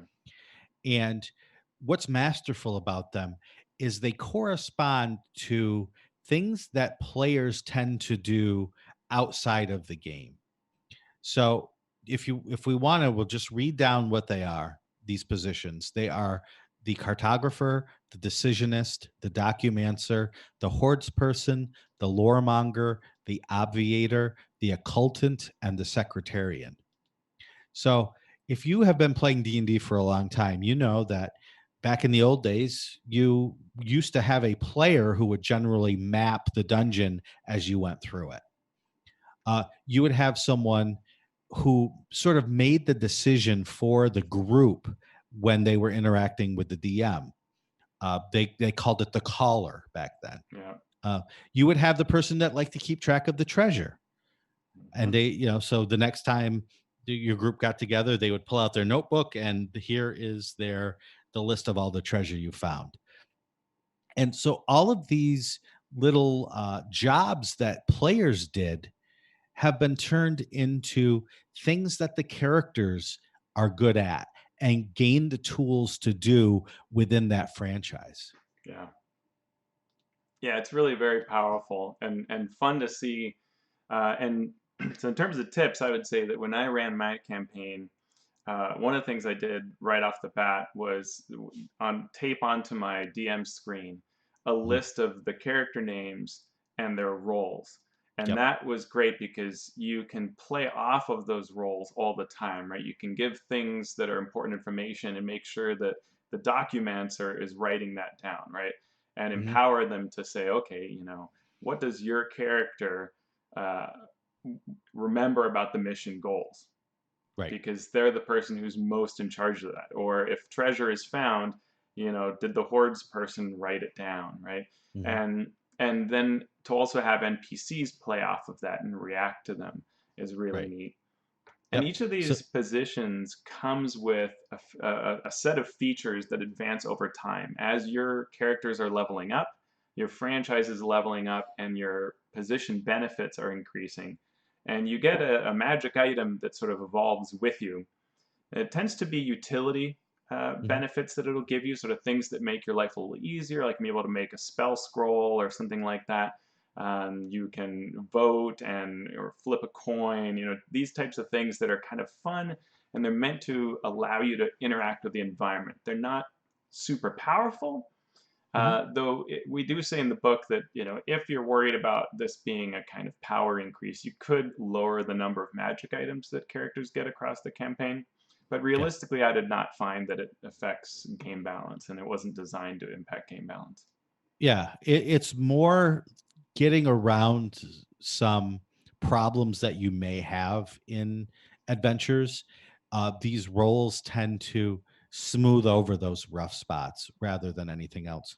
Like the hordes person can just to give a little background, the hordes person has ways to store things more easily. Yeah. And access items more easily. Yeah. So, that sort of, oh, we've got this MacGuffin that we found that's going to be important later. Oh, we left it back at our base and we need it now.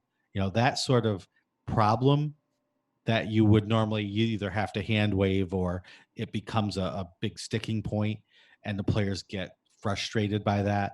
The hordes person has ways to access it, with their role and with the tools that are given to them because of their role. Yeah, and just as importantly, you have your positions, which add a whole new layer and help entrench the game in this Acquisitions Incorporated style. You also have your headquarters, and this is something that starts humble. It's sort of has the feel of a hand-me-down. It can be an old shack or tower. It can be a beat-up stagecoach, but over time, you're going to get to fix it up, and that gives you ownership in it. And D&D has long had, since the earliest editions, this idea of, the cleric gets a temple or the fighter gets a, castle. But what would often happen in play is that, okay, you build this, but you know what? We're actually going to go into this dangerous dungeon, so it doesn't come into play. And so what's nice about these rules is we gave them two angles that allow them to impact that campaign, right? One of them is that eventually this thing can move in some way. So it follows you where you go. We see this in Acquisitions Incorporated live streams where they travel around in their battle blimp. It's an extension of their headquarters, and they move it around. And it can be really fantastic, right? It can be a train that lays its own tracks as it goes. It could be a walking statue like we saw in one of the Acquisitions Incorporated seasons. A tavern that when you open a door, it teleports you to another tavern somewhere else, right? So there's some way that you can move it around, or it could just be a really cool ship or a submarine or whatever you want. And then the second thing that you get is downtime that allows you, it takes the downtime rules for 5th edition Dungeons & Dragons and allows you to use those wherever you might be. And I want to share that when we were developing these rules, I was running Tomb of Annihilation, and so the characters are deep in this jungle. But they cared about things that were going on in the town they left behind. And so as a way of playtesting these rules we were creating, I gave them a little business that they had, a villa that they ran, and they had a mayordomo and they had a staff, and those people could do things while they're away. And that's exactly what's going on here. So you can be in that deep, dark dungeon, stabbing creatures left and right, but periodically, as a DM, you check in and you say, hey, so back in town, you were worried about, becoming a noble. What do you want to do about that this month? And you can allocate your hirelings to carry out these tasks, right? So we want to infiltrate the flaming fist. We want to prop one of us up as a noble. We want to spend time branding, right? So all those downtime rules are there for that. And one of the things that's required is every month you're going to have one of the downtime tasks is called running a franchise. And that's going to determine how your business fared. And so you could allocate nobody to it and just roll and see what happens. You might lose money, you might gain money, or you can allocate one or more characters to it or employees to it, and that bolsters your ability to it. And you know, when we wrote these rules, I was kind of like, okay, this seems fun. And then in play, the first time we rolled for this, these middle school kids in my campaign, they got so excited, and when they rolled and they got the maximum result, they were just over the moon. Yeah. Yeah, it was, defeating a dragon's great, but have you ever run a business, right? And that's the funny thing is it becomes so important, something that in a regular D&D campaign is totally ignored most of the time. I don't think downtime, unless it's tied to a specific ability or power that a character wants, or a magic item or something like that they want. I don't think anybody, in a home campaign that I've run has even considered downtime. They just move which on is to unfortunate because it can be really so powerful. And it's so interesting when you pause to run downtime, which in the adventure, at the end of every chapter, and each chapter is basically a level of play. Not basically, it is a level of play. So you've kind of finished level 1, you're going to be level 2, and there is a break, and the DM says, all right, you have some time off. What are you doing with that time? Right. And when you ask that, it's really fascinating to see what players will do, especially because the adventure gives you these little seeds that you can play off of. And so, there's a creature you save, in fact, 2 early on in that first piece. And so, one of the characters decided, well, I'm going to help this creature get set up. I'm going to bond with it. So, and that's perfectly what you want as a DM, right? Like, okay, you're showing me interest in this area. And regardless of how the roles go, we're going to use this in the campaign, right? These creatures are going to be a part of this because you're taking an interest in it. Yeah. And what I've found is that with a wide breadth of things that they can do with their downtime, the players and their characters are really getting into the minutia of their own backgrounds and the goals that they're trying to achieve. So they could use their downtime to do a task that helps the franchise or that starts a new business, or they could do something, use their downtime to make their character stronger, to go buy a magic item. So there's that dichotomy of the good of the character versus the good of the franchise, and they're kind of weighing those things as a group. We'll take care of the business while you go to the city to look for this magic item you need. And so all of that's downtime, but it plays out both as a mechanic and as a story element that is amazing. Yeah, and in several of the chapters of the adventures, there are secrets you uncover, but you don't have quite an obvious picture of where to go next.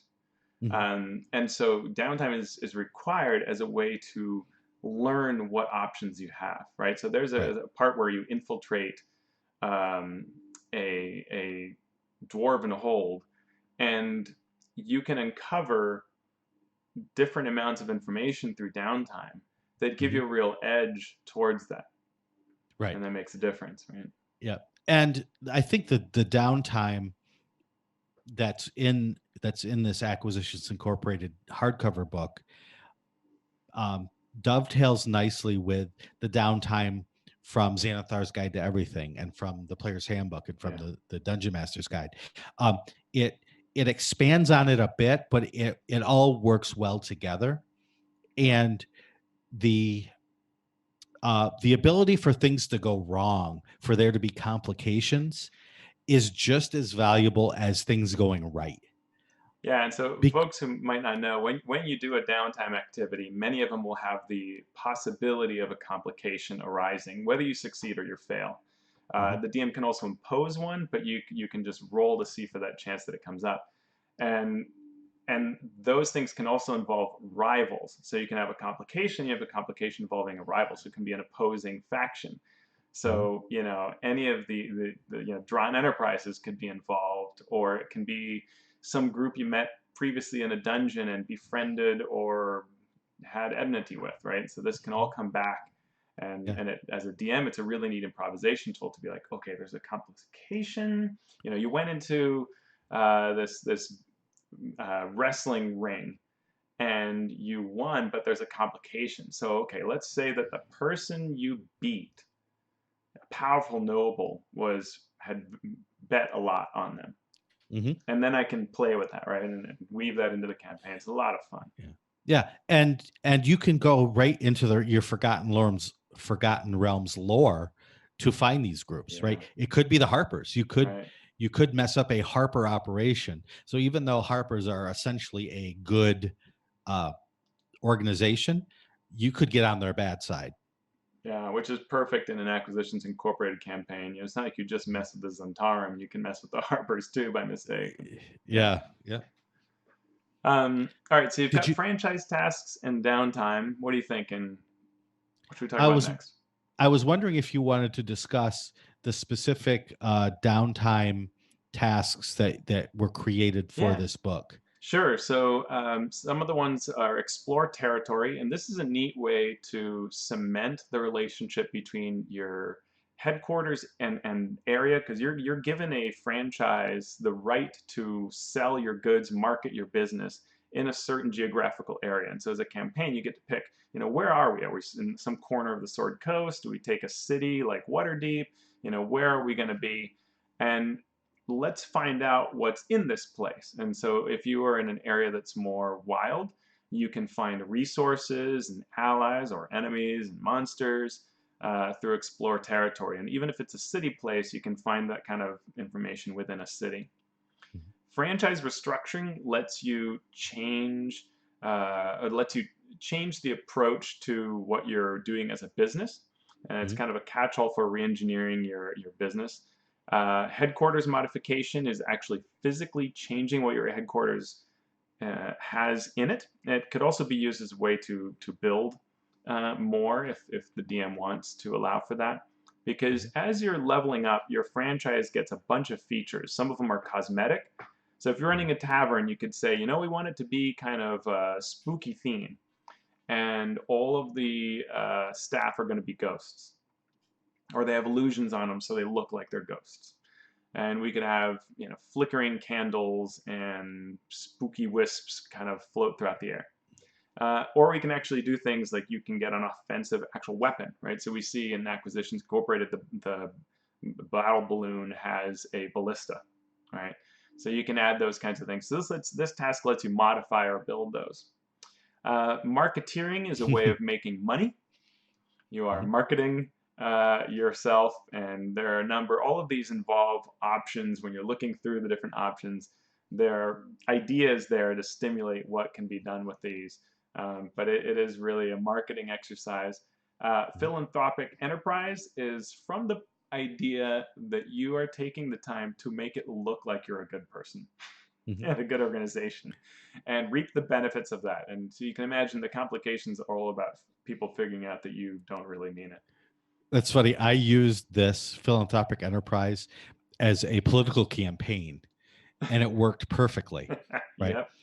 Because you put in a little money, and then you end up getting money in return in terms of donations or investments in your campaign, and it worked absolutely perfectly. It was great. Absolutely, and I always like just the way we wrote these. I think we tried to really create that feeling. So the philanthropic enterprise is a disaster. The cause is left severely worse off, and literally everyone blames the franchise, right? All the way to the cause shows remarkable improvement. The franchise is credited for all but fully resolving the issue. Local officials provide a tax break, and you reduce your monthly costs of your franchise. Right. And then complications can be all kinds of interesting things, like another philanthropic group is already involved in the franchise's cause. That group tries to cast the franchise's efforts as ineffective and insincere. And that can involve a rival. Yeah. So then we have the actual running a franchise, which is what you run every month to see whether you're profitable or not. You have scrutineering, which is a way to find information, but it's a little more nefarious and perhaps underhanded as to how you're going about it. Along those nefarious angles, we have shady business practice. So this is something you're going to do to make some money, but it's risky. It's not all on the up and up. Schmoozing as a way of making contacts. And this is a little different than the other downtime activities that exist. So it gives you a few more and different options that fit an Acquisitions Incorporated campaign. And the last one is team building. And this one really came from that episode where Jim Darkmagic is really angry at everybody. And he kind of drops everybody into essentially a video game of free-for-all PvP as a quote-unquote team building exercise, but he's really kind of hoping they'll all get murdered. And so this activity is a little bit of a joke on that. It does not have to involve a PvP drop into an island, but it is about the idea that you're going to sort of try to improve the way you work, and it creates benefits for the people who participate that they can cash in later, which is kind of fun. Yep. Yeah, so those are the ones that have been added in this book.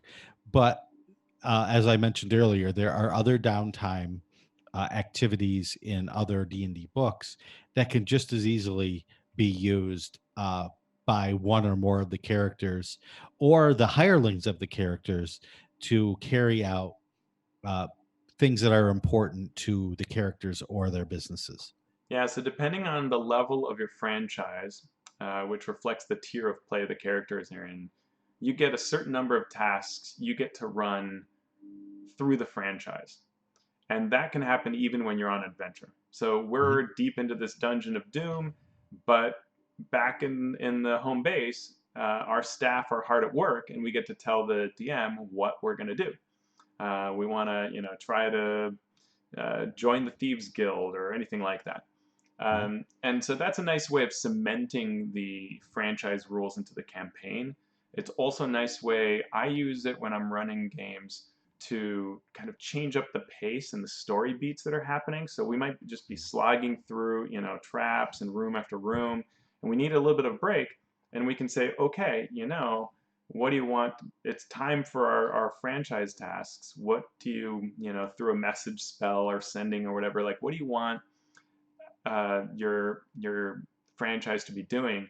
And it breaks everybody away, gives them a nice change. You can even kind of role play a bit. Like we created in one of the campaigns I was in, we created a sort of a B team that was sort of their staff in the franchise. And we would sometimes actually play out what they did. Like if they're going to pull off a heist, we could play it out as that downtime turned into like a mini adventure with their B team characters. Yep.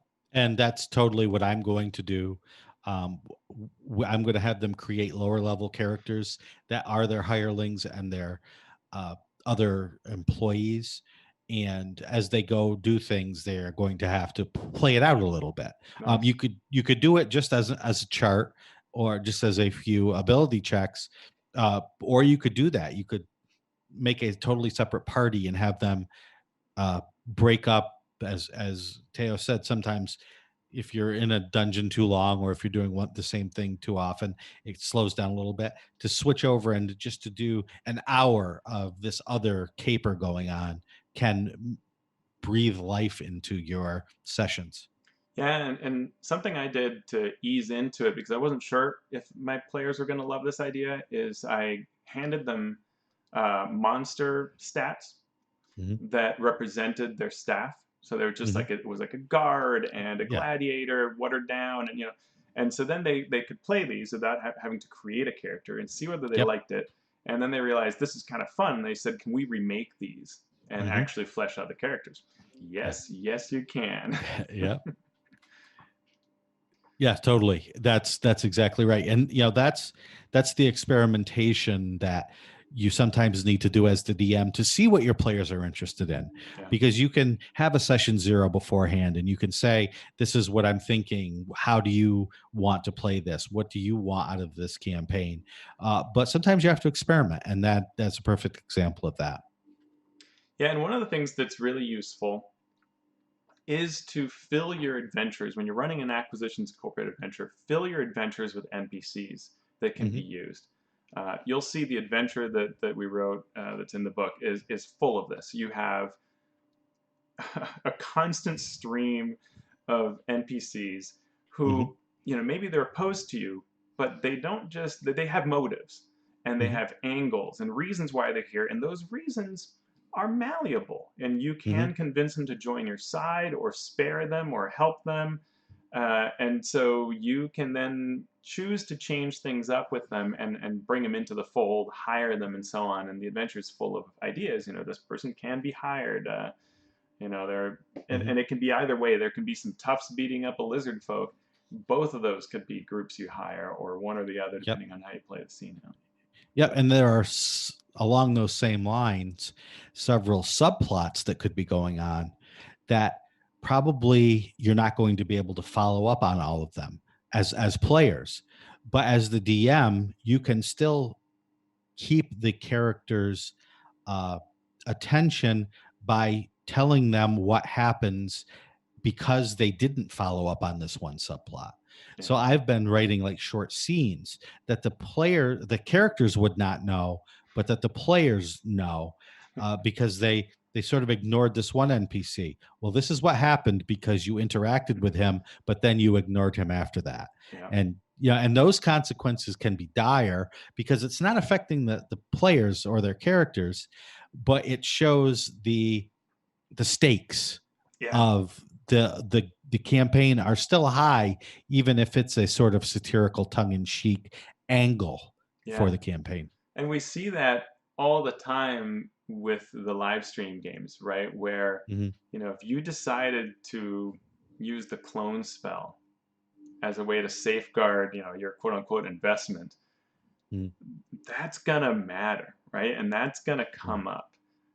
If you, left this goblin to die, if you make a bargain with someone, like these things are gonna come back.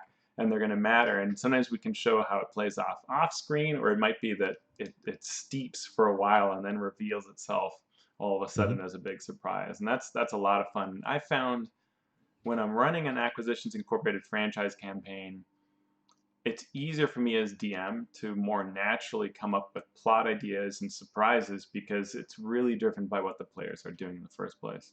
Yeah, my game of being able to run things on the fly has greatly improved because of running this campaign. Since there are seeds everywhere, it's not hard to see what the players want to do and grow those specific seeds and let them sort of take the lead on these side quests. So one of the things we thought would be fun is to talk about Acquisitions Incorporated in other settings. Is there anything we want to talk about the book itself before we move to that? No, I think we can move on. All right. So the book, the adventure and Acquisitions Incorporated itself is based in the Forgotten Realms. Right. Pretty early on, it moved to the Forgotten Realms. And so the adventure itself also takes place in Forgotten Realms and gives you that experience. In fact, at one point you visit Phandelver and you visit Red Larch, so it kind of links into the first box set. It links to areas that are depicted in various published adventures. So we even already have established some of those links there. Do you want to talk about Phandelver at all, or kind of? Well, Phandalin has been a town that's been used over and over and over again, right? It was used in the original Lost Mines of Phandelver box set. We've returned to it with the Essentials kit, with the adventure that was in that, and other products, both official and unofficial, have used Phandalin as a base.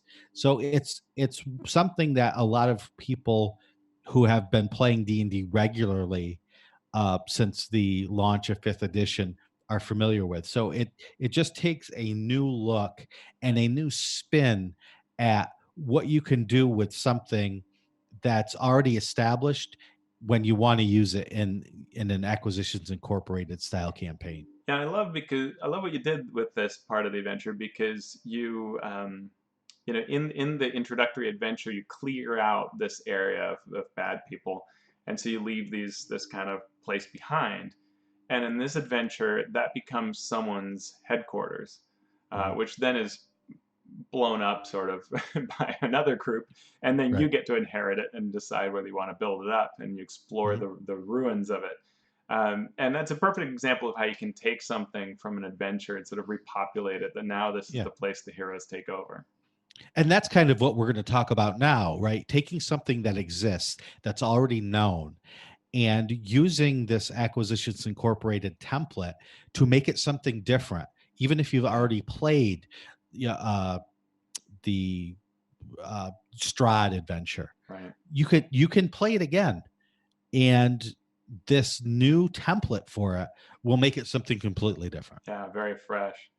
So I talked a little bit about the Tomb of Annihilation jungle campaign. So in Chult, you've got this town of Port Nyanzaru that has all these merchant princes. They're the balance of power. And you could support or even become a merchant prince, right? And that changes completely the character of the campaign if that's taking place, right? If you are behind Jesselyn or one of the other merchant princes, now you have stake in this. For Horde of the Dragon Queen, this cult that you're dealing with, you can also defeat them financially, right? Not just physically, not just outsmarting them or outmuscling them through normal D&D means, right? You can out-hustle them in terms of business. Absolutely, which is hilarious, right? Like they're the evil that's going to take over the world, but you're also going to take over the world in a slightly different way, less evil, more monetary. Yeah, and like Tales from the Yawning Portal, Dragon Heist, Undermountain is for me tailor-made for this, because you've already in Dragon Heist you get a tavern. Yeah, you inherit it basically. So right there you can just pour it in these Acquisitions Incorporated rules, and it's already there. Right. Or you can work for Durnan, who owns the Yawning Portal. Yawning Portal, right? Yeah, All that is tailor made for this sort of Absolutely. template. Or something like Saltmarsh, right? We can have you're running a shipping business, or maybe you're pirates, right? And that could be a ton of fun to weave that into the whole story of Ghosts of Saltmarsh. Yep. And hopefully by the time this drops on PAX, Icewind Dale, that new book from Wizards will be out. The 10 towns are a perfect place to start an Acquisitions Incorporated franchise, because it's a town, it's an area of want. It's an area where people are hurting. There's always a lack of resources. So this sort of business angle is perfect for that area as well, with all the natural resources that are untapped in that area. Yeah.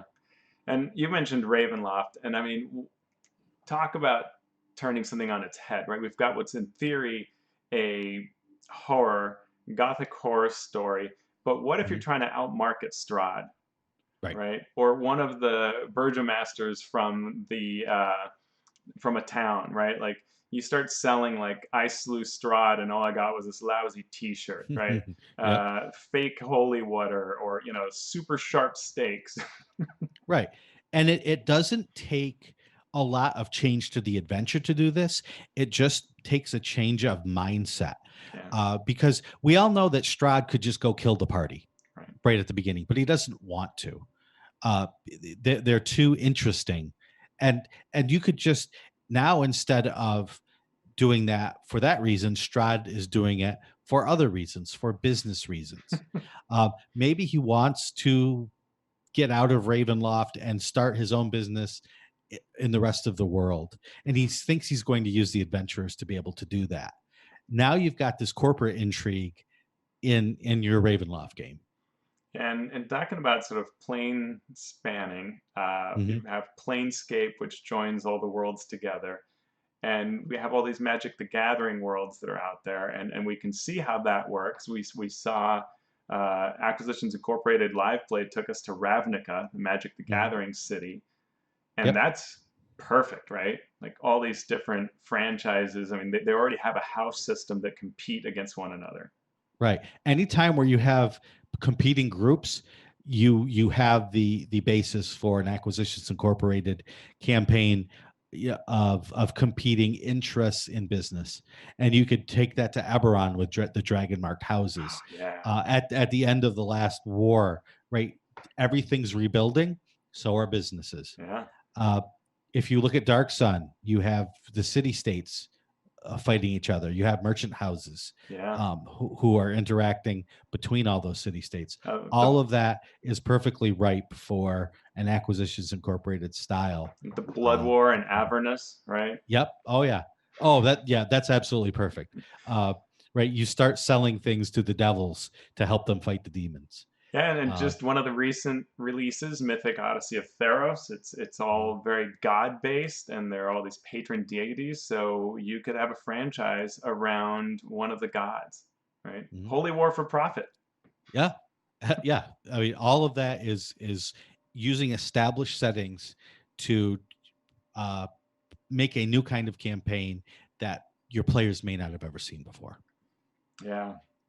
Well, I hope everyone enjoyed that. I hope if you haven't gone out and at least investigated this Acquisitions Incorporated D&D hardcover book, that we've given you enough information now that maybe you are interested, because I think it is a very powerful tool in your DMing toolkit. Yeah, absolutely. It can truly transform the experience you have. Not only does it let you just tap into the awesomeness of Acquisitions Incorporated, but it does transform the experience, and it's a really nice way to change up your play style and create something new for you and your players. So I've got some information here on where to find us. Sean and I are both on the Down with D&D podcast that you can find at misdirectedmark.com. And you can see here our Twitter at Sean Merwin, or on Twitter at AlphaStream for me. I have a blog at alphastream.org. Both of us have all kinds of products available on the Dungeon Masters Guild that you can download and check out. And the Acquisitions Incorporated book, where can we find that? Well, I love to support the publisher itself. So if you would like the book, you can go to store.penny-arcade.com and you will find the book there. And you can just click on it and get it straight from the source at Penny Arcade. That was well said, Sean. However, I just rolled on the complication table for your marketeering effort, and ooh, you just wait to see what's going to happen. I'm sure there's an enemy out there at Amazon that is coming for me. Well, thank you, Sean. Thank you, everyone, for watching. We hope you have a fantastic PAX online, and hopefully someday soon we'll do it in person as well. That's for sure. Everybody have a good one.